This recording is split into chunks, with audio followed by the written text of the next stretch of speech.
देगा। आपका दिन शुभ हो, हम वहाँ आपका इंतजार करेंगे। आइए इस सम्मेलन को सफल बनाएं। Welcome to AIDSCON-11. Chandigarh State AIDS Control Society is organizing its two-day conference AIDSCON-11 towards an AIDS-free world virtually on 11th and 12th March 2022, focusing on the learning, research and field experiences in program implementation on HIV/AIDS. The conference would deliberate on achieving the 95-95-95 targets by 2025 in order to end HIV/AIDS epidemic by 2030. Once again, welcome to the conference from Team Eventful.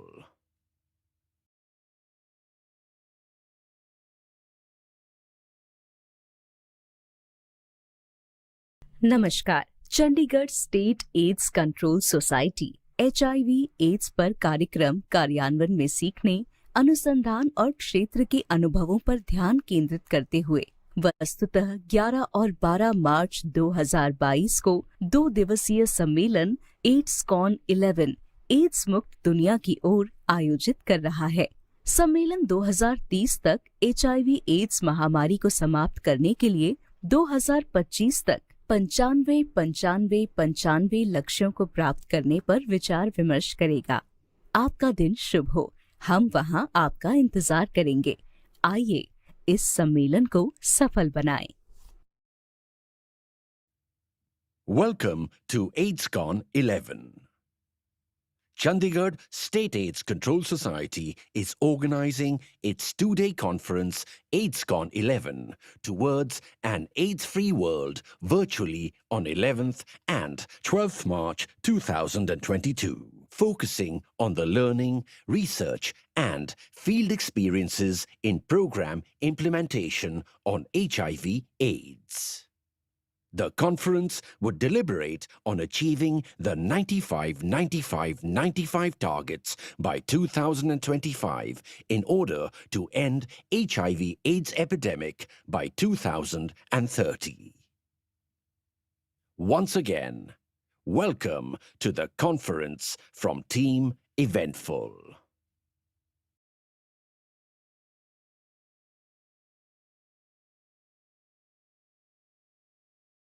नमस्कार। Chandigarh state AIDS control society HIV/AIDS पर कार्यक्रम कार्यान्वयन में सीखने, अनुसंधान और क्षेत्र के अनुभवों पर ध्यान केंद्रित करते हुए वस्तुतः 11 और 12 मार्च 2022 को 2 दिवसीय सम्मेलन AIDSCON-11 एड्स मुक्त दुनिया की ओर आयोजित कर रहा है। सम्मेलन 2030 तक HIV/AIDS महामारी को समाप्त करने के लिए 2025 तक 95 लक्ष्यों को प्राप्त करने पर विचार विमर्श करेगा। आपका दिन शुभ हो, हम वहाँ आपका इंतजार करेंगे। आइए इस सम्मेलन को सफल बनाएं। Welcome to AIDSCON-11. Chandigarh State AIDS Control Society is organizing its two-day conference AIDSCON-11 towards an AIDS-free world virtually on 11th and 12th March 2022, focusing on the learning, research and field experiences in program implementation on HIV/AIDS. The conference would deliberate on achieving the 95-95-95 targets by 2025 in order to end HIV/AIDS epidemic by 2030. Once again, welcome to the conference from Team Eventful.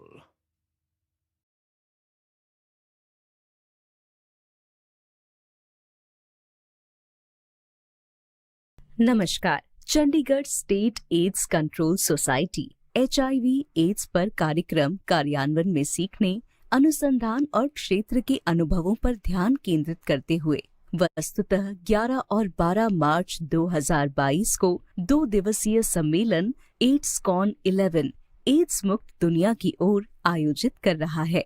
सम्मेलन 2030 तक HIV ads महामारी को समाप्त करने के लिए 2025 तक 95 लक्ष्यों को प्राप्त करने पर विचार विमर्श करेगा। आपका दिन शुभ हो। हम वहां आपका इंतजार करेंगे। आइए इस सम्मेलन को सफल बनाएं। Welcome to AIDSCON-11. Chandigarh State AIDS Control Society is organizing its two-day conference AIDSCON-11 towards an AIDS-free world virtually on 11th and 12th March 2022, focusing on the learning, research and field experiences in program implementation on HIV/AIDS. The conference would deliberate on achieving the 95-95-95 targets by 2025 in order to end HIV/AIDS epidemic by 2030. Once again, welcome to the conference from Team Eventful.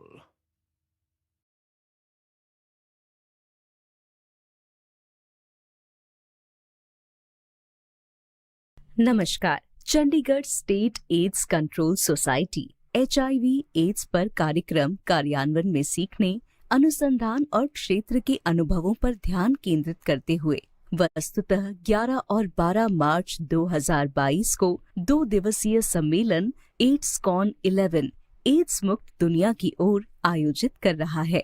सम्मेलन 2030 तक HIV ads महामारी को समाप्त करने के लिए 2025 तक 95 लक्ष्यों को प्राप्त करने पर विचार विमर्श करेगा।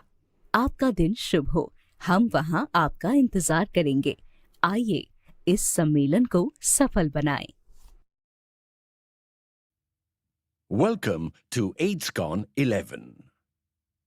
Chandigarh State AIDS Control Society is organizing its two-day conference AIDSCON-11 towards an AIDS-free world virtually on 11th and 12th March 2022, focusing on the learning, research and field experiences in program implementation on HIV/AIDS.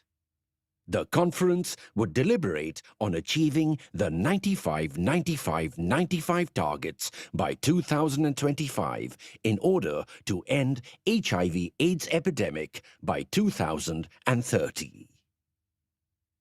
Once again, welcome to the conference from Team Eventful.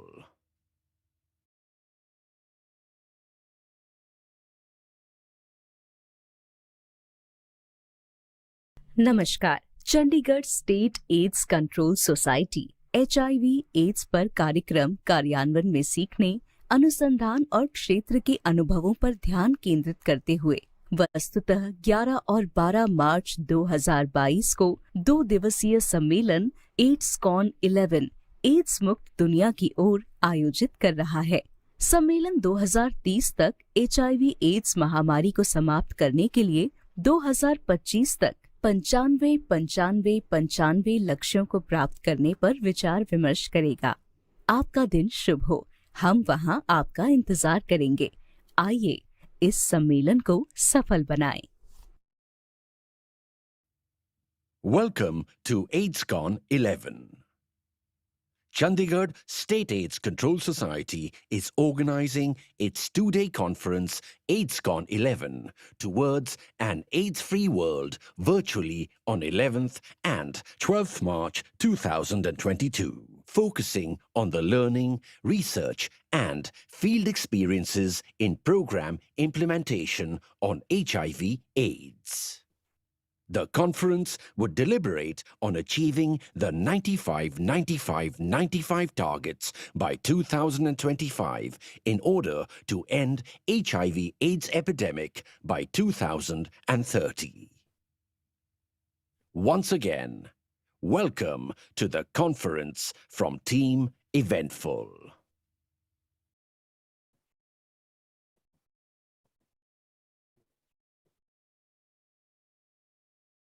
नमस्कार। Chandigarh state AIDS control society HIV AIDS पर कार्यक्रम कार्यान्वयन में सीखने, अनुसंधान और क्षेत्र के अनुभवों पर ध्यान केंद्रित करते हुए वस्तुतः 11 और 12 मार्च 2022 को 2 दिवसीय सम्मेलन AIDSCON-11 एड्स मुक्त दुनिया की ओर आयोजित कर रहा है। सम्मेलन 2030 तक HIV एड्स महामारी को समाप्त करने के लिए 2025 तक 95 लक्ष्यों को प्राप्त करने पर विचार विमर्श करेगा। आपका दिन शुभ हो। हम वहां आपका इंतजार करेंगे। आइए इस सम्मेलन को सफल बनाएं। Welcome to AIDSCON-11. Chandigarh State AIDS Control Society is organizing its two-day conference AIDSCON-11 towards an AIDS-free world virtually on 11th and 12th March 2022, focusing on the learning, research and field experiences in program implementation on HIV/AIDS. The conference would deliberate on achieving the 95-95-95 targets by 2025 in order to end HIV/AIDS epidemic by 2030. Once again, welcome to the conference from Team Eventful.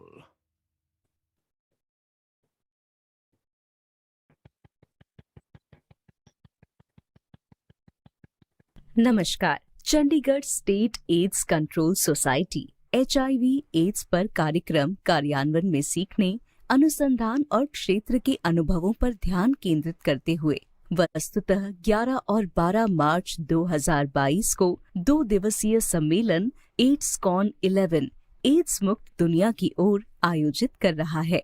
सम्मेलन 2030 तक HIV ads महामारी को समाप्त करने के लिए 2025 तक 95 लक्ष्यों को प्राप्त करने पर विचार विमर्श करेगा। आपका दिन शुभ हो। हम वहां आपका इंतजार करेंगे। आइए इस सम्मेलन को सफल बनाएं। Welcome to AIDSCON-11. Chandigarh State AIDS Control Society is organizing its two-day conference AIDSCON-11 towards an AIDS-free world virtually on 11th and 12th March 2022, focusing on the learning, research and field experiences in program implementation on HIV/AIDS. The conference would deliberate on achieving the 95-95-95 targets by 2025 in order to end HIV/AIDS epidemic by 2030. Once again, welcome to the conference from Team Eventful.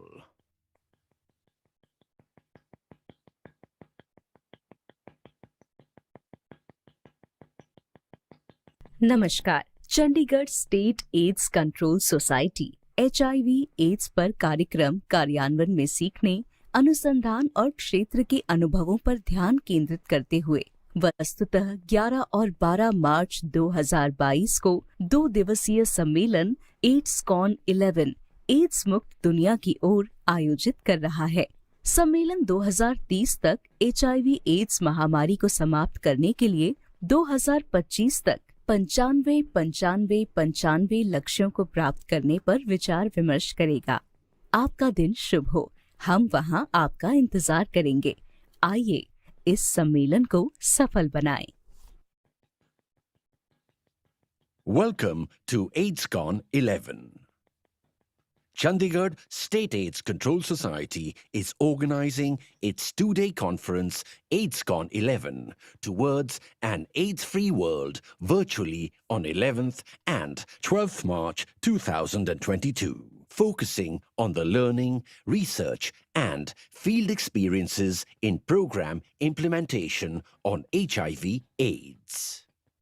The conference would deliberate on achieving the 95-95-95 targets by 2025 in order to end HIV/AIDS epidemic by 2030. Once again, Welcome to the conference from Team Eventful.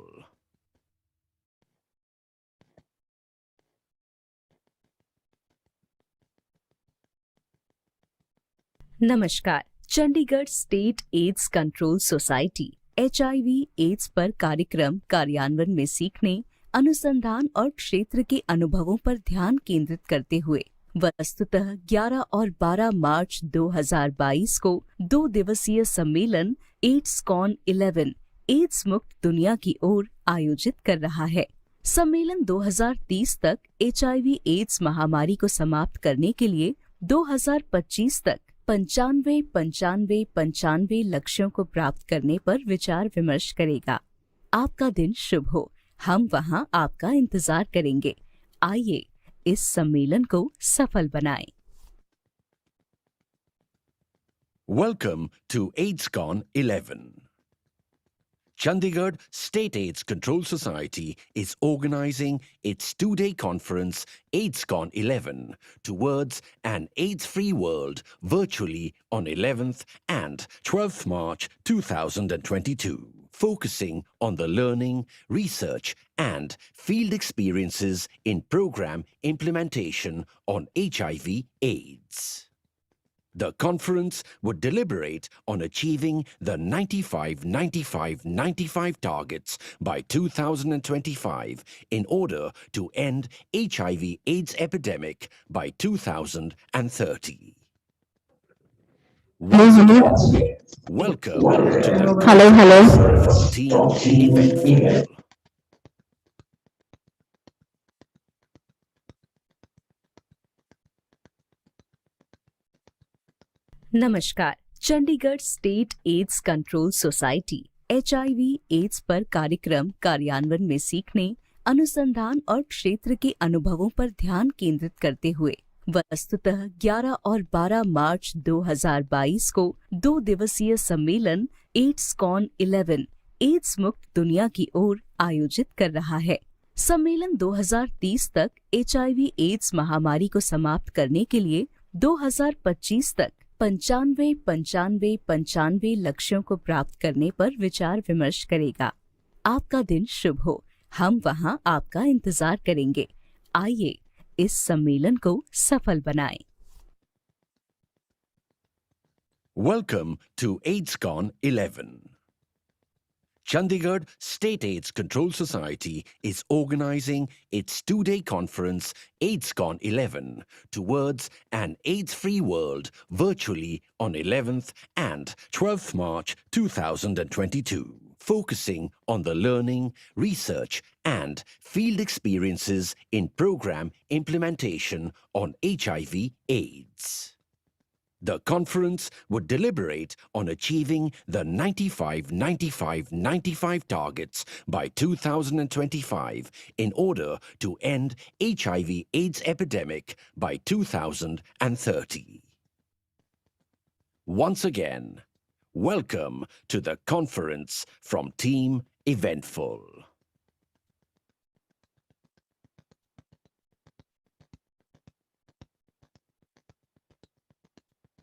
नमस्कार। Chandigarh state AIDS control society HIV AIDS पर कार्यक्रम कार्यान्वयन में सीखने, अनुसंधान और क्षेत्र के अनुभवों पर ध्यान केंद्रित करते हुए वस्तुतः 11 और 12 मार्च 2022 को 2 दिवसीय सम्मेलन AIDSCON-11 एड्स मुक्त दुनिया की ओर आयोजित कर रहा है।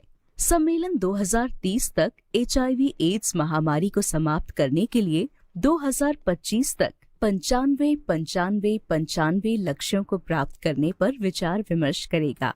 आपका दिन शुभ हो। हम वहां आपका इंतजार करेंगे। आइए इस सम्मेलन को सफल बनाएं। Welcome to AIDSCON-11. Chandigarh State AIDS Control Society is organizing its two-day conference AIDSCON-11 towards an AIDS-free world virtually on 11th and 12th March 2022, focusing on the learning, research and field experiences in program implementation on HIV/AIDS. The conference would deliberate on achieving the 95-95-95 targets by 2025 in order to end HIV/AIDS epidemic by 2030. Once again, welcome to the conference from Team Eventful.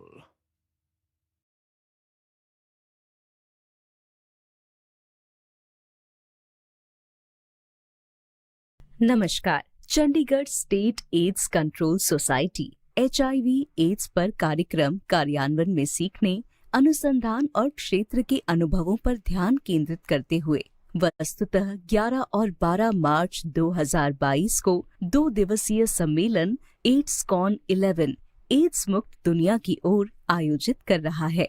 सम्मेलन 2030 तक HIV ads महामारी को समाप्त करने के लिए 2025 तक 95 लक्ष्यों को प्राप्त करने पर विचार विमर्श करेगा। आपका दिन शुभ हो। हम वहां आपका इंतजार करेंगे। आइए इस सम्मेलन को सफल बनाएं। Welcome to AIDSCON-11. Chandigarh State AIDS Control Society is organizing its two-day conference AIDSCON-11 towards an AIDS-free world virtually on 11th and 12th March 2022, focusing on the learning, research and field experiences in program implementation on HIV/AIDS. The conference would deliberate on achieving the 95-95-95 targets by 2025 in order to end HIV/AIDS epidemic by 2030.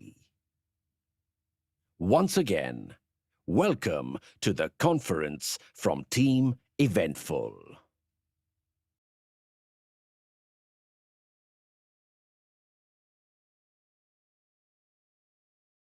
नमस्कार। Chandigarh state AIDS control society HIV AIDS पर कार्यक्रम कार्यान्वयन में सीखने, अनुसंधान और क्षेत्र के अनुभवों पर ध्यान केंद्रित करते हुए वस्तुतः 11 और 12 मार्च 2022 को 2 दिवसीय सम्मेलन AIDSCON-11 एड्स मुक्त दुनिया की ओर आयोजित कर रहा है। सम्मेलन 2030 तक HIV एड्स महामारी को समाप्त करने के लिए 2025 तक 95 लक्ष्यों को प्राप्त करने पर विचार विमर्श करेगा। आपका दिन शुभ हो। हम वहां आपका इंतजार करेंगे। आइए इस सम्मेलन को सफल बनाएं। Welcome to AIDSCON-11. Chandigarh State AIDS Control Society is organizing its two-day conference AIDSCON-11 towards an AIDS-free world virtually on 11th and 12th March 2022, focusing on the learning, research and field experiences in program implementation on HIV/AIDS. The conference would deliberate on achieving the 95-95-95 targets by 2025 in order to end HIV/AIDS epidemic by 2030. Once again, welcome to the conference from Team Eventful.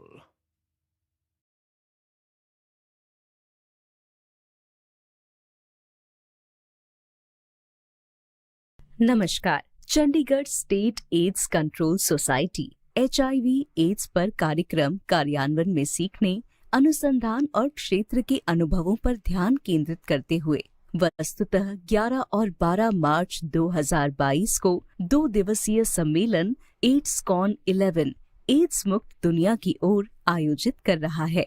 सम्मेलन 2030 तक HIV ads महामारी को समाप्त करने के लिए 2025 तक 95 लक्ष्यों को प्राप्त करने पर विचार विमर्श करेगा। आपका दिन शुभ हो। हम वहां आपका इंतजार करेंगे। आइए इस सम्मेलन को सफल बनाएं। Welcome to AIDSCON-11. Chandigarh State AIDS Control Society is organizing its two-day conference AIDSCON-11 towards an AIDS-free world virtually on 11th and 12th March 2022, focusing on the learning, research and field experiences in program implementation on HIV/AIDS.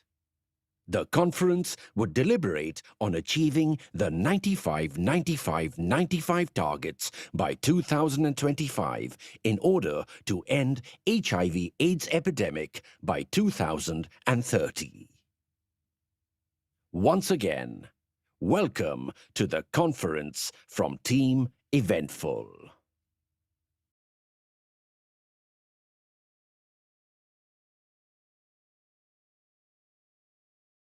नमस्कार। Chandigarh state AIDS control society HIV/AIDS पर कार्यक्रम कार्यान्वयन में सीखने, अनुसंधान और क्षेत्र के अनुभवों पर ध्यान केंद्रित करते हुए वस्तुतः 11 और 12 मार्च 2022 को 2 दिवसीय सम्मेलन AIDSCON-11 एड्स मुक्त दुनिया की ओर आयोजित कर रहा है। सम्मेलन 2030 तक HIV/AIDS महामारी को समाप्त करने के लिए 2025 तक 95 लक्ष्यों को प्राप्त करने पर विचार विमर्श करेगा। आपका दिन शुभ हो। हम वहां आपका इंतजार करेंगे। आइए इस सम्मेलन को सफल बनाएं। Welcome to AIDSCON-11. Chandigarh State AIDS Control Society is organizing its two-day conference AIDSCON-11 towards an AIDS-free world virtually on 11th and 12th March 2022, focusing on the learning, research and field experiences in program implementation on HIV/AIDS.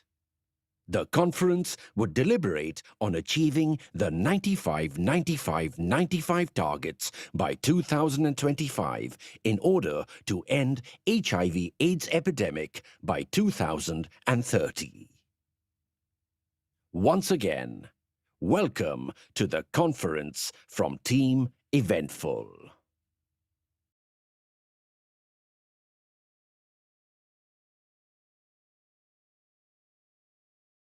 नमस्कार। Chandigarh state AIDS control society HIV/AIDS पर कार्यक्रम कार्यान्वयन में सीखने, अनुसंधान और क्षेत्र के अनुभवों पर ध्यान केंद्रित करते हुए वस्तुतः 11 और 12 मार्च 2022 को 2 दिवसीय सम्मेलन AIDSCON-11 एड्स मुक्त दुनिया की ओर आयोजित कर रहा है। सम्मेलन 2030 तक HIV/AIDS महामारी को समाप्त करने के लिए 2025 तक 95 लक्ष्यों को प्राप्त करने पर विचार विमर्श करेगा। आपका दिन शुभ हो। हम वहां आपका इंतजार करेंगे। आइए इस सम्मेलन को सफल बनाएं। Welcome to AIDSCON-11. Chandigarh State AIDS Control Society is organizing its two-day conference AIDSCON-11 towards an AIDS-free world virtually on 11th and 12th March 2022, focusing on the learning, research and field experiences in program implementation on HIV/AIDS. The conference would deliberate on achieving the 95-95-95 targets by 2025 in order to end HIV/AIDS epidemic by 2030. Once again, welcome to the conference from Team Eventful.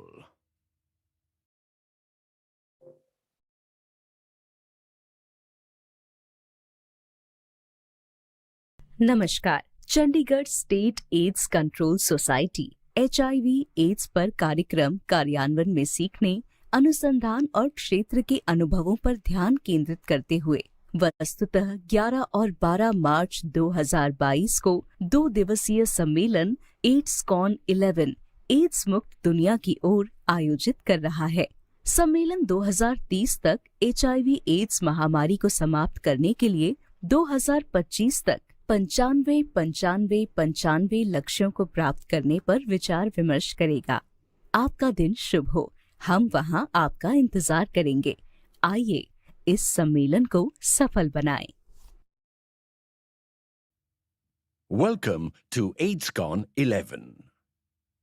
Chandigarh State AIDS Control Society is organizing its two-day conference AIDSCON-11 towards an AIDS-free world virtually on 11th and 12th March 2022, focusing on the learning, research and field experiences in program implementation on HIV/AIDS. The conference would deliberate on achieving the 95-95-95 targets by 2025 and 30. Once again, welcome to the conference from Team Eventful.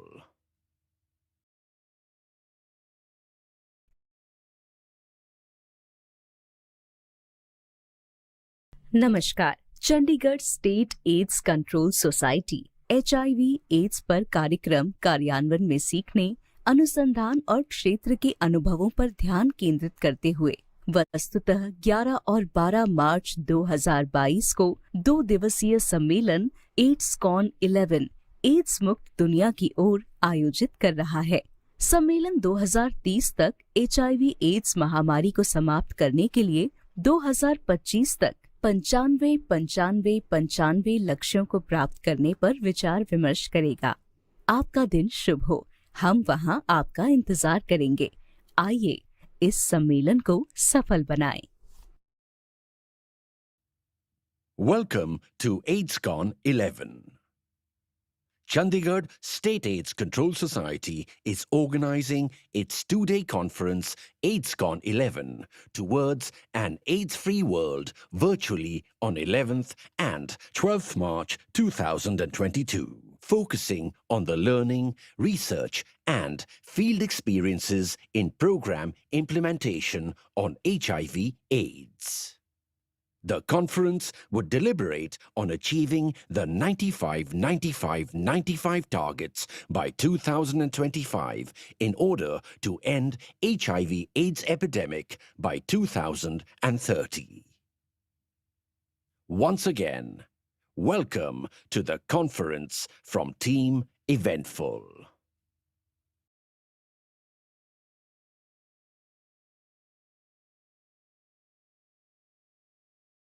नमस्कार। Chandigarh state AIDS control society HIV/AIDS पर कार्यक्रम कार्यान्वयन में सीखने, अनुसंधान और क्षेत्र के अनुभवों पर ध्यान केंद्रित करते हुए वस्तुतः 11 और 12 मार्च 2022 को 2 दिवसीय सम्मेलन AIDSCON-11 एड्स मुक्त दुनिया की ओर आयोजित कर रहा है। सम्मेलन 2030 तक HIV/AIDS महामारी को समाप्त करने के लिए 2025 तक 95 लक्ष्यों को प्राप्त करने पर विचार विमर्श करेगा। आपका दिन शुभ हो। हम वहां आपका इंतजार करेंगे। आइए इस सम्मेलन को सफल बनाएं।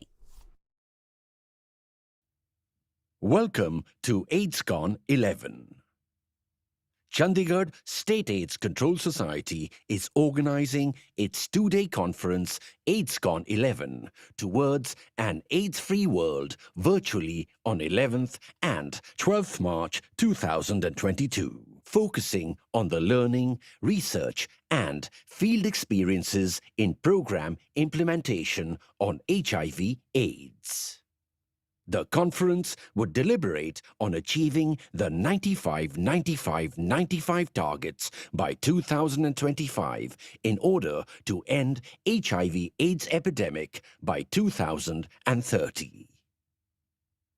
Once again, welcome to the conference from Team Eventful.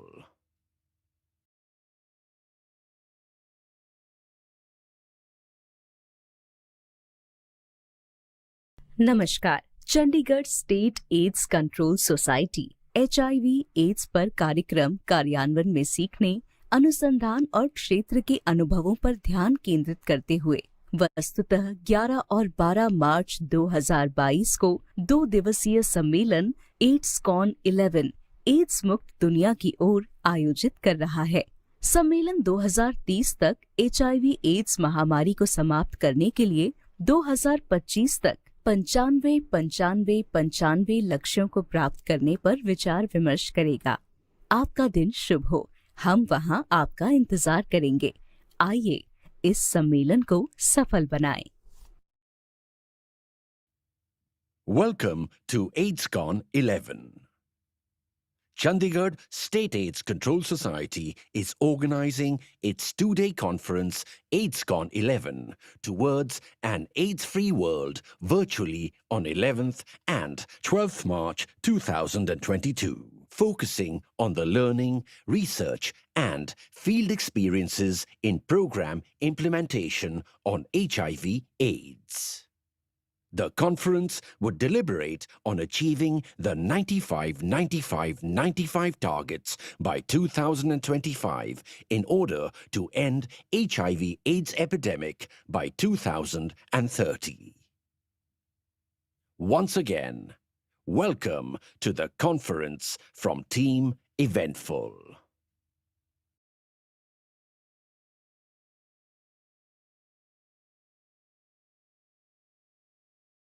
नमस्कार। Chandigarh state AIDS control society HIV AIDS पर कार्यक्रम कार्यान्वयन में सीखने, अनुसंधान और क्षेत्र के अनुभवों पर ध्यान केंद्रित करते हुए वस्तुतः 11 और 12 मार्च 2022 को 2 दिवसीय सम्मेलन एड्स-कॉन 11 एड्स मुक्त दुनिया की ओर आयोजित कर रहा है।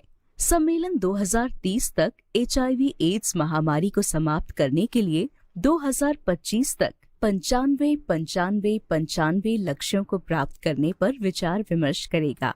आपका दिन शुभ हो। हम वहां आपका इंतजार करेंगे। आइए इस सम्मेलन को सफल बनाएं। Welcome to AIDSCON-11.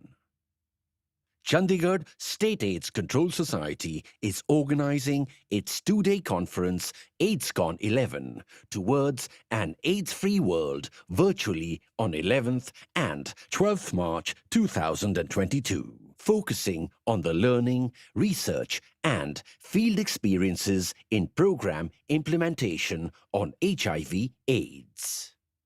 The conference would deliberate on achieving the 95-95-95 targets by 2025 in order to end HIV/AIDS epidemic by 2030. Once again, welcome to the conference from Team Eventful.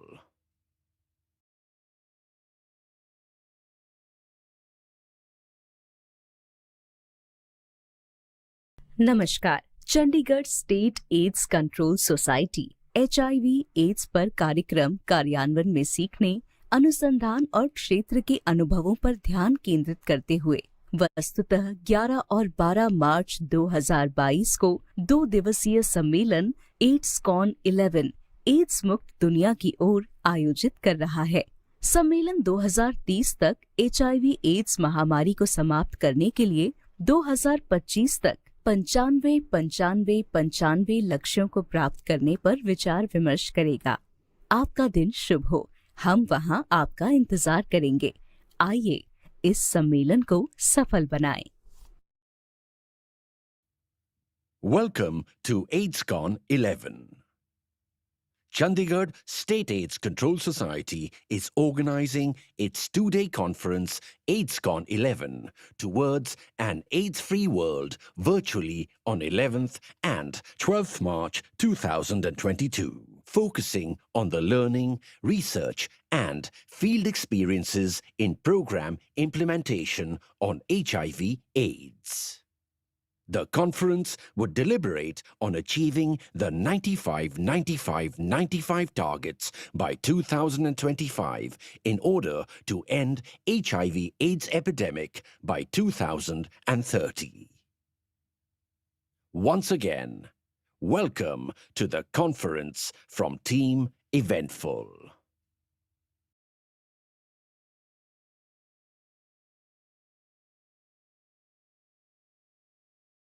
नमस्कार। Chandigarh state AIDS control society HIV AIDS पर कार्यक्रम कार्यान्वयन में सीखने, अनुसंधान और क्षेत्र के अनुभवों पर ध्यान केंद्रित करते हुए वस्तुतः 11 और 12 मार्च 2022 को 2 दिवसीय सम्मेलन एड्सकॉन 11 एड्स मुक्त दुनिया की ओर आयोजित कर रहा है।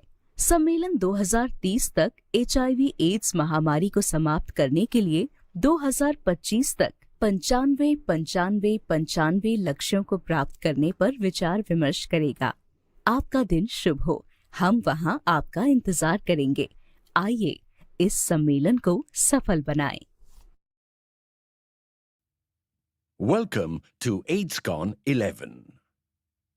Chandigarh State AIDS Control Society is organizing its two-day conference AIDSCON-11 towards an AIDS-free world virtually on 11th and 12th March 2022, focusing on the learning, research and field experiences in program implementation on HIV/AIDS.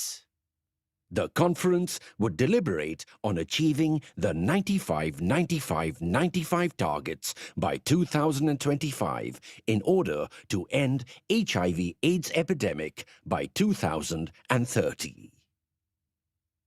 Once again, welcome to the conference from Team Eventful.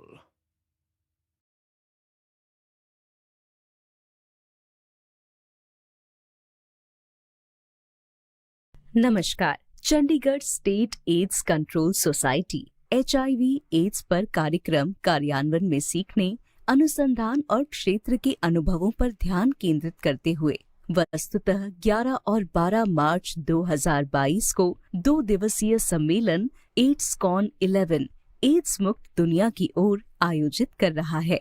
सम्मेलन 2030 तक HIV ads महामारी को समाप्त करने के लिए 2025 तक 95 लक्ष्यों को प्राप्त करने पर विचार विमर्श करेगा। आपका दिन शुभ हो। हम वहां आपका इंतजार करेंगे। आइए इस सम्मेलन को सफल बनाएं।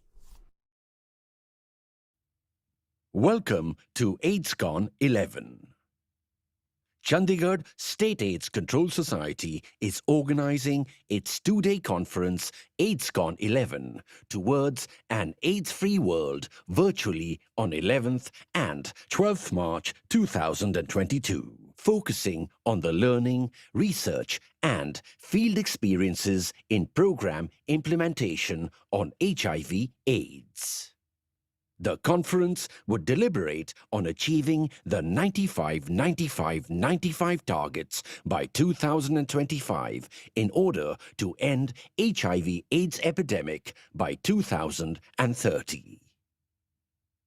Once again, welcome to the conference from Team Eventful.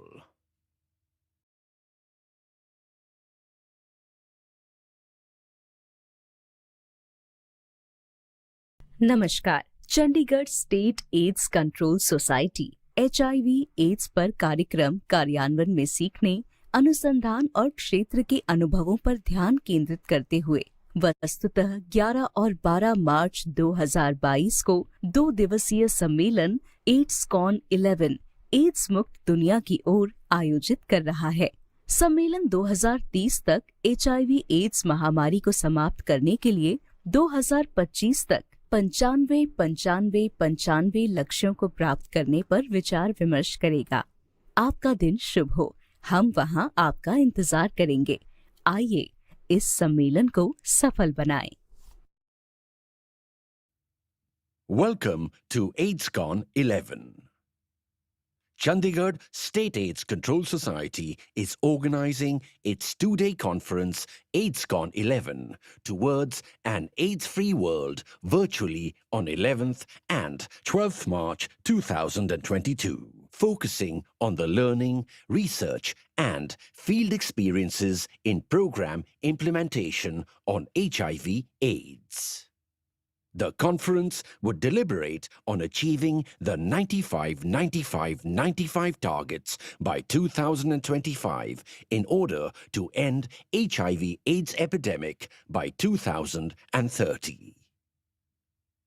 Once again, welcome to the conference from Team Eventful.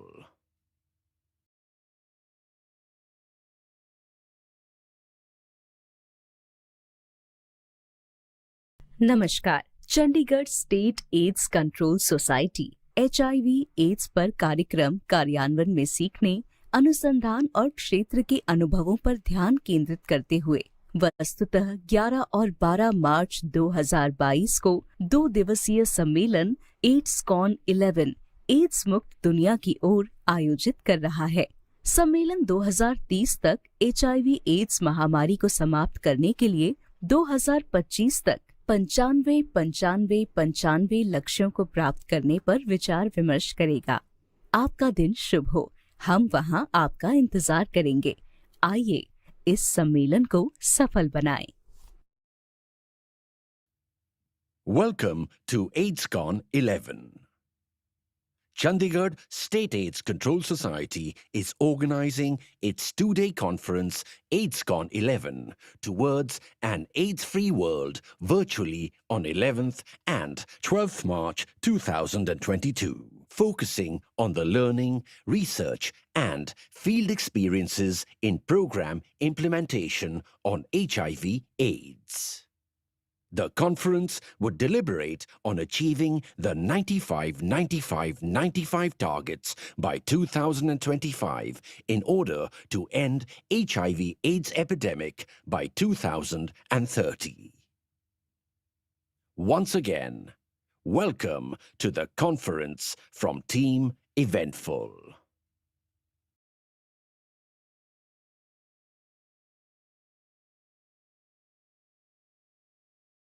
नमस्कार। Chandigarh state AIDS control society HIV AIDS पर कार्यक्रम कार्यान्वयन में सीखने, अनुसंधान और क्षेत्र के अनुभवों पर ध्यान केंद्रित करते हुए वस्तुतः 11 और 12 मार्च 2022 को 2 दिवसीय सम्मेलन AIDSCON-11 एड्स मुक्त दुनिया की ओर आयोजित कर रहा है।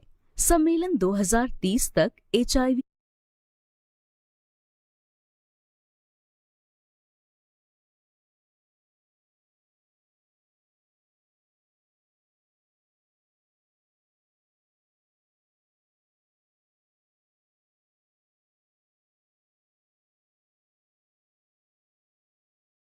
एड्स महामारी को समाप्त करने के लिए 2025 तक 95 लक्ष्यों को प्राप्त करने पर विचार विमर्श करेगा। आपका दिन शुभ हो। हम वहां आपका इंतजार करेंगे। आइए इस सम्मेलन को सफल बनाएं। Welcome to AIDSCON-11. Chandigarh State AIDS Control Society is organizing its two-day conference AIDSCON-11 towards an AIDS-free world virtually on 11th and 12th March 2022, focusing on the learning, research and field experiences in program implementation on HIV/AIDS. The conference would deliberate on achieving the 95-95-95 targets by 2025 in order to end HIV/AIDS epidemic by 2030. Once again, welcome to the conference from Team Eventful.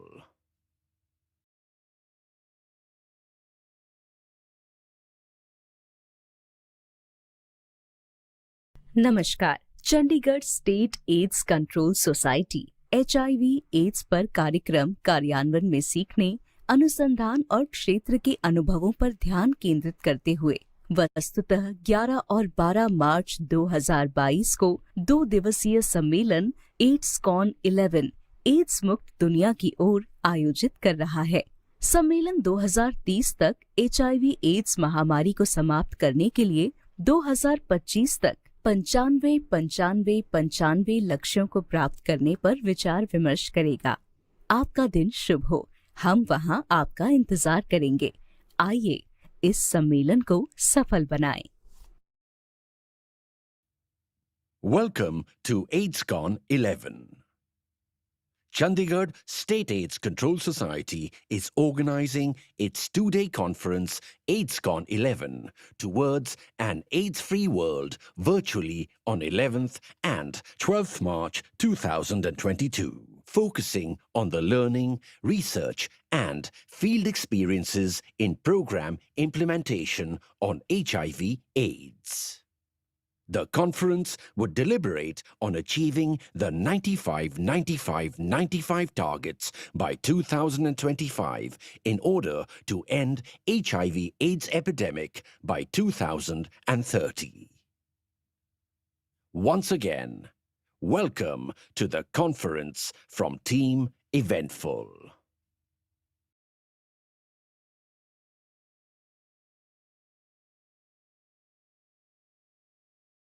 नमस्कार। Chandigarh state AIDS control society HIV/AIDS पर कार्यक्रम कार्यान्वयन में सीखने, अनुसंधान और क्षेत्र के अनुभवों पर ध्यान केंद्रित करते हुए वस्तुतः 11 और 12 मार्च 2022 को 2 दिवसीय सम्मेलन AIDSCON-11 एड्स मुक्त दुनिया की ओर आयोजित कर रहा है। सम्मेलन 2030 तक HIV/AIDS महामारी को समाप्त करने के लिए 2025 तक 95 लक्ष्यों को प्राप्त करने पर विचार विमर्श करेगा।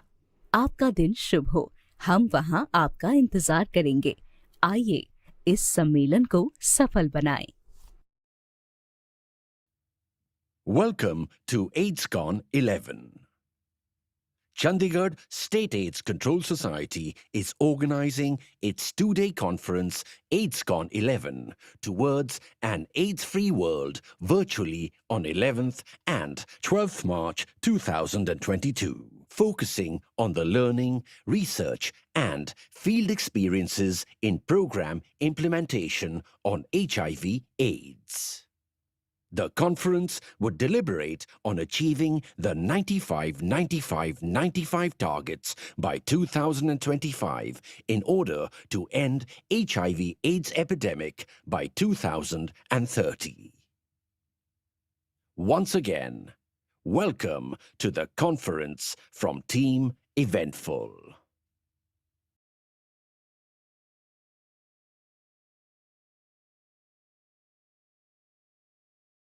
नमस्कार। Chandigarh state AIDS control society HIV/AIDS पर कार्यक्रम कार्यान्वयन में सीखने, अनुसंधान और क्षेत्र के अनुभवों पर ध्यान केंद्रित करते हुए वस्तुतः 11 और 12 मार्च 2022 को 2 दिवसीय सम्मेलन AIDSCON-11 एड्स मुक्त दुनिया की ओर आयोजित कर रहा है।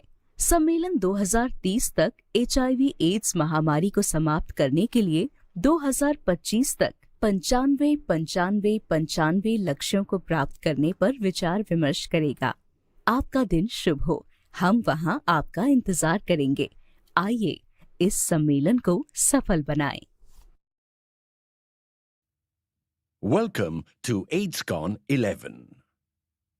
Chandigarh State AIDS Control Society is organizing its two-day conference AIDSCON-11 towards an AIDS-free world virtually on 11th and 12th March 2022, focusing on the learning, research and field experiences in program implementation on HIV/AIDS.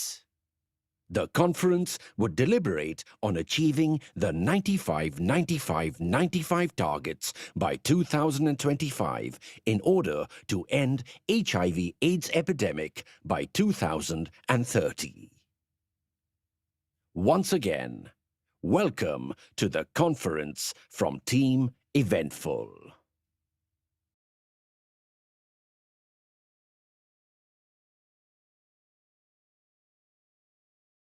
नमस्कार। Chandigarh state AIDS control society HIV/AIDS पर कार्यक्रम कार्यान्वयन में सीखने, अनुसंधान और क्षेत्र के अनुभवों पर ध्यान केंद्रित करते हुए वस्तुतः 11 और 12 मार्च 2022 को 2 दिवसीय सम्मेलन AIDSCON-11 एड्स मुक्त दुनिया की ओर आयोजित कर रहा है।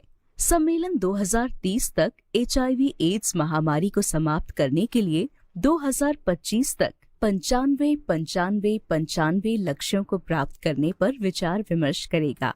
आपका दिन शुभ हो। हम वहां आपका इंतजार करेंगे।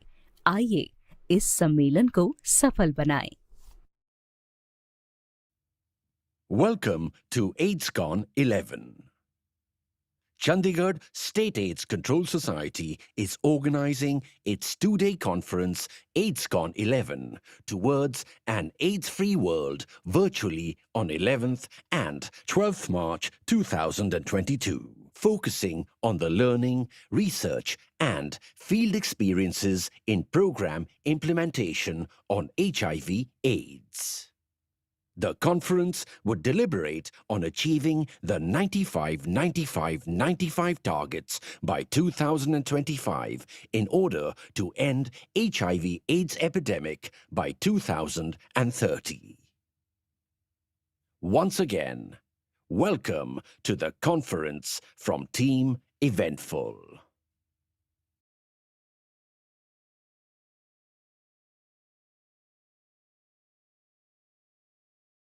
नमस्कार। Chandigarh state AIDS control society HIV/AIDS पर कार्यक्रम कार्यान्वयन में सीखने, अनुसंधान और क्षेत्र के अनुभवों पर ध्यान केंद्रित करते हुए वस्तुतः 11 और 12 मार्च 2022 को 2 दिवसीय सम्मेलन AIDSCON-11 एड्स मुक्त दुनिया की ओर आयोजित कर रहा है। सम्मेलन 2030 तक HIV/AIDS महामारी को समाप्त करने के लिए 2025 तक 95 लक्ष्यों को प्राप्त करने पर विचार विमर्श करेगा। आपका दिन शुभ हो। हम वहां आपका इंतजार करेंगे। आइए इस सम्मेलन को सफल बनाएं। Welcome to AIDSCON-11. Chandigarh State AIDS Control Society is organizing its two-day conference AIDSCON-11 towards an AIDS-free world virtually on 11th and 12th March 2022, focusing on the learning, research and field experiences in program implementation on HIV/AIDS. The conference would deliberate on achieving the 95-95-95 targets by 2025 in order to end HIV/AIDS epidemic by 2030. Once again, welcome to the conference from Team Eventful.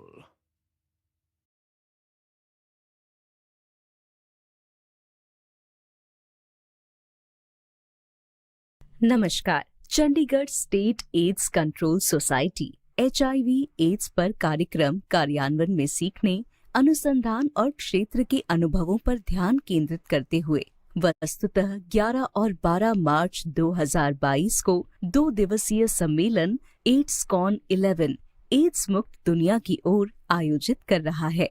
सम्मेलन 2030 तक HIV/AIDS महामारी को समाप्त करने के लिए 2025 तक 95 लक्ष्यों को प्राप्त करने पर विचार विमर्श करेगा। आपका दिन शुभ हो। हम वहां आपका इंतजार करेंगे। आइए इस सम्मेलन को सफल बनाएं। Welcome to AIDSCON-11.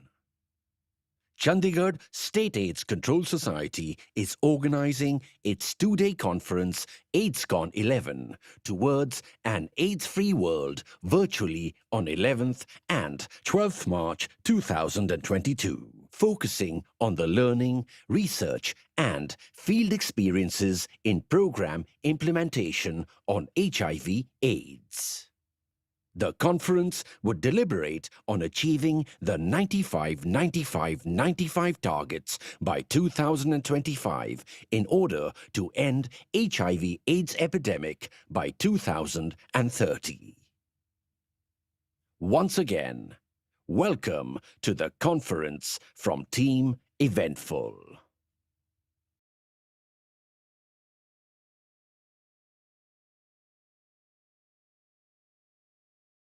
नमस्कार। Chandigarh state AIDS control society HIV/AIDS पर कार्यक्रम कार्यान्वयन में सीखने, अनुसंधान और क्षेत्र के अनुभवों पर ध्यान केंद्रित करते हुए वस्तुतः 11 और 12 मार्च 2022 को 2 दिवसीय सम्मेलन एड्स-कॉन 11 एड्स मुक्त दुनिया की ओर आयोजित कर रहा है। सम्मेलन 2030 तक HIV एड्स महामारी को समाप्त करने के लिए 2025 तक 95 लक्ष्यों को प्राप्त करने पर विचार विमर्श करेगा। आपका दिन शुभ हो। हम वहां आपका इंतजार करेंगे। आइए इस सम्मेलन को सफल बनाएं। Welcome to AIDSCON-11. Chandigarh State AIDS Control Society is organizing its two-day conference AIDSCON-11 towards an AIDS-free world virtually on 11th and 12th March 2022, focusing on the learning, research and field experiences in program implementation on HIV/AIDS. The conference would deliberate on achieving the 95-95-95 targets by 2025 in order to end HIV/AIDS epidemic by 2030. Once again, welcome to the conference from Team Eventful.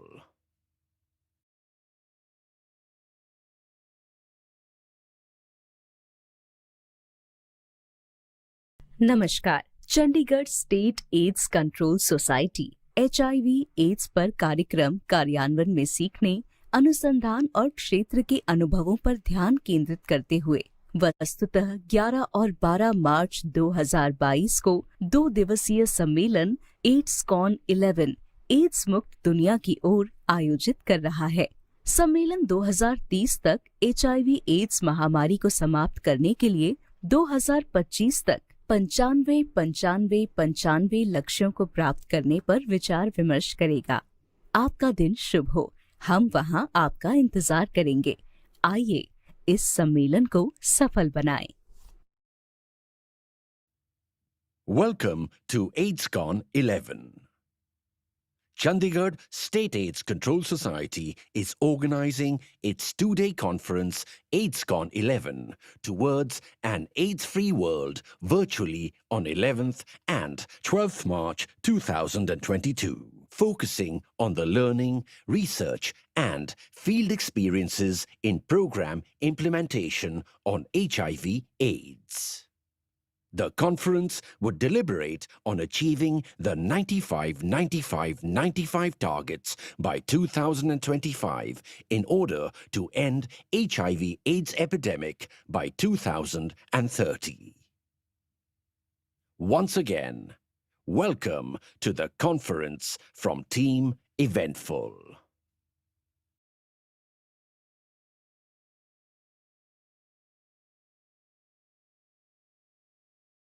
नमस्कार। Chandigarh state AIDS control society HIV AIDS पर कार्यक्रम कार्यान्वयन में सीखने, अनुसंधान और क्षेत्र के अनुभवों पर ध्यान केंद्रित करते हुए वस्तुतः 11 और 12 मार्च 2022 को 2 दिवसीय सम्मेलन एड्स-कॉन 11 एड्स मुक्त दुनिया की ओर आयोजित कर रहा है। सम्मेलन 2030 तक HIV एड्स महामारी को समाप्त करने के लिए 2025 तक 95 लक्ष्यों को प्राप्त करने पर विचार विमर्श करेगा। आपका दिन शुभ हो। हम वहां आपका इंतजार करेंगे। आइए इस सम्मेलन को सफल बनाएं। Welcome to AIDSCON-11. Chandigarh State AIDS Control Society is organizing its two-day conference AIDSCON-11 towards an AIDS-free world virtually on 11th and 12th March 2022, focusing on the learning, research and field experiences in program implementation on HIV/AIDS. The conference would deliberate on achieving the 95-95-95 targets by 2025 in order to end HIV/AIDS epidemic by 2030. Once again, welcome to the conference from Team Eventful.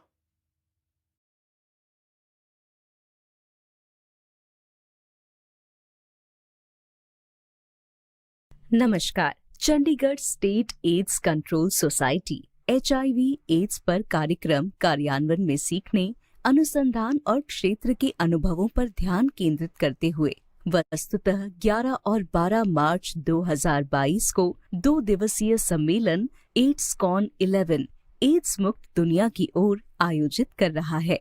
सम्मेलन 2030 तक HIV ads महामारी को समाप्त करने के लिए 2025 तक 95 लक्ष्यों को प्राप्त करने पर विचार विमर्श करेगा। आपका दिन शुभ हो। हम वहां आपका इंतजार करेंगे। आइए इस सम्मेलन को सफल बनाएं। Welcome to AIDSCON-11. Chandigarh State AIDS Control Society is organizing its two-day conference AIDSCON-11 towards an AIDS-free world virtually on 11th and 12th March 2022, focusing on the learning, research and field experiences in program implementation on HIV/AIDS. The conference would deliberate on achieving the 95-95-95 targets by 2025 in order to end HIV/AIDS epidemic by 2030. Once again, welcome to the conference from Team Eventful.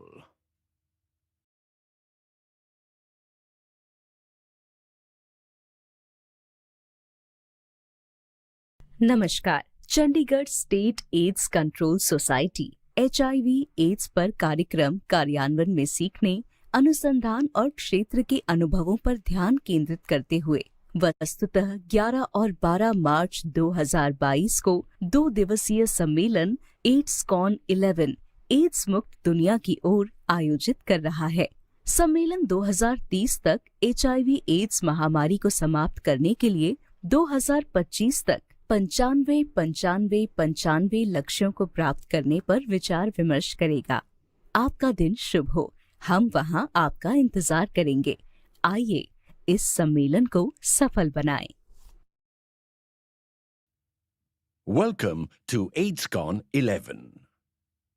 Chandigarh State AIDS Control Society is organizing its two-day conference AIDSCON-11 towards an AIDS-free world virtually on 11th and 12th March 2022, focusing on the learning, research and field experiences in program implementation on HIV/AIDS.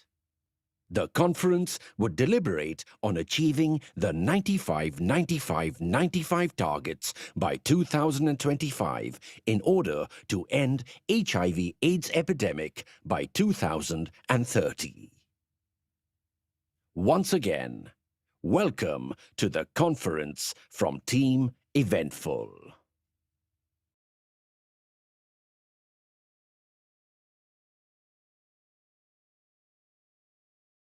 नमस्कार। Chandigarh state AIDS control society HIV AIDS पर कार्यक्रम कार्यान्वयन में सीखने, अनुसंधान और क्षेत्र के अनुभवों पर ध्यान केंद्रित करते हुए वस्तुतः 11 और 12 मार्च 2022 को 2 दिवसीय सम्मेलन AIDSCON-11 एड्स मुक्त दुनिया की ओर आयोजित कर रहा है।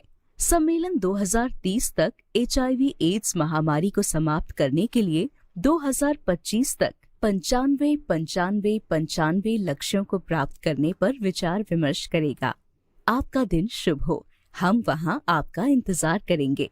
आइए इस सम्मेलन को सफल बनाएं। Welcome to AIDSCON-11. Chandigarh State AIDS Control Society is organizing its two-day conference AIDSCON-11 towards an AIDS-free world virtually on 11th and 12th March 2022, focusing on the learning, research and field experiences in program implementation on HIV/AIDS.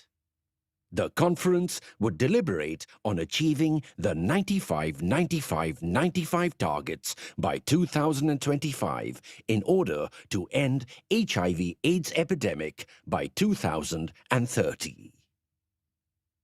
Once again, welcome to the conference from Team Eventful.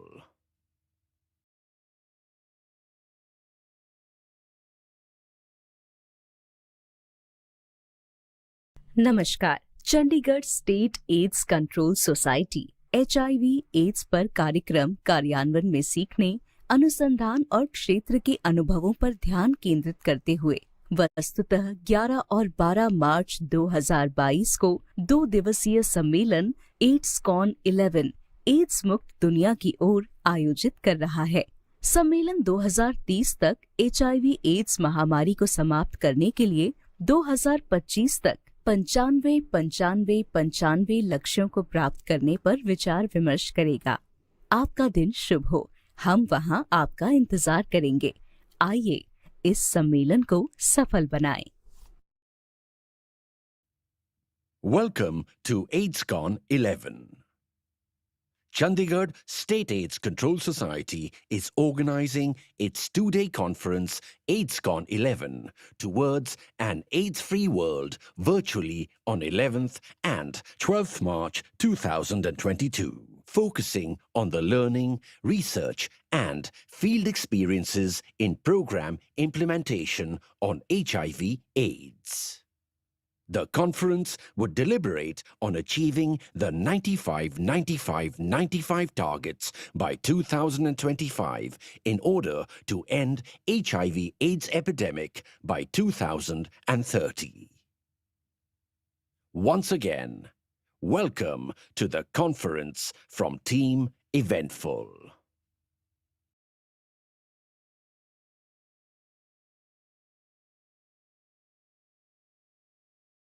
नमस्कार। Chandigarh state AIDS control society HIV AIDS पर कार्यक्रम कार्यान्वयन में सीखने, अनुसंधान और क्षेत्र के अनुभवों पर ध्यान केंद्रित करते हुए वस्तुतः 11 और 12 मार्च 2022 को 2 दिवसीय सम्मेलन AIDSCON-11 एड्स मुक्त दुनिया की ओर आयोजित कर रहा है। सम्मेलन 2030 तक HIV एड्स महामारी को समाप्त करने के लिए 2025 तक 95 लक्ष्यों को प्राप्त करने पर विचार विमर्श करेगा। आपका दिन शुभ हो। हम वहां आपका इंतजार करेंगे। आइए इस सम्मेलन को सफल बनाएं। Welcome to AIDSCON-11. Chandigarh State AIDS Control Society is organizing its two-day conference AIDSCON-11 towards an AIDS-free world virtually on 11th and 12th March 2022, focusing on the learning, research and field experiences in program implementation on HIV/AIDS. The conference would deliberate on achieving the 95-95-95 targets by 2025 in order to end HIV/AIDS epidemic by 2030. Once again, welcome to the conference from Team Eventful.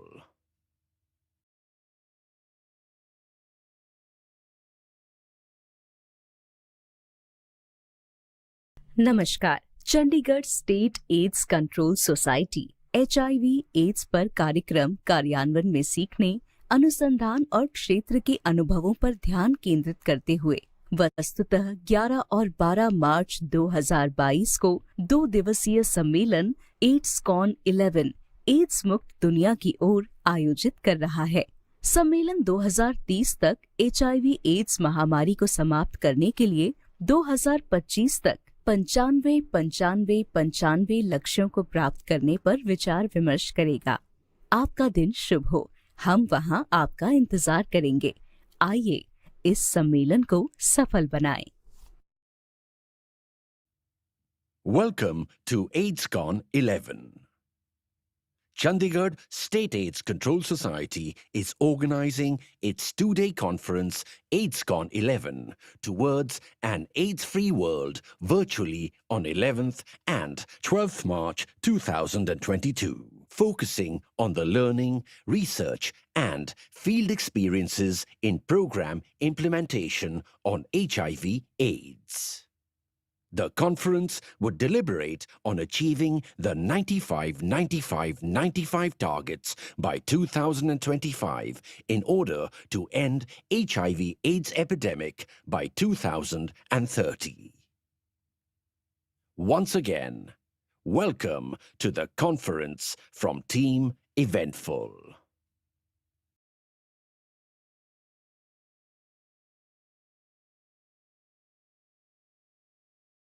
नमस्कार। Chandigarh state AIDS control society HIV AIDS पर कार्यक्रम कार्यान्वयन में सीखने, अनुसंधान और क्षेत्र के अनुभवों पर ध्यान केंद्रित करते हुए वस्तुतः 11 और 12 मार्च 2022 को 2 दिवसीय सम्मेलन AIDSCON-11 एड्स मुक्त दुनिया की ओर आयोजित कर रहा है।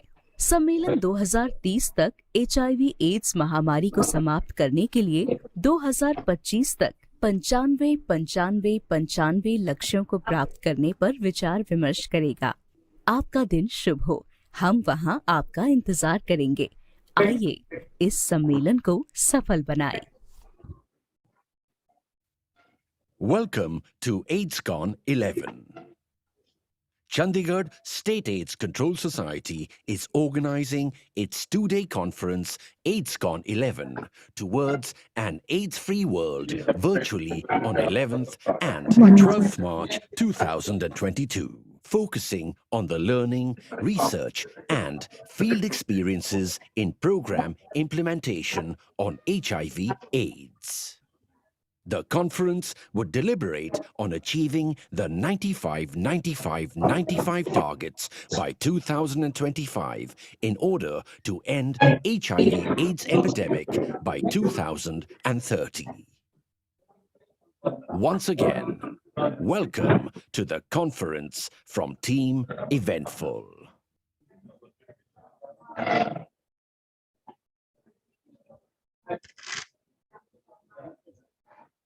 नमस्कार। Chandigarh state AIDS control society HIV AIDS पर कार्यक्रम कार्यान्वयन में सीखने, अनुसंधान और क्षेत्र के अनुभवों पर ध्यान केंद्रित करते हुए वस्तुतः 11 और 12 मार्च 2022 को 2 दिवसीय सम्मेलन AIDSCON-11 एड्स मुक्त दुनिया की ओर आयोजित कर रहा है। सम्मेलन 2030 तक HIV एड्स महामारी को समाप्त करने के लिए 2025 तक 95 लक्ष्यों को प्राप्त करने पर विचार विमर्श करेगा। आपका दिन शुभ हो। हम वहां आपका इंतजार करेंगे। आइए इस सम्मेलन को सफल बनाएं। Welcome to AIDSCON-11.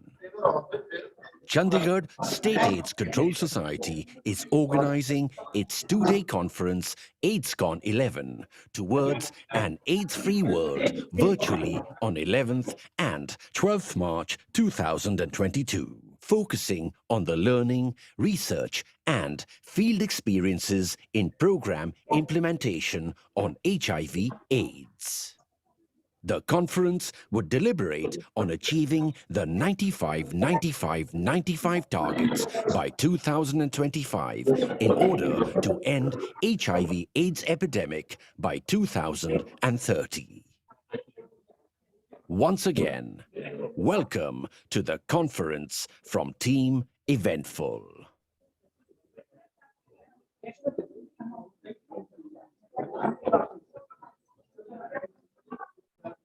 नमस्कार। Chandigarh state AIDS control society HIV AIDS पर कार्यक्रम कार्यान्वयन में सीखने, अनुसंधान और क्षेत्र के अनुभवों पर ध्यान केंद्रित करते हुए वस्तुतः 11 और 12 मार्च 2022 को 2 दिवसीय सम्मेलन AIDSCON-11 एड्स मुक्त दुनिया की ओर आयोजित कर रहा है। सम्मेलन 2030 तक HIV एड्स महामारी को समाप्त करने के लिए 2025 तक 95 लक्ष्यों को प्राप्त करने पर विचार विमर्श करेगा। आपका दिन शुभ हो। हम वहां आपका इंतजार करेंगे। आइए इस सम्मेलन को सफल बनाएं। Welcome to AIDSCON-11.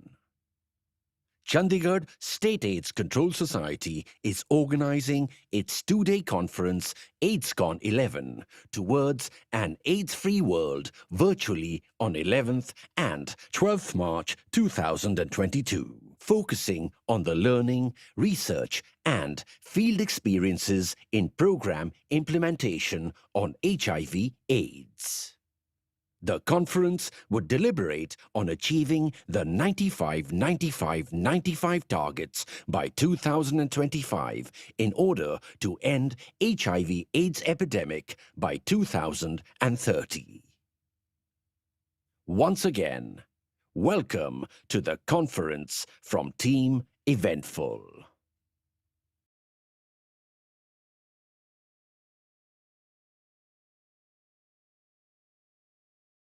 नमस्कार। Chandigarh state AIDS control society HIV/AIDS पर कार्यक्रम कार्यान्वयन में सीखने, अनुसंधान और क्षेत्र के अनुभवों पर ध्यान केंद्रित करते हुए वस्तुतः 11 और 12 मार्च 2022 को 2 दिवसीय सम्मेलन AIDSCON-11 एड्स मुक्त दुनिया की ओर आयोजित कर रहा है।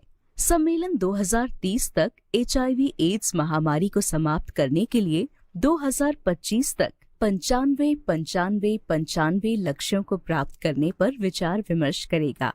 आपका दिन शुभ हो। हम वहां आपका इंतजार करेंगे। आइए इस सम्मेलन को सफल बनाएं। Welcome to AIDSCON-11. Chandigarh State AIDS Control Society is organizing its two-day conference AIDSCON-11 towards an AIDS-free world virtually on 11th and 12th March 2022, focusing on the learning, research and field experiences in program implementation on HIV/AIDS. The conference would deliberate on achieving the 95-95-95 targets by 2025 in order to end HIV/AIDS epidemic by 2030. Once again, welcome to the conference from Team Eventful.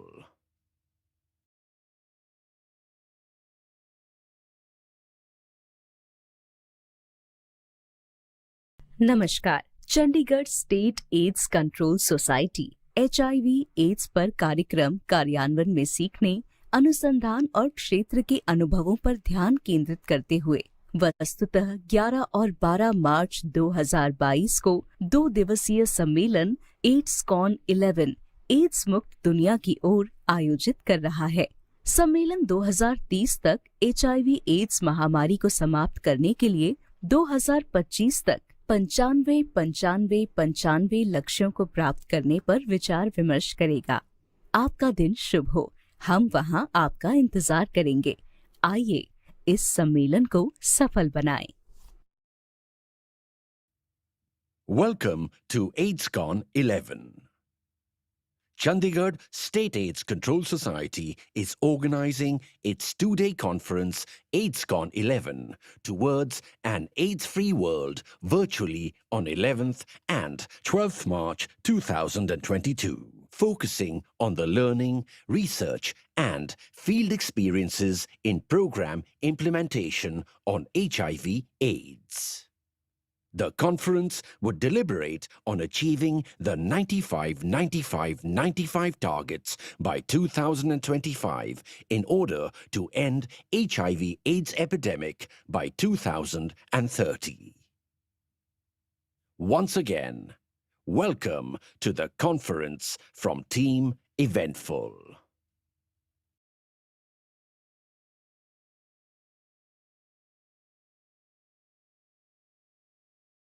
नमस्कार। Chandigarh state AIDS control society HIV/AIDS पर कार्यक्रम कार्यान्वयन में सीखने, अनुसंधान और क्षेत्र के अनुभवों पर ध्यान केंद्रित करते हुए वस्तुतः 11 और 12 मार्च 2022 को 2 दिवसीय सम्मेलन AIDSCON-11 एड्स मुक्त दुनिया की ओर आयोजित कर रहा है। सम्मेलन 2030 तक HIV/AIDS महामारी को समाप्त करने के लिए 2025 तक पंचानवे पंचानवे पंचानवे लक्ष्यों को प्राप्त करने पर विचार विमर्श करेगा। आपका दिन शुभ हो। हम वहां आपका इंतजार करेंगे। आइए इस सम्मेलन को सफल बनाएं। Welcome to AIDSCON-11. Chandigarh State AIDS Control Society is organizing its two-day conference AIDSCON-11 towards an AIDS-free world virtually on 11th and 12th March 2022, focusing on the learning, research and field experiences in program implementation on HIV/AIDS. The conference would deliberate on achieving the 95-95-95 targets by 2025 in order to end HIV/AIDS epidemic by 2030. Once again, welcome to the conference from Team Eventful.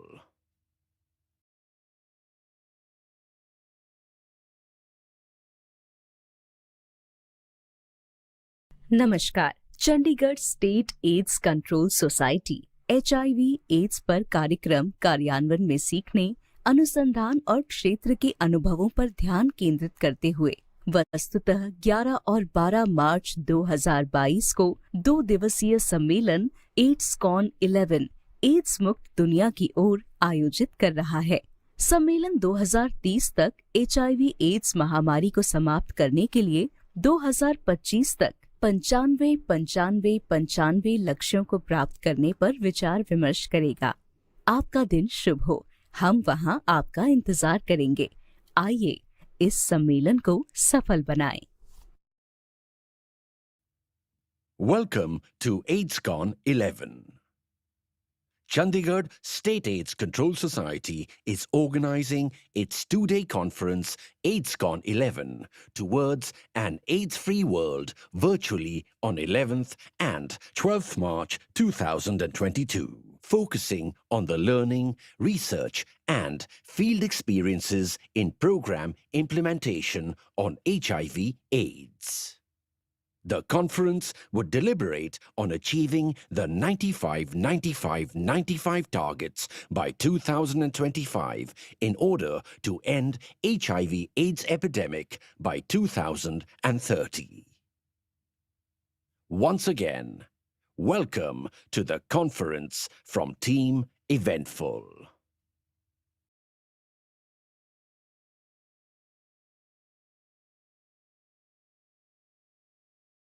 नमस्कार। Chandigarh state AIDS control society HIV/AIDS पर कार्यक्रम कार्यान्वयन में सीखने, अनुसंधान और क्षेत्र के अनुभवों पर ध्यान केंद्रित करते हुए वस्तुतः 11 और 12 मार्च 2022 को 2 दिवसीय सम्मेलन AIDSCON-11 एड्स मुक्त दुनिया की ओर आयोजित कर रहा है।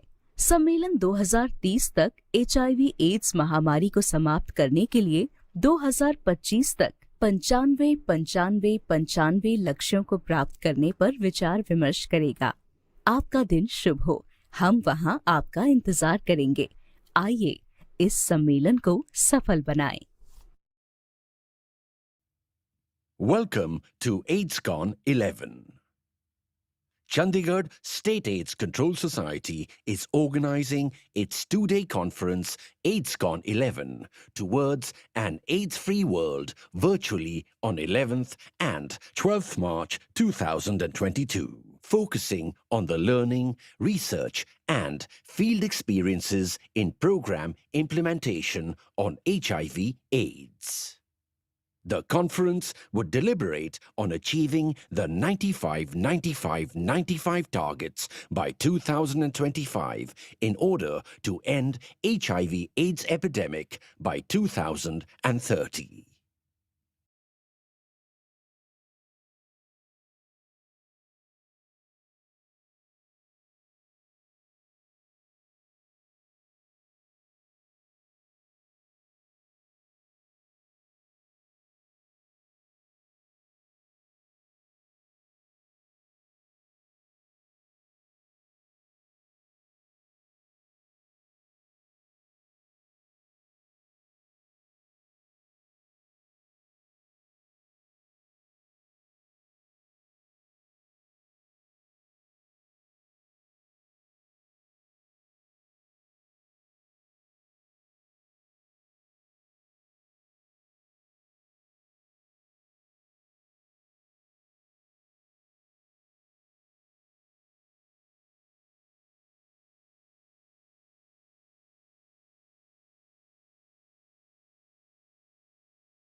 Guest, Shri Alok Saxena, Additional Secretary and Director General, National AIDS Control Organization.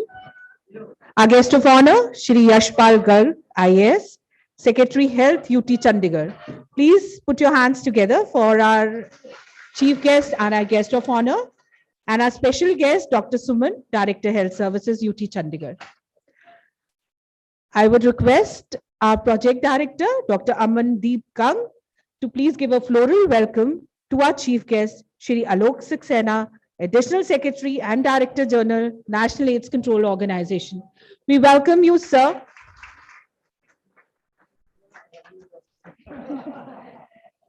I request, ma'am, to honor our guest of honor, Shri Yashpal Garg, IAS, Secretary, UT Chandigarh. I request her to welcome Dr. Suman, Director Health Services, UT Chandigarh. I request Dr. Shobni Rajan, DDG, TI and BSD, NACO to please come up on the stage. And I request our project director to welcome her, please.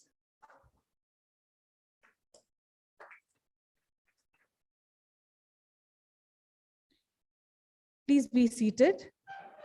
I welcome you all to the 11th Annual Conference of Chandigarh State AIDS Control Society, AIDSCON. Chandigarh has been organizing this conference every year from the past 10 years. It's a matter of great pride for all of us to welcome you all today to the 11th Annual Conference, AIDSCON. Due to COVID-19, this conference is being held on a hybrid mode. Today, people from all over the world have joined us in this conference. We have speakers from different global organizations as well as international organizations sharing their experiences and presenting their research work with us. This is a two-day conference which will end tomorrow around 6. Before we formally start the conference, we would like to remember God Saraswati. I request our dignitaries to please light up the lamp. I request our chief guest, Shri Alok Saxena ji, Additional Secretary and Director General, NACO. Our guest of honor, Shri Yashpal Garg ji, IAS, Secretary Health, UT Chandigarh, and other dignitaries on the dais to please light up the lamp.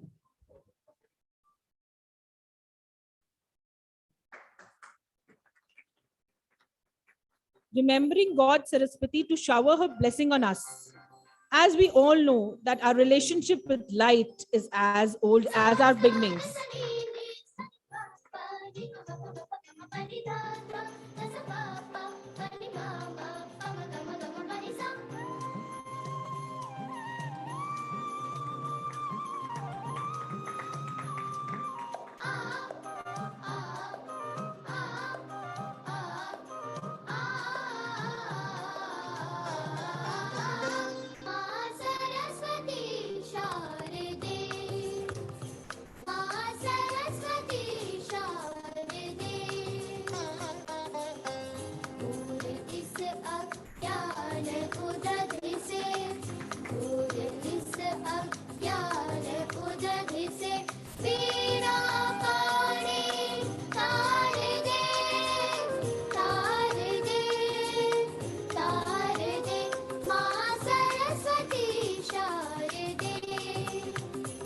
Thank you so much. Now I request Dr. Amandeep Kang, Project Director, Chandigarh SACS, to give a welcome address, please. Dr. Amandeep joined PCMS in 1989. She did her MD in Obs and Gynae in 1995 from Government Medical College, Patiala.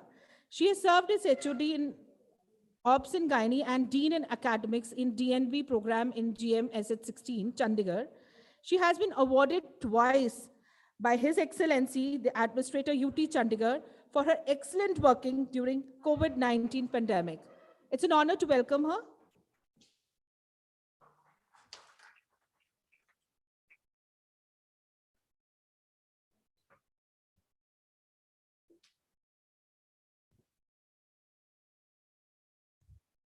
Chandigarh SACS has a proud privilege to host the 11th National Conference AIDSCON.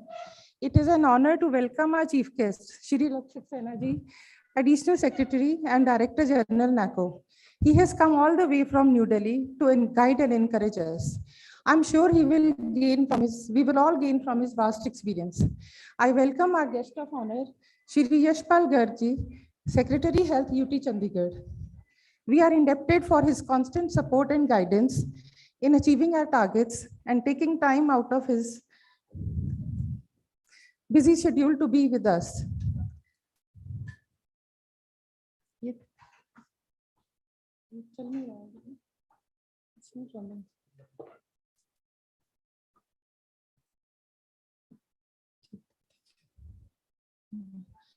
I extend a warm welcome to Dr. Suman Singh, Director Health Services, UT Chandigarh and MD NHM, who has supported us wholeheartedly in our endeavor. Dr. David Bridgener, Country Director, UNAIDS India, Dr. Melissa Naindek from CDC, Dr. Sangeeta Kaul, Division Chief HIV/AIDS USAID, Dr. Shobini Rajan, Deputy Director General TI at BST NACO. She is instrumental in helping us chalk out the scientific agenda for the conference. I welcome the global partners and civil society organizations like UNDP, UNAIDS, WHO, USAID, Center for Disease Control, IPPF, ITEC, YRG Care, Humsafar Trust, Ministry of Social Justice and Empowerment, National Institute of Health and Family Welfare, UNICEF, NCPI, Family Planning Association of India, AIDS Society of India, PATH, and Swasti, who will all enlighten the delegates during these 2 days conference. I welcome all the chairpersons, co-chairpersons, and speakers. Finally, I welcome the wonderful audience who have registered in overwhelming numbers and would be attending the conference virtually. During this 2 days of conference, a total of 13 sessions would be conducted, and more than 70 guest speakers and panelists will be sharing their research experiences and expertise. Chandigarh SACS is implementing the National AIDS Control Program as per vision of NACO with innovations as per local needs and is able to achieve the first and second 95 targets. We are diligently working towards third 95 targets and are confident to achieve the same much before the set deadlines. For this, we have planned to enhance our link ART centers in the Boreal jail and in our care and support center. And plan is to establish further FICTC centers in each HWC to increase the general client testing. And one link ART center in Civil Hospital Manimajra, this will be upgraded to a plus ARTC. Our aim is to reach every HIV positive person and provide treatment, care and support. Care and support centers will work exclusively for the PLHIV of Chandigarh, focusing on the LFU. The list of out-of-areas LFUs will be shared by our ART centers with care and support centers of their respective states. Our CSC, ART centers, and the planned Sampoorn Suraksha Center will work on prevention of linkage loss from ICTC to ARTC, ensure treatment adherence, and will offer comprehensive services of linkages to social protection services and achieve the target of viral load suppression of 95. There is plan of initiation of telemedicine project at PGMR to ensure treatment adherence. The prevalence of HIV in ANC clinics in Chandigarh has shown a steady decline from 0.17% in 2014 to 0.06% in 21-22. The prevalence of HIV in general clients of Chandigarh is 0.2%. Our goal of zero transmission from mother to child is well within our reach. Chandigarh SACS has completed the process of programmatic mapping and population size estimation, and the estimates will be finalized in due consultation with steering committee and community advisory board within this month. All the geographical areas have been saturated by the targeted intervention projects. Chandigarh SACS is one of the leading organizations across the country who have started research plan for HIV/AIDS response. I'm sure the deliberations being held during the conference will go a long way and in achieving the 95 targets by 2025 and ending the HIV/AIDS pandemic by 2030. I welcome you all again and look forward to an extremely productive 2 days of discussion.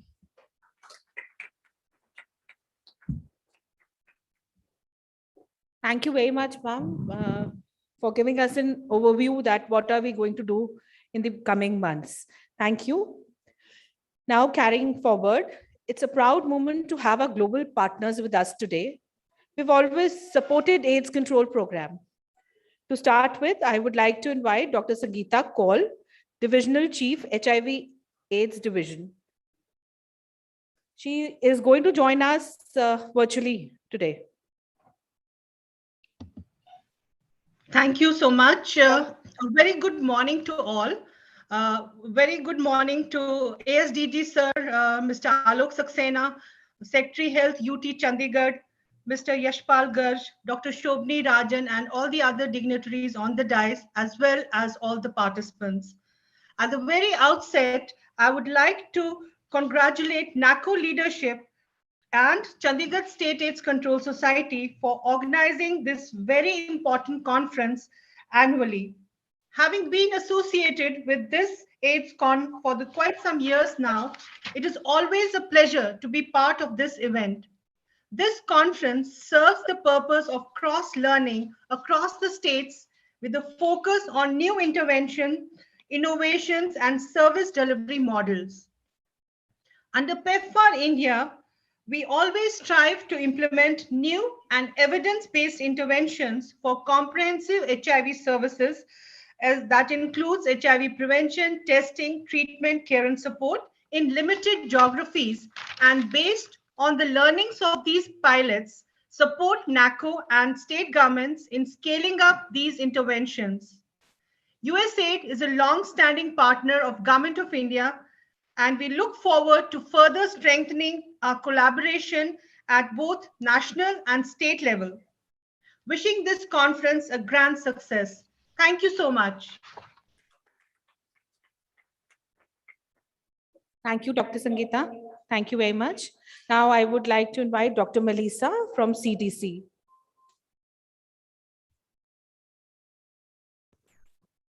Good morning. Good morning to all. ASDG, NACO, Alok Saxena, and other distinguished colleagues on and off the dais. On behalf of CDC India and our entire PEPFAR team, it gives me great pleasure to be with you here today at AIDSCON-11. Thank you to Chandigarh SACS for the invitation. The theme of AIDSCON is towards an AIDS-free world. There has been incredible innovation and resilience shown through these years of COVID, and as we emerge, the world is looking at renewed as well as new ways to deliver person-centered services. I'm very excited to learn over the next 2 days about all the innovations, and this is an excellent opportunity to learn from many of the states on what has transpired. With the expansion of evidence-based programming from prevention, testing, treatment, viral load access, combined with the innovations throughout India during COVID, the program was able to maintain the incredible gains previously made. Going forward, the size and diversity of India at its core means that one size does not fit all, but with strong evidence-based programs, ongoing innovations with implementation, community engagement, and the commitment to health equity with programs free of stigma, India will continue to surge toward an AIDS-free world. Many of the sessions throughout the next 2 days offer an exciting view of all the great work that can be further scaled and replicated, as well as opportunities to continue to break silos and form more synergies for comprehensive care. So I'm very excited to learn from this conference and on behalf of my CDC team and the larger PEPFAR community. Thank you again for the opportunity to be with you, and I wish this conference every success. Thank you. Thank you so much, Dr. Melissa, for taking out your valuable time. Now, remarks from UNAIDS. I would like to invite Dr. David. He's UNAIDS Country Director, India. Good morning, everybody. And let me start by acknowledging the distinguished members of the inauguration panel, Yashpal Garg, the Secretary of Health of Chandigarh, Alok Saxena, ASDG of NACO, Dr. Surman, Director of Health Service, Dr. Kang, Dr. Shibini from NACO, colleagues from USAID, Sangeeta, and CDC, Melissa, government officials, colleagues from NACO and the state's AIDS Control Society, community representatives and colleagues and friends who are joining us online. It is indeed an honor for me to address this this Union HIV/AIDS conference, AIDSCON, here today, and I'm very sorry not to be there with you in person. I extend a warm virtual welcome on behalf of UNAIDS India and extend our congratulations to the conference organizers. The Joint United Nations Programme on HIV and AIDS, known as UNAIDS, is an innovative joint program of the UN system bringing together the efforts of 11 UN organizations.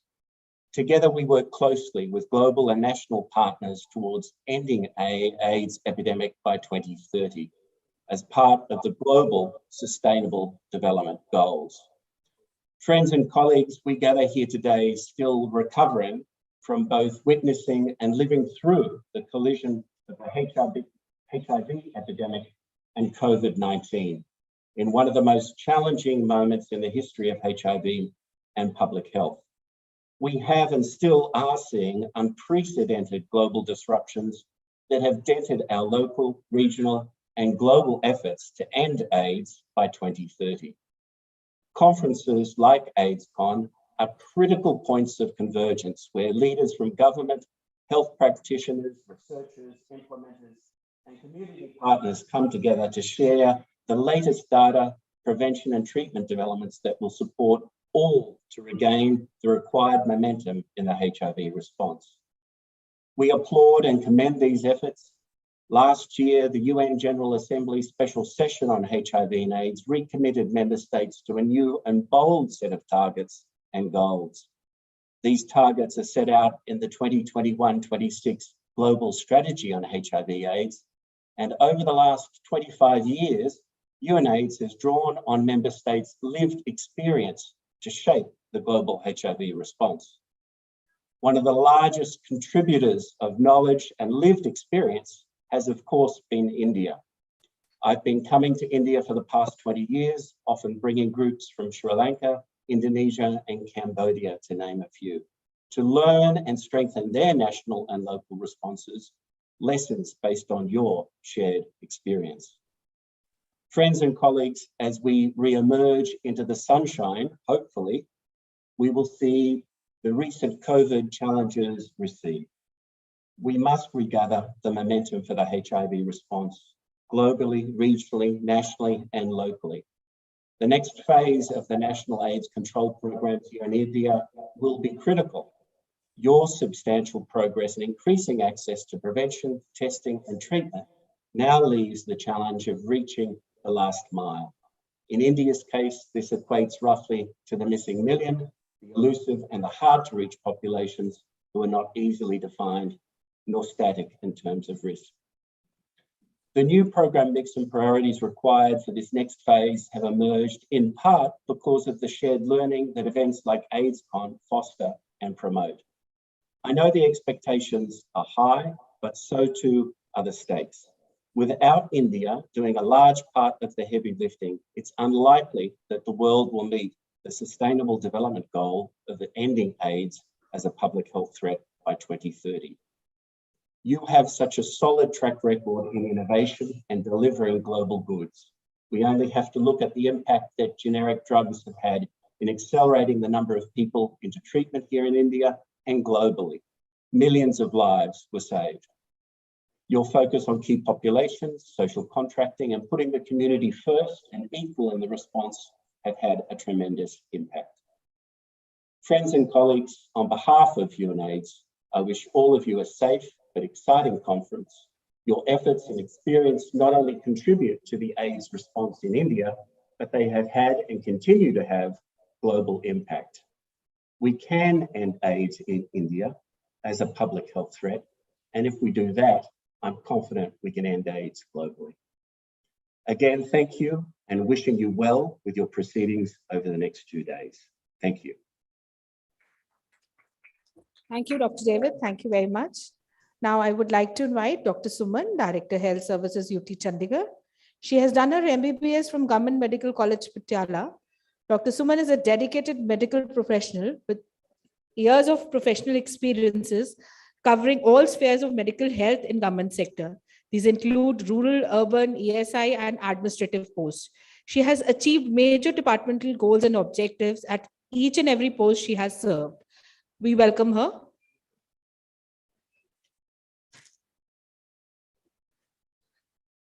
Good morning, everyone.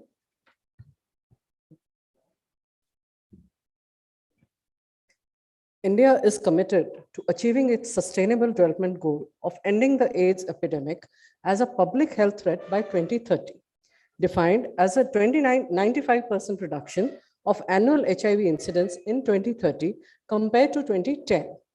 Fast-track targets for the year 2020 have been established to anchor the global AIDS response towards ending the epidemic. The National AIDS Control Program has adopted the fast-track targets across the prevention, detection, treatment continuum, including the elimination of mother-to-child transmission of HIV, as well as elimination of HIV/AIDS related stigma and discrimination. To provide treatment adherence and counseling services before and during treatment to ensure high levels of drug adherence is one of the main objectives of the National AIDS Control Program. Adherence to ART will prevent further infection as the viral load is undetectable. For this, counselors play an important role at every step. The counselor address the issue related to the pre-ART or the treatment preparedness and explain the details of the treatment, its importance, and the side effects of the drugs. HIV-reactive patients are also provided emotional, social, and psychological support and importance of the follow-up.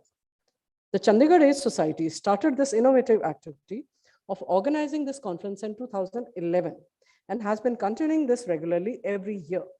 No other state has been able to gather together so many people from various backgrounds with a common goal of ending AIDS on one platform.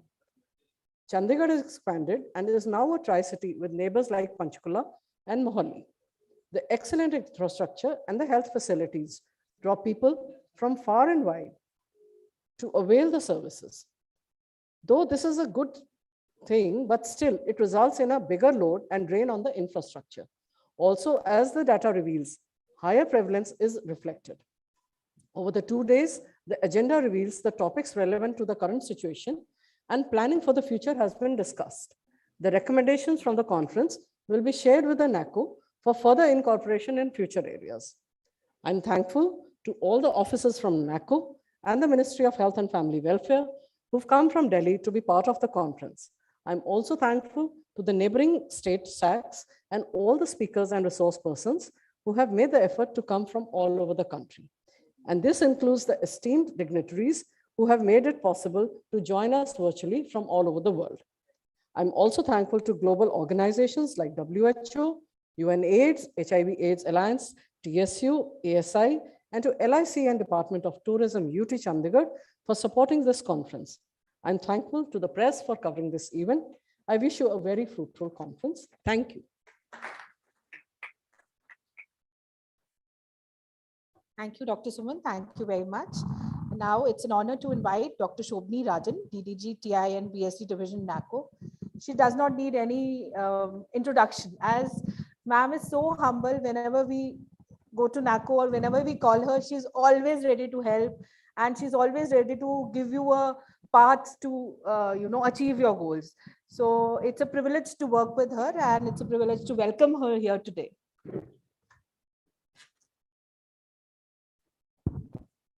Warm greetings. Good morning.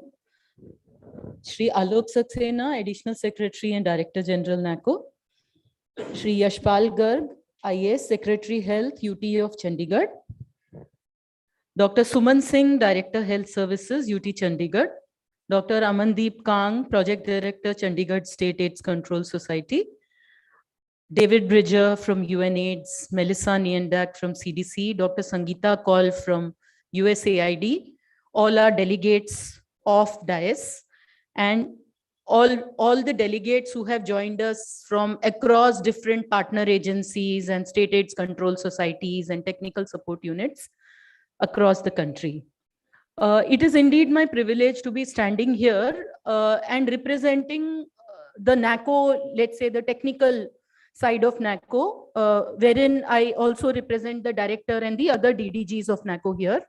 And the theme of AIDSCON, the way it is towards AIDS-free world, it aligns very well with what the Global AIDS Strategy says, as well as what the National AIDS Control Program Phase 5 envisages.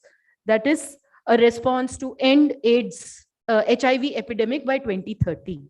So I would like to congratulate the whole team of Chandigarh, led by the project director, for keeping up this tradition of Chandigarh AIDSCON. And it is no mean feat to be able to sustain an activity at national level led by a state for the 11th year in consecution without any break. And I think that deserves a really loud round of applause. AIDSCON for us was not merely a scientific activity. It was always seen as an amalgam of sorts between the program and science and implementation and all the sectors. So in AIDSCON, we all got the opportunity to hobnob among the academics who PGI Chandigarh and other institutes brought in, and all the program people from the various state aid societies and TSUs and all our partners, whether they are development partners or implementing partners, we got to actually in one place see what has happened around the year, which has kind of made a difference to help us move towards a firmer policy or make some little bit of mid-course correction in the program. So in that sense, AIDSCON has been really facilitating this kind of informal but robust conversation between all stakeholders to inform the program. So as we see, the agenda this time is also along the same lines, where we have this kind of taking stock of what we have done and also deciding and talking to each other in terms of what we should be doing in coming year. So I wish the event on behalf of my whole team at NACO all the very best. And we are there with you for the next 2 days to learn and support the whole process. Thank you. Thank you very much, ma'am. Thank you. Now it's an honor to invite our guest of honor, Shri Yashpal Garg, IAS, Secretary Health UT Chandigarh. He's always been with us, very supportive. He's from 2008 batch UT cadre. He is holding the charge. He's the Secretary Medical Education and Research, Secretary Hospitality, and Chief Executive Officer, Chandigarh Housing Board. Still, he gives us time and he's very, very supportive. Thank you so much, sir, for allowing us to hold this conference today. Thank you.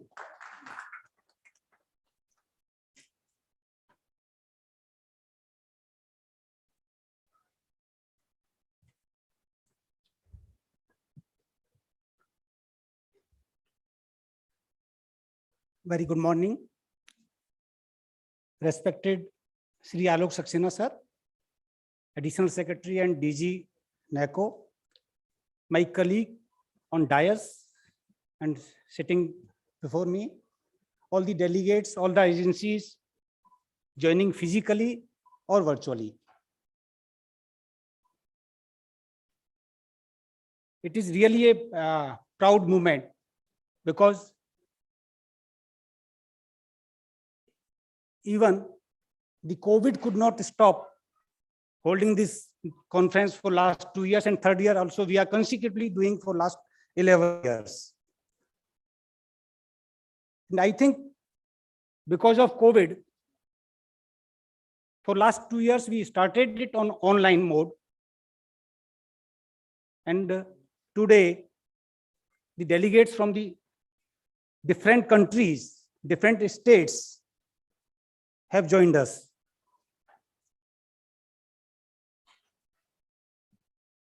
Mrs. Kang was just sharing with me that next year we are planning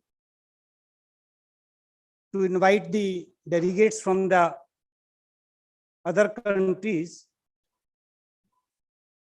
from the Asia, the whole of the Asia. So we are expanding.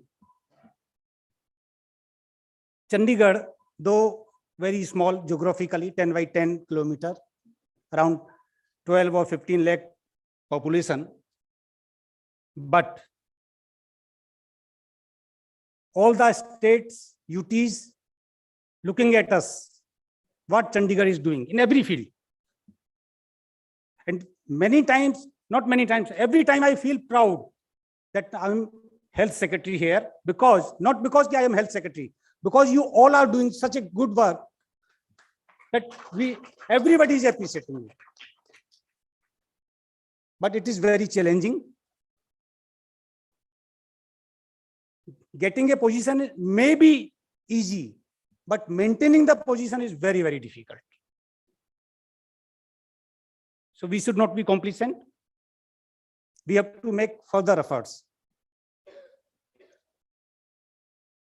Regarding this HIV related ranking, we were at rank 4 in all the state UTs. Now we are at number 2. Actually, we should be at number 1, but there is only some technical issue. We have not notified one ombudsman. That is not your failure. That is the administrative failure on our part that we could not notify it. Otherwise, we would have been number 1.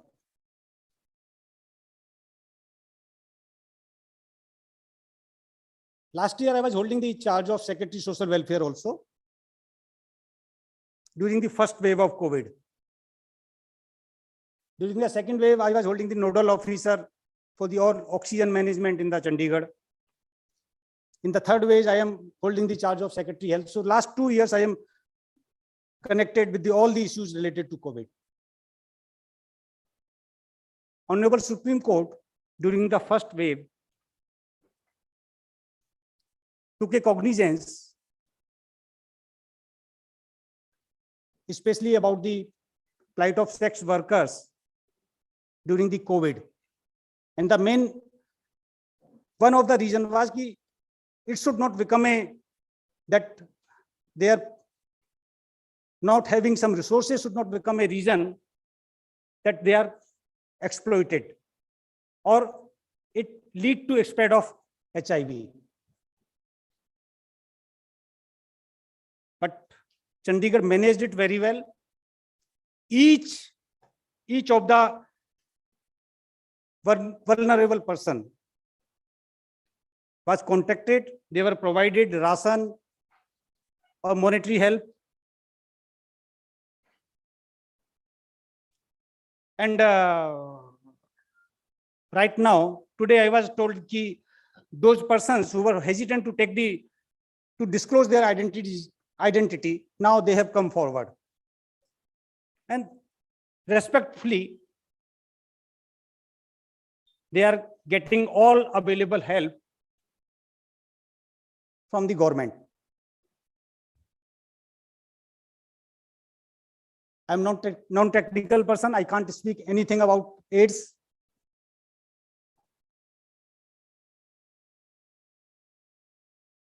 But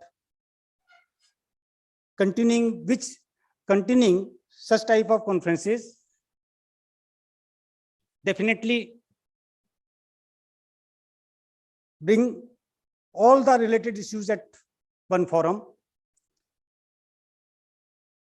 because AIDS is not a localized problem. We have to deal it collectively.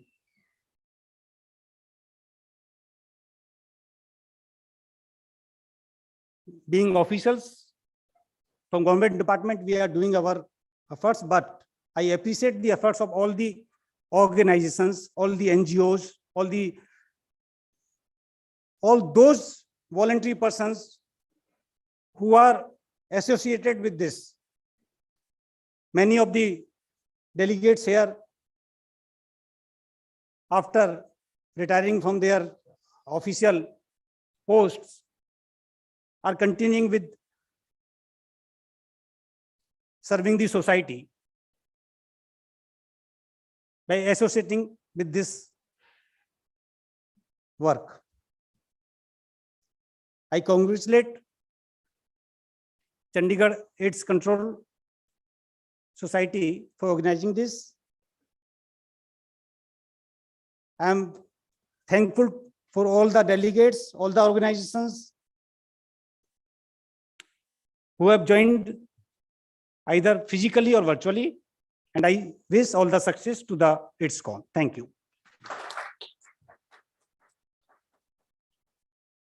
Thank you so much, sir. Thank you. It's an honor to invite our chief guest, Shri Alok Saxena, Additional Secretary and Director General NACO, New Delhi, to address us, please. Shri Alok Saxena joined in May 2017 in the Ministry of Health and Family Welfare and is looking after National AIDS Control Organization, Central Government Health Schemes, Ayushman Bharat, Pradhan Mantri Jan Arogya Yojana. He's also the Chief Vigilance Officer in the Ministry of Health and Family Welfare and AIMS, New Delhi. He's an officer of 1989 batch of Indian Postal Services. Shri Alok Saxena brings a vast and varied experience, having worked in the past in the Ministry of Home Affairs, Department of Personnel and Training, 6th Pay Commission, and Ministry of Finance. Between 2010 and 15, Shri Saxena headed the Indian Post IT project that comes under the Department of Post. He has taken NACO towards a great success in reaching the global targets. We welcome you, sir, and invite you for your address, please.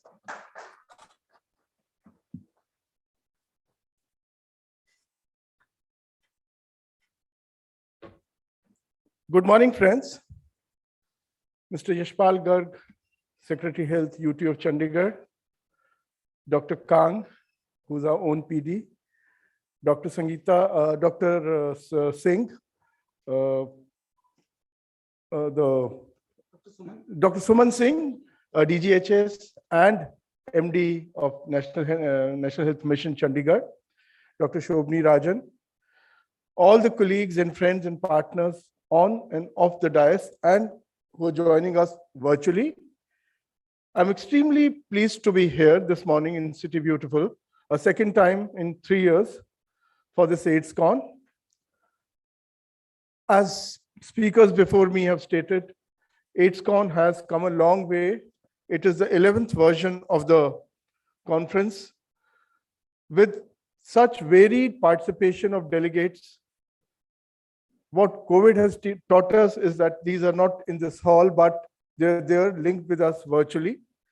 That further enriches the work that Chandigarh SACS has been doing, particularly in hosting this conference. It also gives me extreme pleasure that even though in these 11 years, there has been change at the top, there have been PDs, and now this year we have a brand new PD, but a much experienced doctor and a medical administrator, and the tradition of holding this continues. So I must compliment Dr. Kang for continuing with this tradition and doing it so well. I see the agenda. The agenda is packed with all the things that we need to discuss. We normally discuss about AIDS, but these last 2 years, as you know, have been rather heavy on health sector. We have worked really hard in controlling the pandemic. At times it has slipped from our hands. At times we have been able to control it. But in the end, we have succeeded. We have succeeded in vaccinating almost 97% of the eligible population with at least one shot, and almost 85% with both the shots which started almost 13 months ago in January 2021. So this has been a mixed bag, but more successes than failure, I would say. But most important thing that we have done in these 2 years and more is that we have learned to be innovative. We have learned to think out of box and not lose our focus. This is more so in the AIDS control program. But, you know, as Dr. Singh would bear me out, even in the NHM, we were one step ahead of what was happening on the ground as far as the COVID virus was concerned. We tried and we succeeded mostly in ensuring that the services reach the beneficiaries, that are programs of various disease control programs of vaccination, RCH, they do not suffer a setback.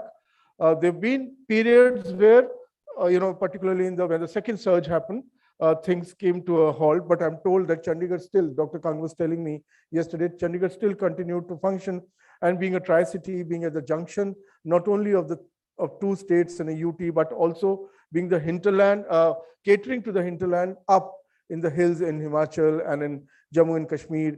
People would come here and they'll be taken care of. So that's the way this union territory, this city works. It not only caters to its own needs, the needs of its 1.3 million residents, it also caters to the needs of all the surrounding states and UTs. You have 2 more UTs now in Ladakh and JNK to cater to. So people come here. As DG CGHS, I see that a whole lot of our beneficiaries from the neighboring states gravitate towards Chandigarh for secondary and particularly tertiary care. So it's a daunting task that Chandigarh administration, that the DGHS here and our PD does. So again, compliments are due to them. Now coming to the agenda, I see that Dr. Kang actually came to my office last week, and we, though we had a plan to have a review in the East in Jharkhand, there were issues about assembly session there. So I said, it's a godsend. Let's postpone and reschedule our Jharkhand conference, and we decided to come here. Then also, as many of you would know, simultaneously iske saath saath ek dusri training for trainers chal rahi hai Delhi mein. So we had to actually divide our team. Half of the team is there and half the team is here. But I deem it, as DG of NACO, I deem it extremely important that NACO team at the top level should be involved here for various issues that arise, for various issues that are highlighted. Somebody at my level should be here to take note of the points that are being raised, to clarify the issues that can be clarified here, and to take further, because ऐसी conferences का सिर्फ ये मतलब नहीं हो सकता कि हम लोग आए और discuss करके चले गए. Of course, I have David and Melissa, so I would rather stick to English. It cannot be that, you come and discuss and go back. It is a constant learning exercise for us. The centerpiece in AIDS control program is that we constantly learn and innovate, and we learn from each other. We learn from the communities, we learn from the networks, we learn from the partners, and that's how National AIDS Control Program in the country globally has. India's NACP is hailed globally as a model to be emulated, as a model which is successful. But our successes, as Secretary Saab was also saying, should not lead to complacence, because if one thing COVID virus has shown us, viruses are extremely tricky customers. वो जाते हैं और वापस आ जाते हैं. So they go in remission, they come back mutated. This is what has been our learning. Now, in a virus which is like COVID, which has spread in the population, our hope lies in the fact, even though at a very high cost, that herd immunity आएगी और ये endemic हो जाएगा, that it'll be endemic. But a virus which is unlikely to be generalized, which is only in key populations. In the key populations, we know 5 of them, and the bridges. Mutation will not be at the same stage or at same level or at the same spread that happens in a generalized virus like COVID. So we have to be all the more careful, because it will come back and next time it will hit new populations, new generations. This morning, I was taking a walk with my team. I took an hour-long walk at Sukna Lake this morning, and we were discussing the difficulty in handling the challenges, rather, in handling AIDS control globally, is that this is mostly a concentrated epidemic, barring, some parts. There are now pockets in India and in some parts of Africa. It's a generalized epidemic. But in a concentrated epidemic, you have to be constantly on the guard. You have to be constantly guiding, mentoring, hand-holding the key populations and taking care of the newer generations. Also, this is a population, this is a virus where the person has to do something to contract. ये हवा में नहीं है कि आपने inhale किया और आ गया, या नजदीक रहने से आ गया, या droplet से आ गया. You have to do something to get this virus, and that something is an act of sex or blood transfusion. So, or syringes, again, the same blood transfusion route of poking your skin with syringes, So, and in a reckless manner. सो इस virus को अपने शरीर में ले जाने के लिए कुछ करना पड़ता है, और we have been very successful in through our IC, through our prevention program, through our testing programs. We have been very successful in educating those key populations without sitting in judgment over their choices in life. That's very important. We work with sex workers, we work with MSM, we work with the transgender population. We never sit in judgment over their choices in life. We only tell them to behave responsibly, be safe. And we've been successful so far. But with a newer generation coming, which A, does not engage on physical spaces, but engages in virtual spaces, and B, a population whose age of sexual debut is increasingly going down. So they are otherwise innocent kids, but driven by their testosterone, or maybe social media, or what is happening through the dating apps.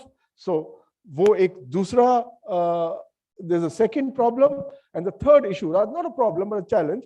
The third challenge is that most of them do not have any risk perceptions. Sex workers 30 years ago or 25 years ago were at least aware that there was risk of STIs, and there was risk linked to that of HIV, which was then an emerging virus. But today, they do not have that risk perception that they are at risk. They do not talk to each other. They're in virtual spaces. There are no support groups, so to say. So the challenges are much more now than they were 25 years ago. Also, I always say all the low-hanging fruits have been plucked.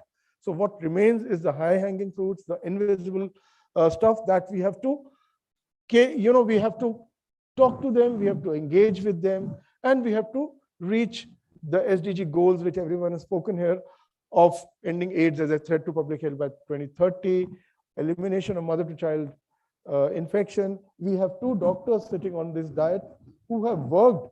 Dr. Kang has been or is a rather practicing gynecologist, so she would know. And Dr. Singh is a public health professional. So elimination of mother-to-child is something which in Chandigarh we can achieve. But as we know that Chandigarh में achieve करने का कोई मतलब नहीं है अगर बाहर से लोग आ रहे हैं, तो ये तो एक पूरी रीजन की and for the entire country we have to go as one. But yes, Chandigarh can be a model, a role model for the rest to emulate that. How they do it, it can be replicated. And as Dr. Melissa was saying, that in India one size doesn't fit all, so we'll have to adapt it, we'll have to change it, but we'll have to somehow achieve. I'm glad that all of us are committed to, all of us are very focused, at least in the program, all over the country, very focused to our goals and the ways to achieve, also the challenges that we face. And at this moment, when we have just got the approval for NACP 5, it is important that such discourses, such interactions, such talks take place. We learn from each other, we tell each other the problems, and we try to find solutions. I'm really glad to be here. Thank you, Doctor, for organizing this, and I wish you all the success. Thank you very much. Thank you very much, sir, for motivating and guiding us. Now I would request our Secretary Health to please give a token of remembrance to our Chief Guest, Shri Alok Saxena ji, Additional Secretary and Director General, NACO.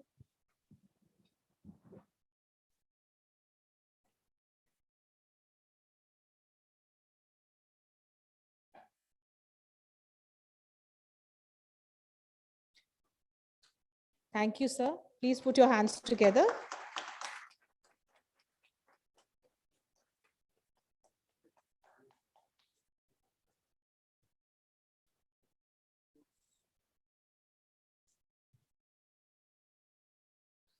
Now I request our chief guest, Shri Alok Saxena ji, to please honor our guest of honor, Shri Yashpal Garg ji, IAS, Secretary Health, UT Chandigarh.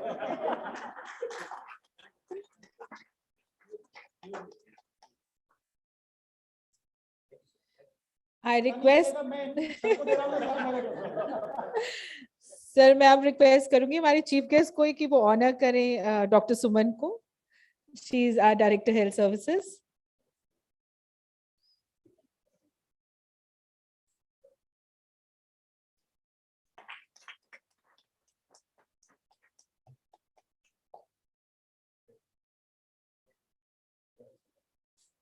Sir, Dr. Shobni Rajan. Sir, मैं request करूंगी आप ही हमें सबको honour कर दें please.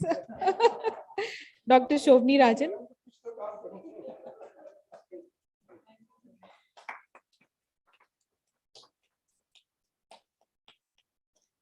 So now to our project director, Dr. Amandeep Kang. She has been very supportive, very understanding.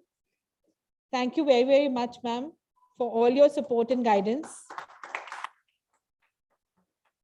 आपकी guidance के बिना ये पॉसिबल नहीं था ma'am. Thank you very very much.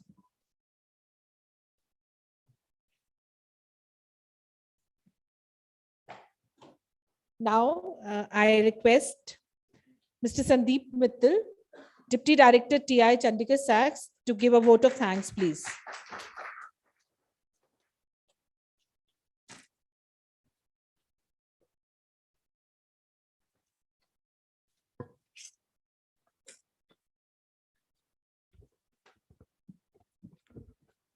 Good morning, everyone. It is my proud privilege to propose a vote of thanks for this national conference AIDSCON-11 towards AIDS-free world. At the outset, on behalf of organizing committee of AIDSCON-11, I would like to express my profound gratitude to Honorable Chief Guest Shri Alok Saxena ji, Additional Secretary and Director General NACO, for sparing his valuable time to inaugurate and preside over this 2 days conference. Sir, your presence inspires us in organizing more such events in future. And as you have said, from very busy schedule, we have given priority to this conference. So we are quite thankful to you for that, sir. So we look forward to various events and programs in Chandigarh under your guidance. Let me express my gratitude to our guest of honor, Shri Yashpal Garg, IAS, Secretary Health, UT Chandigarh. He has always been a great motivating force behind these various activities of Chandigarh State AIDS Control Society. So your support, encouragement, and patronization has helped us to organize this event. And that scheme, when Sir was Secretary Social Welfare, so he was instrumental in putting these things on track. So when this dry ration scheme was directed by Supreme Court, so but Sir very kindly conducted one meeting in the evening, and the process that was somehow was not actually on track. In a single meeting, in a half an hour meeting, it actually went on track with the minutes from him. So this is a great thing. And now our sex workers are registered with the Food and Supply Department, and they are getting benefits for all times to come. Now this was one-time activity, and these sex workers have been registered as a priority health household, and they will be getting this benefit for all the times. Because in some states, we have seen that one-time activity was done, some one-time ration was given. So that was just a one-time activity, but probably they'll be benefited in a longer run. So all sex workers, so this is very great of you, sir. So with more such innovative ideas and sport and social welfare schemes, we'll definitely implement for our key populations. So NACO had entrusted us to organize national review also last time. So because of COVID, we were not actually able to do this. There was a TI review where we were to host 10 states from southern India. So somehow because of COVID, we were not able to do.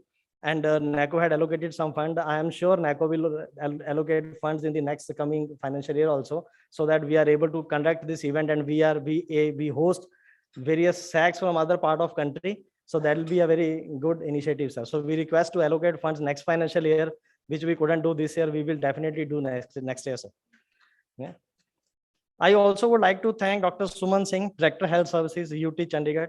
She has always supported us wholeheartedly in all endeavors of Chandigarh SACS. Thanks are also due for Dr. A.K. Puri, who couldn't join because of some other engagements today. He's Deputy Director General, CST and IEC, NACO, New Delhi, under whose division the funds are allocated for this event, which we are conducting for so many years now. I'm thankful to Dr. David Bridger, Country Director, UNAIDS. He actually rescheduled many of his activities. So it's very grateful to you, sir, that you rescheduled your activities to be part of AIDSCON and be with us today. I'm also thankful to Dr. Melissa Nandak from CDC and Dr. Sangeeta Kaul, USAID, who has always been a great support for organizing this annual event. They have been participating in this event for last quite some years and giving inputs and enlightening delegates with their expertise. I also thank to Dr. Shobhani Rajan, Deputy Director General. She actually deputed whole of her team at NACO to chalk out this plan, design various scientific sessions, so and helping in bringing a lot of other global partners on this platform. So she is very supportive. She always guides us on pertinent issues which needs to be included in the scientific sessions. So we look forward to you in all our forthcoming events also, ma'am. I thank various organizations, including partner NGOs and civil society organizations, global partners like UNDP, UNAIDS, WHO, USAID, CDC, IPPF, ITEC, YRG Care, Humsafar Trust, Ministry of Social Justice and Empowerment, National Institute of Health and Family Welfare, UNICEF, NCPI Plus, PATH, Swasthi, SPYM. These all agencies, they have collaborated with us. They have put their brain and soul in compiling this whole, composing this whole sessions during this conference. So they'll be enlightening us and how to deal with the epidemic of HIV and end this epidemic by 2030. So they'll all be supporting us in these 2 days. I thank all chairpersons, co-chairpersons, and speakers who will be with us.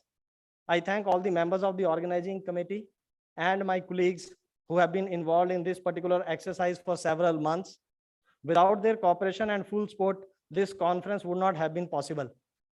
I'm also thankful to all our NGO partners. So they are here also in large number, and our technical support unit, and also the NGOs are working in other states, other SACs, and TSUs also working in other SACs states. They are also instrumental in guiding us in designing this scientific session. On an event like of this dimension, we are conducting, and this is the 11th one. Every time there are butterflies in our stomach, how will it go? And so we'll start rolling months in advance. It requires meticulous planning and execution.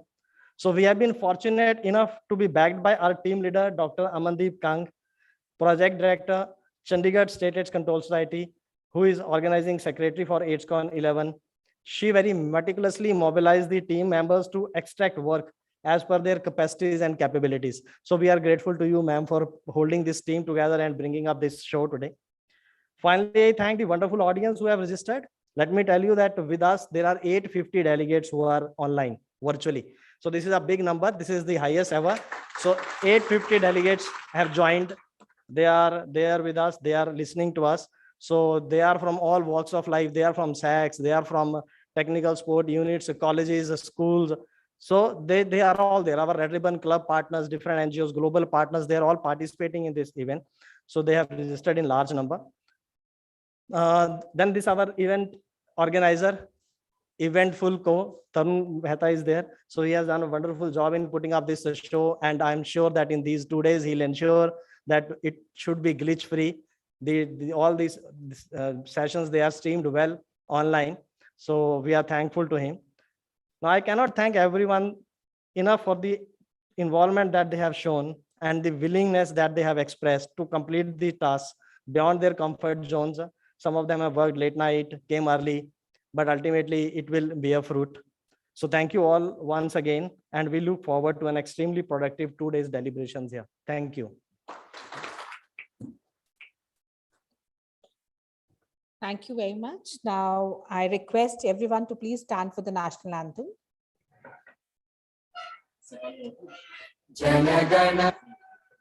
Just a second. अभी national anthem ना बजाएं। अभी हम सब लोगों के लिए सबने क्लैपिंग की है।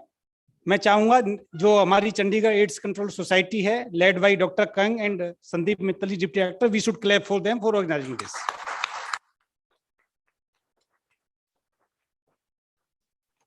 Thank you so much, sir. This was really very, very motivating. Thank you.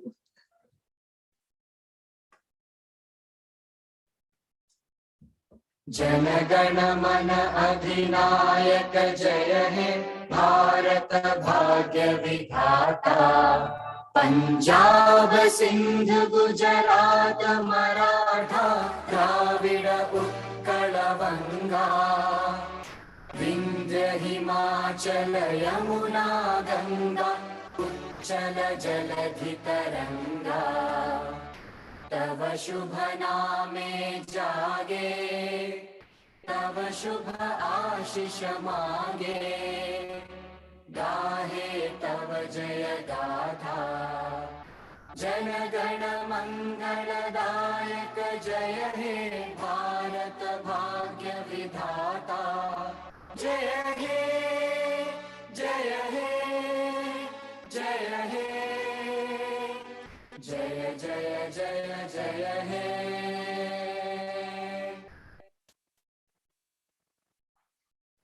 Now I request everyone to join us for tea, please. Thank you so much. The tea is being served in the hall downstairs this way. Thank you.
Hello.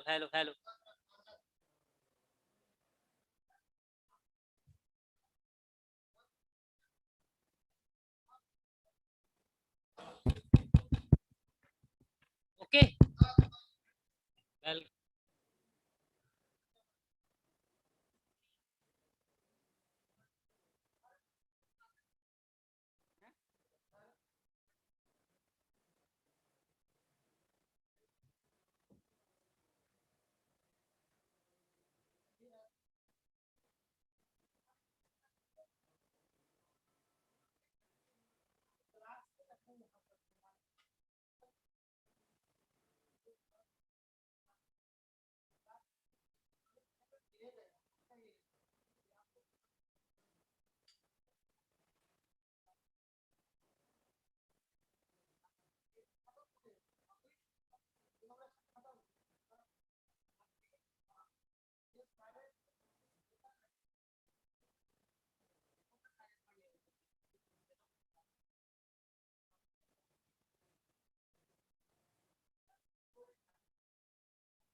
ये भी जो presentation है वो कहाँ से display होंगे? Doctor Pradeep, तुम्हारे पास है?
Hello, hello. I request everyone to please settle down as we have to start our session. Request everyone to please call their friends telephonically or could please be seated.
Hello, welcome back. I request everyone to please come back.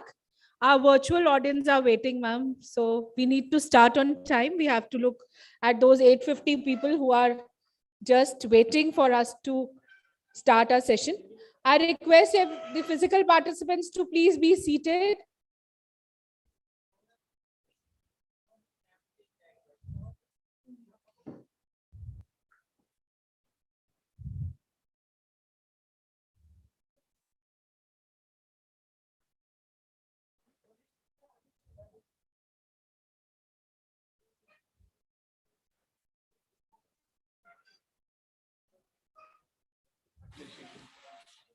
Our session 2, NACP 5, response to end HIV epidemic by 2030. It's an honor to invite the chair, Shri Alok Saxena, ASLDG NACO, New Delhi.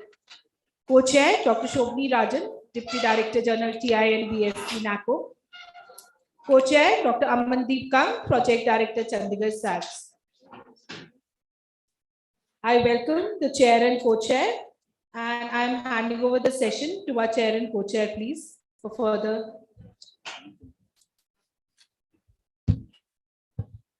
Thank you. Okay. No. I hope I'm audible to the virtual audience as well. Yes, ma'am. Yes, ma'am. Okay.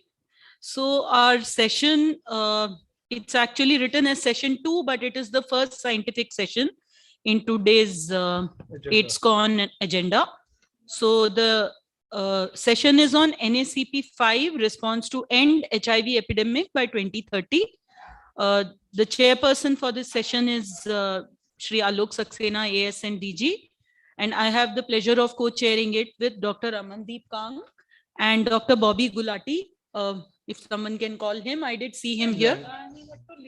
Okay, he had to leave. Fine. Right. So I invite Dr. Pradeep Kumar, National Consultant, Strategic Information, NACO. Pradeep has been in NACO at least for the last decade, if I'm not wrong. And he's our go-to person for everything and anything to do with the epidemiology of HIV, the surveillance, and he will be presenting HIV epidemiology, current status, and strategies to fast-track the response. So over to you, Dr. Pradeep. Thanks, ma'am. And with the permission of chairs and co-chair, the topic which has been assigned, HIV epidemiology, current status, and the strategy to fast-track the response. Broadly, we are going to cover the level and trends, national, state, and district level, the route of transmission, as well as the progress on the key indicators, and also in the second part, we will talk about the strategy. Now, I am just cautioning you that I will not go through the details of each and every part, because in the next 2 days, each element of the slides will be discussed in one way or other way in the larger detail. So we will not go into much detail, but at least I will tell you the status which will set the discussion points, the platform for lots of the discussion. Now, I think we alluded about this particular slide in the morning when AS and DG sir was talking about the concentrated epidemic. This is just quantifying that concentrated epidemic context. The prevalence, overall prevalence remains low, but there are some population groups which are much more impacted than the others. And this is not something which is today, it has been continuing for a long period of time. The prevalence among the IDU is almost 30 times than of the general population. On the other hand, even among the female sex workers or prisoners, the prevalence is quite high. Now, what is important is that still our lots of epidemic continue to happen through the heterosexual route. That is what the volume comes. Almost 84% are through the heterosexual, 2 to 3% are from the homosexual, so around 87 to 88%. But another important point comes is that which is important from the high risk perspective and the concentrated epidemic, 6% of the infections happening through the infected needle and syringe. Even at the national level, this is quite high, considering the very small population of the population get engaged in that behavior. But if you go to some of the states, including perhaps into the Punjab, and of course we all know about the northeastern state, a large proportion, much higher than what we are seeing, the 6%, a large proportion of the infections happens to the infected needle and syringes. Now, while those two slides were the national perspective, in these slides we are showing to show the district-wise perspective. And it is important because we are saying that at low level of the epidemic, perhaps if you can see into this part of the slide, this is about the adult prevalence, which talks about only among the northeastern states you will find the districts with higher prevalence. But if you talk about the volume, even this pocket or this pocket where we are today, you are going to find lots of cases, because even with the lower prevalence, but with a higher population size, the importance comes, the volume becomes there. And once we look into the EMTCT part, high PLHIV size, higher fertility rate, that translates a lot of PMTCT need in these and these parts of the country. So that is important for us to understand that, and hence why one of the things which will be happening a lot in the NSCP 5 is the focus on the populations and on the districts where we feel that epidemic is much higher, not only in terms of the prevalence, but also in terms of the volume. And that's why you will see we have lots of these high priority districts in the south, because even there the prevalence continue, the volume continue. But lots of districts in the eastern UP, in the part of the Bihar, in the today where we are there, you are going to find lots of districts. So as a part of the NSCP 5, we have divided all the districts into the 4 priority category, high, moderate, low, and medium. And we are saying is that if you cover 299, yani around 300 districts, you will be able to cover almost 85 to 90% of the population. But if you want to go to the overall, around 95%, around 400 districts, 450 districts need to be covered. A quick things which will tell us where we are and where we want to go. 5 key impact indicators, and you will see this slide perhaps informing the basic discussion on each of many of the coming sessions. Decline in new and HIV infections, which is a key for the prevalence part. We are at 48%. We want to achieve to the 80% during the next 4 or 5 years. For 78% of the PLHIV know their status, we want to achieve to make them to the 95%. 83% of the PLHIV who know their status are on ART, we want to take them to the 95%. 85% of the PLHIV who know their status are virally suppressed, we want to take those. So these 3 are about the 90. And then the last part, the one of the things which Sir mentioned, EMTCT, which is something which is a very, very critical and very close to the heart of the NACO interventions. And here we are perhaps a lot below what we want to achieve. Against the target of 95%, we know we are at, as of now, 52%. Now here I wanted to show you that, and perhaps when you deliberate into the next scientific sessions, 90 is not something which works in the isolation. It is not a one-point story, but it is a story over a period of time. And it is very important for us to know that if we have to want to achieve 1995 in the fullest, every component of the program has to come together. You know, first 95 is not dependent upon the second 95. Second 95 is dependent upon the first 95. Those interchange are there. And if you see, if you have moved from the 72% to 78% on the first 90, but if you have not made same progress on the second and third 90, you are going to lose the targets. So NSCP 5 is about breaking the silos and building the synergy. This is very, very critical element that even within the program, all the components of the programs work together. Now, this is the strategy which we are talking, some of the things, the fast tracking is the strategy which we are talking about the NSCP 5. And here, as Sir was mentioning, that we have got a very recent approvals. Our target is aligned with the global targets, and which talks about to reduce the new infections and AIDS-related death by 80% by 2025. And the other things comes into the STD, because we know that it is a national AIDS and STD control program. So we have been putting an objective to improve the STD component of our program. I will not go through the objectives because those parts I think I have covered, but what I want to talk about the guiding principles. You know, NSCP 5 has been decided based upon the sum of the guiding principles, and whatever we do, we need to be careful about that. Where do we stand on terms of the 6 guiding principles? Are we, whatever we are doing, are we doing a prioritization? So whatever investment we make, we get the maximum return on those investment. Are we leveraging technology to ensure that we bring better efficiency in our operations? Are we ensuring that our program will be evolving? So are we ensuring that the people we have, the resources which we have, are we repurposing them? Are they upskilling them so they are able to deliver better services in the given time period which we have? The partnership, everything, and all the 4 or 5 targets which we talk, everything cannot be achieved by the NSCP alone. So what are the various partners which we have to bring them together so that we can move on the path of the elimination goals? A strategic information is going to take much larger shape because we are talking about that as I was taking the low hanging fruits has been already taken. What we are looking is that the last miles, and that is going to be much more challenging. And at the same of the time, one of the things which we have to, whatever we do, are we going to be the gender sensitive and the community led? So these are some of the things which we are talking, and the fundamental principle which we are going to, the mantra for the NSCP 5 is the break the silos, build synergy.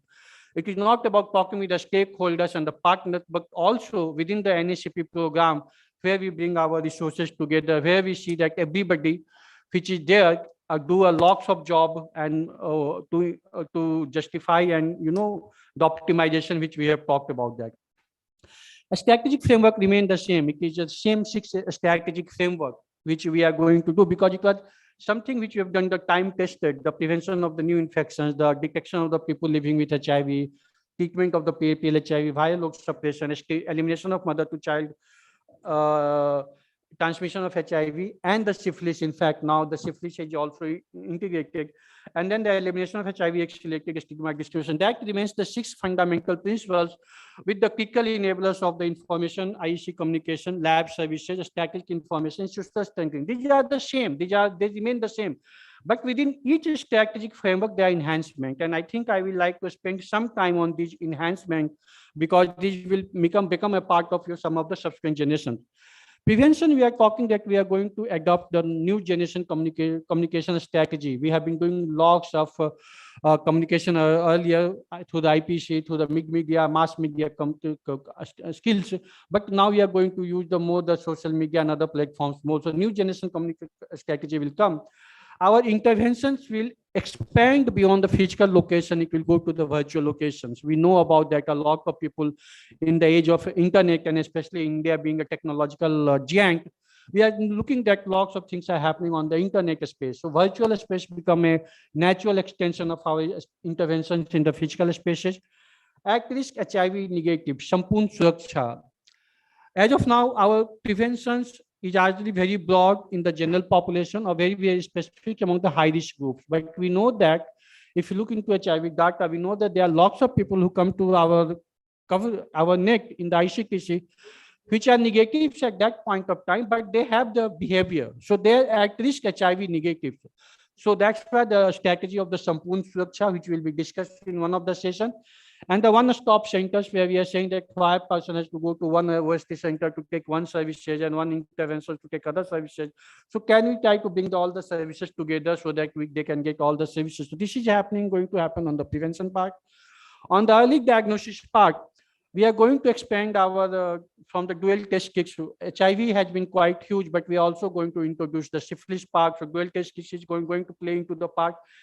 Augmented contact testing and index testing. I think that is something we have been introduced into the program long back, but that will become a very, very strong part of the our strategy in the NSCP 5, where every project is we will try to reach back to their context so we can test the exposures among the partners, and of course we can get the positives at the earliest. Linkage loss reductions, we know that there are few people who are tested at the positives, but they never reach to ART centers. It has reduced over a period of time, but as we are looking to 95, we can't afford to lose any single PLHIV. So that will become quite focused.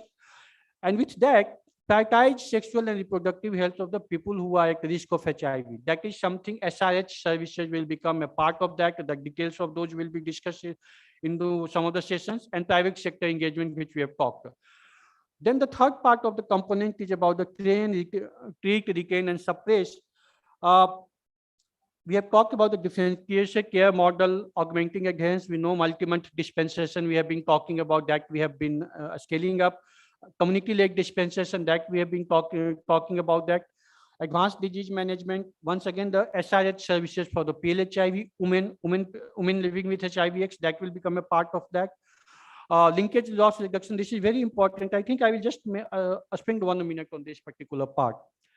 Every year, on an average, we detect around 200,000 patients in our ART, in our testing program. But at the end of the day, if you see the increase in the ART, only 1 lakh is the net again increase in the ART. So we are making 2 steps forward, 1 step backward. It happened because we are losing a lot of PLHIV in the ART system. So that is something will be very, very critical if you really want to make a progress on the 1995. We can't be, a little bit, we have to be very, very careful that when a PLHIV become a part of the system, we are able to retain them for a longer period of time. And of course, that blood spot for the viral load testing we have been piloting, that will be another thing which will improve our sample transport even from the remotest part of the country. The last slide I will spend on the synergy because as I was mentioning, NSCP program in itself cannot achieve all the goals which we have been stated. It is a program which will require the multi-sectoral response. Some of the partners within our national vertical program will need to be roped in. Yes, ma'am. So National Health Mission, National Tuberculosis and Elimination Program, and National Viral Hepatitis Surveillance Program, you all know that they are relevant for the program. But at the same time, a state government for the social protection schemes, as well as the other things which they can offer, that will their synergy we have to leverage. The line ministry and the private sector. So these are the 6 things at least we are looking at. We will try to engage a little bit more than the NSCP 5 because that is one of the key part of the strategy, that it has to be multi-sectoral response in institutions to get the desired goal. So with that, I stop here. And I just talked about all the things in the big picture way, have not spent a lot of time into each of the slides because those will be discussed into detail. But just to give the bird eye view what we are going to discuss some of the sessions in the subsequent sessions, I wanted to take you through that. So thank you very much, ma'am. I think I stop there.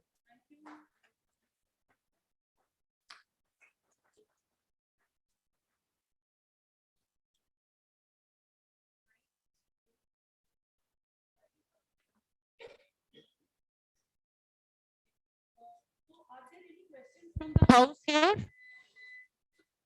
A raise of hands. And can someone check if there are any questions or comments on the chat box for the virtual participants? No, ma'am. There is no questions.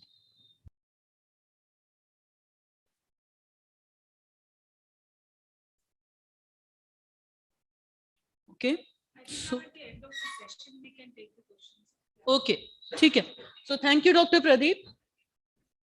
I invite our next speaker, Dr. Shantanu Purohit, National Consultant NACO, to talk about priority areas under Targeted Interventions Program.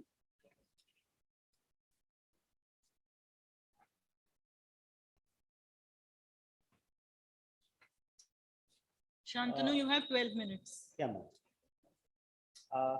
Thank you, ma'am. With the permission of a chair and 2 chairs, that will present on the priorities under the targeted interventions. For next phase of NSCP, I have only one slide. This is not the slide. This is the slide that I will be talking. Prior to that, just I'd like to highlight one thing that our SDG sir has highlighted. The priorities of NSCP to reach the last mile community member. Prior to that, with the guidance of Alok Saxena sir, our SDG sir, in 2018 and 19, we fine-tuned the decade-old TI intervention program with the revamping strategy. So when this revamping strategy come into the existence and implemented, now this is really showing results in the field. Results in terms of reaching out to the communities who are beyond the catchment area of the TI, reaching out to the social and sexual network of the community's member, reaching out to the different contacts of a positive HRGs, like the way Dr. Pradeep was telling about the index testing, and the PLHIVs, the KPPLHIV, who are not coming to the ART center through our peer navigation approach, we have been able to reach out, make them to reach out to the ART center, and the access has been increased. These are the results that we have seen in the last 2 years. So in the next phase of NSCP, we are banking on this particular approach, and we will be intensifying more on this particular approach to reach out to the maximum community members with the targeted intervention services. And when it comes to targeted intervention, it is not only the TIs, that also under the prevention approach, the link worker program, where we have been reaching to the rural key population and other at-risk populations.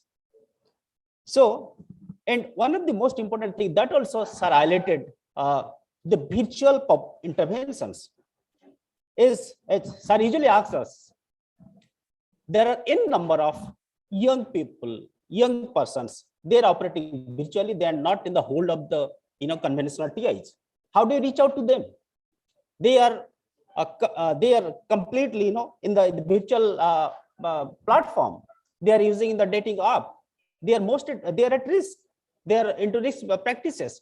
So how the national program will reach out to them?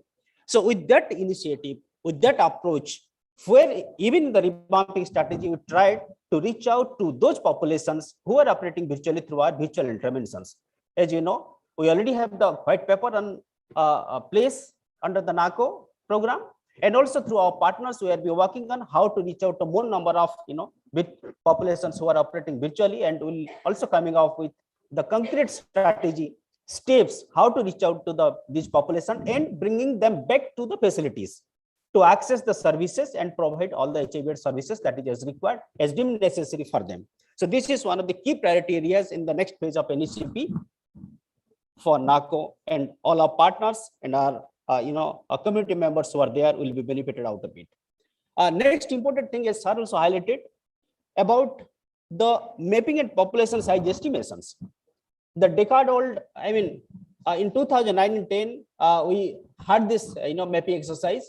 Now this mapping as population size estimation with new scientific rigor that will be imbibed in the TI program, and this is going to be continuous activities where we'll be reaching out, and also we are estimating size and size of the population, and accordingly we are making our strategy at the field level, how to reach out to them, what is the new hotspot that is coming out in the particular area, and these are the key features of our programmatic approach in the next phase of NECP. And in the key slides that usually Dr. Pradeep and NACO, when we present, that we usually show this HSS data. What this HSS data speaks about, the last HSS when we did with the pigeon populations in 2019, that's showing more than 2% of positivity. So focus is also on the population, the pigeon inmates, and also other incarcerated populations there, those who are in the homes. So those population will also be covered in the next phase of NECP. That is also one of the key priority areas for all of us. And most importantly, that we have seen the last program redefining the bridge population interventions. That we have seen the traditional definition of truckers and migrants probably not work in the next phase of NECP when we are targeting to reach out to the last mile. So we are trying to all those populations. Migration is only a process, but there are other at-risk populations who are migrating from one place to other, and they are into certain risk behavior. So how to reach out to them? This will be our new strategic shift and a strategic step that we will be taking in the next phase of NECP. And therefore, also with the support of our one of our partners, we are undertaking some of the study where we will be looking at what are the different occupational groups that will be catered to through our trucker, migrant intervention, and other at-risk population who are in the closed circuit or closed networks of our sex worker and other community members. At the same time, also in the next phase of NECP, we will be looking into revisiting our rural intervention, especially the link worker schemes. There are around 10 different subgroup of population that currently we are working with in the link worker program in certain high priority districts. So whether we will be going through having the same strategic approach to reach out to the rural population, or something new that need to be look into, that will be working on in the next page of NECP, another TI. And another key features with the differentiated service delivery models. When it comes to differentiated service models, that usually goes towards, as you know, all the sex worker, all the communities, they do not have the equal risks. They are not at equal risks. There is varies with respect to risks and their exposure and their vulnerability. And based on their risks and vulnerability, how we can have a tailor-made, specific package of services that will be looked into, and that is how we have come out with the differentiated service models, so that our resources utilization will be optimum, and also our reach will be maximum. And again, the Sampurna Surakha strategy, this is going to be the one of the game changer for our prevention approach, where we are going to have the composite services that we will be providing to the at-risk populations at the facility level. At the same time, we have also looked into how to provide a composite service or combination services to the population who are staying at the community level. Therefore, this integrated approach of one-stop center also we are looking at, where the one-stop center for the TG populations, one-stop center for the IDS population, one-stop center for the spouse and partners of the migrant and truckers population will be catered to. We are going with the creation of this one-stop center in the next phase of NACP. And also, of course, there is a pressing need to convert some of the activities and also link with the other central government schemes to provide the unmet needs of our community people. Therefore, we are looking at different programs like a national hepatitis control program, and also the Minister of Social Justice and Environment to provide sort of service to our IDS population, or as well as our transgender and Hijra populations who are the community members. And at the same time, we are looking at the strengthening the community systems. As sir, many occasions has stated about that our community are really empowered enough to deal with the case, to respond to the situation.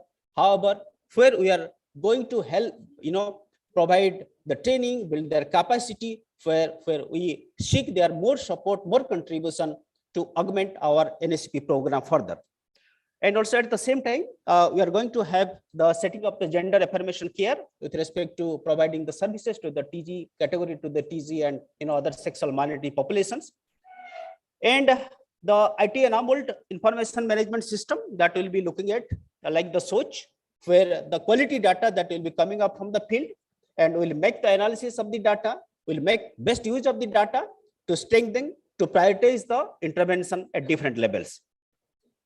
And at the same time, also we are looking at the large chunk of informal laborers who are left out of the services, how they would be given the services by way of engaging the industries, the large employers, and also the micro, small and medium enterprises, so that our reach to the informal laborers would also be maximum.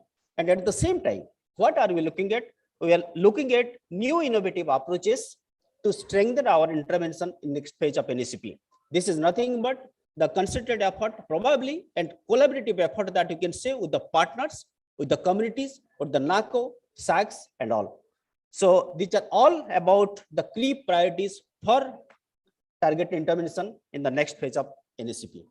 And we expect our vision of reaching to the last mile will definitely be fulfilled. Thank you so much.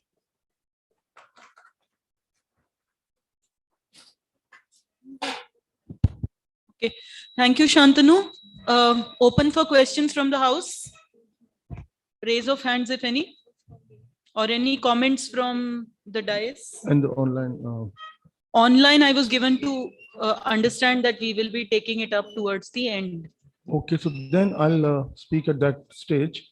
But I think both these first presentations have given us a overview of where we would like to go, or we will have to go during NACP 5, because once NACP 5 ends, which will be in 2026, we'll only have about 3.5 years left for achieving our SDGs. So this is extremely critical. These 4 years, 1 year is already gone. These 4 years, the remaining 4 years of NACP 5 are extremely critical, and we'll have to strategically invest our time and resources for achieving this. Challenges are many. Challenges are also not apparent like they were 30 years ago, 25 years ago. They're not apparent, but we'll have to do. So I think we take it from here. The next presentation, the next presentation for 15 minutes is by Dr. Maliza. Thanks, Shantanu. We'll continue to ask questions about your presentation, but let's move ahead. And in the end, maybe more questions All of you, right? If you have somebody has any question, we can take it now. Otherwise, towards the end, we can take, and I can invite Dr. Melisa. Are there anyone? Okay, then Dr. Melisa. Thank you so much. Good to see you, Melisa. Hello, hi. I hope I'm audible. Yeah. Okay, great. So thank you to the organizers for the opportunity to speak today. I'm honored to be here. With permission of the chair, I'll go ahead and get started. All right, I believe my slides will be projected. Not yet, ma'am. Okay.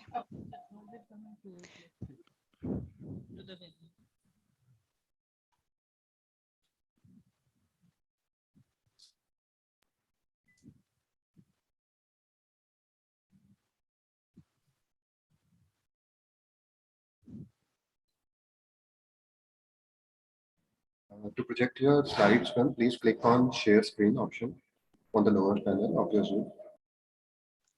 Are you sharing my slides, or shall I do it? You can. Okay.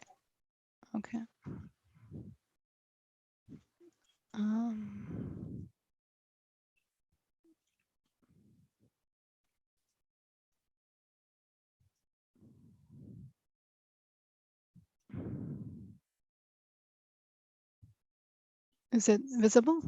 Yes, ma'am, they are visible. Can you make it to slideshow mode? Yes. Okay. That's good. That's good. Perfect. Okay, so one moment, please. Let me. Oops. Just need to switch. Okay, is it still in screen mode for you to see? Yes, ma'am. Your slides are So, visible. okay, great.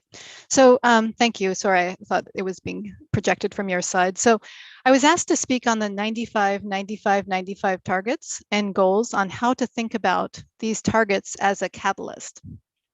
You know, I started thinking about the word origin of catalyst when I was given the presentation title, and looking it up, it actually means to loosen, dissolve, or untie from its origin. And in the chemistry sense, catalyst is a substance that increases the rate of reaction. In either case, one thing to remember is a catalyst cannot act in silo and requires the right conditions to loosen or untie to realize the desired outcome. So my presentation is quite general and broad, but as we surge towards epidemic control, we simultaneously need to consider community engagement through the lens of equity, access, and sustainability. In this way, targets can act as a catalyst for the NACP5 goals to reach the last mile. It's going ahead from your side.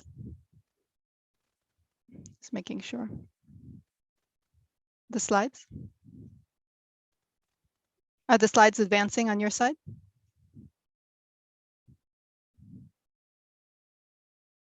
Okay. They are, Melissa. Okay, thank you. So India's journey toward epidemic control continues to progress at a rapid pace with incredible gains in comprehensive prevention, new strategies for case finding, robust treatment regimens with dolutegravir, and increased viral load access through diagnostic network optimization. To reach the last mile, we know that one size does not fit all, and we need a granular approach to best understand how to engage those we're missing and to meet the larger goals. I think Dr. Shantanu and Dr. Pradeep outlined this very nicely in the previous presentations. UNAIDS in 2016 declared 90-90-90 in the setting of treat all. And in 2021, in the shadow of COVID, the high-level meeting focused on global inequalities. Here, social determinants of health became a springboard for action, noting that the global cascade was also off track at 81, 67, and 59, shown here on the left. As a result, the targets to reach the 90s were looked at through the lens of health equity, and the social enablers to health in 95-95-95 were declared. Importantly, UNAIDS noted that we have the tools in hand to reach these targets. While evidence-based strategies to reach epidemic control are widely approved, the implementation and approach needs to be tailored based on the different population-based needs. And looking at the NACP5, so many of this has already been addressed, and it's exciting to see where this is going. We need to build programs to address who we are missing and why, and understand why that is critical. To do this and to achieve the top line targets, we need to receive feedback in real time through community-led monitoring to adapt programs for impact. Here, and as previously discussed by the prior speakers, integrated care programs created through community engagement are doing just that, creating wider windows for services for greater engagement in care. It's truly exciting to see all the progress that has been made in this area, even in the end of NACP4 and moving on to NACP5. So as we think about, I'm going to go through a couple of the 95s now. As we think about the first 95 target gap, as we think about who we're missing and need to be brought to care, globally, we know that key and vulnerable populations make up a large proportion of those missing from care, as well as people who are on treatment but have interrupted for various reasons and need to be re-engaged in care. As we think about the first 95 target, we also crosswalk the reach and accessibility of comprehensive evidence-based strategies for case finding.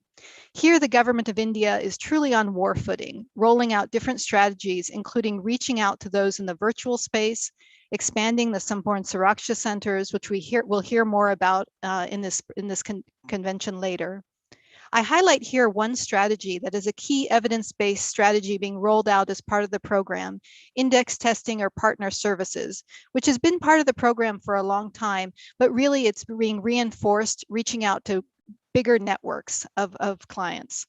This approach is helping to identify many people who are family, sexual, or injecting partners who are due for testing but were not yet tested.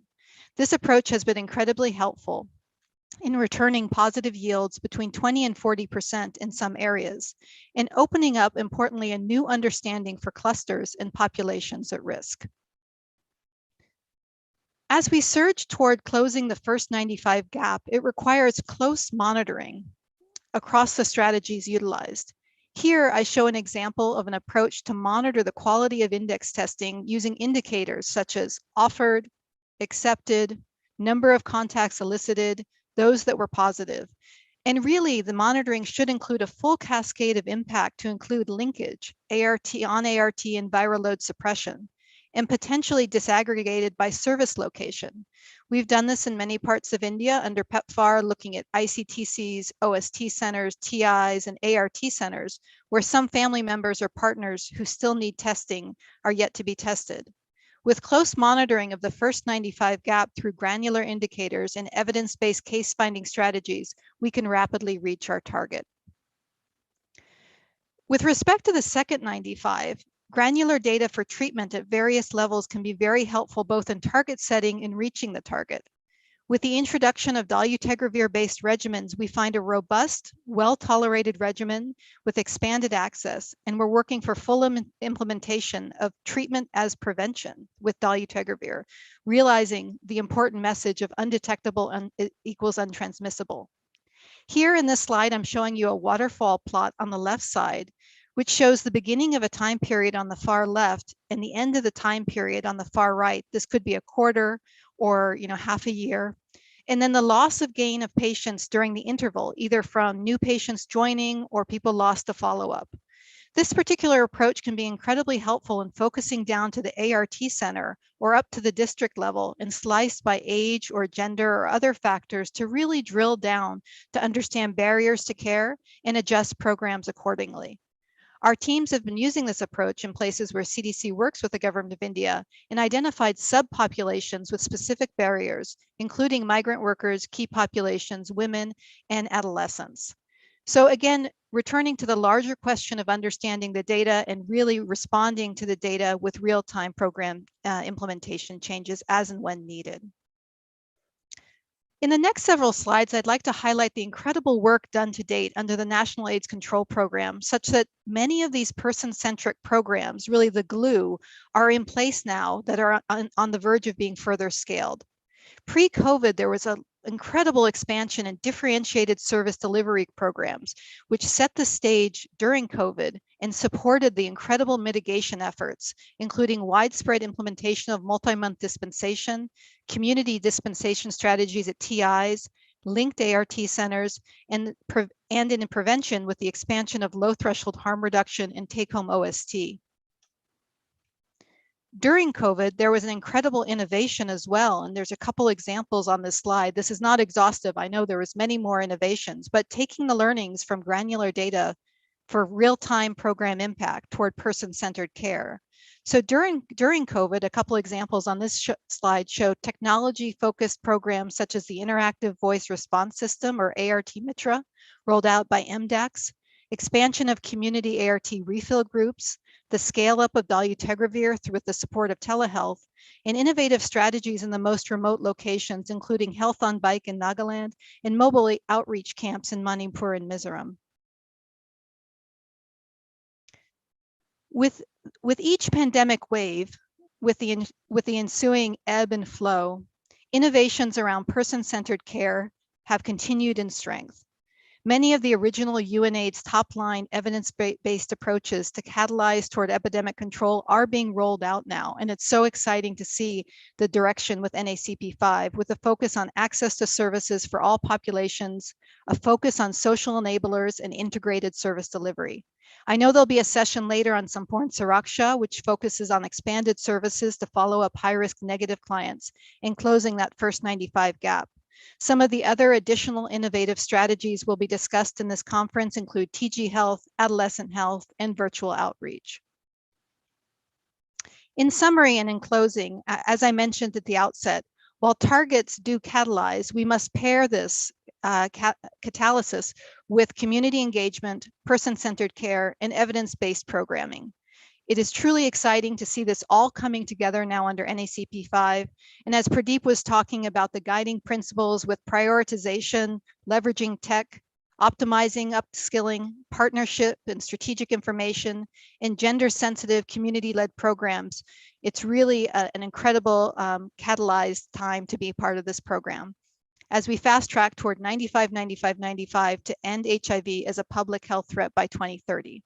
So on behalf of my CDC team and the larger team at PEPFAR India, I really thank you for the opportunity to speak today. Thank you.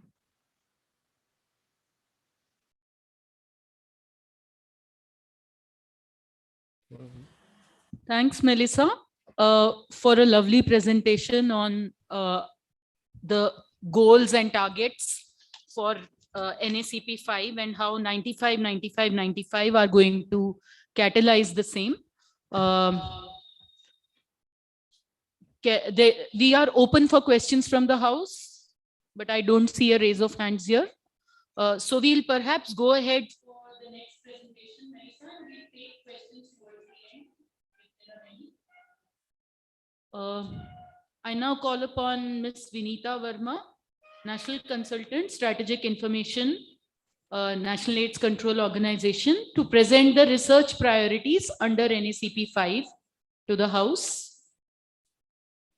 So Vinita has also spent almost a decade in NACO and has the full 360-degree perspective on policy and a freshly minted NC. Yes, yes, sir. So over to you, Vinita. Good morning, everyone. At the outset, I would like to thank Project Director Chandigarh SACS and the entire team for having us over. It is really a pleasure to be here. So in the morning session, we have heard about all the program priorities, and naturally that should translate also into research priorities. So what are we going to cover through, what do we want to generate evidence on through primary research? So just very briefly, a background that from what, when we started off in 1992 to the focus of the program, and this has been alluded to by previous presenters, the focus of NACP primarily lies on ensuring uninterrupted treatment, ensuring routine viral load monitoring, the prevention of new infections, and the buzzword that we've been hearing since morning is the resource optimization. So the country is committed towards achieving the end of AIDS epidemic as a public health threat by 2030. And naturally, that also translates into specific goals and targets for NACP 5 across the HIV continuum, from prevention, testing and treatment, elimination of mother-to-child transmission, as well as addressing stigma and discrimination. Some of these key priorities Shantanu had presented in his session. So I very quickly, on the TI front, we have the virtual interventions. Who are the risk groups that are active on those platforms? What are their risks and vulnerabilities? Then on OVC, the orphans and vulnerable children, how do we ensure that risk is minimal in this age group? Sampoorna Suraksha strategy we've heard of almost in every session. Then coming up with differentiated service delivery models in both prevention as well as treatment, ensuring retention and viral suppression. Then the cross-cutting enablers of strategic information, cluster level monitoring, and the DISHA strategy. The adolescent interventions, which the program is yet to focus on, and in this space, we will need to leverage support from counterparts in other nodal departments and ministries, and co-infections and comorbidities among PLHIV. So while those were the program priorities, the RNE vision in the program is also focused on that. Primarily to bring in what is the newer global evidence on new strategies and approaches in the program, both in prevention and control of HIV/AIDS, and then generating robust scientific evidence, which is really focused on the local issues, gaps, and coming up with local solutions, which then the program can learn from and scale up. And like from the figure, we focused primarily on operational research that is addressed to improve program implementation through multi-centric collaboration, region-specific studies, which have scientific holders and institutional collaboration, and with active involvement of the program and communities for which the studies are developed. And of course, research is incomplete if the findings and outputs are not disseminated. So whether it's in form of publications or technical reports. So that is the vision of RNE under the program. In terms of the process for coming up with research priorities in the program, we have a structured process that there is a lot of back and forth from the SACs, from technical experts, scientific community, program managers. So at various levels, then we see which are the priorities which can be generated or analyzed through secondary data, and for which we really need to focus on primary research. And then there is a prioritization that needs to be taken up first, and then again, mapping of resources and institutional collaboration against each of the priorities. And the focus is on epidemiological studies, socio-behavioral studies, to a lesser extent, biomedical and clinical research, because that really is the mandate of ICMR and DBT. Then definitely the focus on operational research and evaluation studies. So coming to some of the priorities in prevention, the research priorities in prevention, coming up with newer prevention strategies and models. So we saw that few innovative studies in the past 2-3 years, we focused on PrEP and HIV self-testing. So also thinking about what other strategies could be there for the program to consider. Differentiated service delivery models for both prevention and treatment has been spoken about. Then who are these at-risk populations? How can research bring evidence into who are these groups?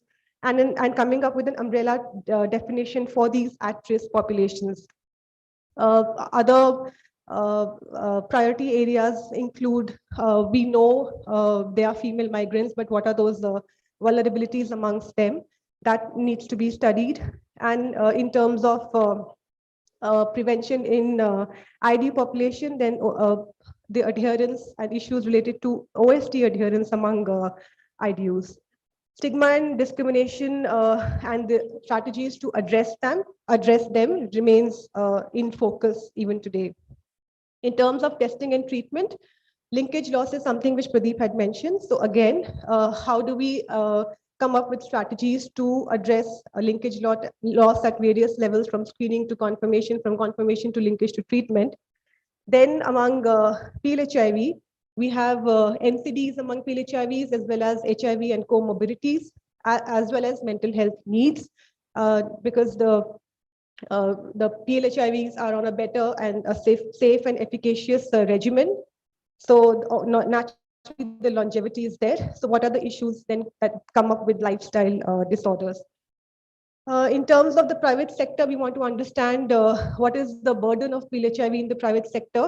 And of course, because COVID is a reality and here to stay for some years, then what impact has it had on our service uptake in the program, and how can we improve service delivery in the program amidst COVID?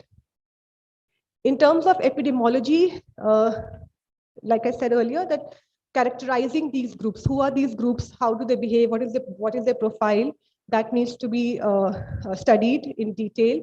The epidemic amongst adolescents and young population needs to be studied. Then in terms of HIV estimations, we need to understand some of the local Indian assumptions. So whether it's in terms of fertility and breastfeeding patterns among HIV positive women, the MTCT transmission probabilities, or impact of the aging HIV epidemic. So those were a snapshot of priorities, research priorities. These are only indicative, and we also have now operational research at SACS. So SACS is also different states, based on their program implementation, based on the data, are focusing on specific research priorities. And I must state that the host city is actually leading even there in terms of institutionalized OR in the state. In terms of other activities, this is just for information of everyone who would like to collaborate with us.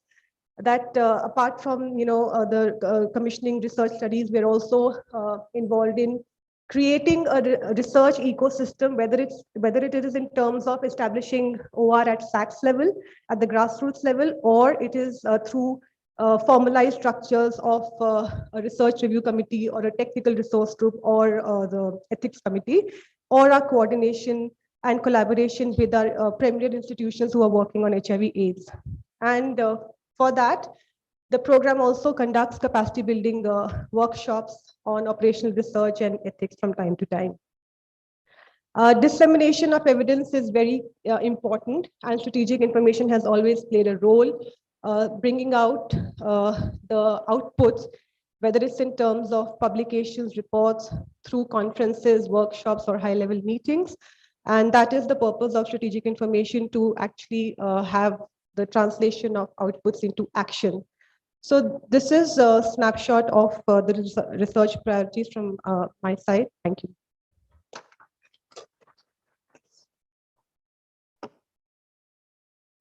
Thank you, ma'am. It was a very informative session, and you covered almost all the topics regarding research. And I am very happy that almost NACO is doing a great job, and goading all the SACs to move forward regarding research. And I hope we'll be able to work on all the areas which you have highlighted. Thank you, ma'am.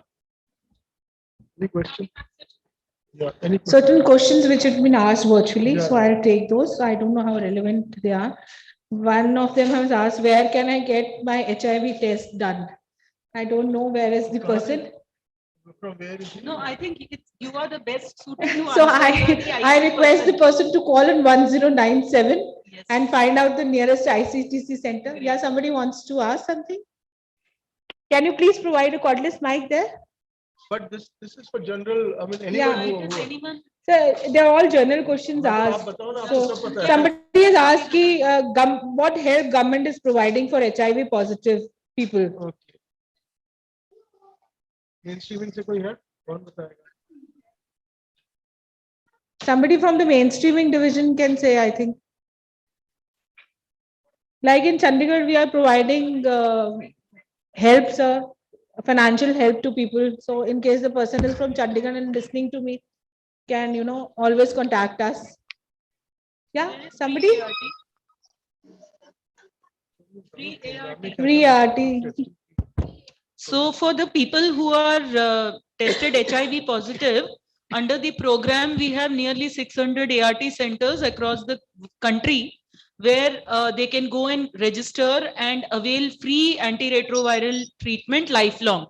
Along with that, they get access to lab diagnosis, they get access to viral load screening at least once a year, and CD4 testing, and also management and diagnosis for opportunistic infections.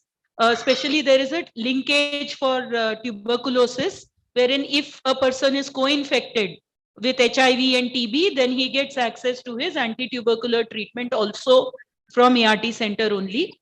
And there is linkage to social protection, and these schemes are usually specific to state. So while the government of India does not provide any social protection scheme, it provides linkage and access to state level or UT level, whatever schemes that are there. They could be in terms of travel support, they could be for food, and they could be in terms of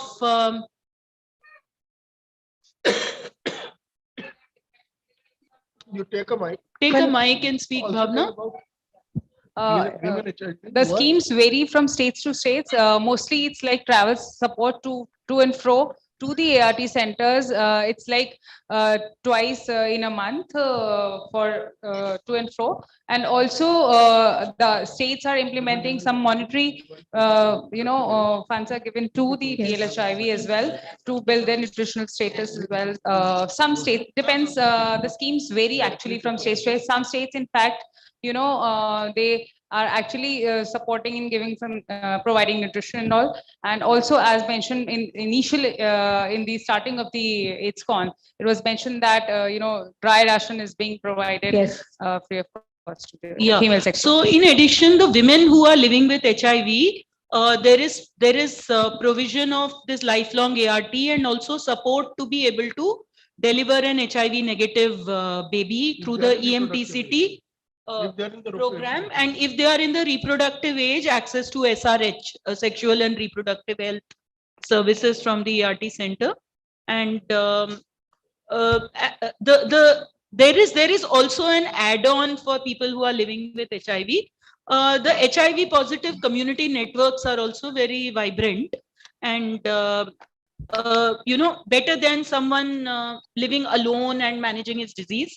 Sometimes joining such a network and engaging for their day-to-day support with similarly placed individuals helps in terms of maintaining their mental health and well-being. Thank you, ma'am. One small I thing. think In Punjab, this may be a very common problem, that referral of the pregnant women or patient ladies who are ready for the delivery. Most of the ladies who are admitted in the hospital for delivery, they are referred at the last time. So we have requested all the these various institutions working with us to give us the list beforehand, so we can talk to the SMOs and there is no complication there. And I would like few private institutions to be motivated to do these deliveries or these surgeries at a very nominal rate, and we can support them. So if we have the institutions which are voluntarily ready to, because we have a Dr. Priyanka who's working with the private private hospitals and all. So if we can motivate few of the nursing homes that in case of emergency, these ladies are taken care of and at a very nominal rate, that would be good. Secondly, we are also working on providing jobs. Though we all admit this is not a disability, this is a chronic manageable illness, but still more has to be done to promote giving them jobs. Maybe in the SACs itself, maybe in the NGOs and TIs. So in the community itself. So all these NCPI plus, they should please come forward, and wherever they with qualifications of these people, and wherever possible, we should help them to get the proper support, create a proper support for themselves and their families, which could be lifelong. Financial assistance is one thing, but that would be a great help to them. I Thank agree you, with you, sir. Thank you. I'm happy that this question was asked because many students and laymen and many people have joined in this conference. And this was a very relevant question that how to access the system. And Dr. Shobhini has, in detail, she has elaborated what all can be done. So do access the system, whoever is in the need. Thank you, ma'am. And 1097 is Yes. entry point. Yes, ma'am. चीज और addition अभी जो SC का जो ना EC की meeting हुई थी दिसंबर में, तो वहां पे हमारे एजेंडे में पास हुआ है कि हर एक पीएलएचआईवी को चंडीगढ़ के 2000 रुपए देंगे, वीमन जो विडो वीमन है उनको भी 2000 देंगे, और जो ऑर्फन बच्चे हैं उनको भी 2000 देंगे, और जो अफेक्टेड चिल्ड्रन है मतलब जिनके पेरेंट में से कोई एक है उनको 1000 रुपए के लिए हम फाइनेंशियल असिस्टेंस दे रहे हैं। ये भी बताइए कि कैसे, how do they access it, क्योंकि बहुत दफा पॉलिसी बन जाती है, लोगों को फायदा नहीं मिलता। तो वो नैको अगर आपके स्टेट कंट्रोल सोसाइटी में ही जो आपके इसकी वेबसाइट है उस पे, या मेन स्ट्रीमिंग की टीम Sir, जैसे ये पास होता है, we have decided to put a signage outside each ICTC center where these people are visiting regularly in ART center.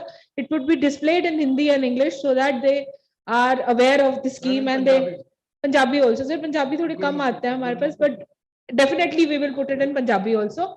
And हमारे आउटरीच वर्कर्स हैं सीएनपी प्लस के, हमारे जो मेंबर्स हैं और एआरटी सेंटर्स के, और हमारी सारी सेक की टीम भी उसमें है ना, और वो सीएनपी जो नेटवर्क का वो हमारे ऑफिस में ही है उनका भी साथ में, तो उनके रेगुलर टच में होते हैं, तो वो हर एक एक्सेसिबल है इजीली, तो डेटा भी हमारे पास पूरा होता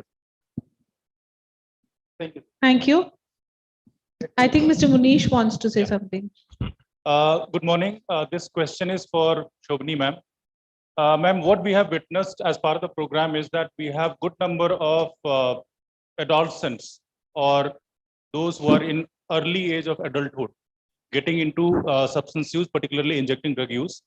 And if I may quote the data of MSJE survey, adult prevalence of opioid use is around 2.1%, whereas in case of adolescents, it is 1.8%. So I'm referring to 10 to 17 years of age group. So how NACO is looking at capturing this particular population or segment in NSCP 5 vis-a-vis HIV program? So Manish ji, जो हमारा HIV का programme है उसमें what is happening in the TI interventions, we already told you when Shantanu made the presentation that there will be continued increasing access of people who are injecting, as well as those who are injecting will also be put on opioid substitution. Now, in terms of what I hear you say is the MSJE data. So we have our own mapping and population size estimations which are ongoing, and we have the figures from there, which we will be aspiring to cover during the program. So it will be a constant system of finding out the numbers and providing services. Now, in terms of MSJE, MSJE also has their own plans of dealing with adolescents and young people, perhaps more through drug demand reduction strategies. And we will make efforts to link our program with those strategies so that we are able to cover individuals who are maybe not really into injecting drug use, but in substance use along with other high-risk behaviors. So we can, deliberate on it further at length when we do have a session only for prevention subsequently in this conference, and maybe we can take it up there as well. Thank you. Thank you, ma'am. Thank you, Manishi. There's a virtual question again. Somebody has asked, can HIV cured by natural medicine, Ayurvedic medicines? Can it be cured? It is better. HIV cannot be cured by Ayurvedic drugs. Antiretroviral therapy is there. It is safe without any side effects. And it's important to get onto ART therapy so that you get virally suppressed. And they are available free of cost. Thank you, ma'am. Yes, we have another question. Hello. Hi, my name is Burgesh. I wanted to request Vinita for this. I saw a slide where you spoke about mental health among key populations, among PLHIVs. So I just wanted to also let you know if we can also include mental health among key populations, because post-COVID, it's important. And also poor mental health is also one of the risk factors for HIV acquisition, and like substance use and HIV risk factors. So if you can also focus on key populations. Thank you. I think this is a very good point you've raised. You're from Hamsafar.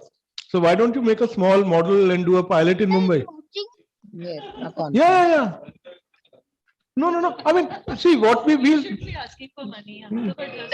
No. Do it. It might give what Melissa was said, a catalytic impact it may have on policy or on maybe a further research.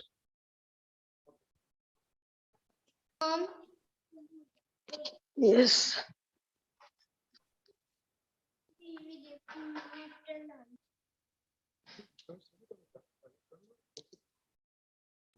And we have one attending to ask a question from Shobhini.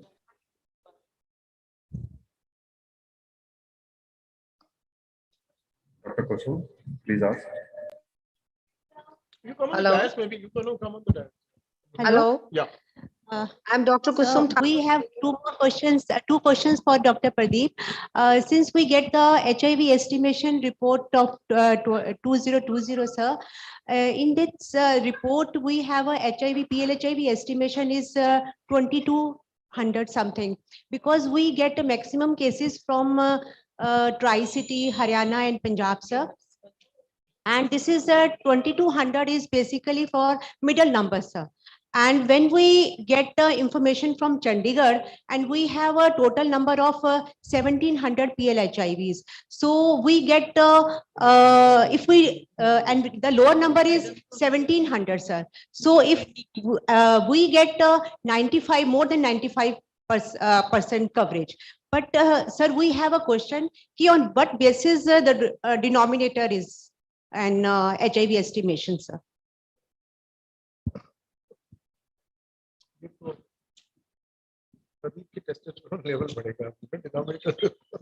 So I think HIV estimations you are a part of the process. You know that it takes into account lots of things, including the demographic, programmatic as well as the epidemiology. And we are aware of the peculiar situations which you have, because you got 95%, because also people from the Haryana and the Punjab and Himachal all takes care into the coverage.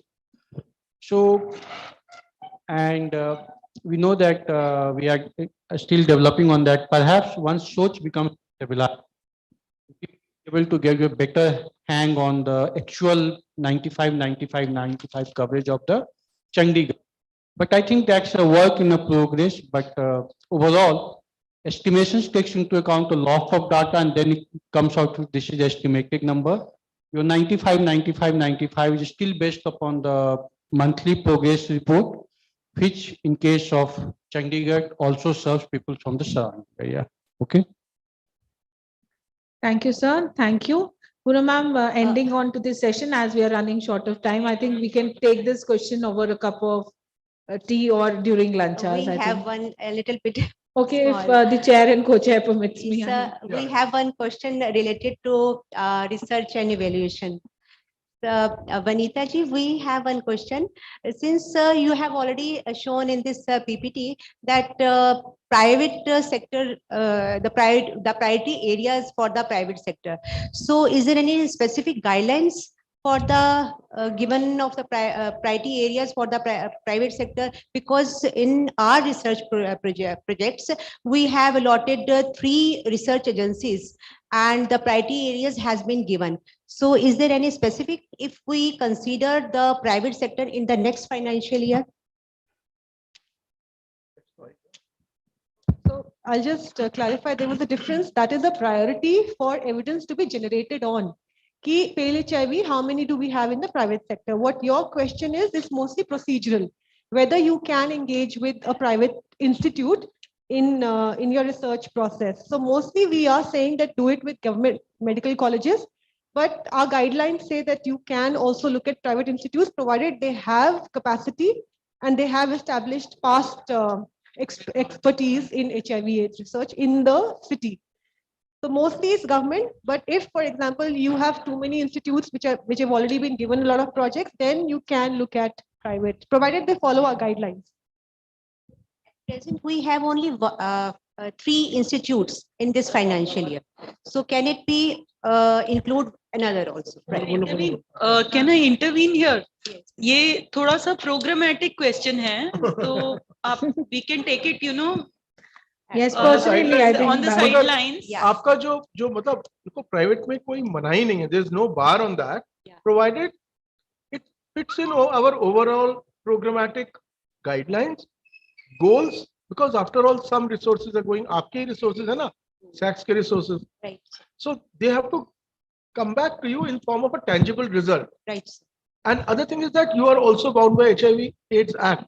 So while it goes to a government entity, we know कि data confidentiality, right, data right, leaking right, नहीं होगी. right. तो ये सारे issues आपके देखने के हैं.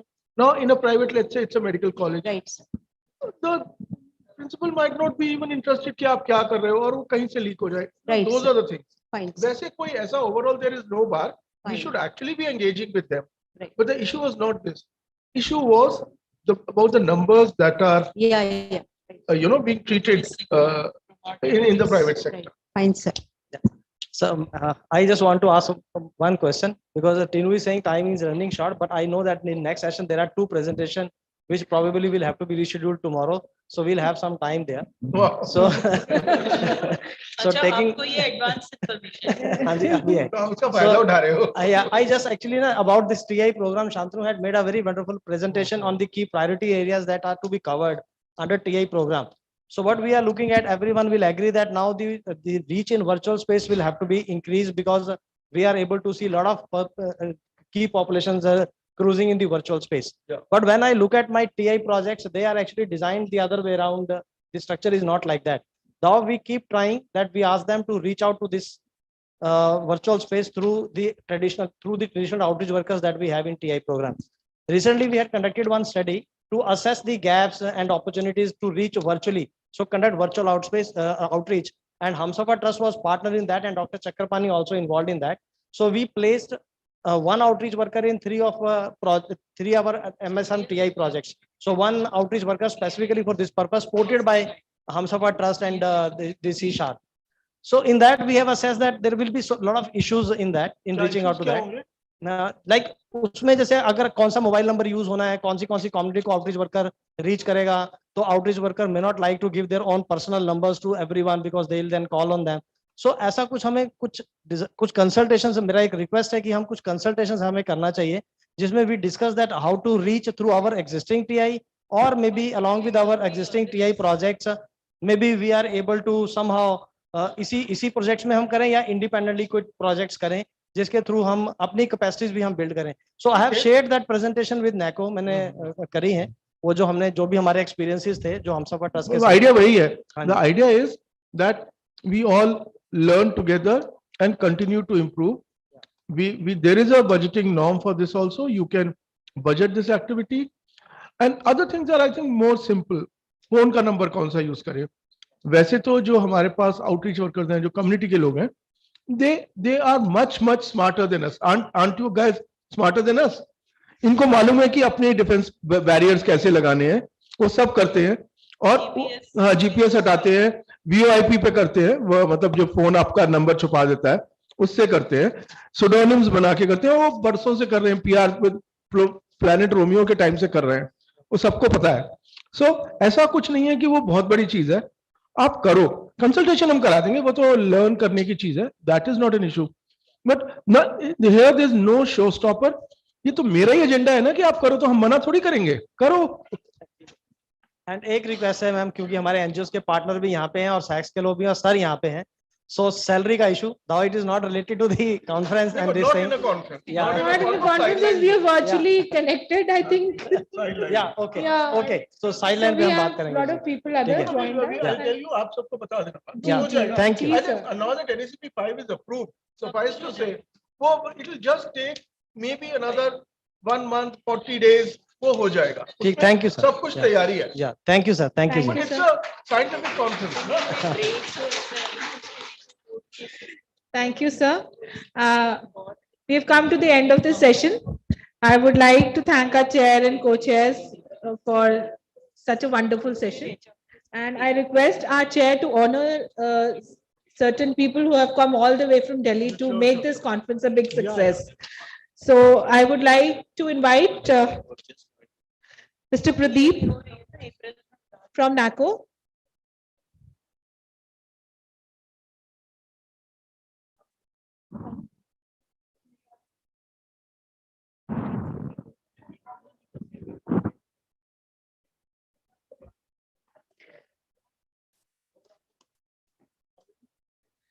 Please put your hands together for Mr. Pradeep.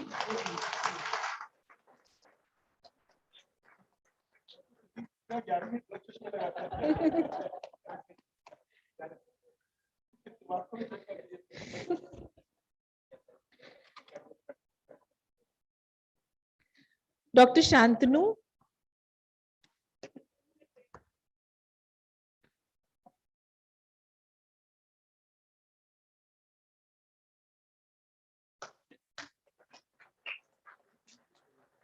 Miss Vinita Verma.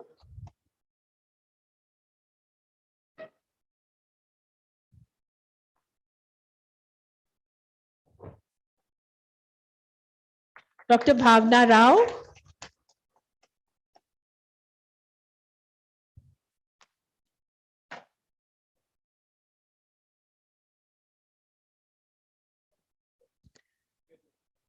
Miss Sunita Mishra.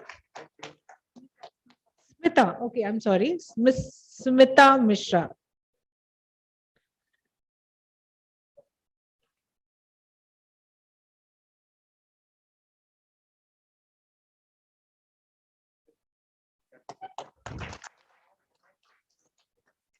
Mr. Rajiv Sandhu.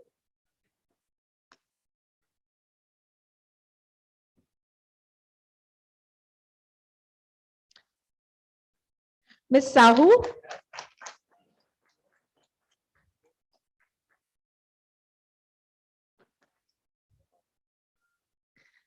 Mr. Benjamin.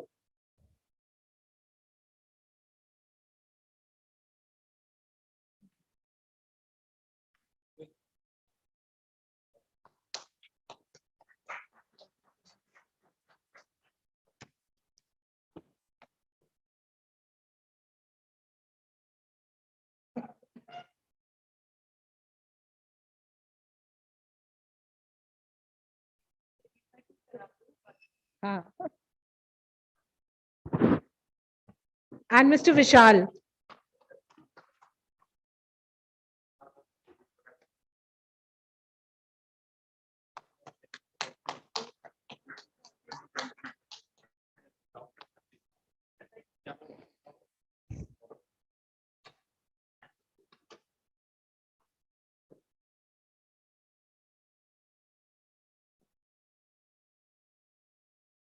Mr. Vishal.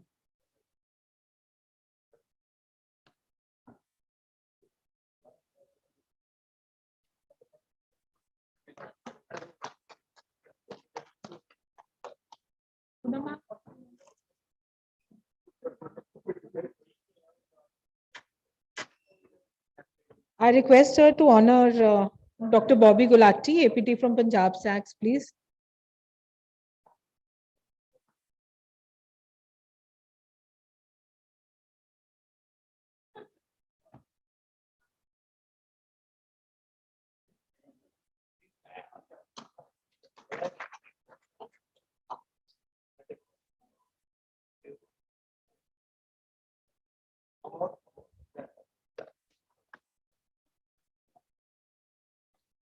Thank you so much, sir. Thank you, ma'am.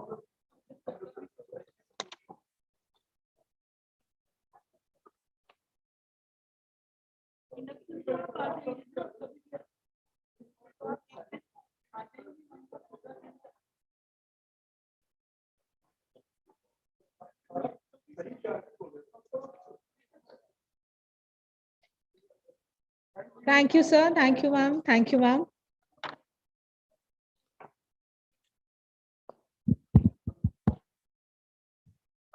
Moving on to our next session, session 3.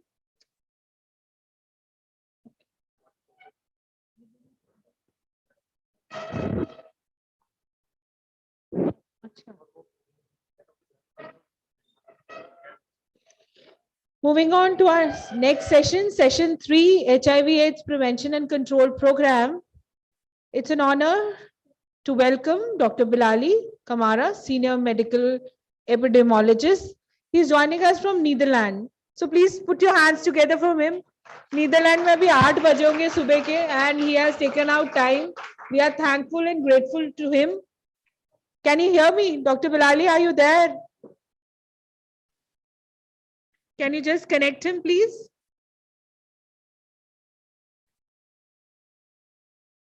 He is online only. Dr. Bilali from Netherlands. Dr. Bilali, sir. I request Dr. Bhavna, Regional Coordinator CST NACO, to please come up on the stage and co-chair the session.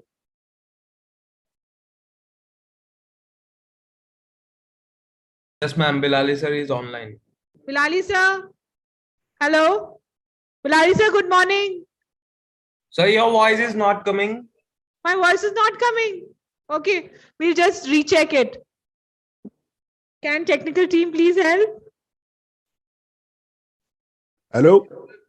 Hello. Yes. Bilali sir, good morning. How are you? Fine. I'm doing well. Thank you for joining us. Thank you very much for welcoming me back at home. Thank you, sir. Handing over the session to you now. Thank you Okay. very much. Thank you. May I ask my Sir wants coach? to speak to you, sir. Good, good, good, my brother. How are you doing? Good to see you. Excellent. And, Me too. Me too. And you know that NSCP 5 has started. We have got the approval from the cabinet. Excellent. So good to see you. Good to see you. Thank you. Thank you. We are together. Yeah, we are together, and now I leave this session in your able hands. Very good. Thank you very much. Maybe I could ask my co-chair to facilitate, and then I will do the conclusion at the end. Dr. Bhavna, is that okay? Yes, sir. She'll be taking over the session. Excellent. Bhavna? And then I will do the conclusion at the end. Thank you. Thank you. We will be, am I audible? We will be starting with session 3, which is on HIV/AIDS Prevention and Control Program. And the very first presentation will be on Sampoorn Suraksha Strategy to address the 9995 issue by Mr. Rajiv Sandhu and Dr. Payal Sahu. So I please invite you to the podium.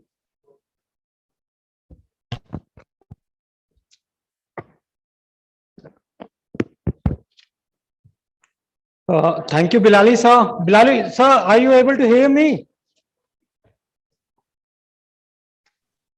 Yes. Thank you, sir. Thank you so much. So nice to see you on the screen, sir. And after a long period, we are able to see you once again. Thank you so much. And thank you, Dr. Bhavna, for putting this first session for this third session, what we say, that the first presentation of the third session. This is about the Sampoorn Suraksha Strategy. Before I tell you about what is the Sampoorn Suraksha Strategy is, I'm just telling you that in previous session, the session 2, there are the 4 presenters, and all the presenters have a given one common words that is called Sampoorn Suraksha. In Dr. Pradeep sir's presentations also, he said that we do have NSCP 5 guiding principles, and in that we do have 2 important aspects of these guiding principles are first is prioritizations, and second is the optimizations and retasking and upskilling, scaling of the things in a better way. So these 2 guiding principles are there, and where this prioritizations and this optimizations and retasking things has been discussed. So he completely said that in prevention, we do have a Sampurna Suraksha strategy. Then in the enhancement as well as the, how the investment will do, in that also the preventions at risk negative, when how to cater the at risk negative, we'll talk about the Sampurna Suraksha strategy. Then in the second presentation that, what we have the key priorities under the NACP 5 under the TI programs. So we have a virtual intervention, the another is the Sampurna Suraksha strategy, and through which we have a virtual intervention as well as. And then the Dr. Malisha has also mentioned, if we talk about the index testing, that means we are talking about this Sampurna Suraksha strategy. And Ms. Vinita, where she also prioritized that we do have a number of new prioritized area where we are going to go the research, and that is one of that is Sampurna Suraksha. So the common word that Sampurna Suraksha is there in the last session on all the 4 presentations. So I'm just now this particular session is to brief about this, what is this Sampurna Suraksha. Everyone mentioned that Sampurna Suraksha, Sampurna Suraksha. So I'm just going to brief you in these 12 minutes about this Sampurna Suraksha, where my colleague Dr. Payal Sahu is there to support me in the presentations. So this Sampurna Suraksha is the first, when we started is it the global fund proposal for the grant period of 2021-24. And the main vision of this particular Sampurna Suraksha strategy is to reduce the new infections and early detection of HIV among at-risk populations. And that at-risk population also we have defined. So it is in immersion learning model. That means we can pick it in between where mid-course revisions can happen. Then methodology or modification of strategy could be possible. Wherever we find some modification or we want that this particular things has to be molded over there. So we will be able to mold them. And this strategy will facilitate the fulfillment of vision of NACP 5 to building up an integrated response. As Dr. Malisha mentioned in her presentations, that we have to go for the integrated approach. So that integrated approach is we usually call in Hindi, so Sampurna Suraksha. So this is what the integrated approach we are mentioning. This introduction of Sampurna Suraksha, that how it happens and how what is the main aim and vision of this Sampurna Suraksha, is the first to reach out that diverse population of what we call the differentiated care model. So under the differentiated care model, we envisage this Sampurna Suraksha. Then what are the facilities we have under NACP? That could be our ICTC, that could be our DSRC, that could be our TI, that could be even our ART. So all these facilities, what we saying that we should have a easily accessibility to all these facilities. Then they give quality care and services that whatever the services we are doing, we should ensure that quality is maintained under that. Then the treated with the dignity, as we say that whoever is coming in our network, that could be the community, that could be a general population, that could be a prioritized population, whatever you want to call. So that should be treated with the dignity. Then support from the technical advance that we in Dr. Pradeep's also principal guide, the guiding principles. One of the thing is that we have to use the techno words and the whatever the new technology coming that we have to envisage in our program also.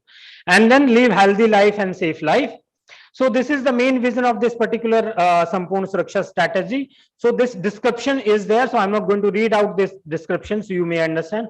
Then how we arise on this Sampurna Suraksha strategy? As we say that in the first presentation itself, we say that for the people living with the HIV, PL-HIV who know their HIV status, we are at the 78%. Still, that means if we want to achieve 100%, I'm not saying about the 95%. We do have a goal of 95% as a global goal. But for if we want to reach to 95, we should envisage our goal into 100%.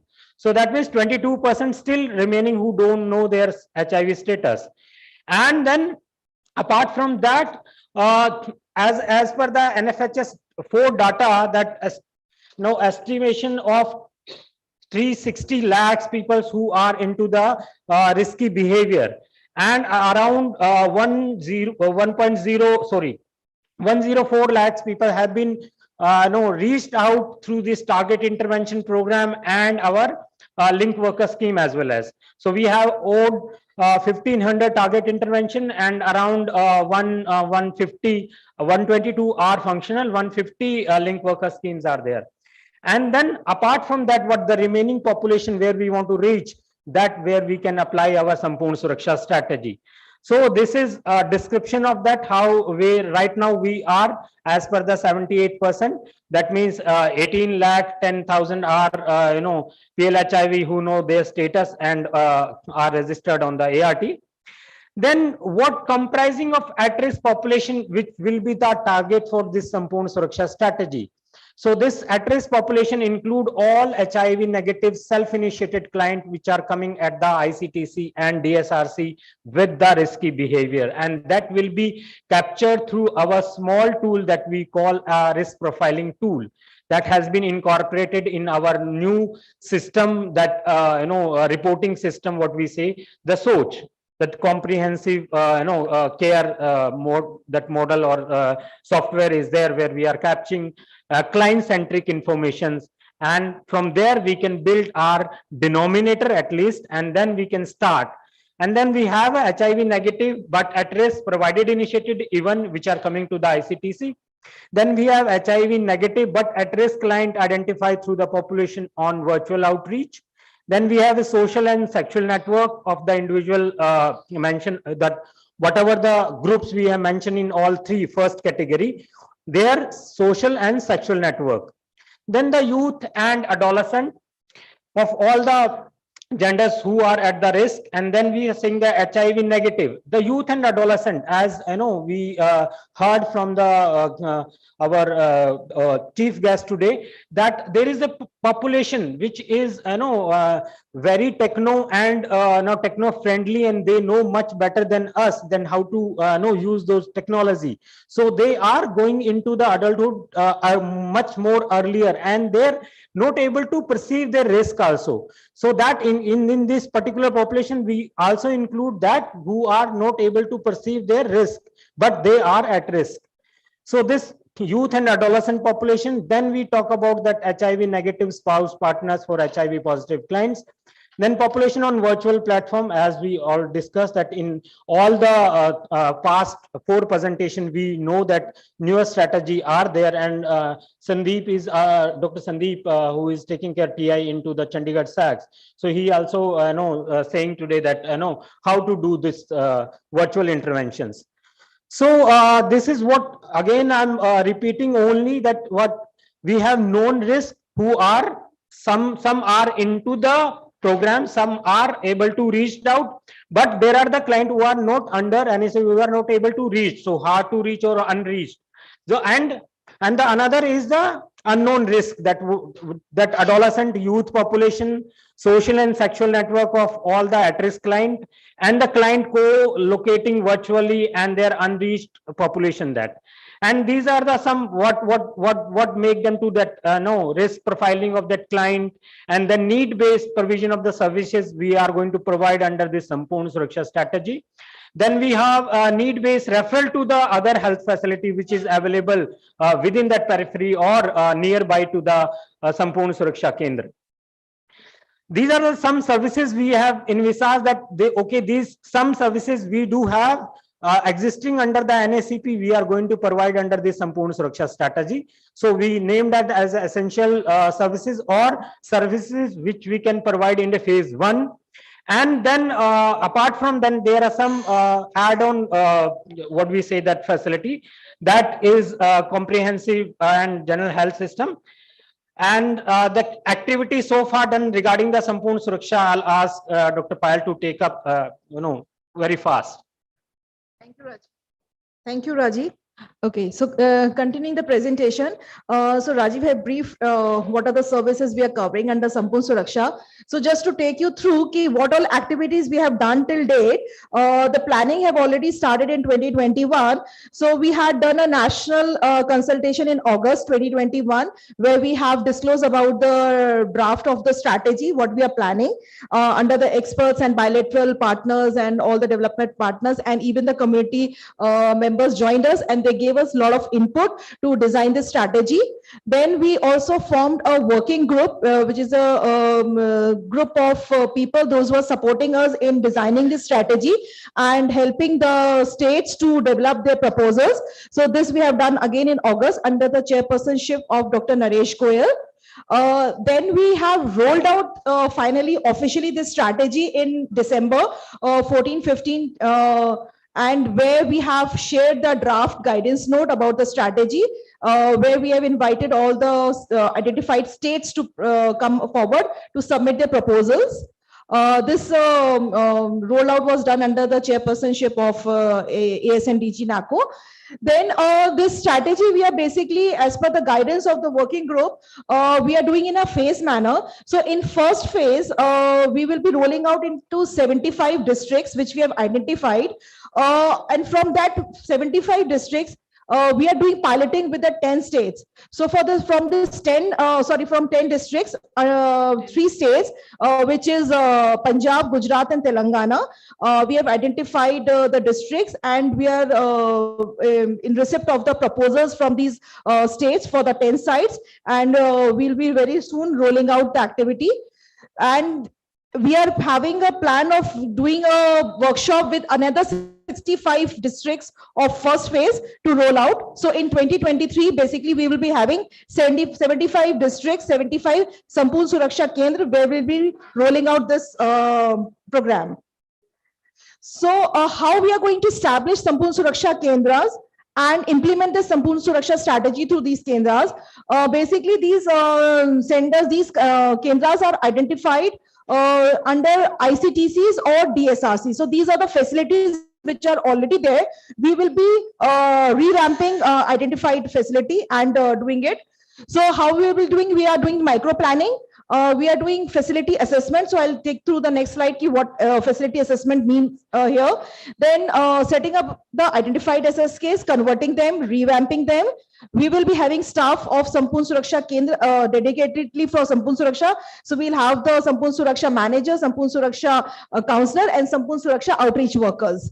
Then we'll be doing community mobilization to identify the group which we are targeting, at-risk population, providing them the comprehensive service package, follow up, doing the lot of outreach activities, supportive supervision will be given to the staff, and the reporting will be done, monitoring evaluation, which will help us in evolving the program and revising the program. Mid-course correction will be done based on the monitoring and evaluation, and we will be modifying the strategy. So here I want to mention that we are not freezing any strategy or any activity, as this is an immersion learning model. So we will be learning through the implementation, through the field experiences, and we'll be rolling it out. And then further we will scale up. So basically this is the process of, this will lead to a learning immersion, and we'll learn and we'll practice. Okay, so the objective of basically the field assessment, which I told, these ICTCs are not going to, because every district have many ICTCs, but we are converting only one ICTC into Sampoorna Suraksha Kendra. So we have a scientific way of doing it. We have developed a tool. Dr. Payal, yeah, just okay, yeah, I'm just running through. So I'll just run through. So basically, this is an assessment tool, scientific tool, which the states are going to take up. So these are the formats which we have designed. These are the 5 key components of Sampoorna Suraksha strategy, and then we have a sub part of it. So these are the things which we are going to undertake under Sampoorna Suraksha. I'm not going to into detail because of time span. This is our outreach model. Physical, which is infrastructure related, virtual for the virtual client, and the services will be also through referrals and linkages. And this is the outreach approach. We'll have infrastructure approach, advocacy and system strengthening to advocate about the program, and reaching out to the virtual people. This is the epidemiology. I'm just, which Rajiv told, we have identified 150 districts through a scientific way. So these are the parameters which we have followed for identifying the districts. Dr. Payal? Yeah. Yeah, So sorry, this is out of just time. yeah, sure. So I'm just running through. These are the districts just to run flash off. In the coverage, you can see the map. Phase 1 is the green and phase 2 are the blues. And this is our roadmap. So basically the final 150 SSKs we are planning to roll out by 2024, and then we'll keep on learning and scaling up. Thank you. Thank you, Mr. Rajiv and Dr. Payal, for a very quick and informative presentation on Sampoorna Suraksha strategy. And I believe this is a new strategy by NACO, and this is going to play a very critical role for achieving our end game by 2030. And now I invite Abina from ITech to give a presentation on Transgender Health and Wellness Center, a comprehensive approach. She will be joining us virtually. Thank you. Thank you so much for the introduction. Am I audible to everybody? Hello. Am I audible to everybody? Yes, yes, yes. You are Yes, thank you. Thank you. Thank you so much for this opportunity. And I've been associated with AIDS conference for longest period of time. It's really wonderful to be part of this. And today I'm gonna talk about one of a very important program that we are running, particularly in under the Sunshine program supported by CDC PEPFAR. My slides are visible. Can you guys see my slides? Yes, Somebody ma'am. says yes. Okay, thank you. Thank you so much. So my name is Abhina Ahir. I work as a technical expert with iTech India particularly. And this initiative entirely, we owe it big time to Shri Alok Saxena sir, who has been a huge contributor to the process. I remember when we were actually even putting the name itself is a contribution of Dr. Alok Saxena when I for the first time went over there and I was talking about it, about the comprehensive Sampurna Suraksha for transgender people. Actually, sir suggested that we have to harpen upon the wellness because we are talking about health.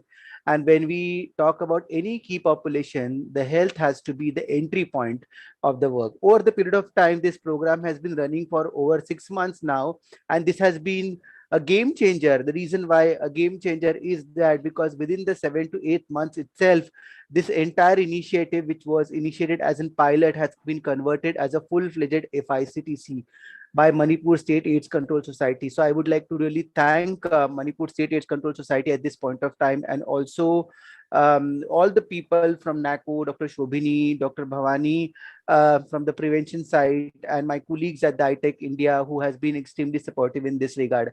When we started this center, we wanted to support the transgender people in Manipur. There were a couple of things that were concerns when we were working with the Manipur. One is that the transgender people were hidden under the data of MSM. The only visible statistical information that we had was 700 transgender, mapped in the entire Manipur states. But the positivity among the transgender person was almost over and above 8% among MSM, and we anticipated that most of this positivity is coming from transgender people. When we actually rolled down this idea to the project director of Manipur State AIDS Control Society, she jumped on it. She understood the issues. We did in a very scientific manner where we did a mapping of the community, and I will talk about it a little bit. So actually, in March 2020 itself, this entire center was initiated with the help of US consulate, and at the same time, you can see Nagaland AIDS Control Society and also the Health Ministry who was part of it. It was live casted at that point of time, and what we found out is that this center was really essential for transgender people. We established this center in 25th of March, and it has been more than 8 months. The entire objective of the center is basically to give a complete Sampurna Suraksha, a comprehensive, holistic services to the transgender community who are they are vulnerable, they are neglected, and at the same time they are hidden. And we wanted to sort of serve this community to bring their vulnerabilities and support them through 95 initiatives, which has been initiated by UNAIDS. So this center has a unique thing, and the reason why I'm saying this is a game changer, because for the first time, the transgender center, the health desk of the transgender center was established inside a public hospital.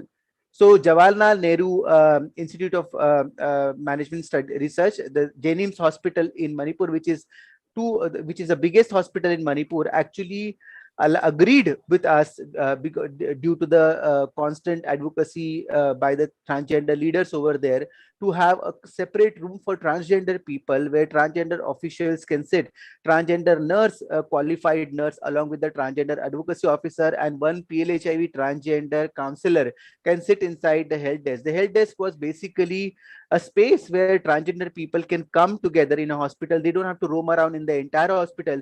They can just come to one health desk, and then through that health desk, there could be a various amount of services that can be provided to them. You can see in my presentation, there are a number of services that we are providing through the health desk. The other unique thing about about this center is that for the first time, we also managed to bring the trans men, which means the people who transition from the female sex to the male gender, who were vulnerable, who were into drug use, and whose partners were also into sex work. We brought them inside the HIV umbrella, and this was the first time when any ever trans man was provided HIV services as well. Then what we did just outside the Jenim hospital, because Jenim hospital timings were very restrictive, outside the Jenim hospital, we established something called as a transgender wellness center. This wellness center basically provided additional services to the transgender people with the help of mental health professional, with the help of public-private partnership. So we actually established a partnership with the CIJA Clinic, which is a private hospital, to provide the gender services, which agreed to provide 15 to 20% of discount for the transgender people for the gender support services. So throughout the COVID support, throughout the other people, there are so many things that we ended up providing to these services.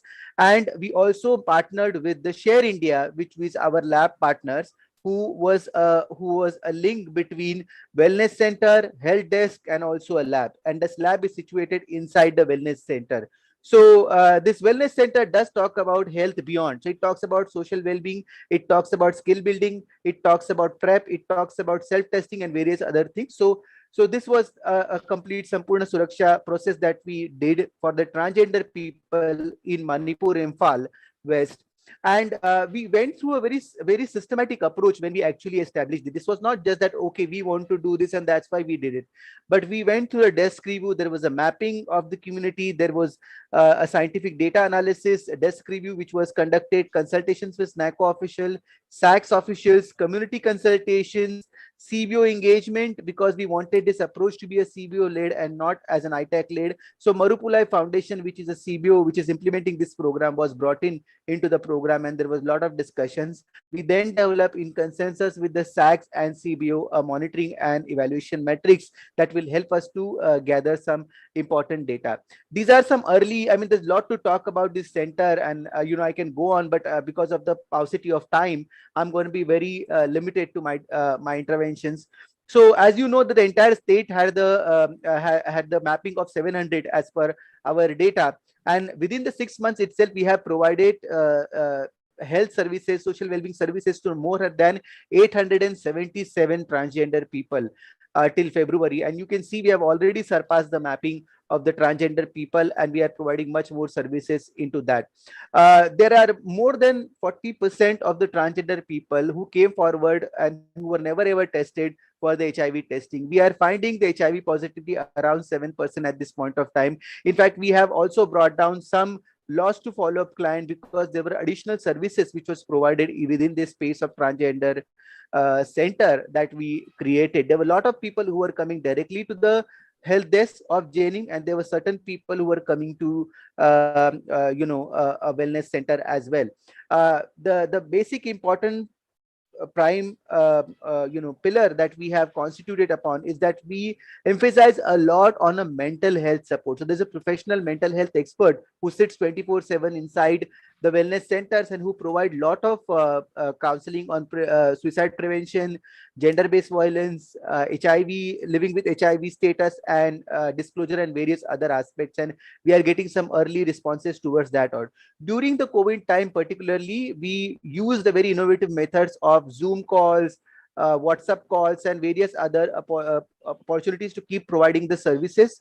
And also we kept the morale of the community very higher because in Manipur, for transgender people, beauty pageant is a very, very important aspect. So we use that as a vehicle to reach out to the new population, young population, which is not been covered by the within the NACO, within the SACS program at this point of time, and we reach out to the more population through that.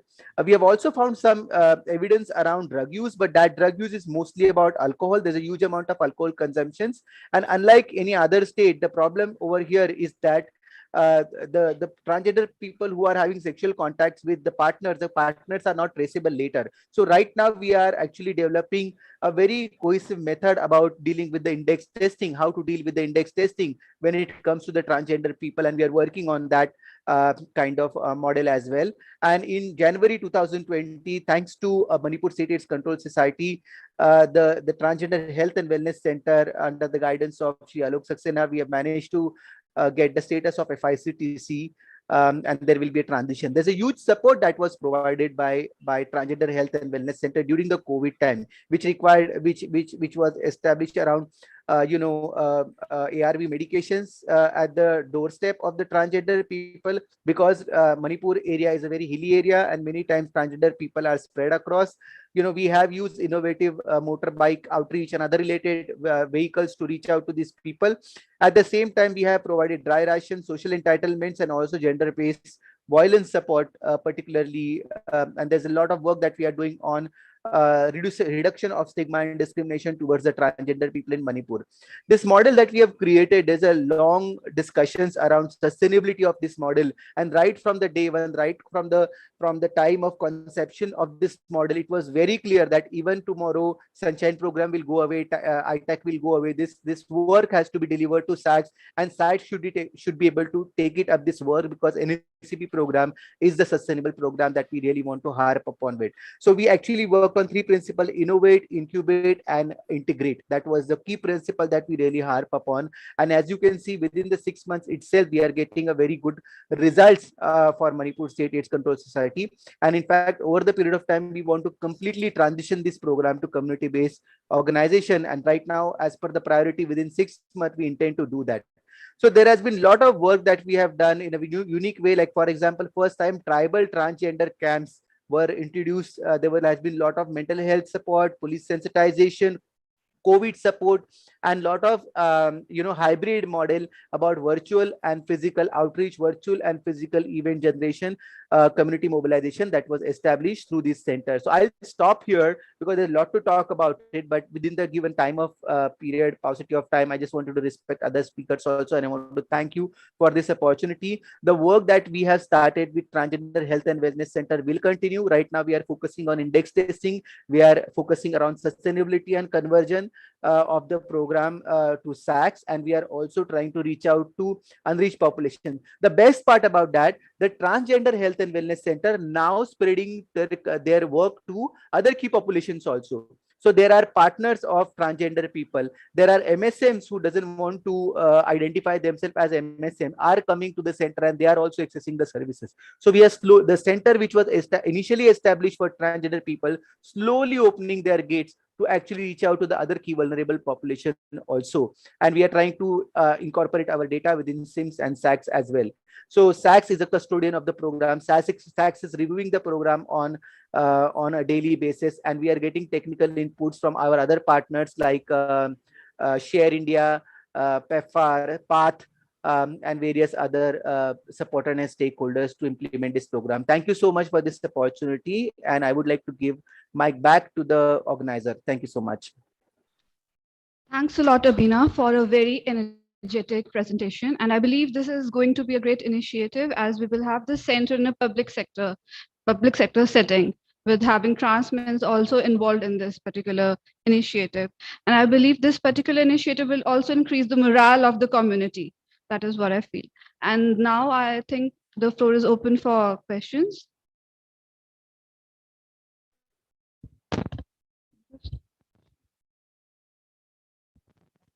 Are there any virtual questions in virtual chat? No, ma'am. There is no question in virtual chat. Yeah, whoever wants to visit, please come to Imphal and please be visiting to Sunshine program. This is a really learning site, so the more contributions would be really highly appreciated. Thank you so much.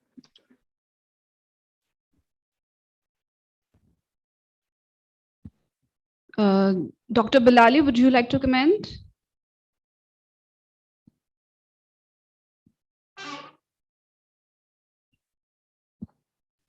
Sorry, I think it will be better to comment at the end of the presentations so that I could give a feedback to each of the topics which have been discussed. That will be better. Thank you.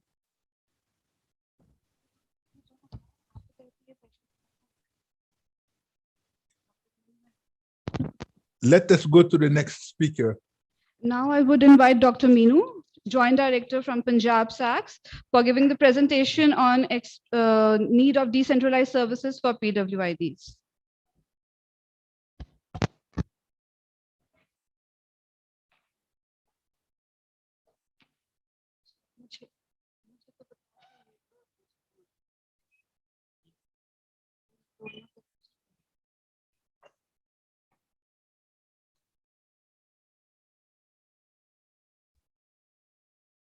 Good afternoon, everyone. I'll be giving a very brief presentation that why there is a need to integrate the services which we are providing to the injecting drug user population. Can we go to the next slide? Achha, yeah, okay. Okay, thank you. We all know कि northern region में जो epidemic driver है की population में, at least in the state of Punjab, it is injecting drug users, and there are okay. बहुत याद आ गया.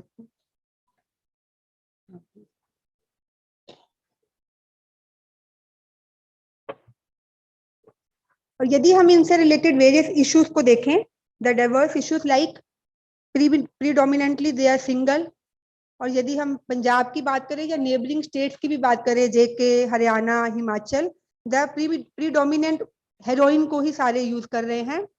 और अभी जो डेटा आ रहा है, मनीष जी ने भी हाईलाइट किया, it has been highlighted at other platform also कि यंग बच्चे जो हैं who are less than 18 years of age, they are coming with the injecting drug use habits, and our program is not able to address their need at the moment. And यदि मैं अपने programme Punjab का data यहाँ पे coat करूं, we have around 30% of the regular injecting drug user and 70% are occasional. We know that the health seeking behavior is very poor among injecting drug users, and there is very high HIV and hepatitis C prevalence among them, and being they are very stigmatized population, and they don't have that self-esteem that they go to the health services to take the health related need they need. Like this is the HSS data which clearly shows the HIV is very high in the state of Punjab. It's 12.09% among IDU as per HSS 2017. And if we see our program data, as we are also implementing hepatitis C program in injecting drug users, that is 61.40%, a too high figure for our state. This means along HIV, hepatitis C is also a big concern for the state of Punjab. Under the NSCP program, we are providing harm reduction services. As we all know, it includes the community mobilization, advocacy, a needle syringe exchange program, a commodity distribution like condoms and needle syringe, the clinical services which include STI, access management, OST. We have a targeted IC under the TI, and we also refer them and link them with the facilities which are available at the hospital setting. And if we list out the comprehensive package which we try to give the IDUs, we can divide them into the two umbrellas. Like some of the services are being given by the TI, particularly like needle syringe exchange program, condoms, etc. But there are services for which we refer our community, our key population, to the public health facility. Like if they are positive, they are being given ART from the public health setup, and the OST and the TB treatment, hepatitis B and C treatment, and testing is being given by the public health facility. It might be a repetitive slide, but I just want to highlight here that there are, in spite of having so many services which we have listed for the injecting drug users, there are many barriers also, like उनका health seeking behavior poor है. Whether हमारे hospital में बहुत सारे setup हैं, but IDUs are not able to or not willing to go to the hospital setting. So the health seeking behavior is very poor among them. And even if sometimes, even if they want to take, the accessibility of the health service is not there. Like मैं पंजाब की बात करूं, there are some services which are available at the district level and not at the sub center level or at the PHC level, क्योंकि हमारे यहाँ IDU की काफी population rural pockets में भी हैं, but the services such as ART center and many times the OST centers are not available in the rural pockets. So accessibility is also one of the barrier for the IDU population. and the stigma in the health system. हमें पता है कि एक IDU जब भी किसी centre में जाता है, even at a time in the OST center also, they are being stigmatized because of their outlook, because of various reasons, like, so there is a stigma for PWID in the health system also. And even IDUs जो पहुंच भी जाते हैं health system के पास, we have seen that many of the IDUs who are on the treatment, there is a poor treatment adherence and there is a high linkage loss in the OST, in the OT, and in the ART center, even in the other treatment services like TB, DOT, etc. We have seen the data that the linkage loss is very high, even if the IDU is able to take the even reach to the hospital service. So we do feel that there is a need of integration of treatment services. Like the slide is showing that at present, one IDU who needs OST center, he goes to the OST center. He is asked to be tested for hepatitis C or B, then he is being referred to the medicine department.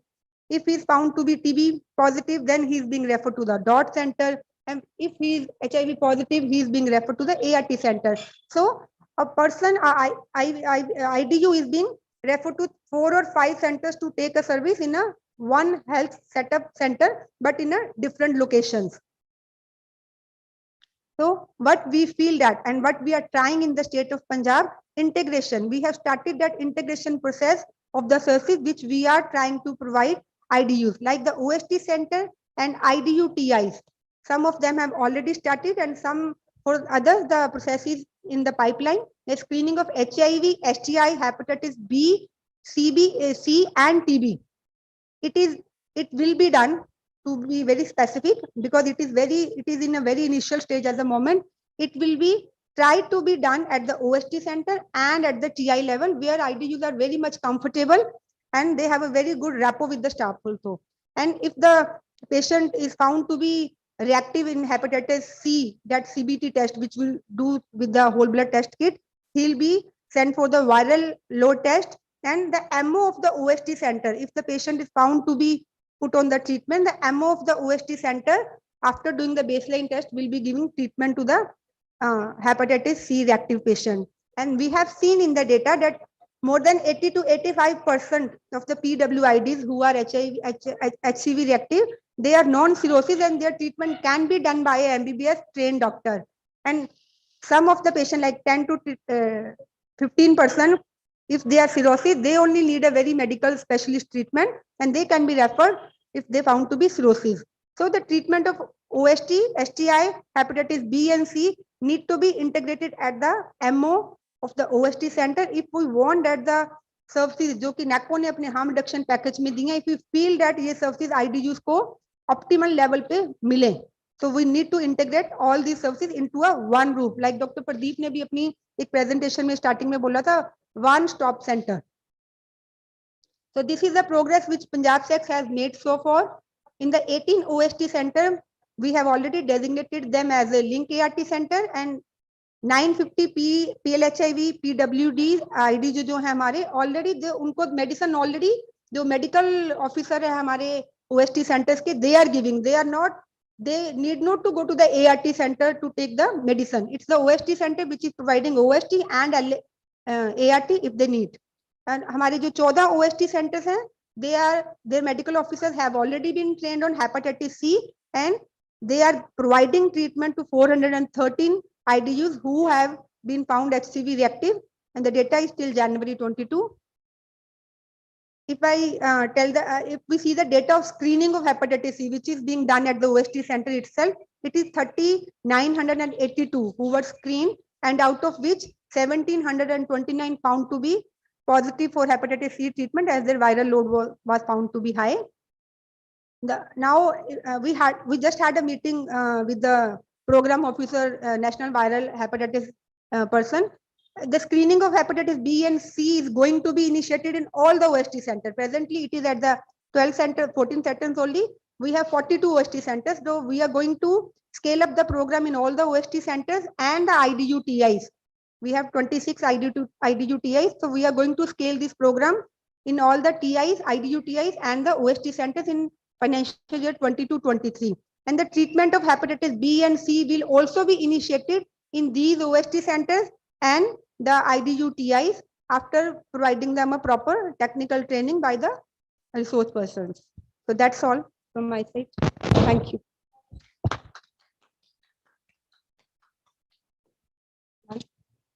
Thank you, Dr. Meenu, for the presentation. And definitely, the IDUs are the key driver of epidemic in Punjab. And this particular strategy will help us in catering the epidemic, not only for HIV, but also for hepatitis in coming time.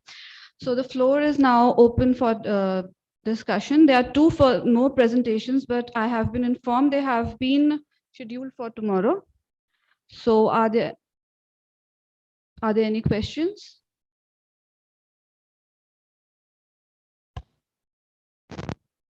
Okay, in that case, Madam the co-chair, may I make some points? And certainly to say to DG NACO, I fully agree with him when we were discussing about the prioritization of research, to really look at how Hamsafer Trust can really use the opportunity which it had during the COVID pandemic, really reach out to the key populations in general and really to help them with the mental health issues. They have done a lot of work there, and I believe they can really continue to do the same. As Abina has said it also in Manipur, it is the same process, and we have really to capitalize on that. And they have used the social influencers to really motivate as much as possible to support the key populations. And that is a model which we have to really look at, as DG has said, to see how better we can learn a lot more in terms of operational research with, of course, NACO's support. I think that is an area which is critical. And the second point I believe which is important is coming from Melissa, our great catalyst. And she has mentioned really many successes, really during the COVID process, the pandemic which we were facing. We have changed a lot. We have improved a lot. We have achieved a lot. We cannot forget it. We have to continue to learn from it, to amplify it as much as possible, and see how better we can continue to use the bicycles. We can continue to use the motorcycles. And one of the success stories in the Netherlands here is, in terms of the drug program, is the methadone buses.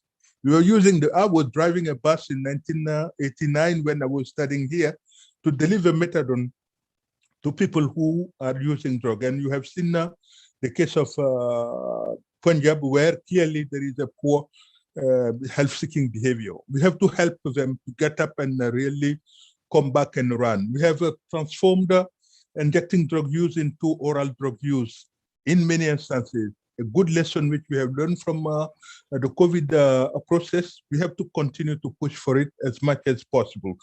Bring services closer to people. Bring services closer to people. It is the way we can achieve public health. Don't bring people to services. It is not the best way. And I'm quite sure DG is really looking at this when we are talking about the SSS process and how we really can move forward. It is an innovation. It is an important point, and we have really to push as much as possible to implement it. It is a multi-pronged approach. It is an integrated delivery of services, and it is data-driven, and it is really connecting people with other services for general well-being. And that is really critical and very important. And as a DG, NACO has really mentioned to Abina, not only health, but the well-being of the people. That is critical, and that is really very important. Coming back to the people who inject drugs, from time to time, I just have the feeling that we are doing one good thing and we are doing the contrary in some part.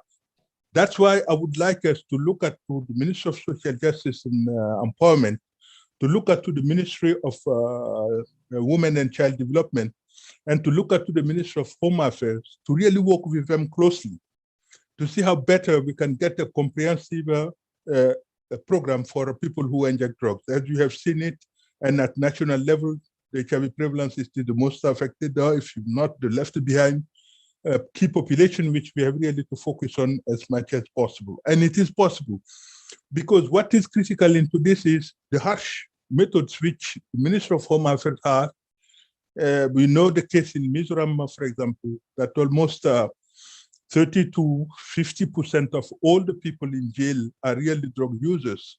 And jail is not the place they have to be.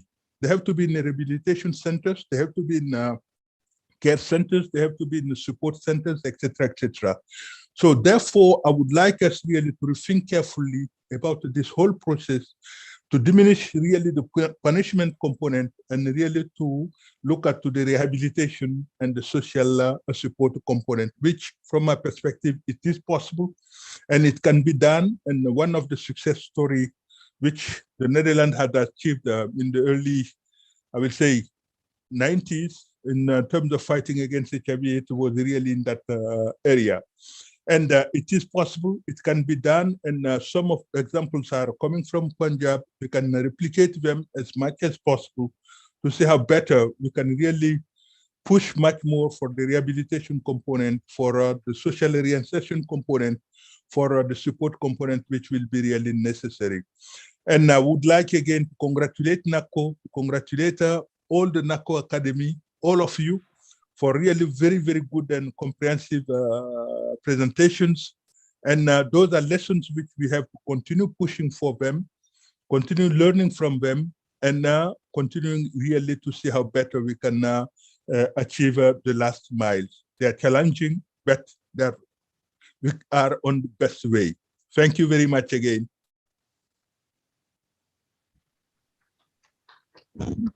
Thank you, Dr. Bilali. Thank you very much. Thank you, Dr. Bhavna. And thank you all the speakers, Mr. Rajiv, Meenu, Abina.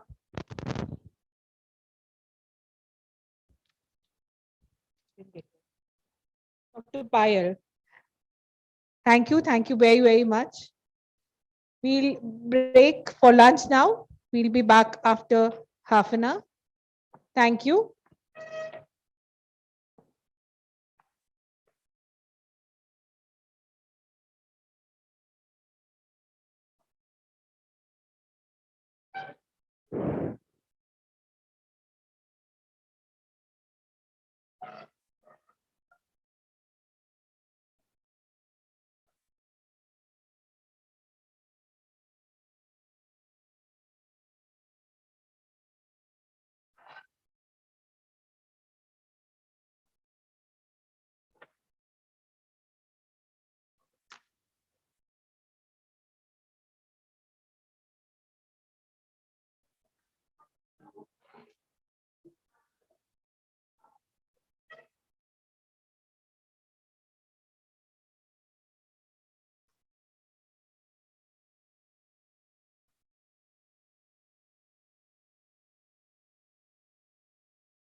Hello, everyone. So this is to remind that we'll be starting our afternoon session exactly at 2:15. So those who are chairs, speakers, co-chairs, they are requested to be on time. So because we'll be starting this session exactly at 2:15.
नमस्कार। Chandigarh state AIDS control society HIV AIDS पर कार्यक्रम कार्यान्वयन में सीखने, अनुसंधान और क्षेत्र के अनुभवों पर ध्यान केंद्रित करते हुए वस्तुतः 11 और 12 मार्च 2022 को 2 दिवसीय सम्मेलन AIDSCON-11 एड्स मुक्त दुनिया की ओर आयोजित कर रहा है।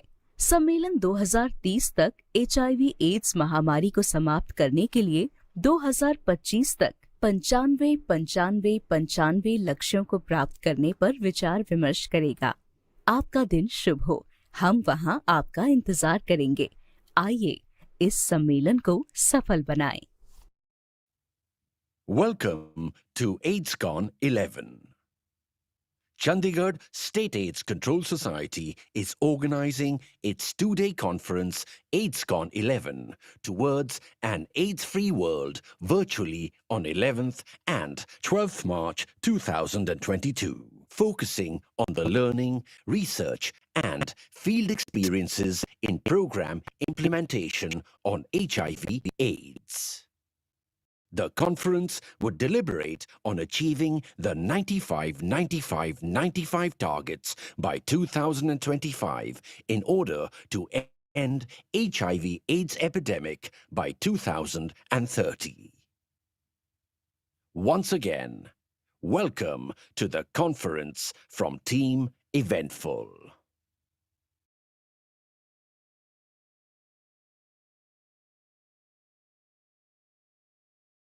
नमस्कार। Chandigarh state AIDS control society HIV AIDS पर कार्यक्रम कार्यान्वयन में सीखने, अनुसंधान और क्षेत्र के अनुभवों पर ध्यान केंद्रित करते हुए वस्तुतः 11 और 12 मार्च 2022 को 2 दिवसीय सम्मेलन AIDSCON-11 एड्स मुक्त दुनिया की ओर आयोजित कर रहा है। सम्मेलन 2030 तक HIV एड्स महामारी को समाप्त करने के लिए 2025 तक 95 लक्ष्यों को प्राप्त करने पर विचार विमर्श करेगा। आपका दिन शुभ हो। हम वहां आपका इंतजार करेंगे। आइए इस सम्मेलन को सफल बनाएं। Welcome to AIDSCON-11. Chandigarh State AIDS Control Society is organizing its two-day conference AIDSCON-11 towards an AIDS-free world virtually on 11th and 12th March 2022, focusing on the learning, research and field experiences in program implementation on HIV/AIDS. The conference would deliberate on achieving the 95-95-95 targets by 2025 in order to end HIV/AIDS epidemic by 2030. Once again, welcome to the conference from Team Eventful.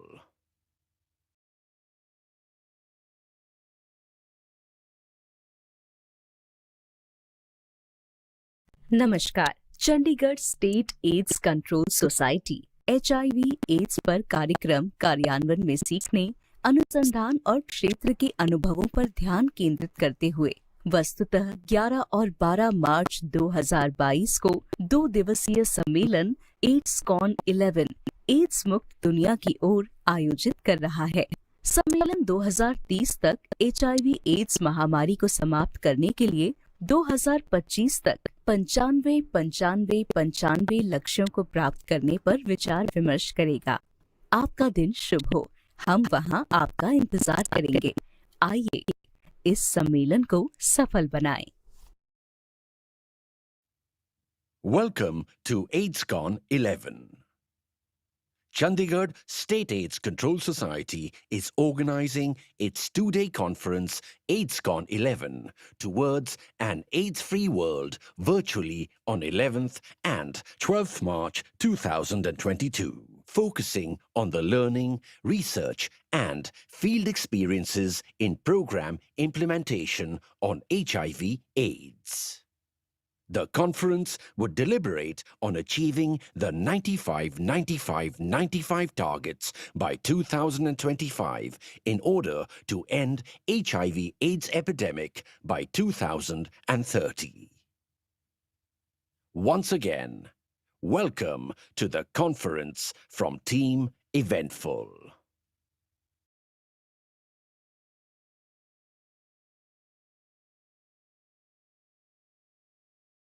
नमस्कार, Chandigarh state AIDS control society HIV AIDS पर कार्यक्रम कार्यान्वयन में सीखने, अनुसंधान और क्षेत्र के अनुभवों पर ध्यान केंद्रित करते हुए वस्तुतः 11 और 12 मार्च 2022 को 2 दिवसीय सम्मेलन AIDSCON-11 एड्स मुक्त दुनिया की ओर आयोजित कर रहा है। सम्मेलन 2030 तक HIV एड्स महामारी को समाप्त करने के लिए 2025 तक 95 लक्ष्यों को प्राप्त करने पर विचार विमर्श करेगा। आपका दिन शुभ हो। हम वहां आपका इंतजार करेंगे। आइए इस सम्मेलन को सफल बनाएं। Welcome to AIDSCON-11. Chandigarh State AIDS Control Society is organizing its two-day conference AIDSCON-11 towards an AIDS-free world virtually on 11th and 12th March 2022, focusing on the learning, research and field experiences in program implementation on HIV/AIDS. The conference would deliberate on achieving the 95-95-95 targets by 2025 in order to end HIV/AIDS epidemic by 2030. Once again, welcome to the conference from Team Eventful.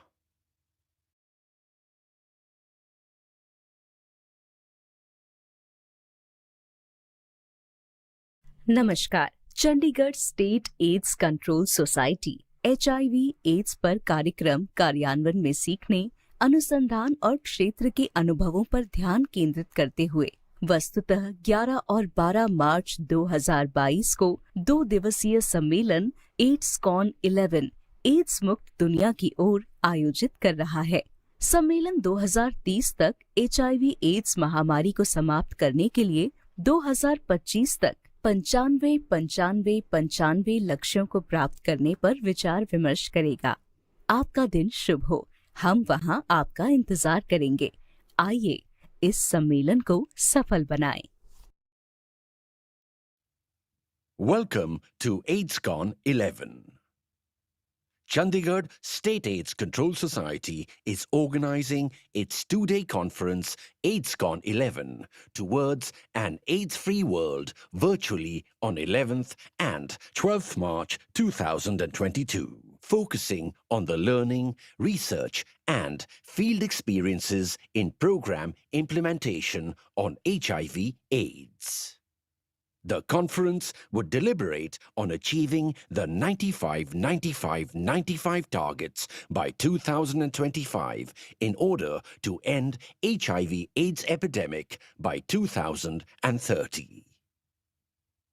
Once again, welcome to the conference from Team Eventful.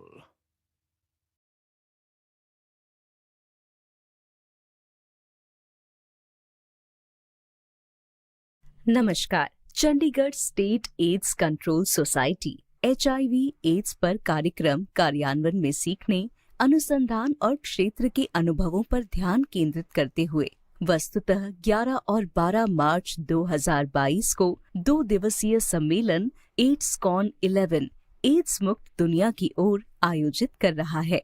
सम्मेलन 2030 तक HIV ads महामारी को समाप्त करने के लिए 2025 तक 95 लक्ष्यों को प्राप्त करने पर विचार विमर्श करेगा। आपका दिन शुभ हो। हम वहां आपका इंतजार करेंगे। आइए इस सम्मेलन को सफल बनाएं। Welcome to AIDSCON-11. Chandigarh State AIDS Control Society is organizing its two-day conference AIDSCON-11 towards an AIDS-free world virtually on 11th and 12th March 2022, focusing on the learning, research and field experiences in program implementation on HIV/AIDS. The conference would deliberate on achieving the 95-95-95 targets by 2025 in order to end HIV/AIDS epidemic by 2030. Once again, welcome to the conference from Team Eventful.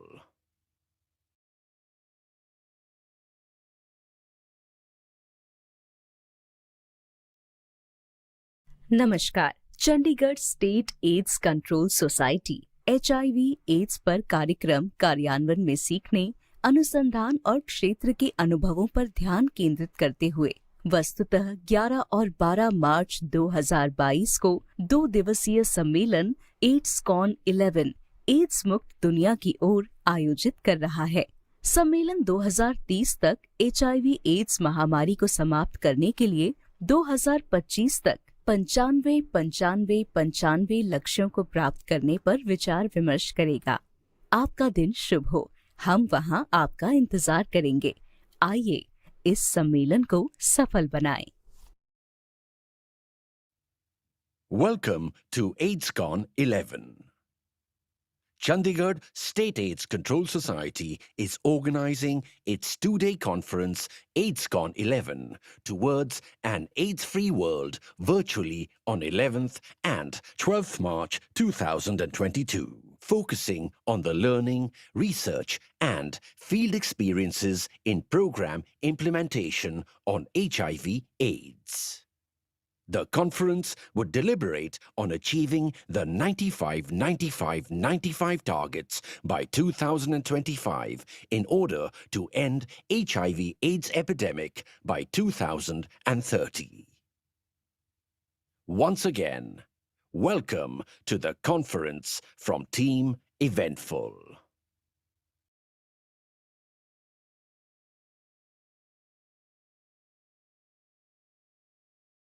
नमस्कार। Chandigarh state AIDS control society HIV/AIDS पर कार्यक्रम कार्यान्वयन में सीखने, अनुसंधान और क्षेत्र के अनुभवों पर ध्यान केंद्रित करते हुए वस्तुतः 11 और 12 मार्च 2022 को 2 दिवसीय सम्मेलन AIDSCON-11 एड्स मुक्त दुनिया की ओर आयोजित कर रहा है।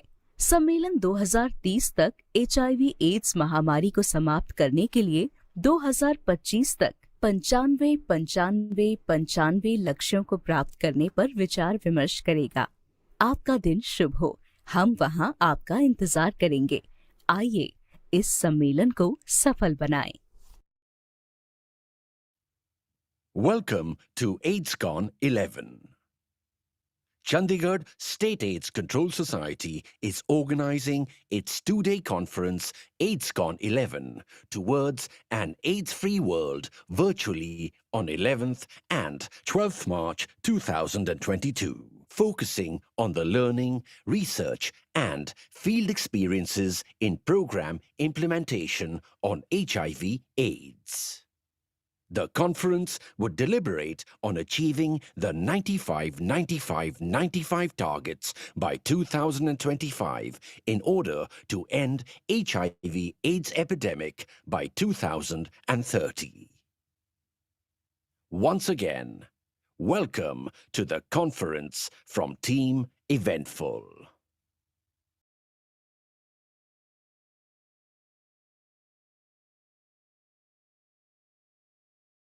नमस्कार। Chandigarh state AIDS control society HIV/AIDS पर कार्यक्रम कार्यान्वयन में सीखने, अनुसंधान और क्षेत्र के अनुभवों पर ध्यान केंद्रित करते हुए वस्तुतः 11 और 12 मार्च 2022 को 2 दिवसीय सम्मेलन AIDSCON-11 एड्स मुक्त दुनिया की ओर आयोजित कर रहा है।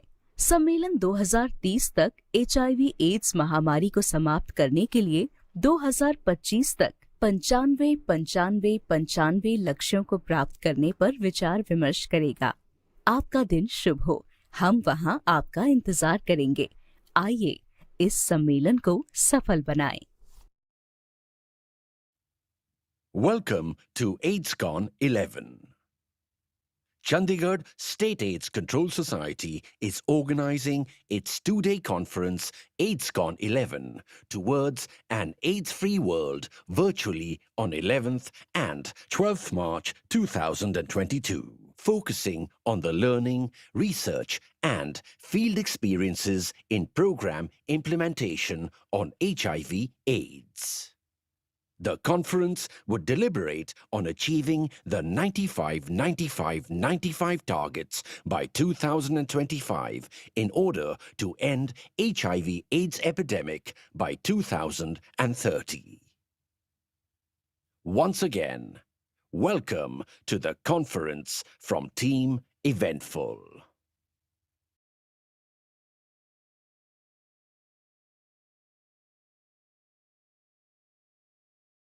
नमस्कार। Chandigarh state AIDS control society HIV/AIDS पर कार्यक्रम कार्यान्वयन में सीखने, अनुसंधान और क्षेत्र के अनुभवों पर ध्यान केंद्रित करते हुए वस्तुतः 11 और 12 मार्च 2022 को 2 दिवसीय सम्मेलन AIDSCON-11 एड्स मुक्त दुनिया की ओर आयोजित कर रहा है। सम्मेलन 2030 तक HIV/AIDS महामारी को समाप्त करने के लिए 2025 तक 95 लक्ष्यों को प्राप्त करने पर विचार विमर्श करेगा। आपका दिन शुभ हो। हम वहां आपका इंतजार करेंगे। आइए इस सम्मेलन को सफल बनाएं। Welcome to AIDSCON-11.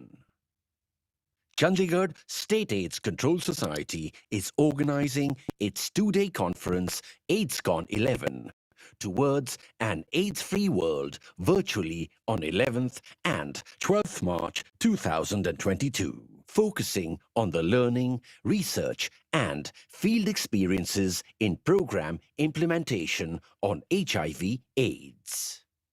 The conference would deliberate on achieving the 95-95-95 targets by 2025 in order to end HIV/AIDS epidemic by 2030. Once again, welcome to the conference from Team Eventful.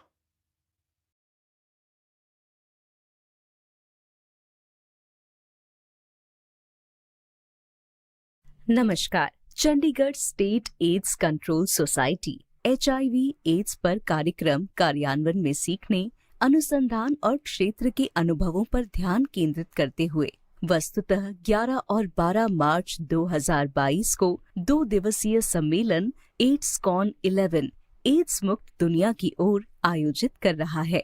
सम्मेलन 2030 तक HIV/AIDS महामारी को समाप्त करने के लिए 2025 तक 95 लक्ष्यों को प्राप्त करने पर विचार विमर्श करेगा। आपका दिन शुभ हो। हम वहां आपका इंतजार करेंगे। आइए इस सम्मेलन को सफल बनाएं। Welcome to AIDSCON-11. Chandigarh State AIDS Control Society is organizing its two-day conference AIDSCON-11 towards an AIDS-free world virtually on 11th and 12th March 2022, focusing on the learning, research and field experiences in program implementation on HIV/AIDS. The conference would deliberate on achieving the 95-95-95 targets by 2025 in order to end HIV/AIDS epidemic by 2030. Once again, welcome to the conference from Team Eventful.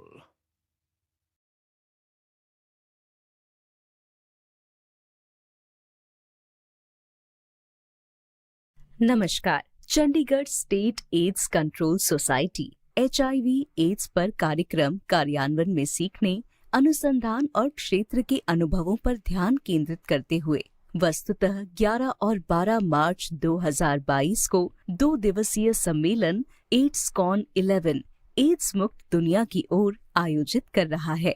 सम्मेलन 2030 तक HIV/AIDS महामारी को समाप्त करने के लिए 2025 तक पंचानवे लक्ष्यों को प्राप्त करने पर विचार विमर्श करेगा। आपका दिन शुभ हो। हम वहां आपका इंतजार करेंगे। आइए इस सम्मेलन को सफल बनाएं। Welcome to AIDSCON-11.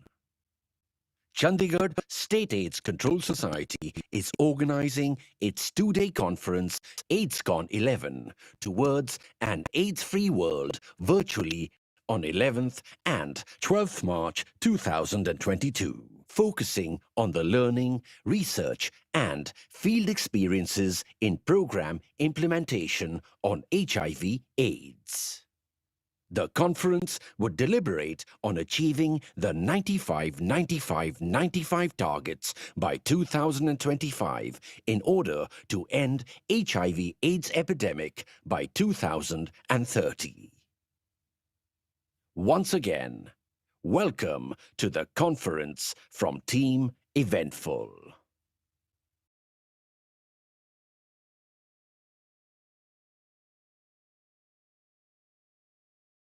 नमस्कार। Chandigarh state AIDS control society HIV/AIDS पर कार्यक्रम कार्यान्वयन में सीखने, अनुसंधान और क्षेत्र के अनुभवों पर ध्यान केंद्रित करते हुए वस्तुतः 11 और 12 मार्च 2022 को 2 दिवसीय सम्मेलन AIDSCON-11 एड्स मुक्त दुनिया की ओर आयोजित कर रहा है। सम्मेलन 2030 तक HIV/AIDS महामारी को समाप्त करने के लिए 2025 तक 95 लक्ष्यों को प्राप्त करने पर विचार विमर्श करेगा।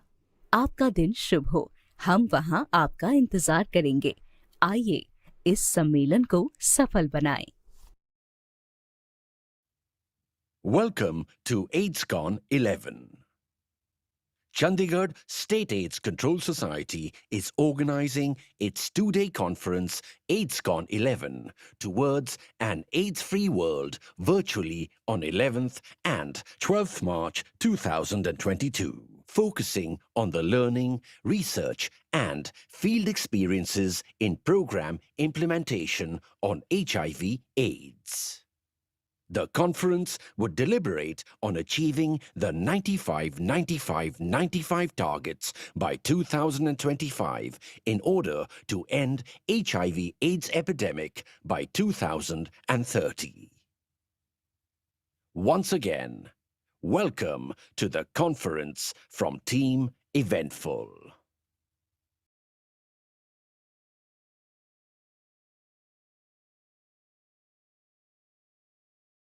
नमस्कार। Chandigarh state AIDS control society HIV/AIDS पर कार्यक्रम कार्यान्वयन में सीखने, अनुसंधान और क्षेत्र के अनुभवों पर ध्यान केंद्रित करते हुए वस्तुतः 11 और 12 मार्च 2022 को 2 दिवसीय सम्मेलन AIDSCON-11 एड्स मुक्त दुनिया की ओर आयोजित कर रहा है।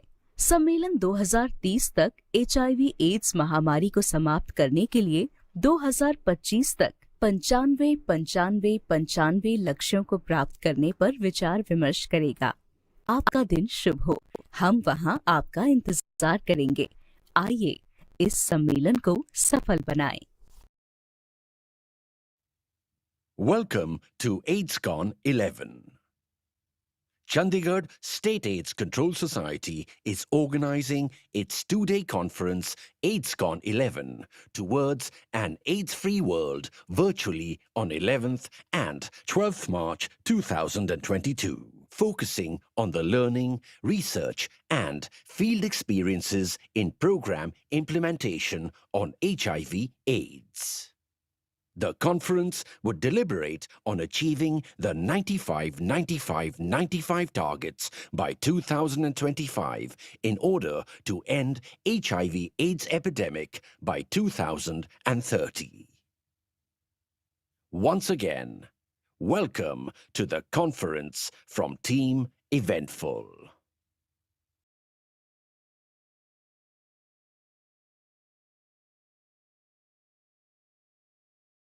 नमस्कार। Chandigarh state AIDS control society HIV/AIDS पर कार्यक्रम कार्यान्वयन में सीखने, अनुसंधान और क्षेत्र के अनुभवों पर ध्यान केंद्रित करते हुए वस्तुतः 11 और 12 मार्च 2022 को 2 दिवसीय सम्मेलन AIDSCON-11 एड्स मुक्त दुनिया की ओर आयोजित कर रहा है। सम्मेलन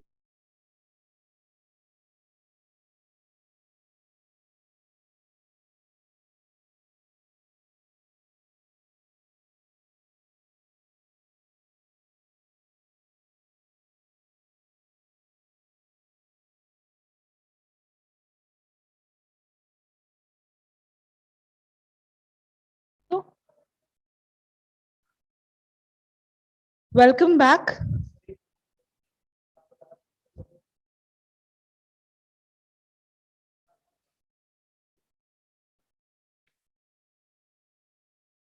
I hope virtual audience have had their lunch. We are missing them.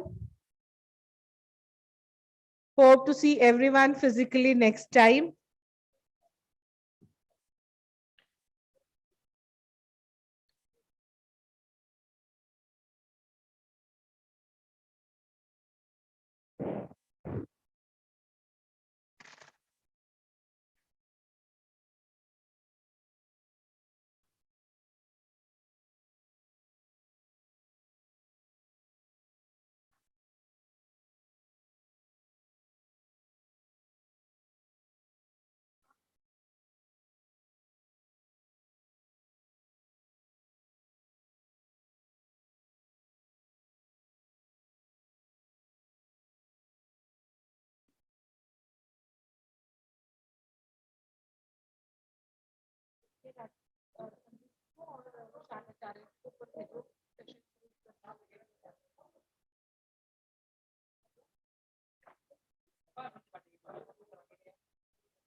ठीक है जी सर, मैं ही शुरू करवा दूं। फर्स्ट स्पीकर को इनवाइट कर लेती हूँ, तब तक वो आ जाएंगे। कोई बात नहीं। Welcome back. The next session, session 4, is IEC and mainstreaming. It's an honor to invite our first speaker, Dr. B.B. Rewari. He's a clinical professor, Global Health, University of Washington, USA. He has joined us virtually. We welcome you, sir. Good afternoon, everyone. Sir, it's a pleasure having you.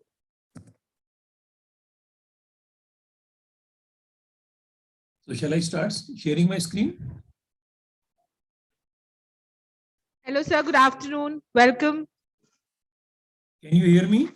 Yes, sir, I can. So just a small brief, around 850 people have joined us virtually, and almost 100 people are there with us today physically who are attending this conference. We have Mr. Rajiv Sandhu from NACO who will be with us on the chair today, along with Mr. Vishal from NACO. So handing over the session to you for your talk, please.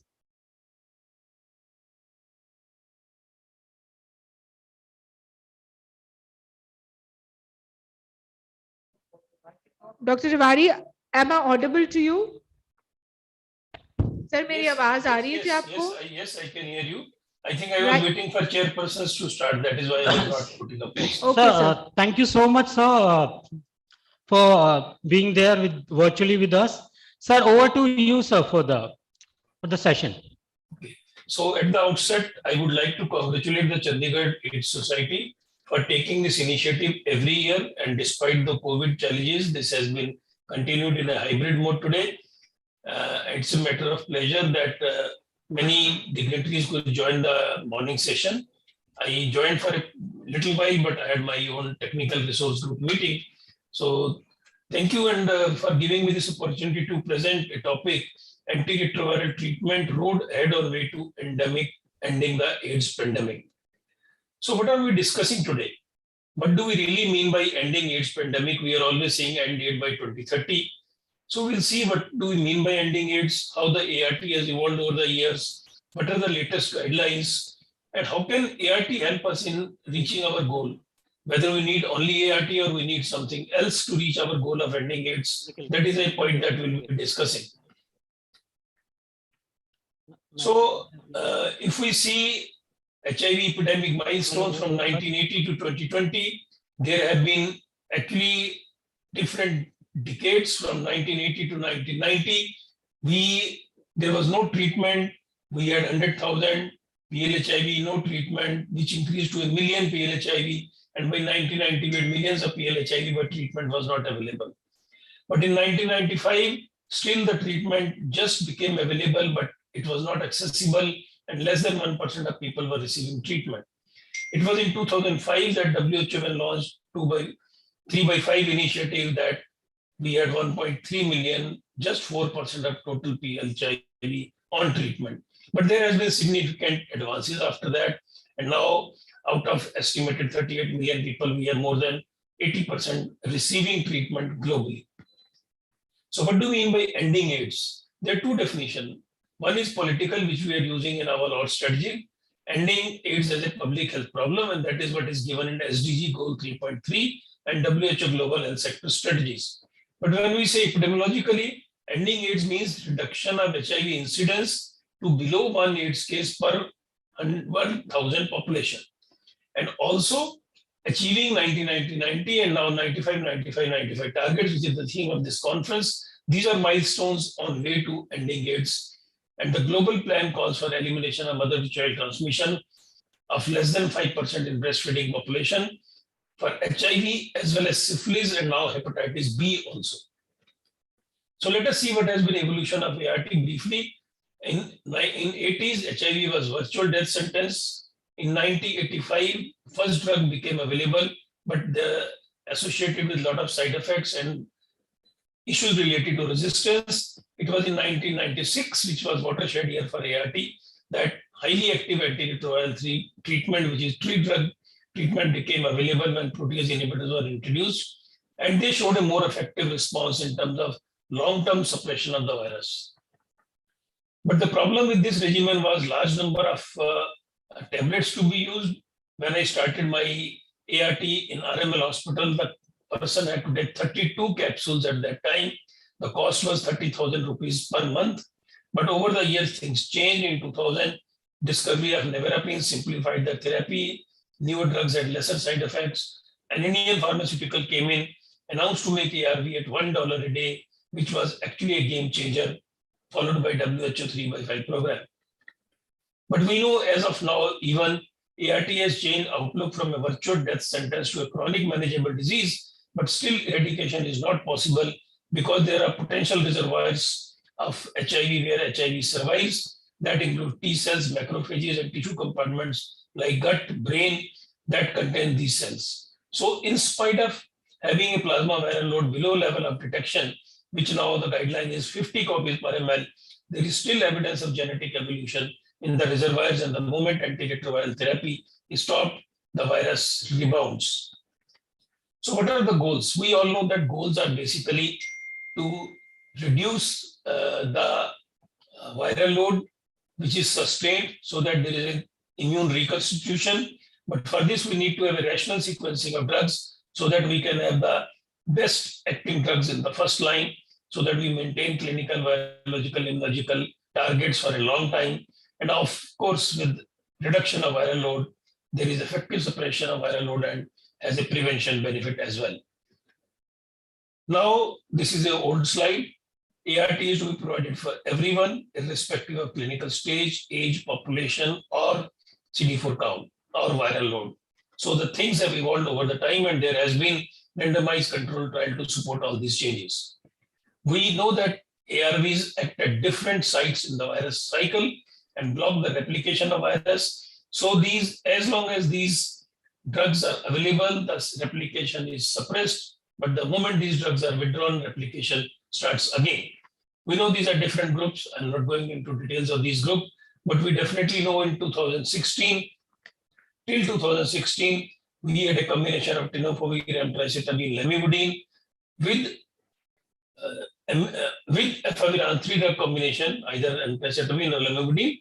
And this fixed dose combination was provided at bedtime in one single pill This was the standard of care globally and in India. So what changed in 2016 and 17? Basically, there was evidence that certain drugs called integrase inhibitors or INSTIs as they are called, like that included raltegravir, dolutegravir, elvitegravir, etc. They, if you see here, the reduction in the viral load, they cause maximum change in the log reduction over 7 to 14 days. So with evidence from different studies, around 2,854 patients, and major of them was single study, which compared dolutegravir-based regimen with efavirenz-based regimen, and other studies also like Flamingo, Spring, and Sailing studies, which provided evidence on different counts. And this included that dolutegravir produces a very rapid viral suppression and achieves viral suppression within 4 weeks compared to 12 weeks with efavirenz-based regimen.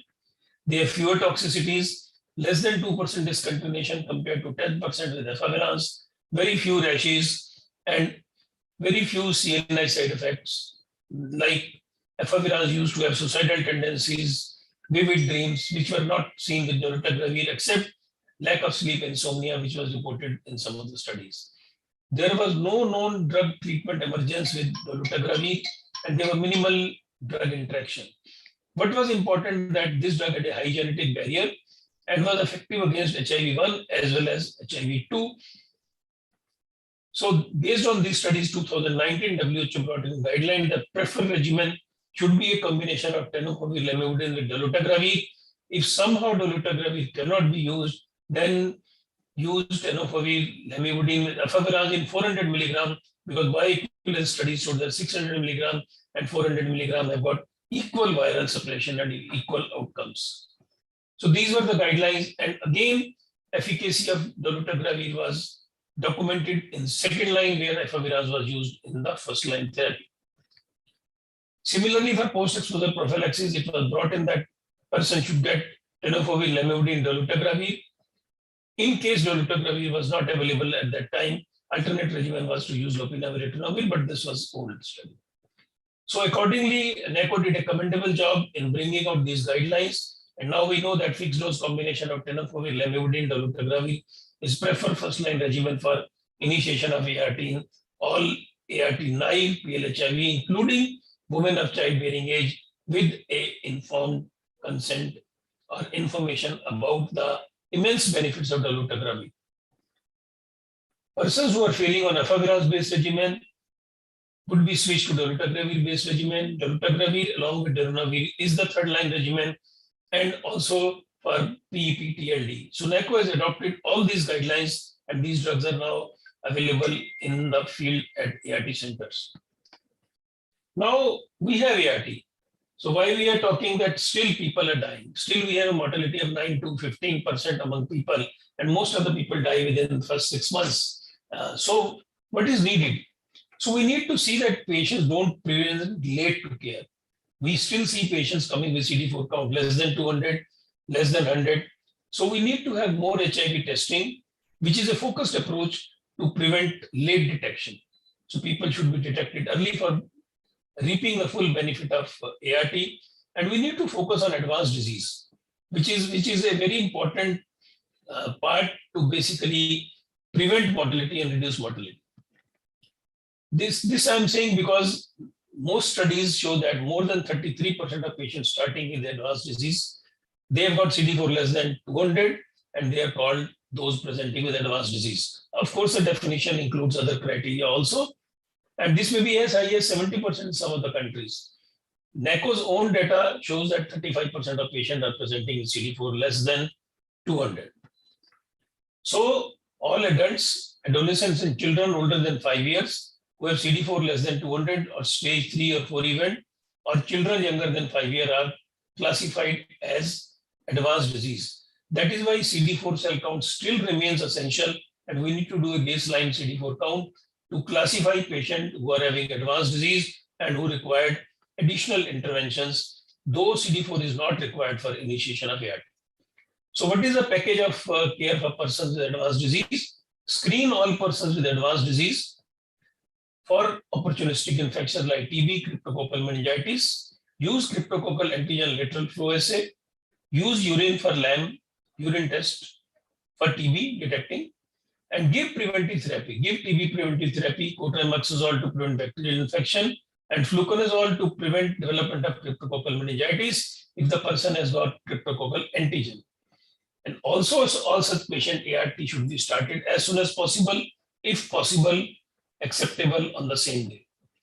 So rapid initiation is defined as starting ART within 7 days from the day of diagnosis, and people with advanced disease should be given priority for this. However, this can be offered on the same day, people who are ready to start and have been adequately counseled. How will ART help in ending AIDS? Because we are talking now of ending AIDS, and we are talking this in context of ART. So it is very important to see the studies. We know that there is a 96% reduction in transmission of HIV to sexual partner. This came from HPT and 052 study, which had sites in India, in Pune and Chennai. We know that mother-to-child transmission can be prevented by reducing the viral load and raising awareness. U equal to U. NACO has now adopted this concept in the operational guidelines. U equal to U means that undetectable equal to untransmittable. The person who has got undetectable viral load cannot transmit the disease. Another area which has come up basically for ending AIDS is basically using antiretroviral prevention, pre-exposure prophylaxis. And I compliment NACO for having developed these guidelines, technical and operational guidelines for pre-exposure prophylaxis. And this is the use of TDF containing oral PrEP as an additional prevention choice for people at substantial risk. Other options are dapivirine vaginal ring also. And recently you must have read injection cabotegravir given once in 4 weeks is showing promising results. But let us see what are the barriers to ending AIDS. When we talk of ending AIDS, barriers are there are gaps in HIV testing.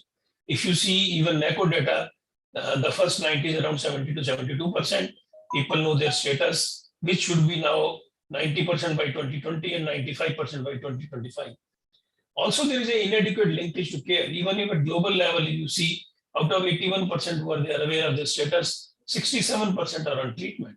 So there is a leak in the cascade at the time of detection to initiation of treatment and initiation to retention in care and viral load suppression. So these gaps are essential to prevent new infections so that people are kept virally suppressed and they do not spread. But we know that there are legal and structural barriers on accessing to certain prevention and treatment services by most at risk. Even there is an issue of having consent for children below 15 years in terms of testing, and there is difficulty reaching to key population, but commendable efforts are being made to reach out through community-led services and community-led delivery of services. Another area to fill these gaps is basically HIV self-testing, which is the process where a person collects his or her own specimen, which can be oral fluid, can be blood, and then performs HIV test in a private setting. Can be a guided kind of supported HIV self-testing or testing alone, and then he links to the full testing sites. Important to focus, as I said earlier, on each step in the continuum care, from diagnosis to linkage to receiving full care and retention in care. Very important thing is for expanding services, it is important to follow a differentiated approach because one size does not fit all.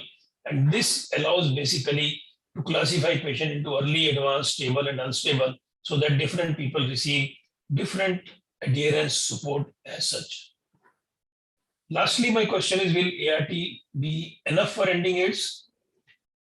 We have long been talking about prevention versus treatment. This is a false dichotomy. Treatment also works as a prevention, and most of our intervention non-treatment are now working for prevention also.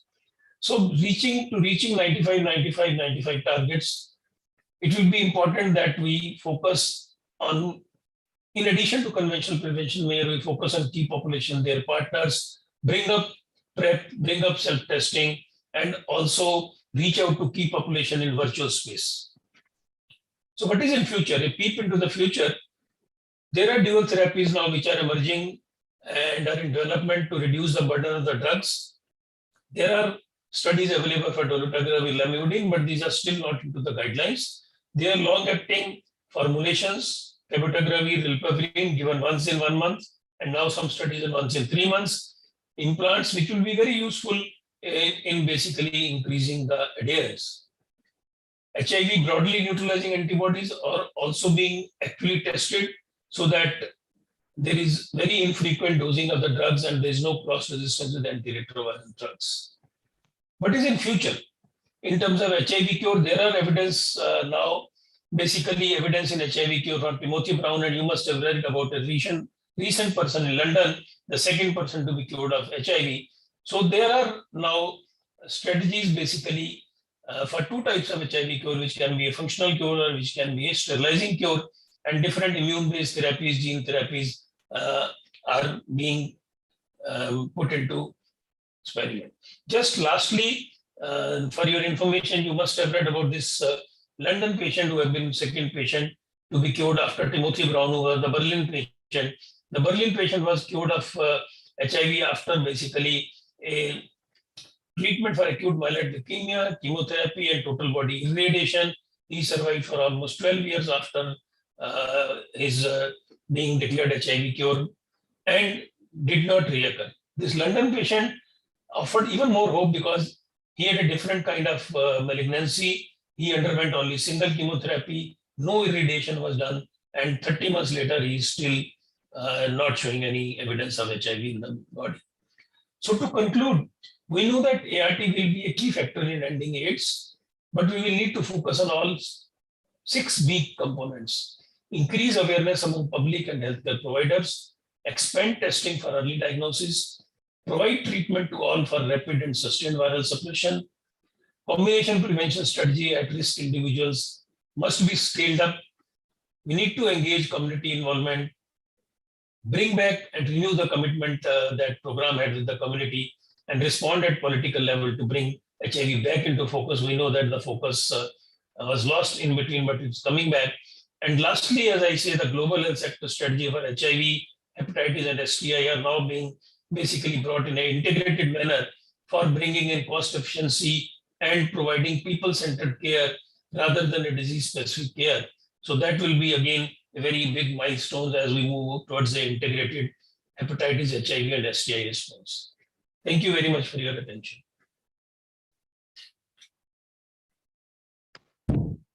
Thank you so much, sir, for giving us the brief on the evolution of that ART, how the India has done so far. And your presentation comprising whole things that how we have started the ART and then how we reached over here, and you brief on why the dolutegravir is needed for that, and then ART rapid initiations, and then we have U is equal to U, which has been accepted by the NACO itself, and then differentiated approaches we adopted for that. So thank you so much for giving us so deep down brief on this ART, and the questions and whichever there in the chat box we will take at the end of the whole session, sir. So thank you so much. So after that I'll invite the second speaker for this. And the second speaker is Shri Nahid Mohammed, a regional coordinator for IEC and mainstreaming. And his topic is best practices under the Azadi Ka Amrit Mahotsav. So Nahid, are you there? So Nahid, over to you. Could you put on the presentation, please?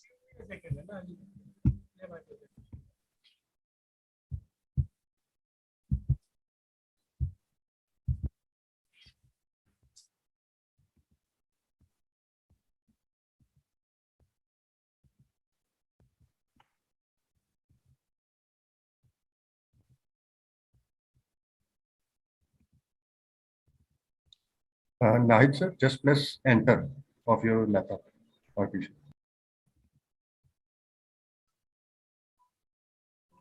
My screen is visible. Sir, your presentation is not visible yet. Please share your screen again, sir. Nahid, are you able to hear us? Yes, sir, we can hear you. Please confirm it. Nahid, please reply. Yes, sir, now it's visible. Yeah. My voice is audible? Yes, sir. So thank you so much. I'm going to project. Sir, can you put your mic closer? Is it okay? No? So thank you, Chair and Sex. Nahid आपकी आवाज नहीं आ पा रही है, आप थोड़ा सा या तो माइक के नजदीक आ जाइए प्लीज।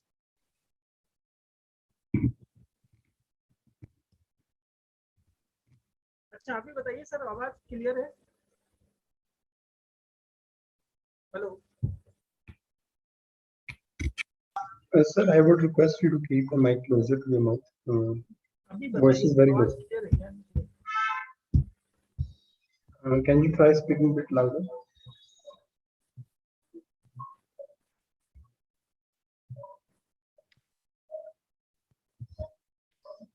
नाहिद अगर आप हेडफोन्स लगा रखे हैं तो हेडफोन्स हटा के आप वो कर सकते हैं, तो it will be I think better. Nahid sir, can you do it without mic? Oh, I'm trying to do. Now it is. It would be audible, है ना?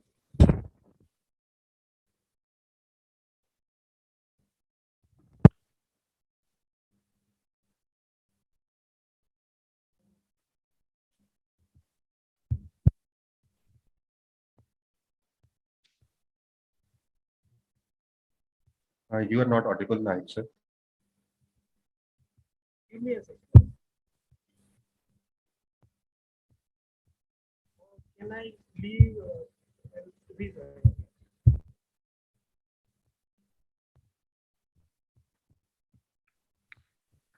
नाहिद जी आपकी आवाज अभी भी नहीं आ पा रही है, we are not your voice is not Audible.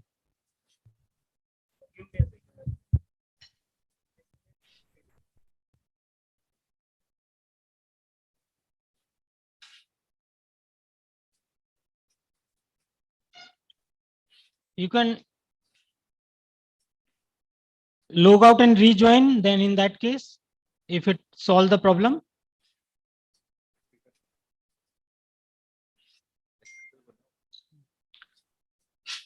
So meanwhile, the Nahid will come back to us. We'll switch on to the next presenter, the next presentation. And the next presentation is that support extended to PLHIV and HRG to access the social protection benefit under the COVID-19. So Utpal, are you there? Utpal Das ji?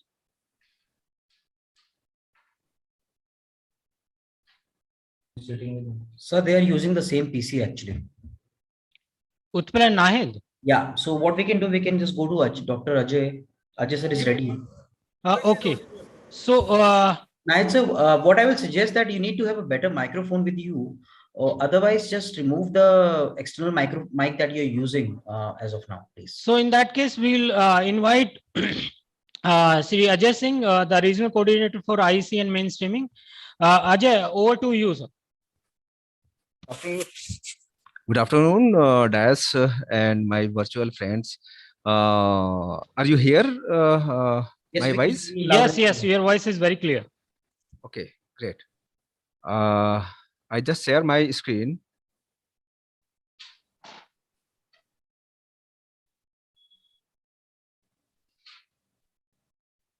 Is visible? Yes, it is visible. You make it on the slide mode. Yeah. Okay.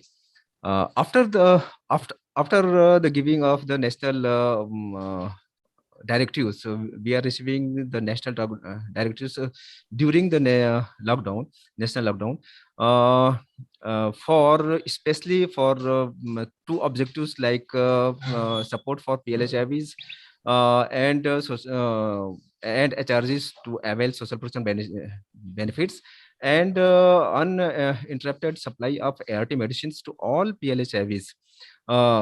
And second, when we are receiving the guideline from the directive from the NACO, we are just planning for our concerning states and our component officers from respective states, especially MP, Chhattisgarh, UP, Jharkhand, Bihar, and decided that just roll out our line department and private partners. And after in our component officers from our sex. And finally, we got our DAX appraisal, which schemes is very useful for our PLHIVs for at that time. So we are just utilizing, and how can we provided our ART medicines to all PLHIV who is on our state, and other then our states will they are stuck in our state. The basic idea was of our social protection schemes was we are noted what we require, especially in COVID phase. Primary, we just look it and decided that dry ration is very necessary. ART medicines and OI medicines is very necessary. Mask and other commodities is very required, because when the lockdown all is closed, and some financial support will be given from the government and some private partners. So we decided to go with holistic approach with our government and private partners, and look which is potential partner in government and private sector. In Chhattisgarh, we just look it for dry ration, some private partner, Ajim Prem Bhaiji Foundation, Jindal Steel Power Limited, and Hira Group. They are potential partner for giving our PLHIV and MAFS population for 2 months, and we just segregated with our partner for 1 month more and 1 month more. That means we give ration and mask for. Sorry for interrupting, but your slides are not moving forward. Hello. Ajay ji, आपकी slide move नहीं हो रही है, मतलब the slides are not moving actually. Right now? We are stuck. No, we are stuck onto the first slide only. Just stop your sharing once, sir. Yeah.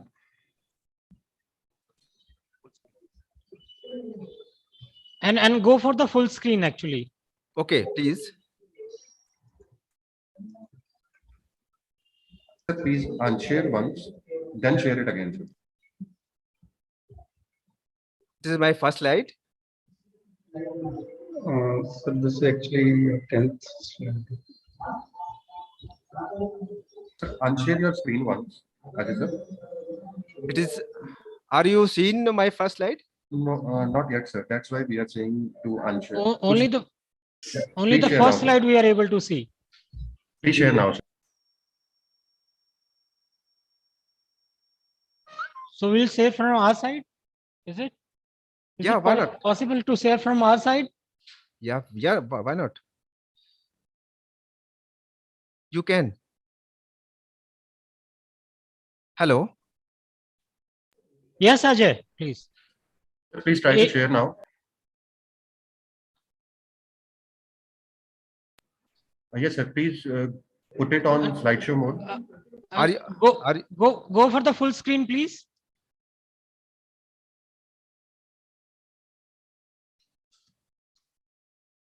या क्या आप देख पा रहे हैं अपनी स्क्रीन पे पूरा नहीं, प्रेजेंटेशन? अभी भी वो उसमें नहीं है, स्लाइड मोड में नहीं है, मींस फुल स्क्रीन पे नहीं है.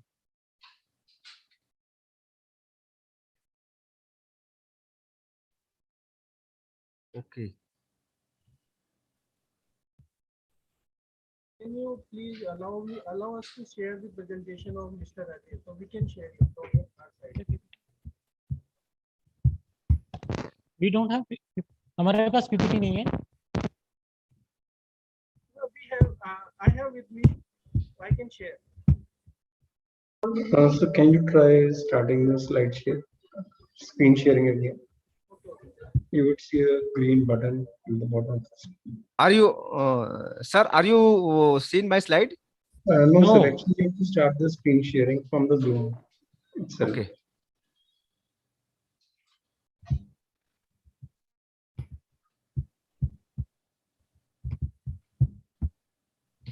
Hello. Yes. Yes, Ajay. Are you seeing it, sir?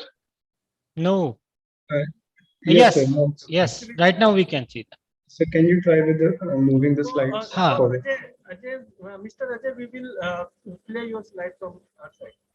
Okay. Okay. Thank you. Then Can you? slide Yes. slide number 12. Can we you move? Hello. Yes, Ajay, just give me 2 minutes. Yes, sir, now it's good. Slides are moving forward. Which one is your slide? Is this? Sir, I believe it's 10th slide starting. Yes, this one, 10th, next one. Previous. Nahid, क्या ये आपने screen share की है? Yes, Ajay. Okay. Thank you. Please go back 2 slides. Please share it. Please next slide, please. Oh Yes. yeah. Now the Chhattisgarh slide is visible. Okay. Thank you. Okay. Over to you, Vijay. Okay. Sorry, Ajay. Then we thought with our private potential partners and decided that minimum we support for minimum 5-month food support and dry food supports and commodities with mask.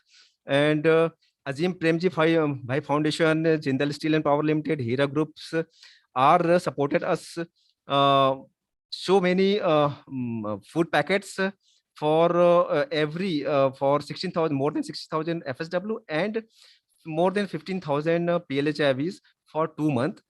Jindal Steel Power Limited supported us for 1 month's food packet for more than 9,000 PLHIV and 7,000 FSW along with mask. And Hira Group supported us for 1 month food packets for 6,000 PLHIVs and 7,000 FSW for 1 month. That means we are just divided it our load for 4 months and give our potential partner to provide the support. Next slide, please, Nahid. Nahid, please next slide. Nahid, क्या आप मुझे मेरी आवाज सुन रहे हैं? Hello. I'm doing it. I think, yeah. Yeah, thank you. And after that, after 4 months, we are initiated our government support from our food and civil supply department. All PLHIVs and FSWs and TG get 10,000 rice, 2 kg pulse and 1 kg salt for 9 months. And our Vihan team and TI partners were supported us to provide our PLHIVs and more than 12,000 PLHIVs at door level ART supplies and more than 500 PLHIVs of other states who are stuck in our Chhattisgarh. Financial support was given from the social welfare department for 3 months for 600 FSW, 800 more than 800 TGs and 1250 PLHIVs, 1500 rupees per month for 3 months. Next slide, please.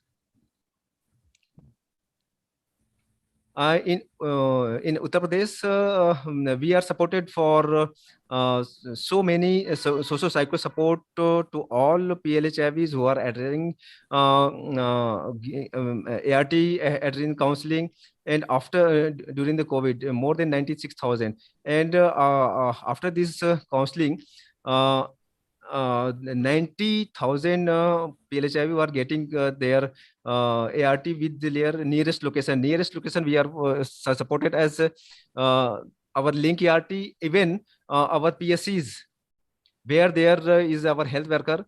and which is convenience for our PLHIV native place. The home delivery was medicines और उसके बावजूद भी जहाँ पे लोग नहीं पहुंच पा रहे थे, then our frontline worker, especially जो हमारे हेल्थ वर्कर्स थे वो और हमारी आशा वर्कर्स और given to medicines at their home more than 4,000. PLHIVs was Vihan Care Support Team was already supported in 252 people living with HIV, and more than 2200 के आसपास में जो हमारे HRG ग्रुप के PLHIV थे उनको भी हम लोगों ने उनके डोर तक सपोर्ट कराया। 800 से ज्यादा हमने फूड सपोर्ट अवेलेबल कराया। Next slide please. Nahid next slide please. Already there. Okay, yeah, it's for telephonic counseling and COVID testing. We are supported COVID testing at CCC level, and we are supported for distributing mask and soap, sanitizers, and PP kits also. Next, please. Nahid, next, please.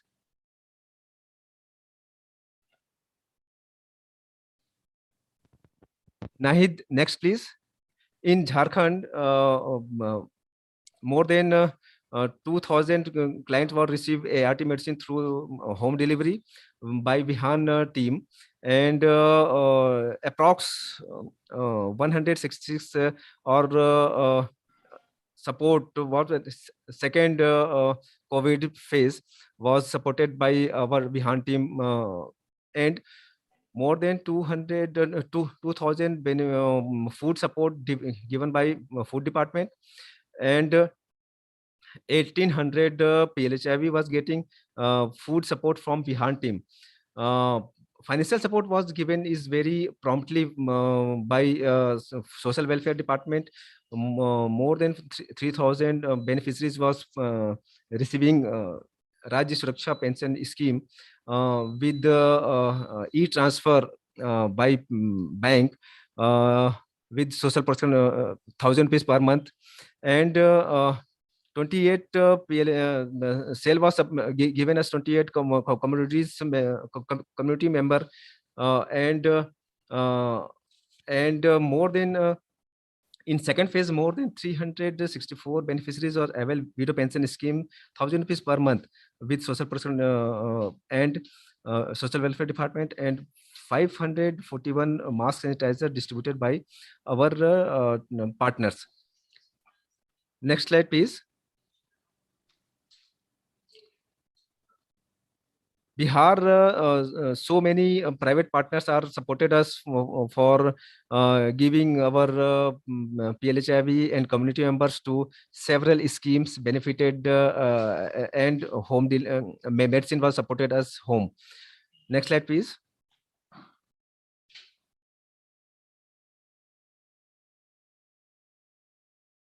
Night.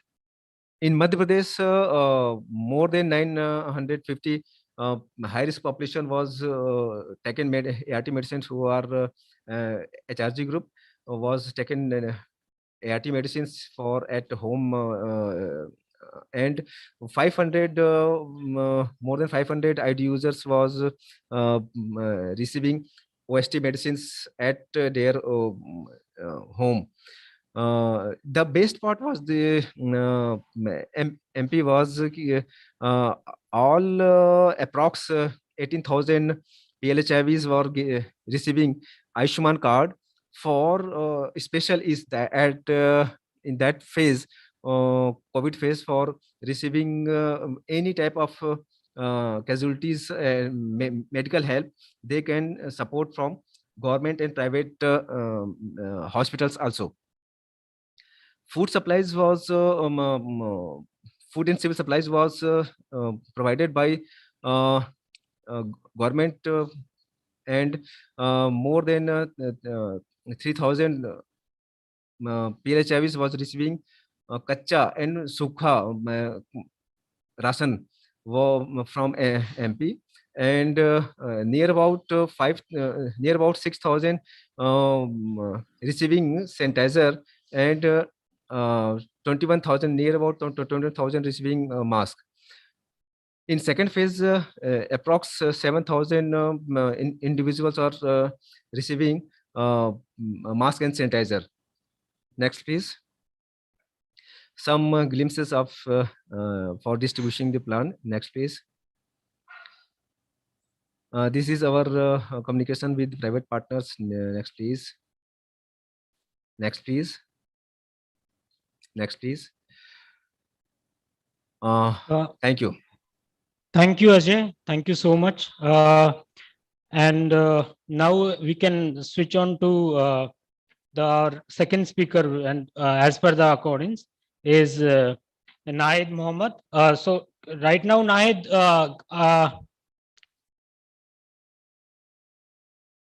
are you able to join us?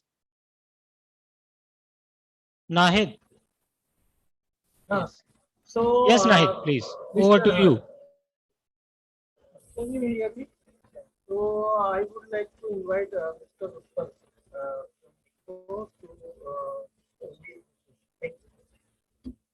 Nahid, आपकी आवाज अभी भी नहीं आ रही है.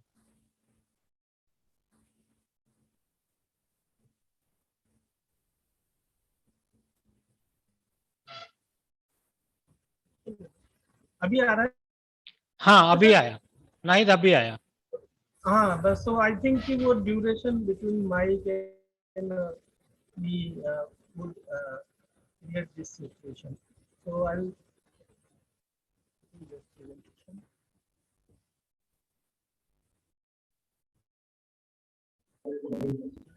Sir, can you start sharing the screen?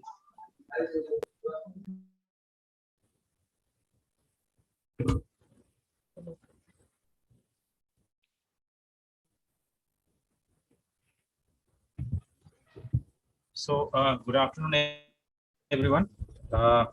With the permission of chair, actually this session of Ajay Singh and mine were actually related. So can we speak before Nahid? Yeah, please. Utpal Das is a consultant IEC and mainstreaming. So over to you, Utpal, please. So actually, yeah, thank you so much. Good afternoon to everyone on the panelists. And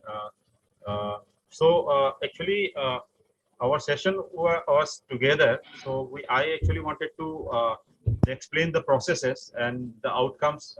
We wanted to share it by Mr. Ajay, so which he had already shared.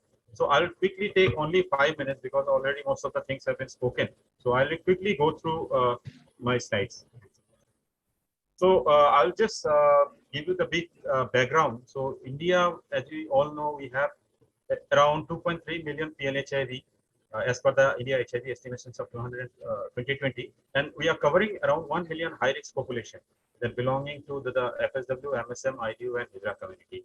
So as you all know, that the recent COVID pandemic has actually had a very disastrous effect, especially in the lives of the HRGs and PLHIVs in terms of livelihood, nutrition, and access to the services under National AIDS Control Program.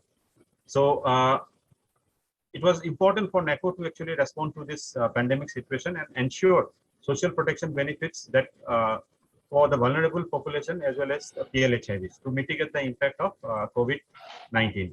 So we had actually started much before the Supreme Court directive, which came in September 29, 2020, that had directed to provide dry ration to the sex workers, and also the recent one, which was the bench led by Justice L. Narasimha Rao, which said every sex worker has to be provided with Aadhaar cards and voter ID cards and ration card, etc. So I'll just quickly show you the chronology which we followed. So first of all, I would like to just explain about what social protection is. So social protection is concerned with protecting and helping those who are vulnerable, and such as children, women, the older people, living with disabilities, displaced, and the unemployed and the sick.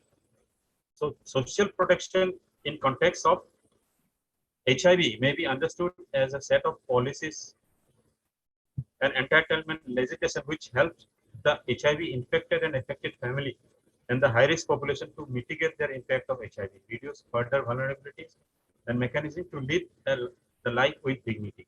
So, which our mainstreaming division has already been doing to provide, to provide support in linking the PLHIVs and HIVs with various social protection schemes that are being provided by the government. Next page. So this is just a social protection architecture in India. So in social protection, we have both contributory and non-contributory social protection schemes. So in social transfer, we have like maternity benefits, Anganwadi services that are being provided in rural areas, midday meal programs for school students, old age pensions, widow pensions, disability pensions. Then we also have public work programs like MNREGA, so self-help group convergence with MNREGA. The fee waivers such as access to health, such as reduced medical fee, free medicine, and access to education such as scholarship, educational loan, and we have the universal elementary education. And subsidies also like the Antyodaya Anna Yojana, wherein food materials are given to some select population. Then we have fuel and basic services like PM Ujjwala Yojana, Saubhagya Yojana, Swachh Bharat Mission also. There are many to set up toilets and all. Some subsidies are given by the government. Then we have health insurances such as PMJ, JAY, ESIC, which is slightly contributory ones. Then we have the insurance for accidents, and we have accordingly crop, livelihood insurance, etc. So we all agree that all the PLHIVs affected population and high risk group, especially in this COVID time, require social protection. So what processes we adopted here? That communications and directives were issued from the from NACO to all the PD of project director, all sects, so that social protection that are to be provided for the PLHIVs and the HRV. And then we had a national virtual consultation because that time the physical consultations were not possible. So what we did, we had a virtual consultation with all the mainstreaming and the sex official, including the representatives from the community as well as the partner organization. So we had a virtual consultation.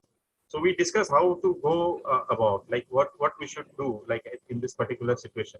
Then a guidance note was prepared at NACO, which was sent to all the states that these are to be followed at this particular point of time, so that we can provide support for the PLHIVs and the affected communities for accessing social protection. Then what we did a DEX review of social protection schemes, because at that time many of the schemes were announced by the government of India, and also states have issued some new social protection schemes. So we did a quick DEX review. Then we had requested all the states to map the eligible beneficiaries. So we tried to map who are the people who can be actually given or linked with those social protection schemes. After that, what we did a capacity need assessment of the sex officials to upskill social protection. So what we tried to understand what is the capacity of our sex officials, whether they'll be able to work on a desired way or not, whether they'll be able to provide the social protection support to the affected population. Then together with this, we also continued advocacy with the departments of ministries at national and state level. We have written to the Department of Social Justice and Empowerment to include the IDUs and PZs in all their social protection schemes. We had the engagement of development partners and private sector as well. Through UNDP, we had a project in 6 states to provide support to the vulnerable population. And we had also made the information available in the national toll-free helpline, so that if someone is looking for a particular scheme or some particular benefit, they can call the national toll-free helpline, and national toll-free helpline helpline people will be connecting them with the sex officials. So then we also had developed a social protection compendium during that time. So these are the chronology of the events, how we did it. Like as I already mentioned, in April, we had sent communication to SACS. Then in 2020, 20th March 2020, we had communication sent to the Department of Social Justice and Empowerment. Then we had individual virtual meeting with the state teams. So for all individual state teams, we had a different meetings. And also then we had shared the guiding note. And I would like to mention here that recently also we had a national workshop wherein we reviewed so how difficult it was to link the people with various social protection schemes. So these are the latest and the guidance note which I had just talked about. These have gone from the DDG, IEC, and from ASNDZ also to the states. So, next. So the outcome that has been already shared with you, I didn't share the entire India what we did during that time, but I had requested actually Ajay Singh to at least give the Central Indian states what they had done during that period. That's all. Thank you so much. Thank you so much, Shri Utpal Das ji, and I think Nahid वाली जो PPT थी वो भी आपने cover कर ली है ना? No, it's a different PPT altogether. Okay, so Nahid is there to Yes. continue that? Yeah. So, Nahid ji, over to you.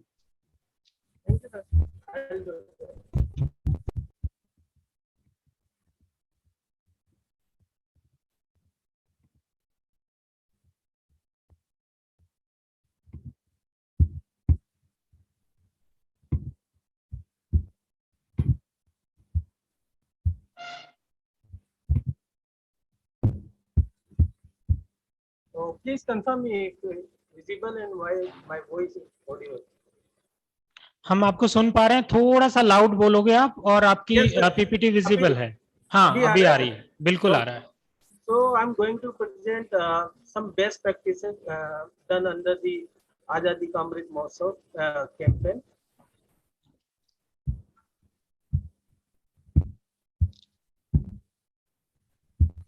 Okay.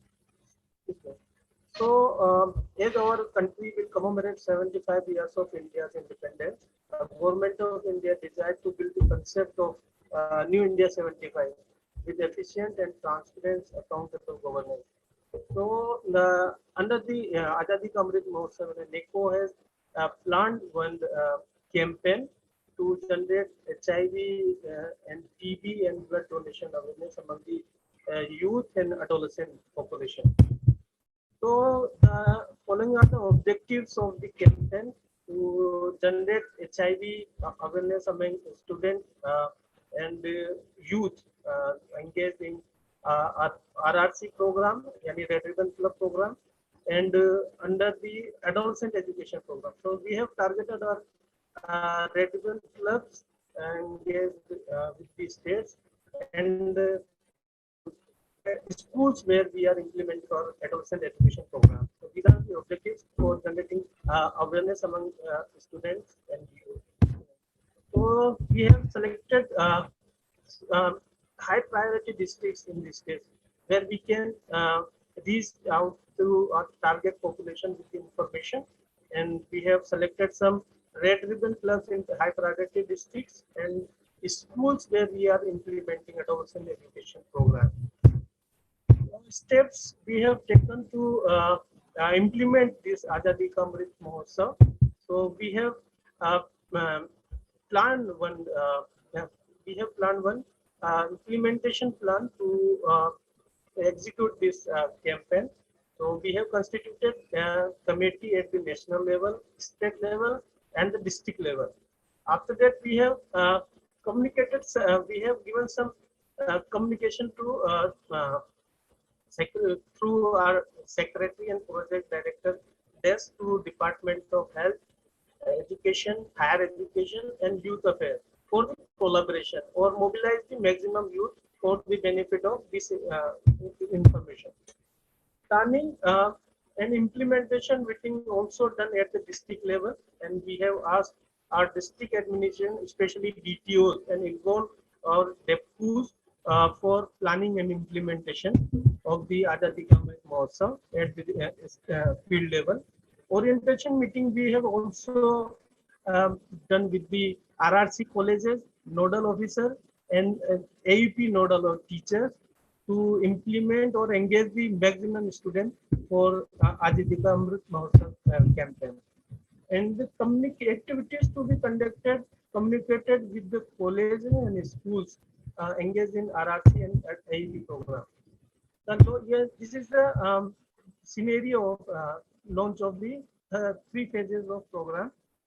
First phase of launched by Honorable Union Health Minister Shri Mansukh Mandaviya ji.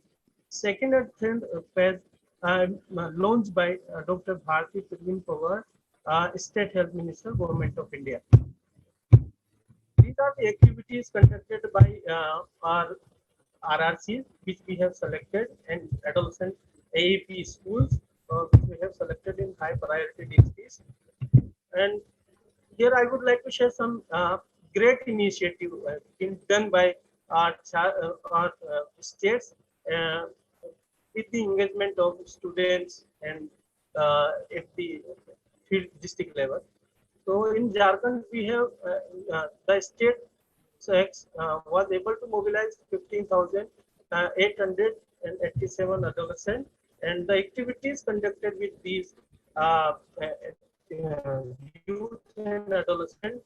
They have conducted webinar, poster competition, essay competition, roadside talk show was also organized by the RRC team and adolescent education schools team on the topic given by HIV, TB, and blood donation awareness. Similarly, activities done by the Bihar in their state, and we would like to share some of the states. We have given task 25, 25, 25 school and colleges, but some states have taken more number to reach out the maximum youth and adolescents. So this is the initiative taken by the Bihar state, and Himachal Pradesh also able to mobilize 11,000 students. The following are the activities in mask making and poster making and short video making competition. This level. Goa, this is the initiative taken by the Goa. They have organized some Nukka Natak for the generating awareness about HIV, TB, and blood donation. And some of the online session was also organized due to COVID situation. These are the reels developed by youth adolescents. So here we would like to share because of that we can see the level of students and their knowledge and their interest to disseminate message their peer group to generate awareness about HIV and TB program.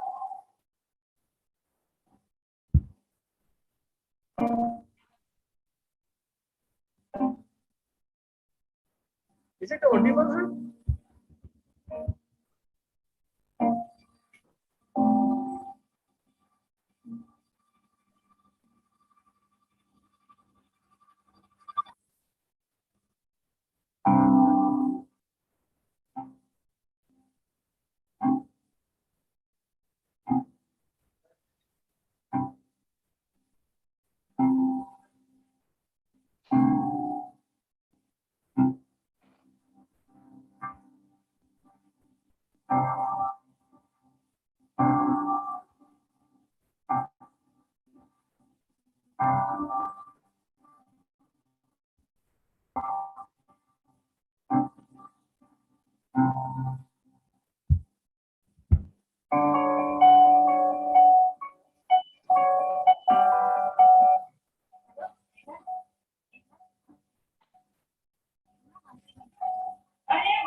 Nahid, meanwhile you can stop it because जो आवाज है वो बिल्कुल साफ नहीं आ रही है और टाइम का भी कांस्टेंट है हमारे पास।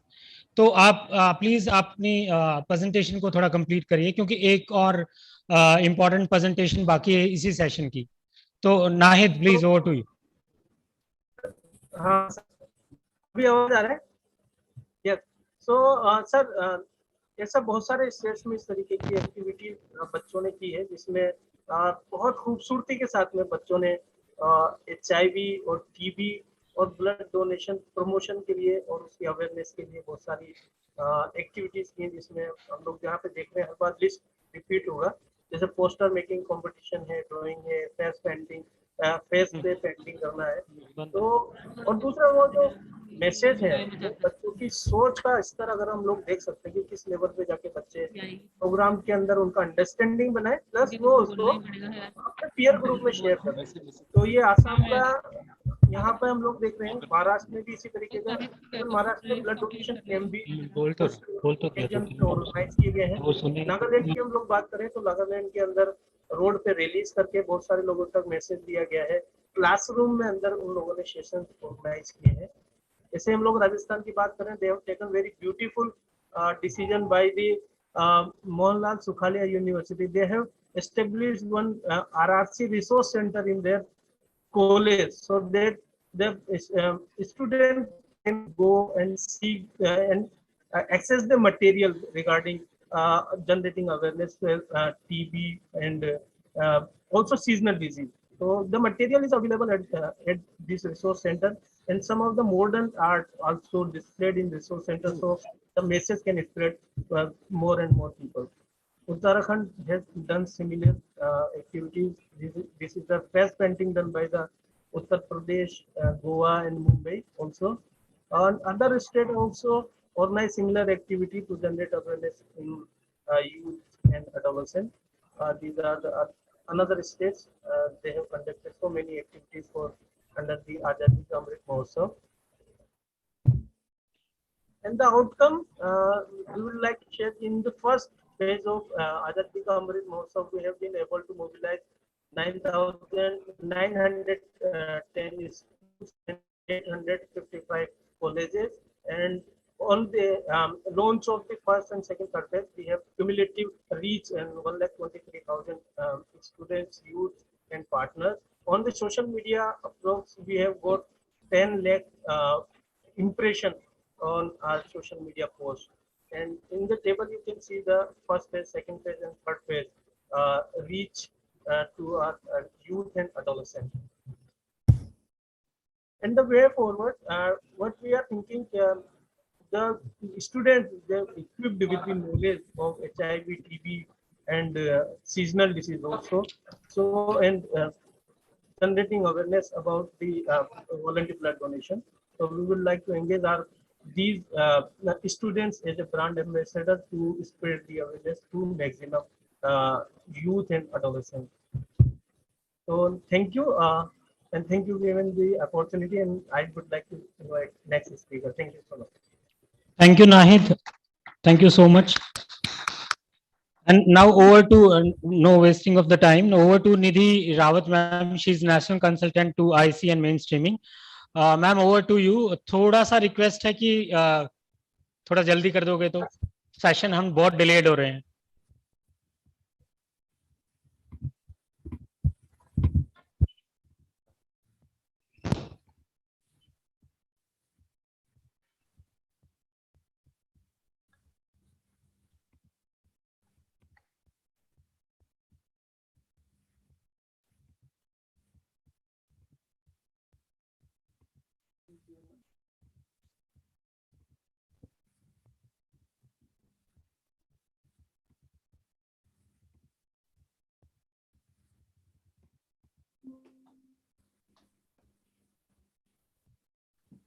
Thank you, Raji, for giving me this opportunity to present the be present about the implementation of HIV and AIDS Prevention and Control Act. I will briefly present the progress in the under the Act. As we all know that the HIV/AIDS Act was passed by the Rajya Sabha on 21st March, and then the 21st March 2017, and now we are in currently we have 16 states which have passed the state rules, and the 24 states have designated the ombudsman, and 18 states have designated the complaint officers also. At present, we have more than 952 complaint officers all over the country. When we talk about the HIV Prevention and Control Act, it is a central legislation which has came into effect from 10 September 2000. And the basic objective of the Act is to provide prevention and control of the spread of the HIV and AIDS and protection of human rights of the protected persons. And the Act consists 50 sections divided into the 14 chapters. Under the Act, the notification of the state rule was the state has to notify the state, and the state rules they have provided model state rules to all the state AIDS control society. On the guidance of those model state rules, they can develop their own state rules for their state, and the state rules should have the following things necessary on the state rule: that the qualification and experience for the appointment of a person as the ombudsman, and then the term and condition of the services of the ombudsman, manner of the inquiring into the complaints by the ombudsman and maintaining the records, and manner of making complaints to the ombudsman. I have already told that NACO has shared the state rules which can be modified and adopted. Now 16 states out of 16 states have designated, so they finalized their state rules. And next is the appointment of the ombudsman. As per the section 3 of the Act, the state has to appoint the ombudsman in their respective states. It depends on the state that they can appoint one ombudsman or the district-wise ombudsman, or how many ombudsmen the state government wants to appoint. And the power and the manner of filing complaint and order of ombudsman will be determined by the state government. Till now, 24 states have appointed or designated the ombudsman. Then the next step is that the state has to follow on the development of the website of the ombudsman. State government has to develop a website particularly for the ombudsman, for the functioning of the office of the ombudsman, and the state government has to establish method of receiving complaint, which is mentioned in their state rules, and then they decide whether to create a separate website or they provide a hyperlink in their ongoing websites. And NACO has shared SOP also for the development of ombudsman, of development for the website of the ombudsman also. And till now, only 7 states have developed the website for the ombudsman. Many states are in the process of developing this website. Then the state has to adopt the reporting mechanism for the ombudsman. The ombudsman appointed and designated by the state government also have to share the report with the state government on every 6 months. And now this role of state AIDS control society is to motivate the ombudsman to submit the finally report to the state government, and the report shall detail the number of and the nature of the complaint received, the action taken, and the order passed in relation to such complaints. And the complaint officer shall share the action taken report with the state government, central government within every 6 months. And every establishment people to the complaint officer as per the Act, and every state government has to share the communication with the department, different institute, different organizations to designate the complaint officer in their establishment. And till now, I have already told that more than 900 establishments have designated the complaint officer. Still, we are in the other states are in the process of initiating the process that they are requesting the establishment to designate the complaint officer. These are the states where we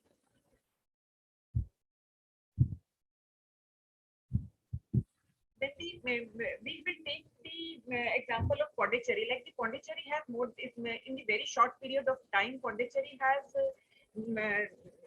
deputed the complaint officer with the support of State AIDS Control Society in more than 450 organized.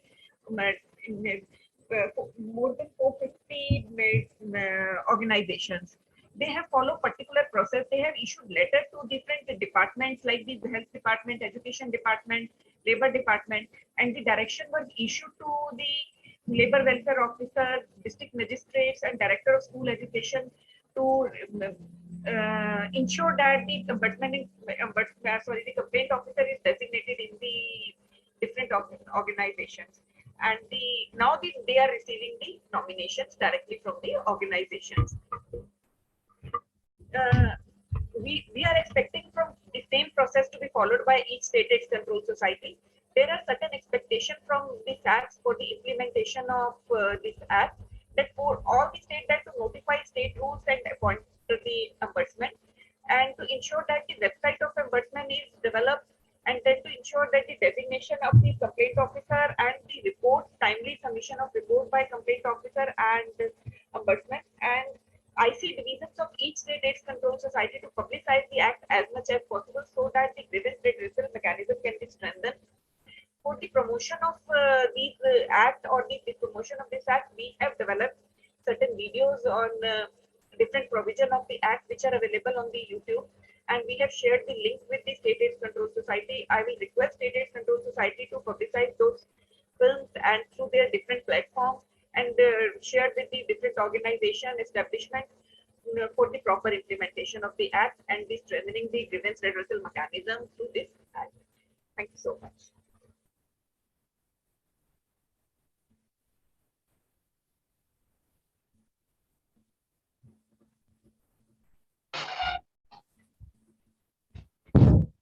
Thank you so much, ma'am, for briefing on the act and their implementation. I think the sessions, all the sessions, all the presentation of the sessions are over. Now it's open for the how, if any in comments are there on the chat box. Otherwise, we will take comments from Dr. Gaurav Gaud, the head Department of Social Work, Punjab University, Chandigarh. Are you there, sir, online? Dr. Gaurav?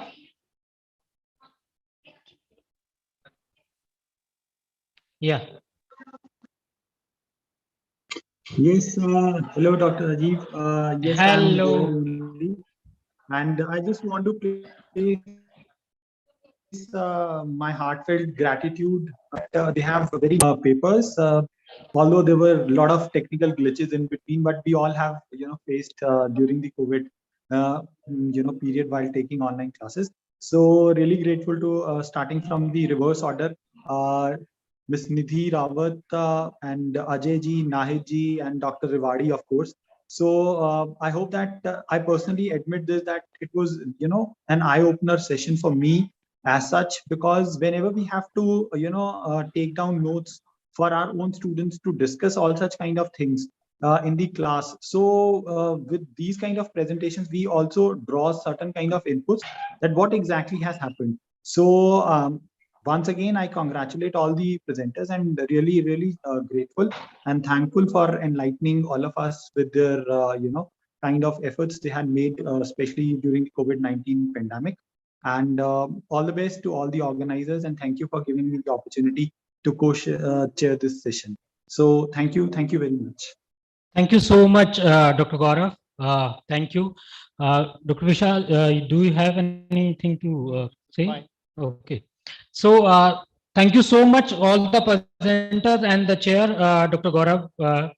And we'll move to the, I think, P or over to you, ma'am, in that case. Thank you so much. Hello. Thank you so much, Dr. Gaurav, Mr. Vishal, Mr. Rajiv, and all the speakers. Thank you very, very much. This was a very important session, and I believe, being an IEC person, कि IEC के बिना कुछ नहीं. No program can run without a good IEC and mainstreaming program. So I take a pride in thanking my IEC division NACO and people from other SACs of IEC who has joined us today. Thank you very, very much. Moving on to our next session, session 5, blood donation in wake of COVID-19 pandemic. It's an honor to welcome the chair, Dr. Sunil Gupta, additional DGHS NCDC from Ministry of Health and Family Welfare. We welcome you, sir. I would like to welcome Professor Ratiram Sharma, Head of Department of Transfusion Medicine, PGI, Chandigarh. We welcome you, sir. Co-chair, Dr. Amandeep Kang, Project Director, Chandigarh SACS. We welcome you, ma'am. Co-chair, Professor Ramneet Kaur, Head of the Department of Transfusion Medicine, GMCH, Chandigarh. We welcome you, ma'am. The moderator, Dr. Sachdev, as Professor, Department of Transfusion Medicine, PGI, Chandigarh. Welcome, sir. I would take the opportunity to invite Dr. Simarjeet from GMSH 16, who is our first speaker, as she is physically present with us today here in the hall. So I request her to please come up and give her presentation. Thank you.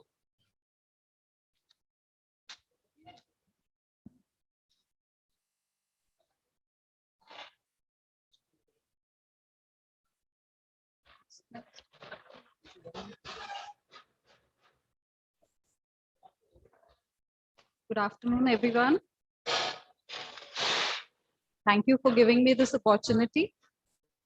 I'll be discussing the blood donation criteria, temporary and permanent deferral, as amended in the latest Drugs and Cosmetic Act. Now, blood donors, we know, are the backbone of any blood center. And blood donor safety, as well as providing safe blood to patients, is our priority.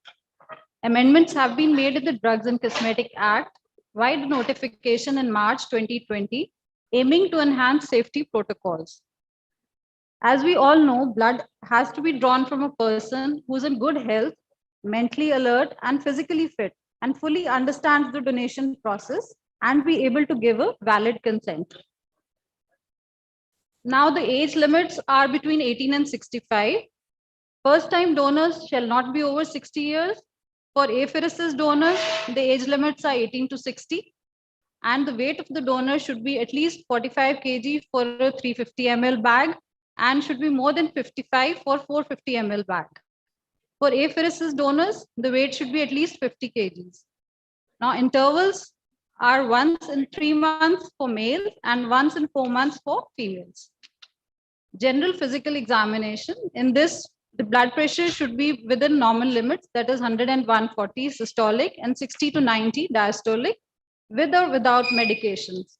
But the drugs and nor its dosage should have been altered in the last 28 days. Pulse should be between 60 and 100 regular. Patient should be afebrile without any respiratory symptoms, and hemoglobin should be more than 12.5 grams.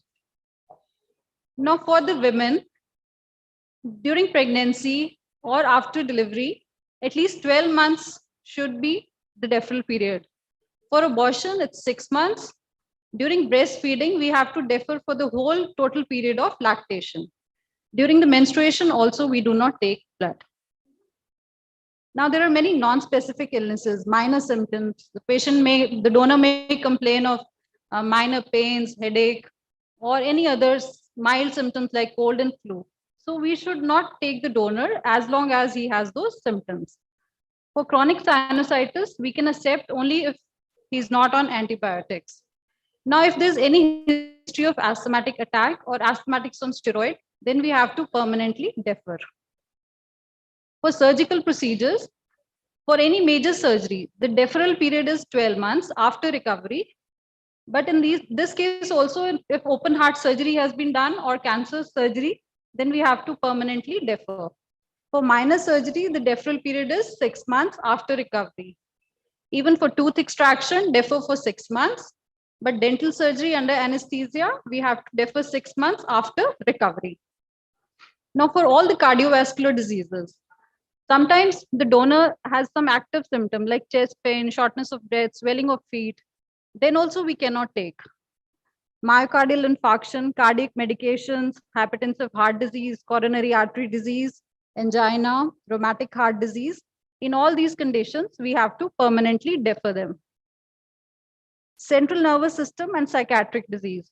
If the person is suffering from minor migraine, like once a week, then we can take. If the person is suffering from convulsions, epilepsy, schizophrenia, then we have to permanently defer them. For anxiety and mood disorders like depression, then we can accept if the patient is feeling stable and feeling good that day. Now for endocrine disorders, diabetes is very common these days. We can accept if it is well controlled either by diet or oral hypoglycemics, provided there are no complications, and also if the dose has not been altered in the last 4 weeks. But diabetics on insulin and all those having any complications, we have to permanently defer. For thyroid disorders, we can accept only if they are euthyroid, means the levels are normal, and we have to defer in case they have any difference, in case the thyroid levels are different. And for thyrotoxicosis and any malignant thyroid tumors, we have to permanently defer. Now for liver disease, hepatitis, jaundice, which we normally ask people that, have you ever suffered from jaundice? Now, the thing is that if there are known hepatitis B and C, then we have to permanently defer. Also, if they don't know what kind of jaundice they had, unknown hepatitis, then also we have to defer. Only if they are known cases of hepatitis A and E, then we can take after 12 months. For HIV, AIDS infections, sexually transmitted infections, they all have to be permanently deferred, and we have to take the history of spouse also. Infections like measles, mumps, chickenpox, only 2 weeks deferral, malaria 3 months, typhoid 12 months, dengue 6 months, Zika virus 4 months, tuberculosis 2 years. For leishmaniasis and leprosy, we have to permanently defer. Minor infections like conjunctivitis, we have to defer for the period of illness. Osteomyelitis 2 years. For kidney disease, acute kidney disease only 6 months, acute UTI only 2 weeks. And for chronic kidney disease, we have to permanently defer. For digestive disorders, diarrhea 2 weeks after complete recovery, GI endoscopy 12 months, acid peptic disease, if stomach ulcer with bleed is there, then permanently defer. Mild cases we can take. Other diseases like autoimmune disorders, polycythemia vera, bleeding disorders, malignancy, hemoglobinopathies, all have to be permanently deferred. Vaccination, all the non-live vaccines 14 days, live vaccines 28 days, anti-tetanus serum, anti-venom serum 28 days, anti-rabies vaccination 1 year, swine flu vaccination 15 days. Now some medications like oral contraceptives, analgesics, vitamins, cholesterol lowering medications, they can be accepted. But salicylates and other NSAIDs, we have to defer for 3 days if blood is to be used for platelet preparation. Similarly, I'll talk about the main things. Antibiotics, we have to defer for 2 weeks. Etritinate, acitretin, isotretinoin, which is used for acne, we have to defer for 1 month. Similarly, dutasteride is used for benign prostatic hyperplasia, that we have to defer for 6 months. If any medication of unknown nature is there, then we have to defer till the details are available. Also, as told before, antiarrhythmics, anticonvulsants, anticoagulants, antithyroid, cytotoxic, cardiophilic drugs, all have to be permanently deferred. Also, the recipients of organ, stem cell transplants, tissue transplants, they have to be permanently deferred. For also, if you have fainted once, twice, once with injury or twice, then you have to be deferred for blood donation. For residents of other countries, we have to accept only if they stay for 3 continuous years in India. Safe blood begins with the donor. So everyone coming for blood donation should be encouraged to give correct history to enable the doctor to assess their fitness and ensure safety of the donor and the patient. Thank you so much for giving me this time. Thank you.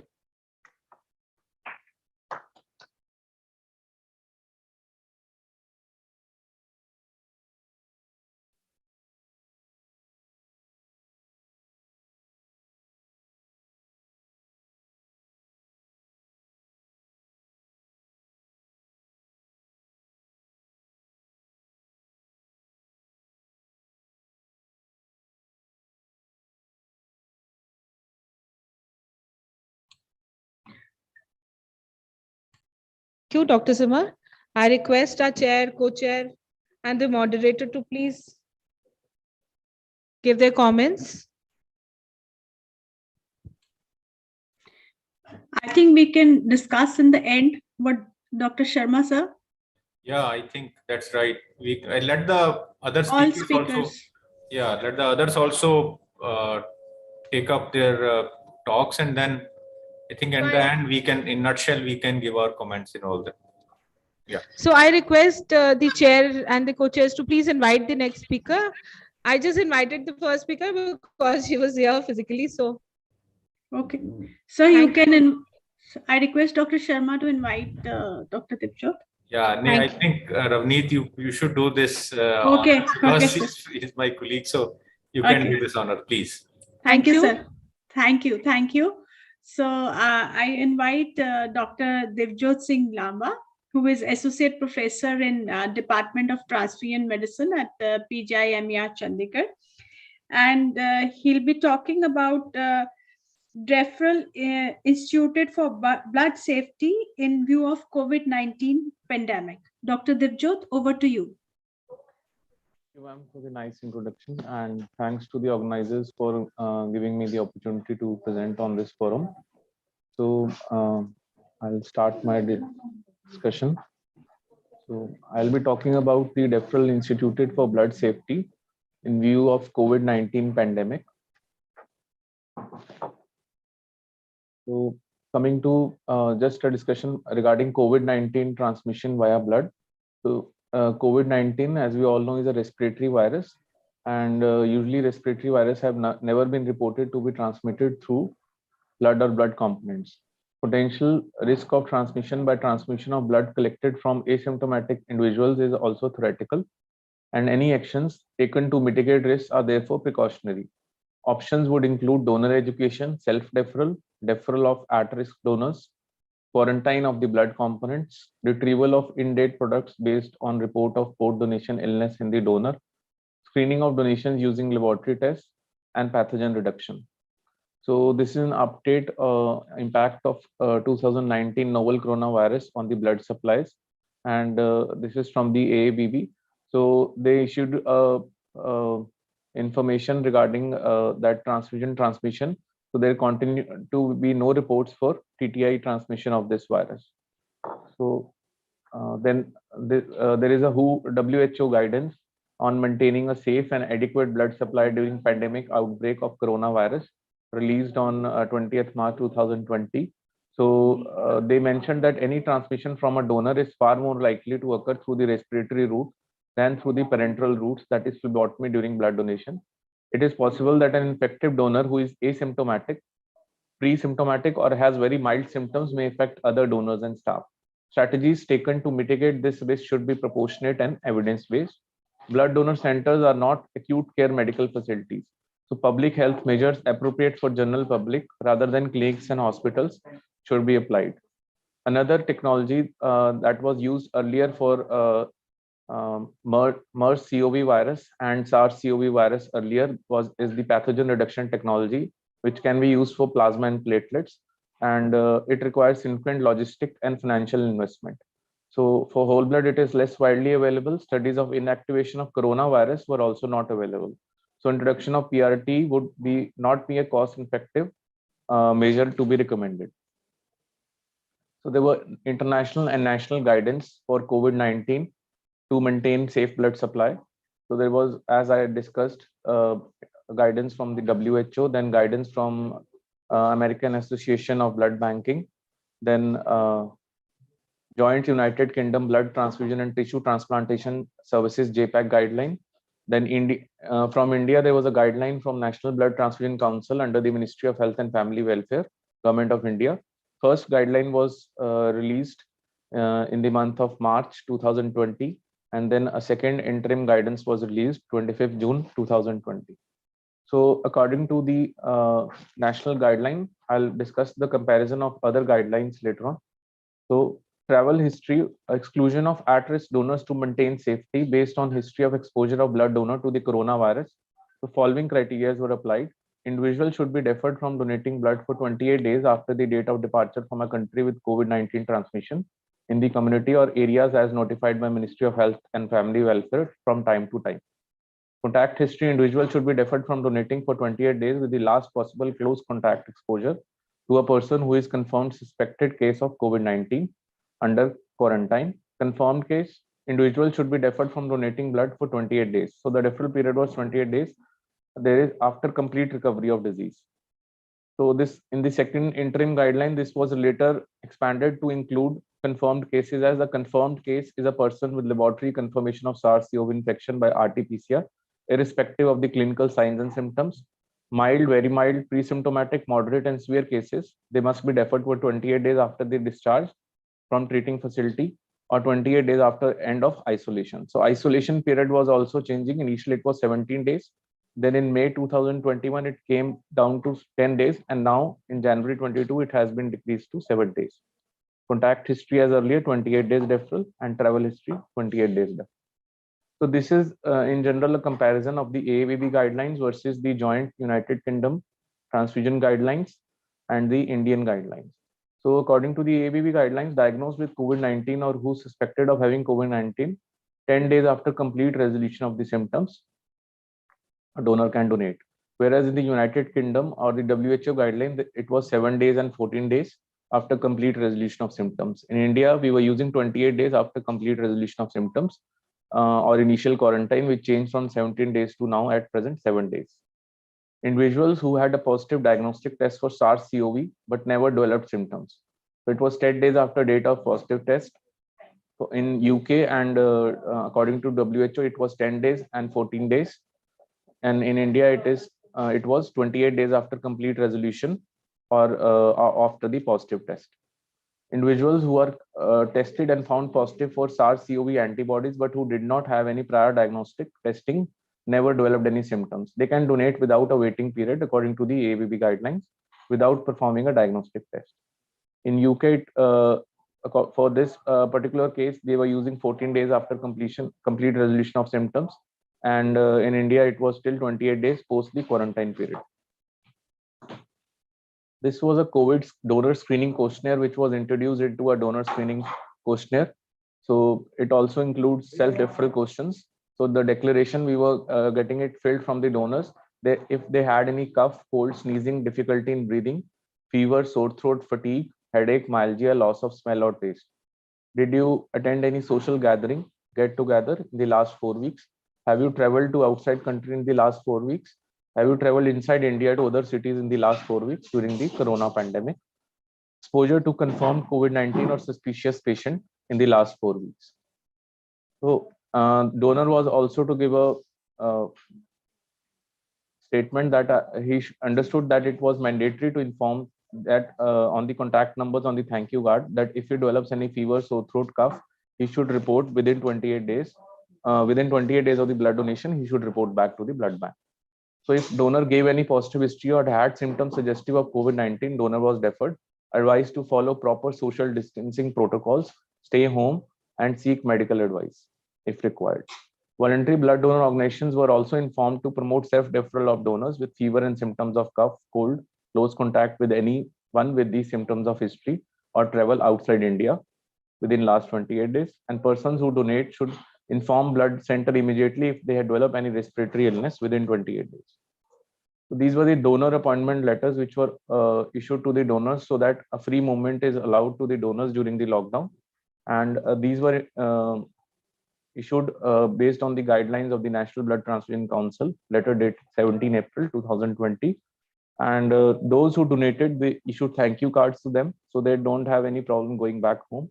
And those who were deferred due to any reason, a deferral slip was also issued with the contact numbers of the in charges mentioned so that they don't have any problem while going back during the lockdown. So these were the post-donation donor report back guidelines.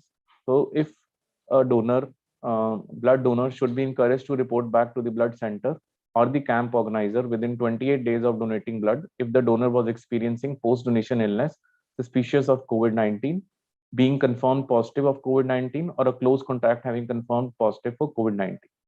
And it was also, although risk of transfusion transmission, as I mentioned earlier, is theoretical, The unutilized whole blood or blood components collected within 28 days of the illness or after contact exposure from such individuals as under should be recalled and discarded.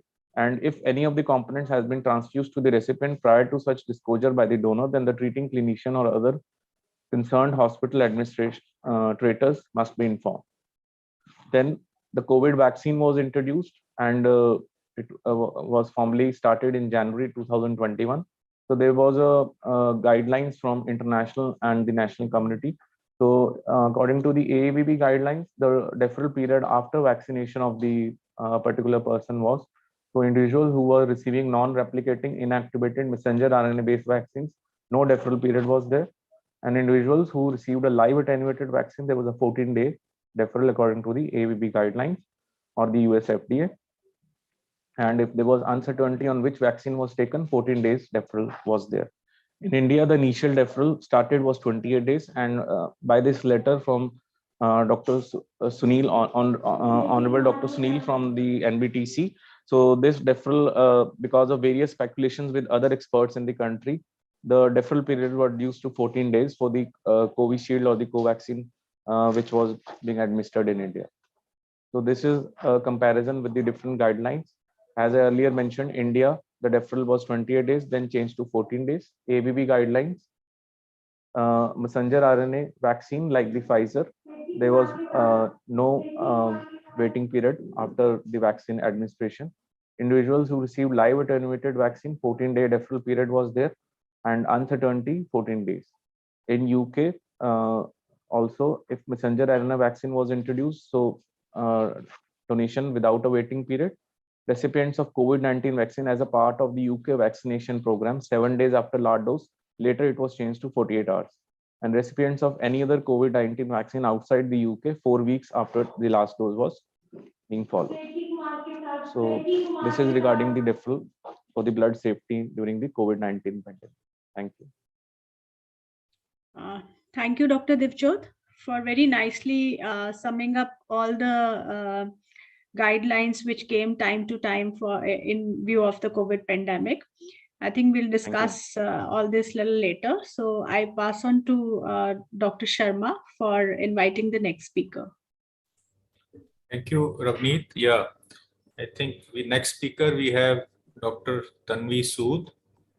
She is assistant professor at Government Medical College and Hospital. And she is also one of the very experienced and dynamic faculty in Government Medical College. And I'm sure that she would enlighten us with her experience on, she shall be talking on basically, Dr. Tanvi, please carry on. Thank you, sir. Thank you for your kind introduction.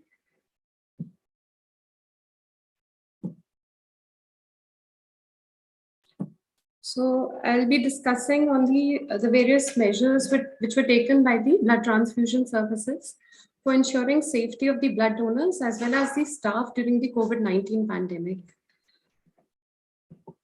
So we all know when the pandemic struck, like everywhere else globally, even the blood transfusion services were hit. And the main reason was that there was fear of the unknown. There was a lot of panic worldwide. There was uncertainty everywhere, and we did not really know what was happening because all the information and all the data that we had was from the West. So when the lockdown was announced in India in March 2020, the blood centers started running dry. But we had to go on. The way forward was to go on, collect blood. And it was a team effort where all the donors, the community, the NGOs, the administration, and the blood transfusion services joined hands to go ahead and not let these blood banks get dry.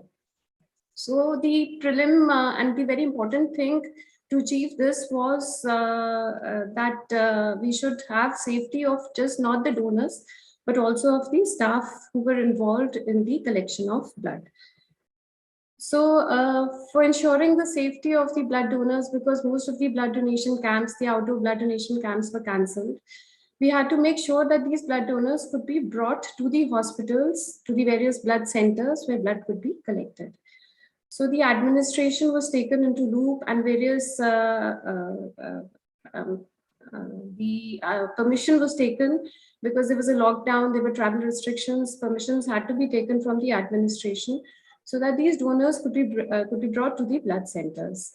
So for these travel arrangements, what happened at our blood center was that a bus was there every day and a route plan was made in association with the various NGOs and the organizers who would define and give us a list of the donors who would be available in a certain travel route.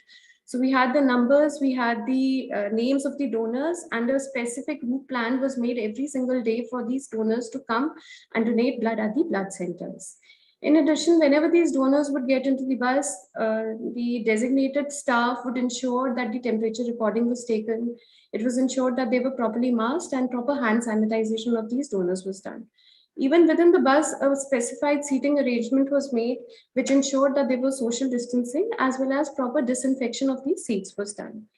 Now, once these donors reach the hospitals, a route within the hospital, because this is like Dr. Dipjot also mentioned, although blood centers are not acute care centers, but they are located within the hospital premises. So the donors were very apprehensive that वैसे Covid ना हो जाए, ये ना हो hospital जाए और वहां से हमें इन्फेक्शन हो जाए.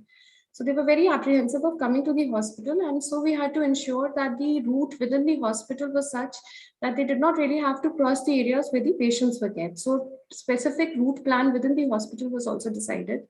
Once they reached the blood centers, their temperature was again recorded. And after a questionnaire form, which is normally filled, where the questionnaire form was also reformed as per the guidelines issued, they were taken up for donations.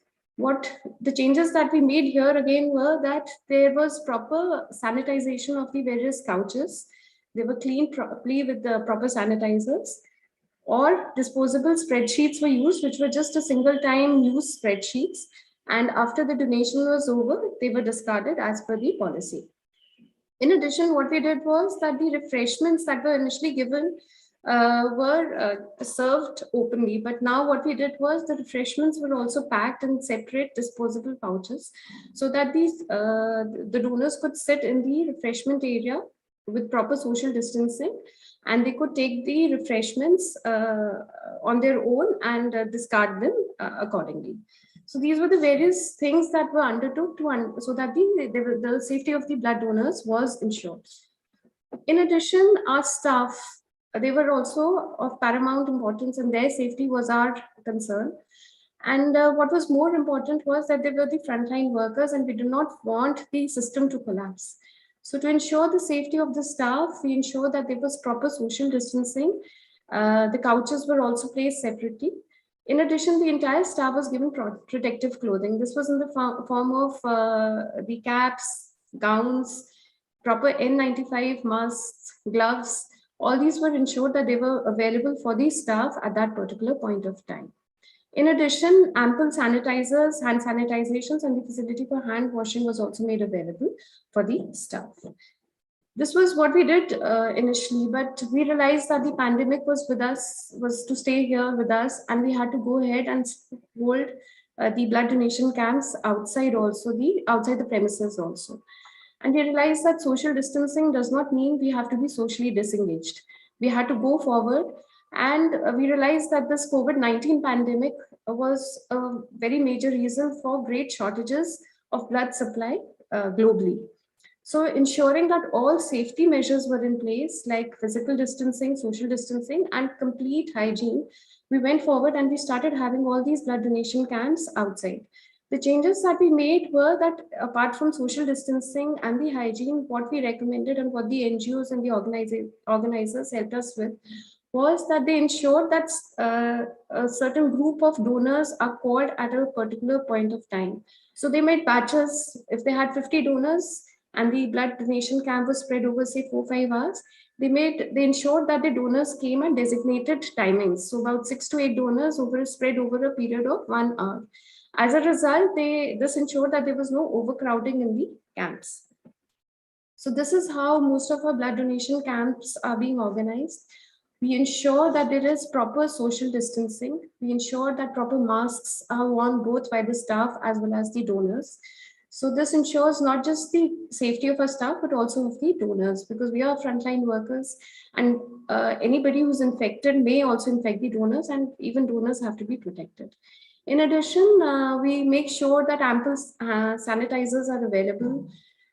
We ensure that the place where the camp is to be held, proper beds are the beds for the, or the couches which are to be made for the donors are kept at a distance, so that there is a minimum distance of about 1 to 2 meters between the donors. It's a well ventilated area. And again, the refreshments that we are giving to the donors are in the form of packed pouches like this. So with this, we ensure, we hope to ensure that the blood services do not run dry of blood, and we carry on doing what we are supposed to do. Thank you so much for your hearing. Yeah, thank you, Dr. Tanvi. I think that's a very nice that social distancing does not mean social disengagement. I think that's a nice message, I think, which you have passed on. So now I think we'll take questions or comments at the end. So now I would request my co-chair, Dr. Ravneet, to introduce the next speaker for this session. So next speaker is Dr. Hari Kishan. He's associate professor from Department of Transfusion Medicine, and he's looking after the component unit in Postgraduate Institute of Medical Institute. And I think that was sufficient enough, and he'll do justice to his comment on challenges in platelet component supply during COVID-19 pandemic. Over to you, Dr. Hari. Thank you, ma'am.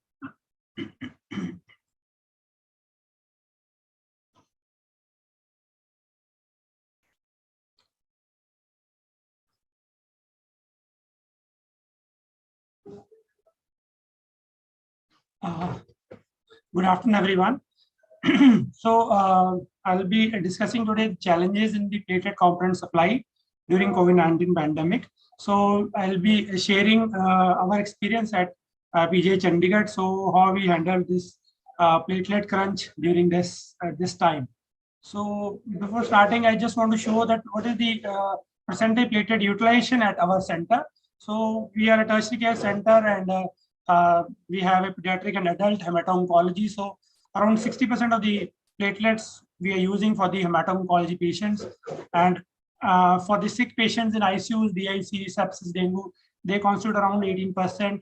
The surgeries, including CTVR surgery, constitute around 12%, and other indications constitute 10%. So there was decrease in the surgeries because of the lockdown and the decrease OPDs, but there was no decrease in the hemato-oncological patients requirement for platelets. So that was the challenge during this time. So this is a familiar chart where the pandemic started in March in India, and it peaked in September for first wave, and then we had another wave in May 2021 and third in January 22. So the whole blood dried platelets, which are the RDPs, we prepared. So we were preparing around 2,500 platelets every month before pandemic, and with the pandemic, starting pandemic in April 20, there was a sharp dip, but because of the measures, as Dr. Tanvi highlighted, by our department led by Dr. Suchet, he'll be presenting what measures we took for increasing the whole blood donation. So as platelets are byproduct of whole blood, so if we maintain a whole blood supply, so we'll ensure platelet supply also for the whole blood dried platelets at least. And then we had another second wave, so there was a dip again, but then we again, so after in September to December 21, we had dengue also coming in with COVID. So we had a cocktail of dengue and COVID. So we actually have to increase to convert all our supplies into platelets. So there was a sharp increase, and now we are again at the baseline of around 2,500 platelets. For the SDAPs also, there was a sharp dip because of the lockdowns, because the donors were, there was restricted movement outside, and in second wave also we had a dip. So we are preparing around 400 to 500 platelets SDAPs, And during the dengue, there was a sharp rise in the platelets during this time.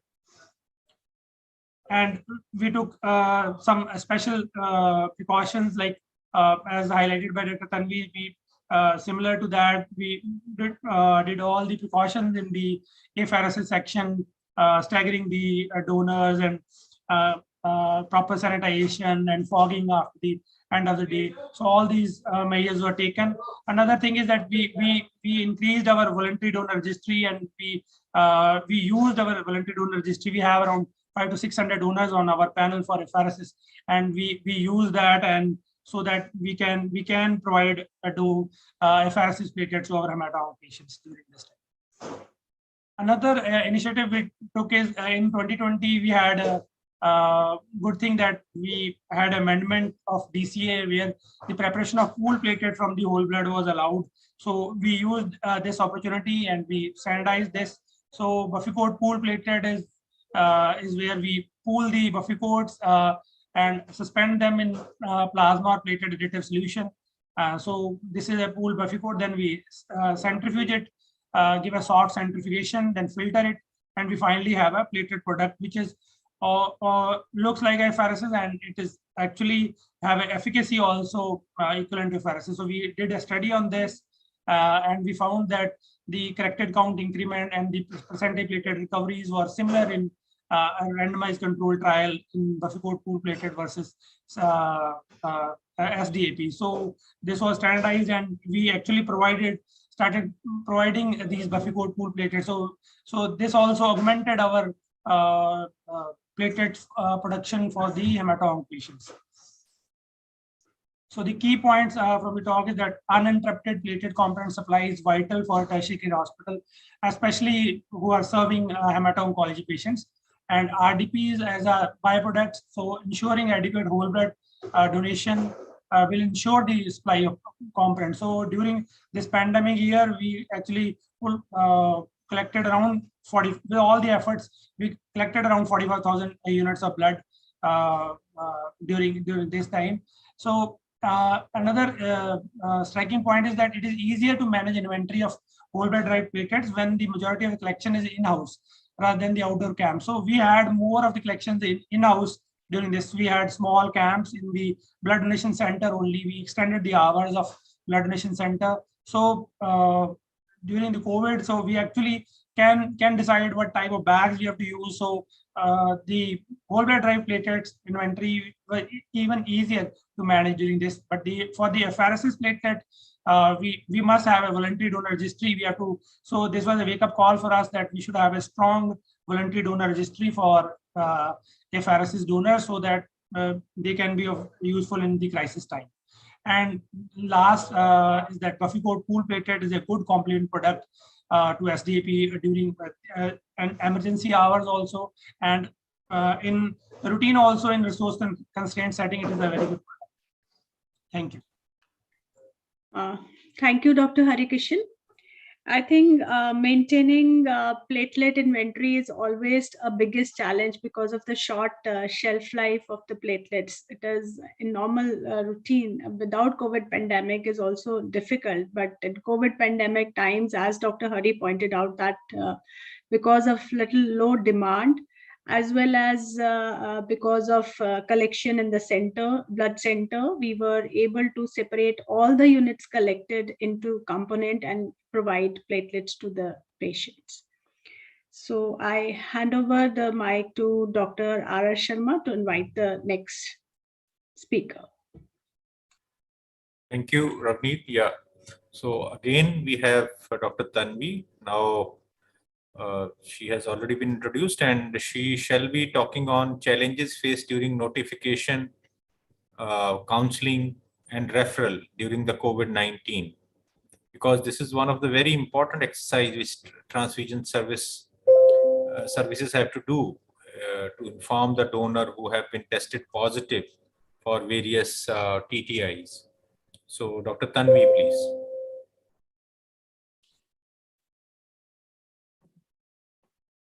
Thank you, sir. So the challenges that were faced during the notification, counseling, and referral of the seroreactive blood donors Just to apprise the audience, the normal procedure that is taken to notify the donors after they've donated, if a donor turns out to be seroreactive for any of the infections that we are testing, he's notified. The procedure that we follow in our hospital is that a telephonic call is given and a letter is also posted to the donor. And once he comes back to the blood center, he's counseled and a repeat blood sample is taken, after which he or she is referred to the OPD depending on the infection for which he or she has tested seroreactive. So the one of the major problems that we had during the lockdown was that the postal services were also hampered. There were no postal services. So most of the seroreactive donors during that time were from the people, for the donors who had tested seroreactive in the beginning of March.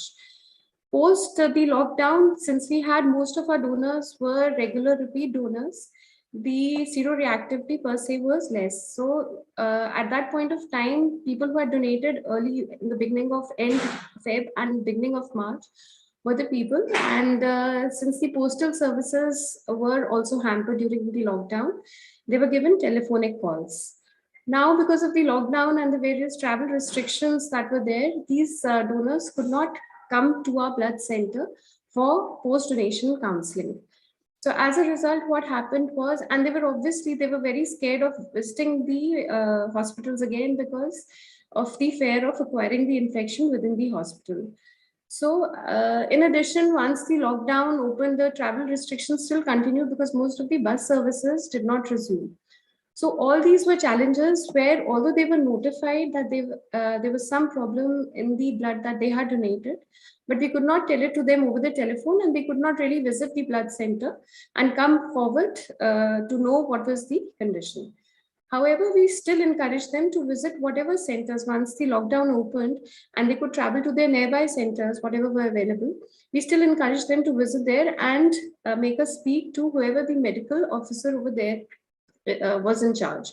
We did not disclose the status to the donor, but we told them whenever it is possible, you visit some nearby center and you make us speak to whoever is there, doctor who is in charge over there. So this was one of the major challenges that we had for notification. On one hand, we notified them, but they could not come to the blood center.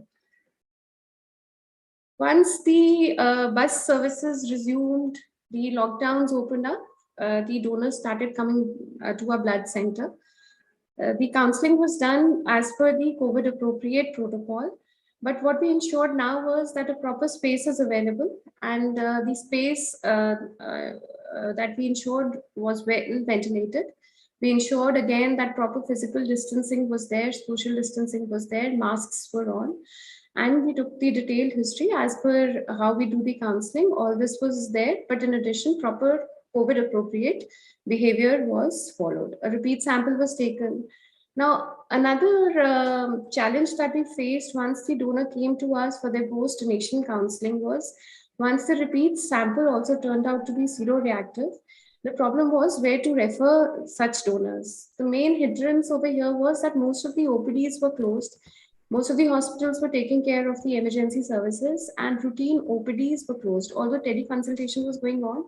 But this was again for people who were very sick or they had other problems. So this was a major hindrance that we had because of the non-availability of the specialist staffs who could take care of such donors.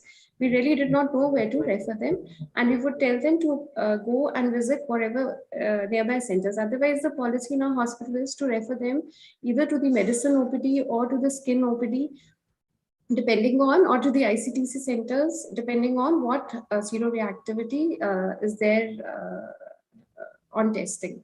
So this was one major hindrance that we had, the fact that we could not really refer them in our hospital to the concerned OPDs, and we told them they could take help from whatever centers they had and whatever medical officers were in charge in the places where they came from. So these were the major challenges that we faced for notification, counseling, and referral of the seroreactive donors. Yeah, thank you, Tanvi. Yes, I think donor movement was a great challenge, as we all know, whether it was for donation or for counseling or referral. Yeah, so I think will take questions at the end. No, I would request Dr. Ravneet to introduce the next speaker, please. Thank you, sir. So our next speaker is Dr. Suchet Sachdev. He's Associate Professor in Department of Transfusion Medicine at PGI-MER Chandigarh, and he's very much involved in the blood donation, especially voluntary blood donation in the region. And he'll be speaking on managing blood donation in the unprecedented challenge posed by COVID-19 pandemic. Over to you, Dr. Suchet. Good afternoon, ma'am. Very good afternoon to all in the audience. And I thank the organizers for having this 11th successive conference. And we all are used to seeing each other. However, this time some of us have preferred the online modality. So I've been asked to speak on managing blood donations in the unprecedented challenge posed by the COVID pandemic. So the key points of the discussion would be the challenges to the transfusion services, the initiatives by the Department of Transfusion Medicine at PGI Chandigarh, the initiatives by the National Blood Transfusion Council, Ministry of Health and Family Welfare, Government of India, and what about the blood supply and donor management during the pandemic, and our experience, our figures. So if we all go by, this was actually a disaster. All of us are also witnessing a similar disaster these days. So disaster owes its origin to a French word called disaster. It is a combination of des meaning bad and aster means a star. So it is defined as a sudden ecological phenomena of sufficient magnitude to require external assistance, or a serious event that disrupts the normal functioning of a community or society and that exceeds the affected area's ability to cope.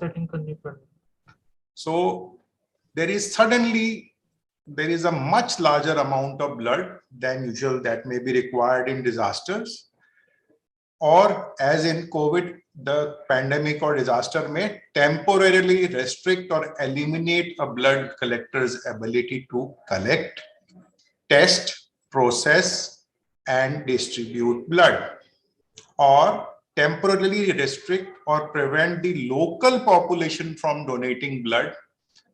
When you have earthquakes, you have a certain other, even wartime disasters, the hospitals come under the attack sometime, or the blood centers may be housed in such hospitals, or it creates a sudden influx of donors requiring accelerated drawing of blood to meet the emergency need elsewhere.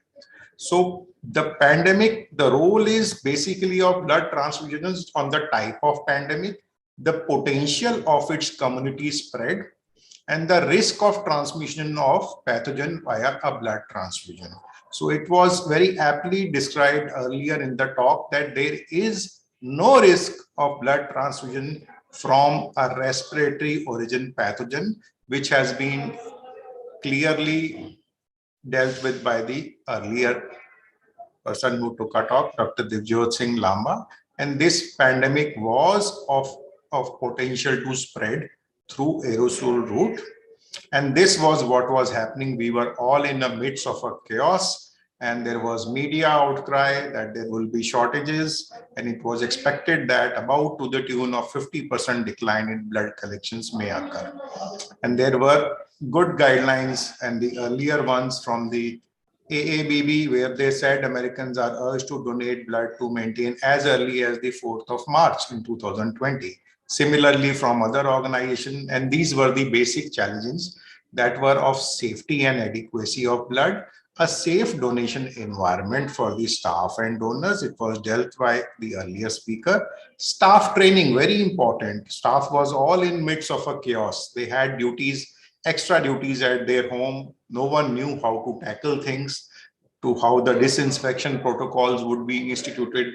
Then there were regulatory issues, sector one or other, I mean, lockdowns or other section 144 was imposed. Then there were some administrative issues. That means at social, at central and state level.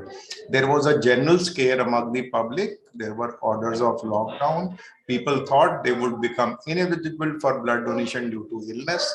There were no screening tests for this infection. We do not know what to do. There were no existing guidelines for acceptance or deferral of donors, and staff training was a real challenge. So the first thing we did was that under the constant discussion with the head of the department, we were monitoring the situation from February onwards, and early in the March, we gave out media so that the public becomes sensitized. And similarly, we wrote out to the national authorities that we need some kind of help on this. We met the Honorable Governor at that time and requested, and he was very kind. We met him in the first week, and as good as in the third week, clear instructions from the local health authority were there to regarding continuation of voluntary blood donation. Similarly, very prompt response was noted from the national authorities, and the first advisory came on 25th of March and the second in the 25th of June. The details have been dealt with, and this is what we did. So it was 30th December in Wuhan when the first cases were reported, 30th January, the first case in India, and slowly it moved towards northern part. 31st January, WHO declared it as a global emergency of international concern. 11th March, a pandemic. First case in Chandigarh on 19th March. You see, 19th March, we also had our advisory to continue blood donation in Chandigarh. And this is what we did. First week of March, massive media coverage. Second week, request to the Honorable Governor, and the letter to the National Blood Transfusion. 19th, our advisory was out. 25th, the national guidance was out. And 25th, also the national lockdown was imposed. However, we, as was earlier explained, that we cater to a very big, it is a tertiary care institute. We could not stop. So we had our first camp on the 27th of March itself, and we collected 32 units, and that boosted our confidence, and then there was no looking back, and we got our first convalescent plasma donation done in the first week of May. So just to show you the figures that we started from 2019, 2020, in the January, we were going very high, all greens, plus 40% collection. We increased our camps, and it is almost the same in 2021. February, we had certain subtle negative balance with regard to blood collection, and it still continued because the third peak was there in January and February of 2021-22. And then in March, we saw similar negative collections, but we bounced back last year. In April, it was total disaster. We went minus 70%. However, we were able to recover, maybe gain at some points like the month of June and October because of the national campaigns in India with regard to the first month-long campaign of 1st October and the month-long campaign of World Blood Donor Day. And we managed to have a 410 outdoor blood donation camps. Some of them were in the blood donation center, vis-a-vis to 414 in the year where there was no pandemic, and we have increased that in 2021 because the volume of collection at each event has decreased. So we have spread out our wings further in an endeavor to be able to serve. And similar is the pattern of blood collection. So if you see the difference between 2019 and 20, you will see everything is in negative, whereas in 2020 and 21, from the decrease, we have been able to go up substantially, and we have been able to cover the losses which were to the tune of 22% by similar increase by way of increasing our outdoor blood donation activity and trying to reach the levels of blood collection pre-pandemic. Then you need to understand your donors. So we did a CAP survey with this regard, where we found that in 749 participants, around 55% said that they have some or the other fear, and 334, which is as good as around 45%, said they do not have any fears, and multiple fears were noted in some of the, and the majority of the fears that was that what is the safety measure instituted at the hospitals where the blood collection centers are, and the fear was that I will bring back infection to my house. I have elderly people at my house, I have children at my house, and I may transmit the infection. Though the direct fear of contracting COVID in the donor was not to that tune. And you see, this is what, when we did the cross tabulation, the coexistence of two fears in the donors, you see all this green colored is the no, nay. And this is the population that can be tapped. So there was no fear to move out of the house or fear of breaking lockdown norms in a good substantial 73% of the population. Now, these are the target pools which you, if your communication channels are very good, that you induct your own sanitized vehicles, make route plans, bring them, donate, and drop them back to their houses. I mean, you can, or you may go station the outdoor blood mobile vans and collect blood. So there is a pool in which you can, and the take home message is that the pandemics are threat and challenge to the mankind. There is an extra burden on the healthcare, which includes the transfusion services. We need to have a disaster management plan with the blood transfusion services as one of them.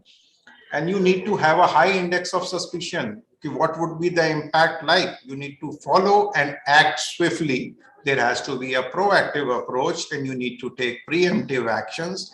Communication is the key at all levels, whether it is with your donors or with your staff, and you need to provide a safe environment to both of them.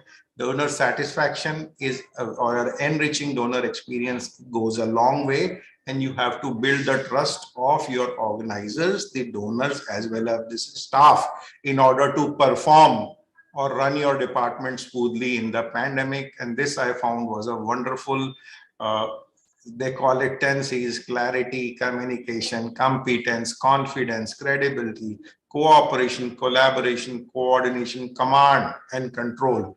This is disaster risk reduction. And you need to have all these in your belt or armory to tackle the pandemic. Thank you. I would like to conclude. Thank you, Dr. Suchet. I think we all know that during the COVID pandemic time, as other services were hit, but blood transfusion services, especially with regard to the blood donation, was hit very badly, as shown by Dr. Suchet in his data. So, but thankfully, with the coordination of NGOs, with the voluntary donors, our administration, as well as our authorities at national level, we were able to tide over. We were slowly able to build up the confidence of the donors, confidence of the NGOs to organize the blood donation camps, and were able to tide over this period. So are there some questions in the chat box, sir? I cannot see any. There are no questions. No questions as such. So would you like to give some more comments? Yeah, I think by and large, most of the talks have covered the various difficulties. I think the last talk summarized them all. And yes, of course, Dr. Simarjeet has covered the recent amendments in Drugs and Cosmetic Act with regard to donor screening. I think followed by Devjot, who has dealt with deferral criteria and tried to compare with different American, European, and our own guidelines. And then Tanvi has wonderfully covered the measures which had to be taken during this challenging times. And as Dr. Ravneet has highlighted, that it was really a challenge, but I think the coordination was the key, the team effort. And then Hari Krishnan highlighted about platelet components, which I think all of us know that are an essential part of chemotherapy, especially for cancer and bleeding, the patients at risk of bleeding. And I think that's all what I would like to say, that all of them have done a wonderful job, and Finally, I thank the organizers for inviting us here and conducting this blood safety symposium for the good of the participants as well as the society. Thank you. Thank you very much. Thank you, sir. And I will also just like to conclude with this, that whatever the guidelines which are coming time to time, those who are going to donate blood must try to adhere to and must be aware of those guidelines and follow, because these guidelines are for the safety of both the patient as well as the blood donors. Again, I'll thank and congratulate all the speakers, and also thank the State AIDS Control Society Chandigarh for giving us this opportunity, and congratulating them for organizing this event. Thank you. Thank you so much, our chair and co-chair and the moderator. Thank you, all the speakers, for joining us today virtually. And I would like to tell you that more than 1,000 people have joined us virtually today. And it's really a proud moment for Chandigarh SACS, as physically we would only have got more than 500 participants or 600. But today we have almost 1,000 participants with us. So thank you. It was a very informative session. Thank you, the chair and co-chair. Thank you very much. We are missing you physically. We are missing the group photograph and the memento thing. But hope to see you in AIDSCON-12 again next year. Thank you very, very much. Thank you. Thank you. Moving on to session 6, free papers. I would like to invite Dr. Amandeep Kang, Project Director, Chandigarh SACS, to chair the session. I request Dr. Sonia Puri, Associate Professor, GMCH 32 Chandigarh, to co-chair, and Dr. Ravinder Kaur Sachdeva, SMO ART, CEO PGI MER, to co-chair, please.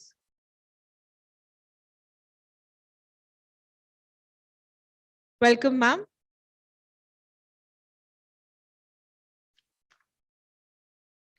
This is the last session for the day. Free papers.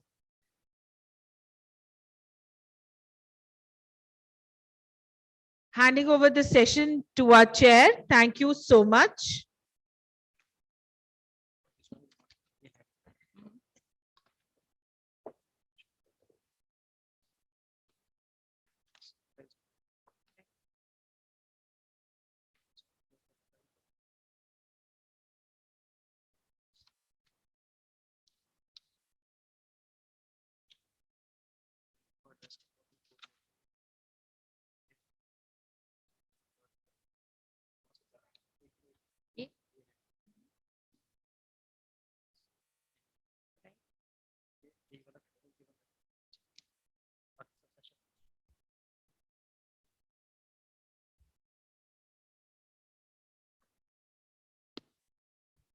Hello. So I would like to invite Dr. Dinesh Walia, Professor, Department of Community Medicine, GMCH, for the first talk on perception of unmarried youth regarding premarital sex and family life education.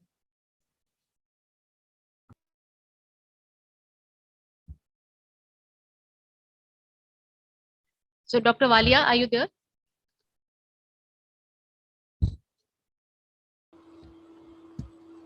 I am sharing, just a minute. There was some technical problem. I am just sharing.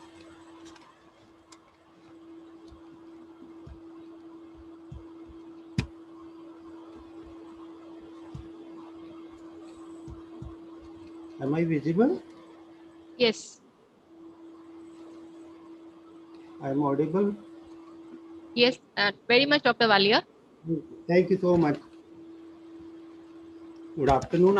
Thank you for giving me the opportunity to present my paper, Perceptions of Unmarried Youths Regarding Premarital Sex and Family Life Education.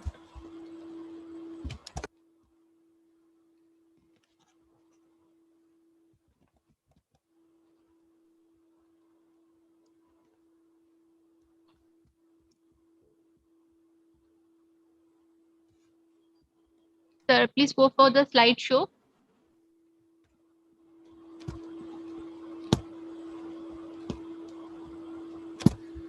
Reproductive and sexual behavior of youth is posing a distinct array of health challenges. It may be due to rapidly changing lifestyle, exposure to internet and mass media, increasing stressful conditions, and absence of proper guidance and counseling. So far, sexual uh, queries of youth could not receive proper attention in our country due to various reasons. Therefore, present study was conducted with the objectives to explore opinions of youths regarding premarital sex and their sexual health concerns, and also to assess their perceived needs of sexual or family life education. Actually, this survey is a part of our detailed survey uh, that was a 3 years funded project funded by Government of India, Department of Health Research. It was conducted in 8 states of the country, and we have covered states Punjab, Haryana, Chandigarh, Himachal Pradesh, Rajasthan, Uttar Pradesh, Madhya Pradesh, and Delhi. We have included 1,006 youths, unmarried youths, aged 20 to 24 years in this. There were 3 study groups. One group, we have taken clients attending adolescent friendly health clinics, and in second group we have taken youths attending schools or colleges, and third group was beneficiaries of some NGOs working in the health field. They were interviewed regarding their sexual behavior following all ethical norms. uh, Out of 1006 youths, about 12% youths accepted their premarital sex involvement, whereas contraceptive practice was reported by around 15% youths, meaning thereby that it may suffer underreporting because contraceptive prevalence was higher than the sexual involvement. About 15% of those involved, uh, they reported that they were involved in casual relationship, and about 6.7% accepted one night stand only. About 27% youths were having more than one sexual partners, multiple sex. They were involved with multiple sexual partners.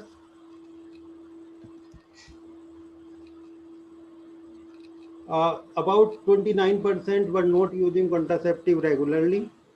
Off and on they were using, and even about 17% of them relied on safe period method.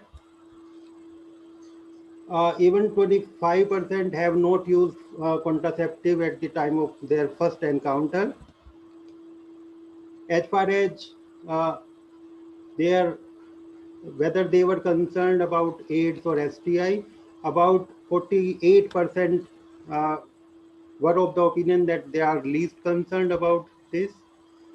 This is the diagrammatic representation about their pornographic awareness in different groups, and these are some visual presentation of youths by premarital sex involvement in 3 groups. These are opinions of youths regarding discussion on sex, whether they want open and frank discussion or not. So time doesn't allow me to go into the details of results, only a part of findings I have presented, and these are summary of findings. About 84% youths were aware of premarital sexual activities, and about 12% accepted their sexual involvement, whereas contraceptive use was reported by even higher percentage. About 58% involved in sexual activities. They started sexual activities even before 16 years of age. They were more aware of contraceptive, but the youth and 37%, sorry, 3.7% reported emergency contraception use also. About 47% youth reported that opinion discussion regarding sex should be open and frank. We have also investigated the risk factors of sexual involvement. We observed on the basis of logistic regression, we observed youths with unfavorable family environment and those who were involved in antisocial activities, having addiction to substances, were at higher risk of involvement in premarital sexual activities. So these are some conclusions. Involvement in premarital sexual activities came out to be a serious concern to be given thought for reducing hazards of unsafe sexual practices. Adolescents and youths came out to be a target group for taking some HIV/AIDS prevention strategies. Some focused interventions are required because it may be a newly emerging group. And there was a felt need of sexual or family life education, as most of us are not comfortable with this term sexual education. So family life education may be a better terminology, and there is a need of family life education among youths with holistic approach involving government agencies, medical staff, and NGOs. Sexual health education may be helpful in preparing youths for their planned parenthood with youth-friendly approach, and it may reduce some adverse consequences of unsafe sexual behavior like non-consensual sex, unsafe sexual practices, teenage pregnancies, unwanted pregnancies, and incidence of sexually transmitted infections. So these are some summary of findings. On the basis of this, we can say that we should not ignore this target group, adolescent and youth, as far as AIDS and HIV prevention strategies are concerned. Thank you. Thank you, sir. If there's any question in the chat box that can be taken up.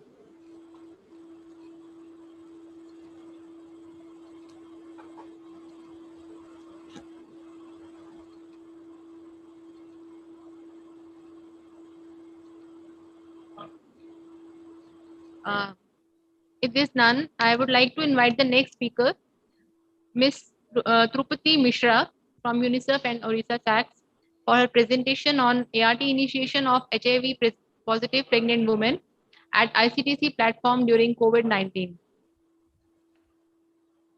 Hello, good afternoon. Am I audible, ma'am? Yes, please go ahead. Respected dais, and very good afternoon to all the participants, those who are participating in this workshop now. For today's, I would like to just present my slide over there because I have sent from yesterday. Okay, my paper is on ART registration of HIV positive pregnant women at ICTC platform, which we have actually done during the COVID-19, that is during the first phase, and during the first phase in Orissa.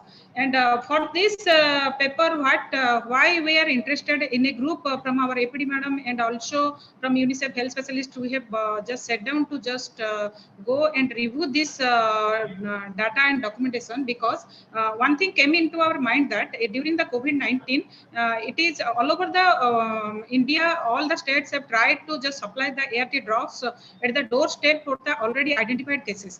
But for the new cases, as you know, for this, the mother need to come to the ART center because of initiation of initiation of ART and also the pre-ART registration.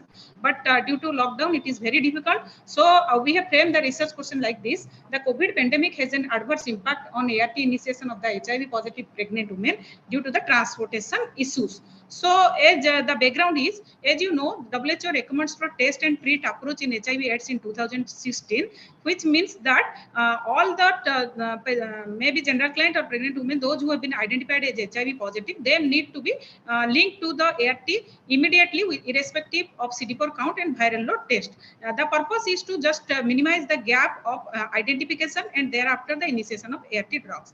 And in Orissa, what has happened through the robust monitoring and follow-up mechanism, the number of positive pregnant women enrolled in ART has been increased, but there is a time gap between the date of HIV confirmation and ART registration. And this gap is mainly attributable to mainly two reasons. That is less number of ART center and distance from ART center. That means the pregnant woman has been identified at the CSC level, that is at the ICTC, and we have got 20 numbers of ICTC, but the ART center is situated near at the district headquarter level. So there is for transport for initiation of ART drugs, the mother need to go to the district headquarter level. That's why there is a time gap between confirmation and ART registration. Another reason being for pregnant women is that most of the pregnant women, nearly 60% of the pregnant women has been identified during the first trimester of, during the second and third trimester of pregnancy, which is again limiting the transportation of the mother to the ART center due to their carrying stage or later stage of pregnancy. So they are unable to travel to the ART center. So this again, the reason for adding to the ART initiation is non-availability of mandatory document required for registration in many cases. These are the three parameters which is delaying the ART initiation. But what has happened during the lockdown? During the lockdown, again, that there is a restriction on transportation and lockdown everywhere due to COVID pandemic, which is again we thought that it will worsen the situation further. So the above reasons have just lead us to do the study what has happened in Orissa during the COVID-19 period. Next slide, please. So we have framed our question like this. As I have already discussed, the COVID pandemic has an adverse impact on ART initiation of the HIV positive pregnant women due to the various parameters which we have, which I have narrated in the previous slide. Next, please. So we have framed the study design like this. We have done the retrospective and observational study and data of all HIV positive pregnant women, those who have been identified during the period of April to September 2019-20. As you know, this is the first phase of coronavirus COVID phase 1, and we have taken near about 113 cases, those who have been identified during these 6 months. And in the same period in 2018-19, there were 123 cases. We have taken this period as in milestone just to put in a comparison group what has happened during the period of corona and what has happened prior to the COVID period. During this period, this pregnant woman has been linked or not. And data collection is done only the principal investigator, that is by me, keeping in view the confidentiality of the data, and the ethical permission of the OSAS authority has been taken. And the study duration was 6 months. The ART status of all identified pregnant women matched along with the ART status of the pregnant women, those who were identified during the same period, that is April-September 2019, were included as a comparison group. And other confounding factors like a gestation period of mother, distance of travel, number of available ART center were also analyzed. In our study, the inclusion criteria is all the new HIV positive pregnant women, those who have been identified, and those who already registered in ART during the same period has been included, both the new and known cases. And in the exclusion criteria, what we have excluded, all the pregnant women, PW, those who were registered in ART prior to their pregnancy or in the previous pregnancy were excluded. Next slide, please.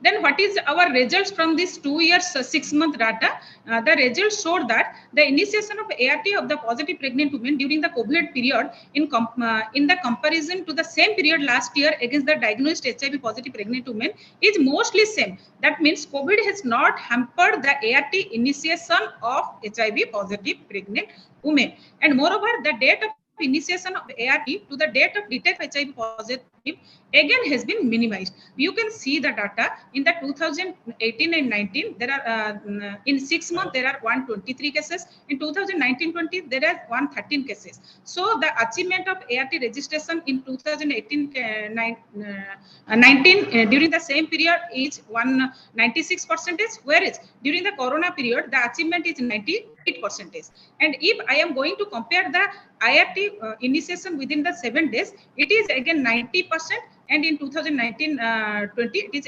85%. So the achievement is 76% and 77%. Please. So to know the statistical significance, first of all, we have entered the data in the Excel sheet, and we took the help of the SPS statistical software to analyze the various parameters of the study and draw hypothesis based on the 95 confidence interval. Next, please.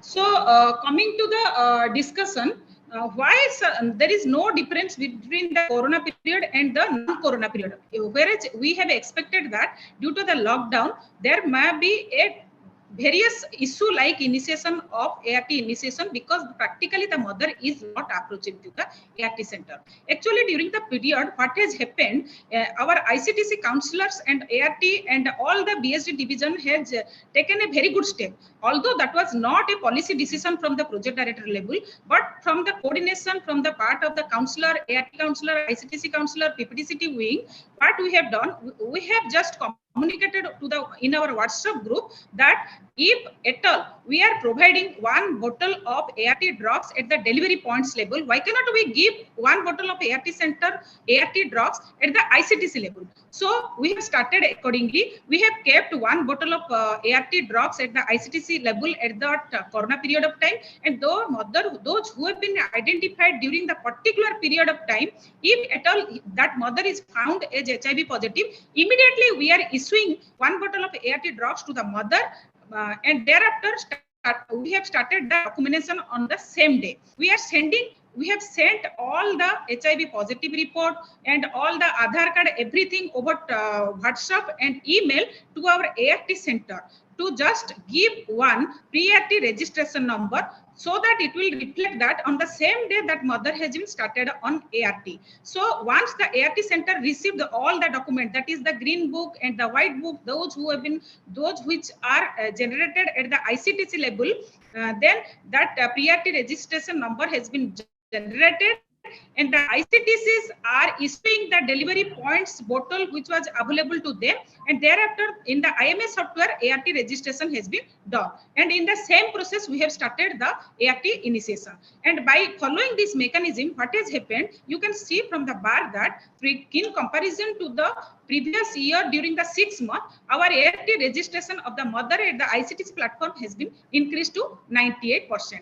Why we require this study actually? Because in the corona period, whatever is required we have done, but for the coming time period, it will not be possible to initiate ART at the ICTC level, because so far as the policy decision is concerned, a person, those who requires a new ART drugs need to be sent to the ART center first for ART registration. It is the policy of the NACO. We can initiate ART at the ICTC platform, but keeping the opportunity of the corona, we have started ART drugs, that is one bottle at the ICTC platform, and it has again clicked. So we have made the study and we have projected all the information to our project director that if we can provide one bottle of ART to the mother, then there will be a minimum time gap between the that is detection level and ART registration number, ART initiation date. So our project director has agreed to this, and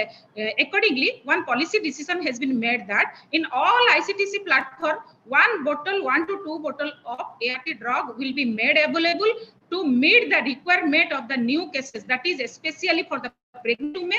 And within a month after issuing one bottle from the ICTC level, it is the duty of the ICTC counselor to just link that mother for the ART center, and the ART center, all the other baseline investigation and refilling of the drugs from the second month will be done. And this study has helped us for initiating this decision by our project director.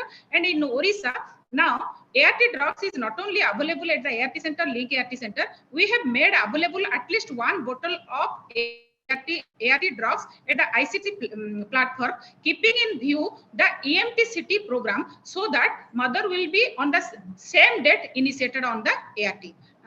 That is all. Then my next slide, you can see from this slide that in the pregnant women are being counseled by the counselor for the initiation of ART drugs. And before going to the study, I have actually searched from the web various articles, because in the as you know, in the SARS-CoV, previously the coronavirus is not a new thing. Already corona SARS-CoV virus has been initiated in other state also, and I found few relevant documents near about 49 related topics and relevant reference I have taken from Google and also Lancet and PubMed, and out of that 19 numbers of articles and published research I have taken some reference. But it is the new kind of thing for Odisha and also India to start and initiate ART at the ICTC platform. That's all, ma'am. Thank you. If there is any question, then Yeah, Miss Trupati, I have a question. So, how many were the dropouts from ICTC to ART after giving them ARV drugs? How many were dropout? And no, how ma'am, many there is actually? not a single. Yeah. How many actually have been given ARVs, and how many were the dropouts? If there was any to the ART center. No, ma'am, there is not a single dropout till now, because we have got only near about 350 cases per year. And our team, following to the POL software, we are following them very meticulously. And there are only 3 cases, those who have not been initiated on ART due to different regions. That is the migration and different regions and denial cases. But those who have started ART at the ICTC level, they are continuing now the refilling at the ART center also. Thank you. If there's any question, please put in the Ms. chat Mishra. box. Yeah, Ms. Mishra, even I have a doubt. I mean, I want to ask, like, whether this has been replicated in any other place other than Odisha, because you're telling that, you know, it's showing a great success, and the results were quite high even in the COVID era. So, ma'am. So I just want to know, I mean, has it been replicated? Because you have told that it was, highly appreciated, and you have, tried to make a policy also on that, and it was given for that. So if it has been replicated, I think it can be, used as a good tool.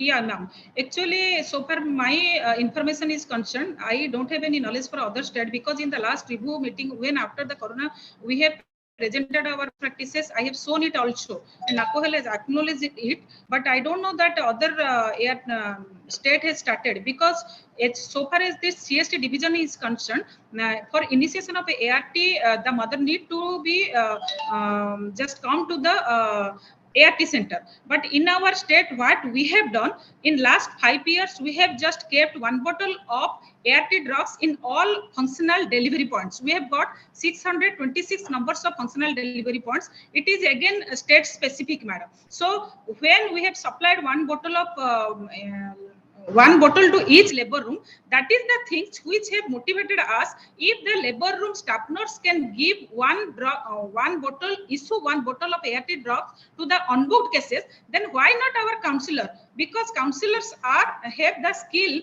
for counseling the mother for continuing the ART and also linking that mother to the ART center. So I don't think, ma'am.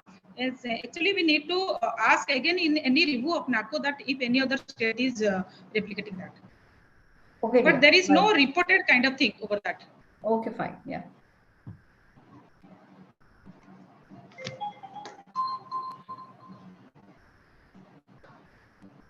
Right. So I think we can proceed to the next talk. Yeah. The next Thank talk. you, ma'am. The next talk is on low bone mineral density in people living with HIV/AIDS and its correlation with bone health. It's by Mr. Manoj Pradeshi, National Coalition of PLHIVs in India. Thank you so much, ma'am, for giving this opportunity. I welcome all the people on the dais, and virtually joined friends. So, can we have my presentation, please?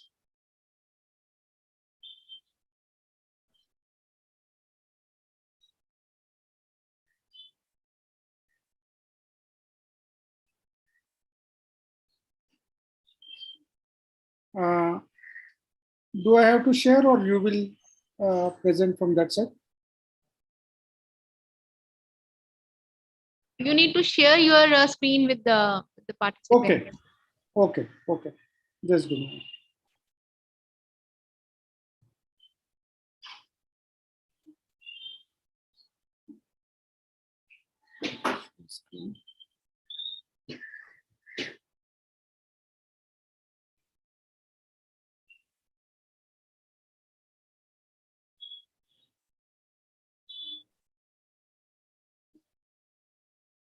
Are you able to hear this? See this, ma'am?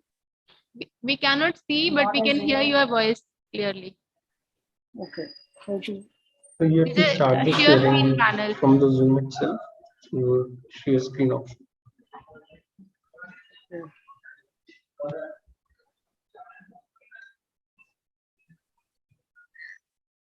There's a share screen option on the top of the window. You just click it up.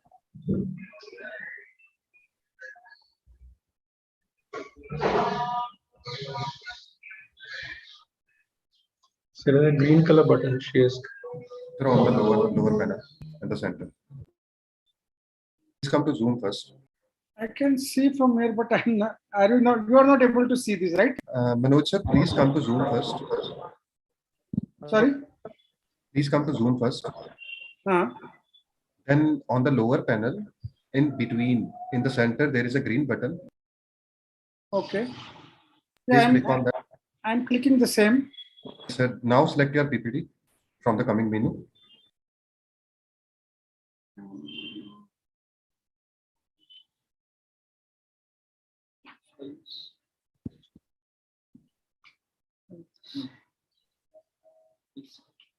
So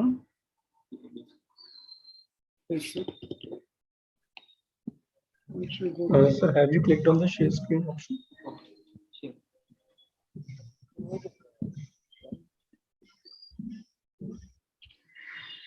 It's coming like this, no? So which system are you using? Windows? Yeah, it's Apple laptop. I'm a little bit. Hello. Can you present share from your end, Tarun? क्योंकि मनोज जी ने अपनी presentation share की है हमारे साथ, क्या हम कर सकते हैं? और जितने भी लोगों की मैंने आपके साथ शेयर करी है, काइंडली एंश्योर कि हम ही कर लें उनको शेयर. हाँ, थोड़ा ठीक रहेगा. Sorry sir, वो actually. Sorry, yeah, no issue. Sorry for taking time. Sorry, ma'am. No issue, sir. Please. Yeah. So meanwhile, we'll just like starting the presentation. Just to give you the background, like because of HIV, the bone is getting like compromised, and we used to hear lots of complaints about pains in bones. Sometimes immediately, even if small jump, also the people are getting fractured bones and everything. So that's how we thought that let's have a kind of survey things. It's not an actual study, proper study, but we just did a survey among somewhere around 500 plus people. But then for sampling size, we took 80 non-PLHIV and 80 PLHIV.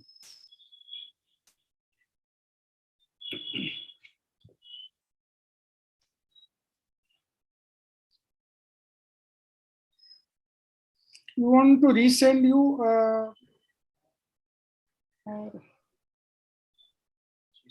Okay.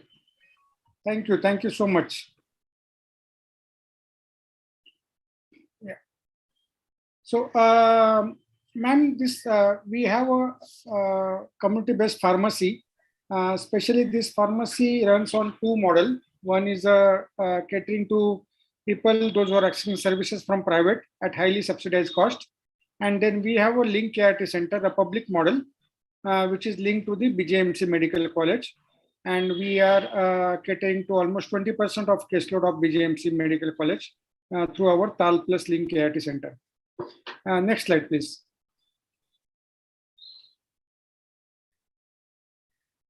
So our program has started in 2004, and now because of test and treat strategy, we have almost 14.6 lakh people on the treatment. And we all know that treatment is lifelong. So there are some ARV related issues with the bone, and there are some HIV related issues with the bone. And that's where we want to highlight this and our findings into that. Next slide, please. So, as I mentioned before, ma'am, Tal Plus is a community-based pharmacy, and we are catering somewhere around 1,800 plus people. And to compare the people, those who are negative and those who are positive, we took the sample size of 80-80, and the age group of this 160 participant is from 20 to 80. In general population, 45% found that osteopenic. In PLHIV, among 80 participants, we found out that 72% osteopenic. And in general population, 56, like 70% participants found that osteopenic and osteoporotic. And in PLHIV, it is 88%. So we basically did the DEXA-scan camp for almost a week, and ART Center and SACS jointly send the people, encourage people to come for the free DEXA-scan, and then based on that we came out to this findings. Next slide, please. So this is the in glance, like you can see. In general population, it is seeing 50%, 55%, and in PLHIV, it is 72%. So almost 20% higher in the PLHIV.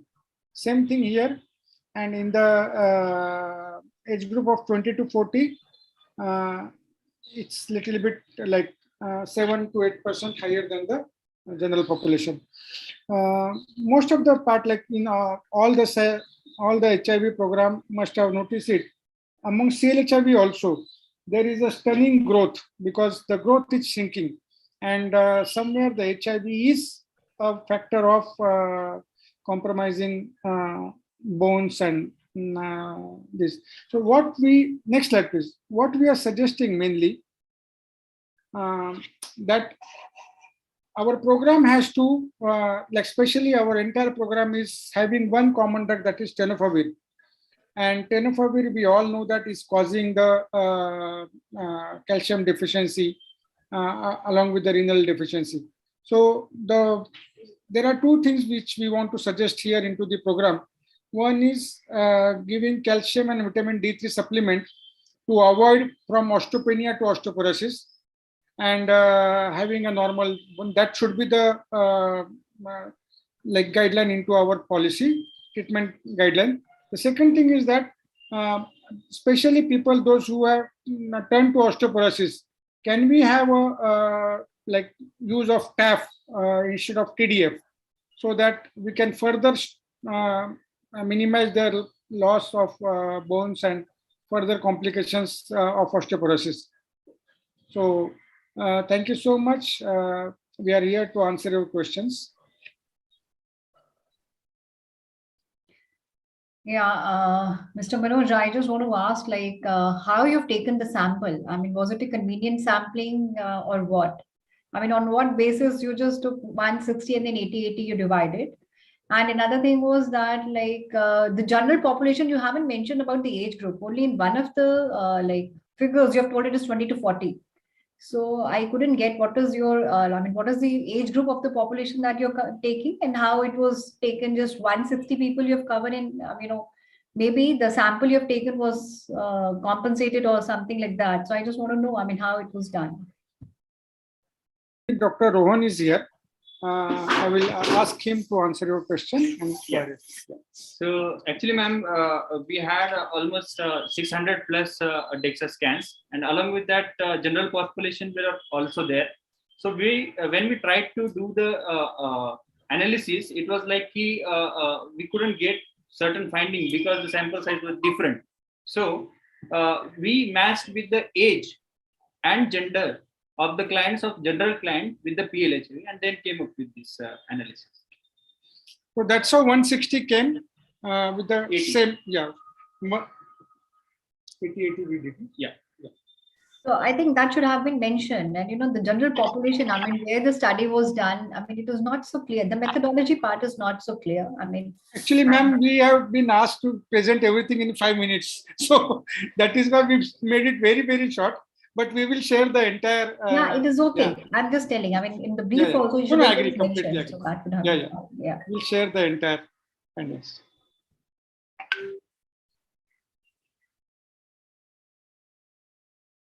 I think I don't see anything in the chat box. Any other participant wants to ask for something?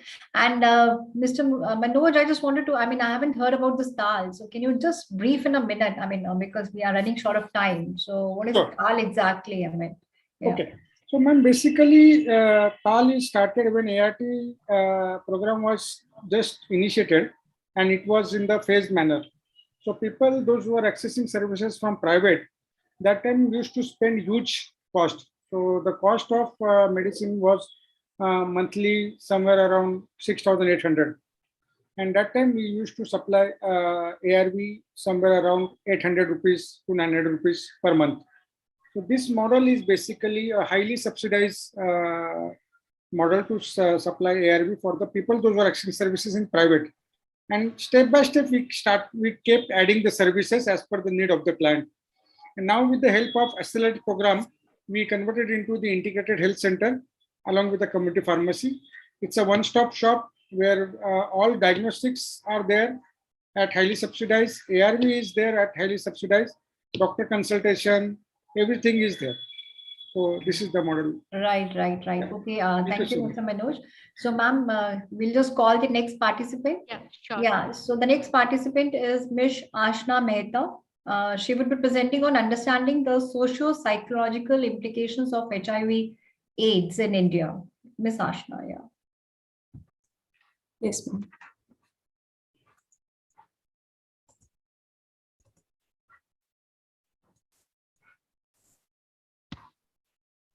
Ashna, you can start. You can share this. I mean, yes, ma'am. One sec. Yeah.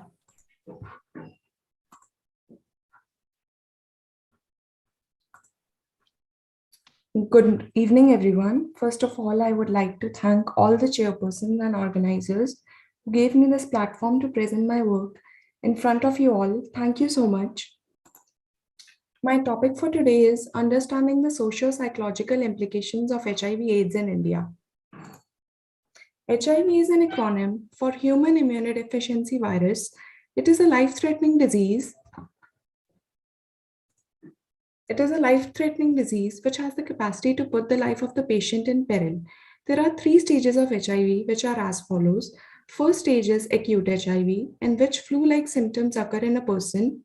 Second stage is chronic HIV, which is an asymptomatic stage where a person is unaware about being infected with HIV. Third stage is known as AIDS. It stands for Acquired Immunodeficiency Syndrome. It is the most advanced stage of HIV. It is diagnosed when CD40 cell count falls below 200. Currently, there is no complete cure available for its treatment.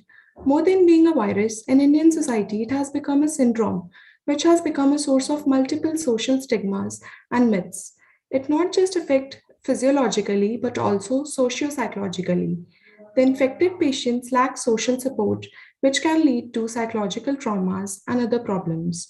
HIV has been a subject of many misconceptions, which have led this incurable disease to be termed as impure disease. Let's have a look on the myths floating about HIV/AIDS. Myth number 1, HIV spreads by being around HIV positive people. Fact, no, HIV does not spread by being around HIV positive people. Neither does it spread by using the same toilet seat or touching a door handle, etc. Myth number 2, if I am an HIV positive, I can't procreate. Fact, no, that's not the case. There are chances that it may spread to your partner. However, with correct medical intervention, the risk of spreading the virus can be reduced, and the couple can have a child without any stress. Myth number 3, HIV can spread through mosquitoes also. Fact, no, that's not proven till date. There are several studies conducted one of which was conducted by CDC, which is Center of Disease Control and Prevention, which have shown that bugs do bite, but they do not inject the blood of a person to another person. Myth number 4, I am straight, so I am safe. Fact. No. Yes, this is the fact that men mostly carry HIV from the male sexual partners, but you can carry it through your heterosexual partner too. But in the case of homosexual women, the chances are lesser for transmitting the disease. HIV and AIDS is the same thing. Fact, no. HIV is a virus, whereas AIDS is a consequence of that virus. It's the last and most advanced stage of HIV. Myth number 6, being HIV positive means the end of life. Fact, no. Now the statement is considered to be false, as there are various drugs due to which HIV is quite manageable now and help people to lead normal and productive lives. Let's move to the current situation. According to India's 2020 HIV estimation report, the prevalence of HIV in adults is 0.22%. In the last 10 years, the count has declined, as in 2000 to 2001, it was 0.54%, and in 2020, it has declined to 0.22%, which means that there has been a decline of 33.3% of the spread of the virus. The highest count of HIV is present in the state Mizoram, which is 2.37%. The total number of people living with HIV are roughly around 23.19 lakh in 2020. Nearly 90% of the reported HIV infections are from the most productive age group of 15 to 49 years. More than anything, the biggest threat of this virus till date has been the lack of awareness among people about it due to prejudice and stereotypes associated with it. And the following are the incidents that are proof of it. In 2015, a Pune-based company fired one of its female employees after learning of her HIV status from a medical document she submitted for claiming medical benefits. This case shows that how this virus also impacts on the patient's employment status. However, she got justice after 3 years by fighting the battle against this injustice. There's one more case of discrimination in Uttar Pradesh, Bareilly district, where an HIV positive woman gave birth to stillborn child after a hospital in Badau refused to treat her because she didn't have enough money to buy gloves for the medical staff. Due to this severe discrimination done by society, people refuse to go to hospitals, which makes their HIV treatment difficult to get. If we move to legalities, then the legal provision that support these people on various fronts are as follows. First is the HIV/AIDS Prevention and Control Act 2017. This bill was introduced in 2014. On April 20, 2017, the President gave his assent to it. Its aim is to prevent and control the spread of HIV and AIDS in the country and provides penalties against those who discriminate against the infected person. The Act also has a provision that every institution is required to keep HIV-related information protected and secure. Second is the National AIDS Control Program, which was introduced in the year 1992. The first project of NACP concentrated on raising awareness. It establishes a surveillance system to monitor the HIV epidemic, ensuring access to safe blood and providing preventive services to high-risk population. The second project of NACP was launched in November 1999. It had two key objectives. First, reducing the spread of HIV infections, and second, building India's response capacity towards HIV/AIDS. NACP third was launched in July 2007. It aimed to halt and reverse the HIV epidemic in India by increasing prevention efforts among high-risk groups, vulnerable groups, and the general population by integrating them with complete medical services. NACP-4, which was launched in 2012, the project's sole purpose was to reduce the new infections by half. If we see the legal situation after the lawmaking, then we see the laws were not implemented as they should, which is totally a government's negligence towards the issue. On 11th April 2017, the bill was approved by the authorities. but it came into effect on 10th September 2018, which is a long duration, and it is crucial because throughout states, HIV positive individuals are refused care by paramedics, nurses, and in some circumstances, even by doctors. And this makes HIV people more vulnerable towards the disease. If we put our eye on incidents after the lawmaking, we'll see that even after the law enforcement, a 24-year-old pregnant woman was tagged as human bomb after she was tested positive for HIV in Madhya Pradesh, Tikamgarh district. Another incident showed up on 5th October 2017, where a 27-year-old HIV positive woman in Osmania General Hospital hung herself from pipe due to denial of admittance in hospital. At last, I would like to conclude that here we clearly saw that laws and policies are not working as they should. But except the laws, people themselves also need to change. They need to understand the sensitivity and should decimate all the stereotypes against the problem and should make a better world to live in for people suffering with HIV/AIDS. Let's not let a virus kill humanity. Rather, let's try to eliminate this virus through our humanity. Thank you.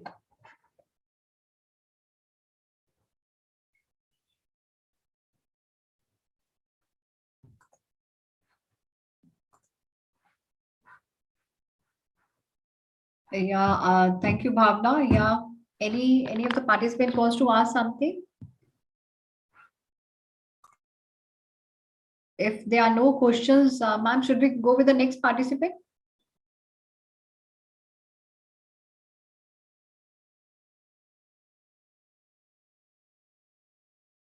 The next participant is Mr. Dikshant. So you can, Mr. Dikshant, and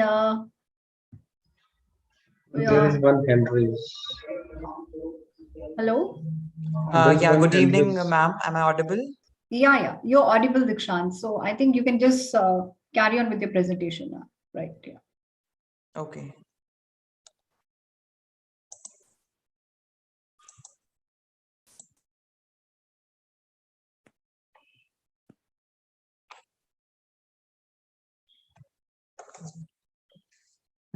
From beginning.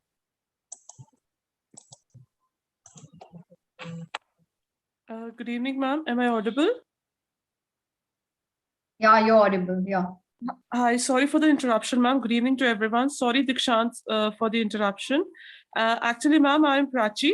I am an assistant professor and I'm the author for the paper that Ashna presented. She is the co-author. Ma'am, we would really like to know any suggestions that we can incorporate in this paper, as you all are really expert in this field. So we would really like to have some suggestions from your end, if possible, please. Yeah, Prachi, I mean, there were certain things, I mean, I wanted to add, but, seeing, because we are just running short of time. So what you can do is that we can discuss it later on, right? And, or let's first finish off with all the presentations and then we can just carry on with that. Will it be okay? Or I can give you the personal email and then we can just have discussion on that. Hello, Prachi, can you hear me? Yes, Miss Ashna? Yes, ma'am. It's fine by me. Yeah. Okay, ma'am. Okay, dear. Right, dear. So Mr. Aditya and Mr. Dikshant Sharma, so they are presenting now on Voice of the Unheard, a study on the awareness of HIV/AIDS amongst the transgender community in UT Chandigarh. Is the mic on? Shall I start, ma'am? Yeah, you can start. Is the PPT visible? PPT is visible. Can you make it full screen on the slideshow? I think it's full screen only. No, it is not the full screen. You just make it the full screen, right? So.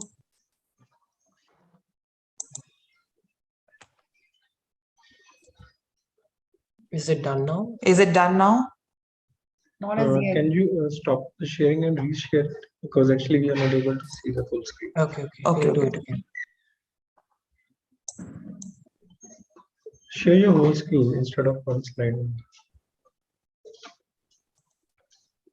Screen. Share. No, from beginning. Click on from beginning. Is it visible now? Yes, it's visible. You can go ahead. Okay.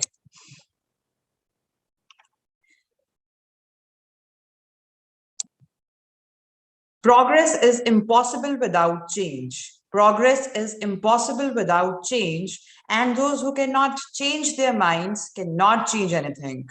Honorable Chair, Co-Chair, esteemed dignitaries, and all the dear participants, a very good evening to one and all present over here.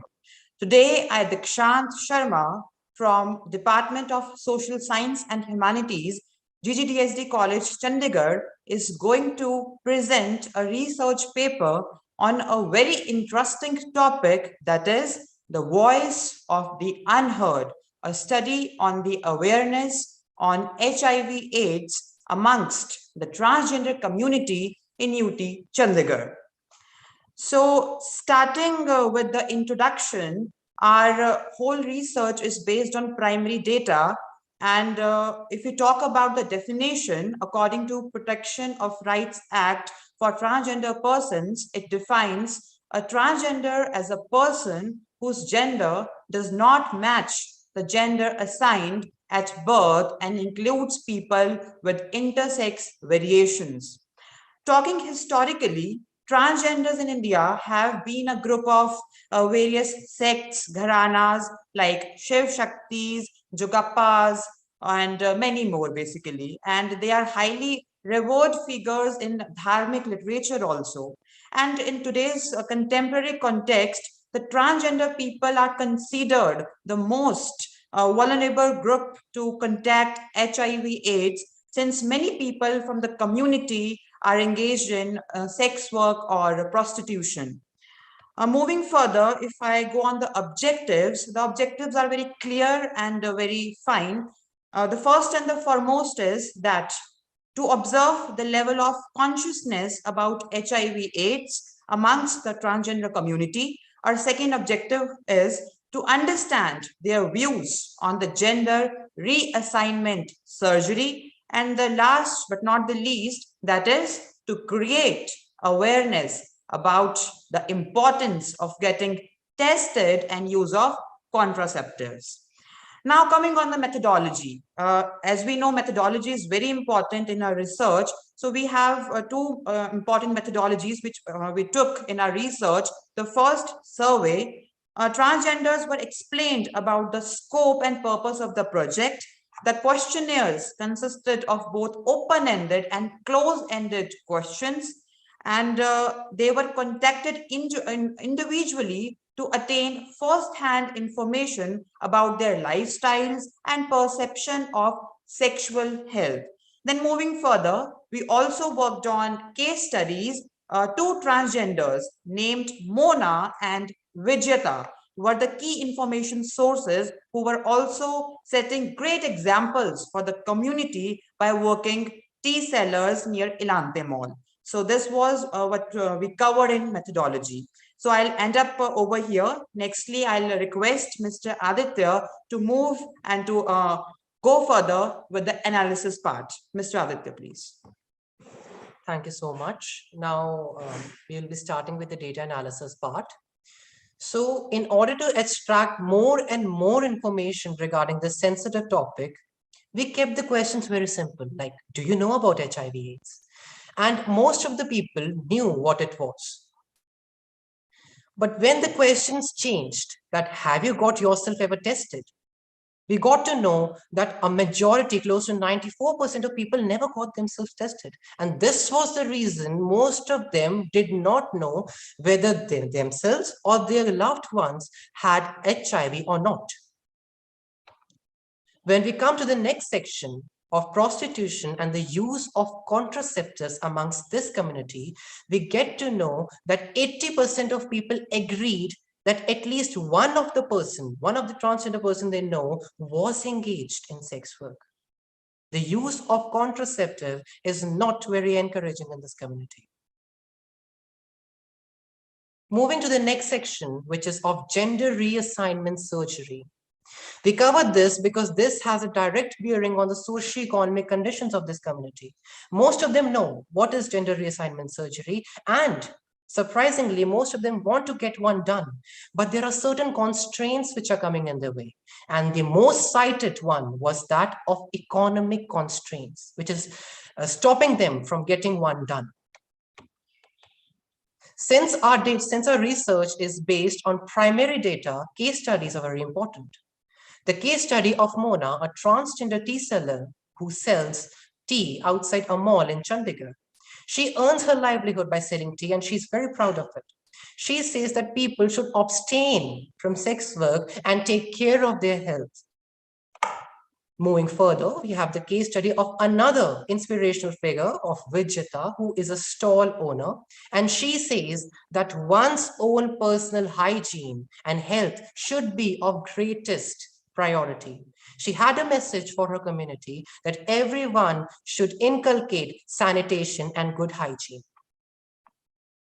The results we inferred from this presentation was that close to 30% of people did not know adequate knowledge about the topic of HIV/AIDS.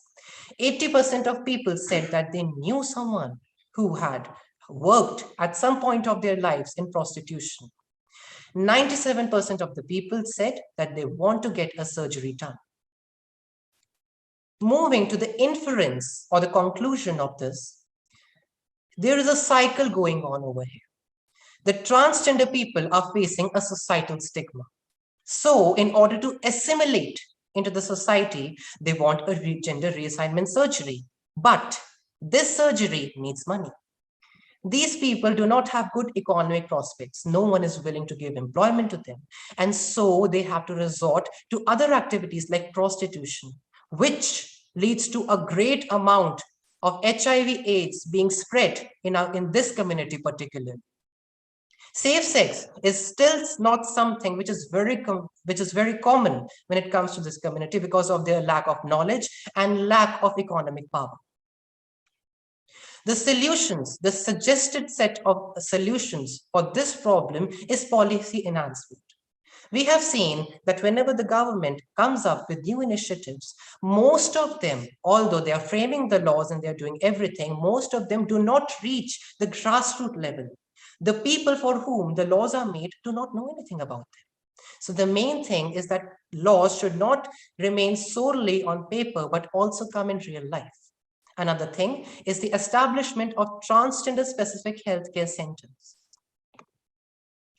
We would like to present our acknowledgements to Madam Dhananjay Chauhan for her continuous support and guidance. Without her, this project could not have been possible.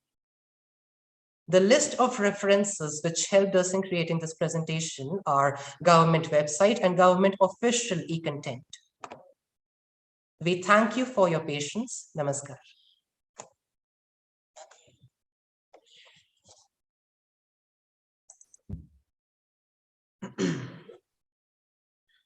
Yeah, thank you, Mr. Dikshant and Mr. Aditya. I think it was a nice presentation. Just adding a few things, and those are like, I think it's a different topic. I mean, not so done commonly. So what you can do is that you can have more of sample. I mean, more of your sample size was a little small. Another thing was, the solution. So I think you can just carry it forward, and you can just if the sample size is good, so we can just do more about it, addressing this community in a more nice way and raising the awareness. And the questionnaire part which you've just taken few questions. So had it been little elaborate, then you would have really known their status of knowledge, right? I mean, what they know about this, and we can delve more. So yours was very precise and very small study. So I would like, since it's a good topic, so you can just do it in a more way, I mean, more elaborate way, right? So now, if two of the speakers were not there, Dr. Smita and Dr. Pushpanjali, if they are there. No, they will not be presenting today. Okay, right. So, so ma'am, would you like to add your comments to this? Because I think all the participants, they are being covered, so we don't have any others. So I would, yeah. Right, and I don't think there's any question in the chat box itself. No, So, ma'am, there are no right. questions as such. Yeah, no. We can wind this up today. So I think with this, we can conclude the session. Right. Right. So I thank Yes, all the ma'am. speakers, Dr. Dinesh, Ms. Tripti, Mr. Manoj, and Ms. Ashna, Mr. Dikshant, and Mr. Aditya for their nice presentation. Thanks a lot. Thank you. Thanks.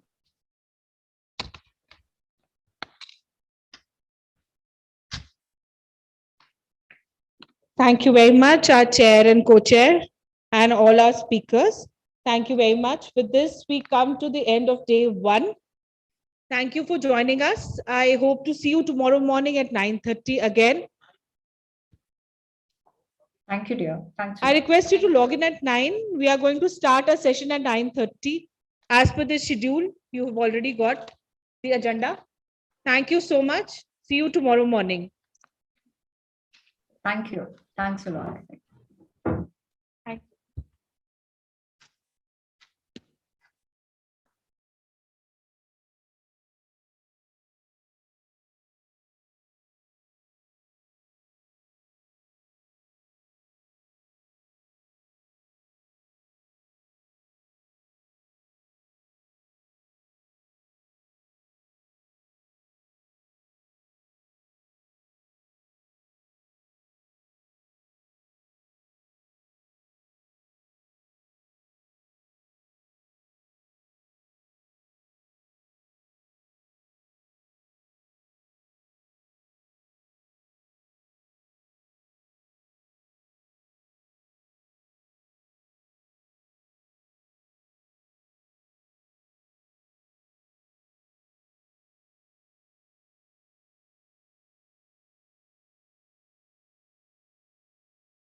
नमस्कार, Chandigarh state AIDS control society HIV AIDS पर कार्यक्रम कार्यान्वयन में सीखने, अनुसंधान और क्षेत्र के अनुभवों पर ध्यान केंद्रित करते हुए वस्तुतः 11 और 12 मार्च 2022 को 2 दिवसीय सम्मेलन AIDSCON-11 एड्स मुक्त दुनिया की ओर आयोजित कर रहा है।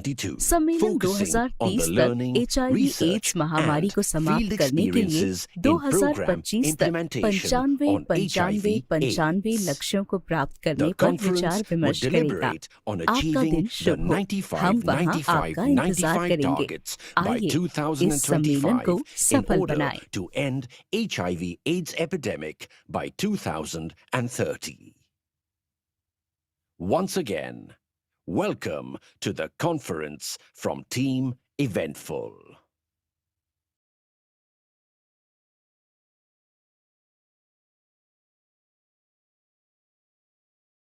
नमस्कार, Chandigarh state AIDS control society HIV AIDS पर कार्यक्रम कार्यान्वयन में सीखने, अनुसंधान और क्षेत्र के अनुभवों पर ध्यान केंद्रित करते हुए वस्तुतः 11 और 12 मार्च 2022 को 2 दिवसीय सम्मेलन AIDSCON-11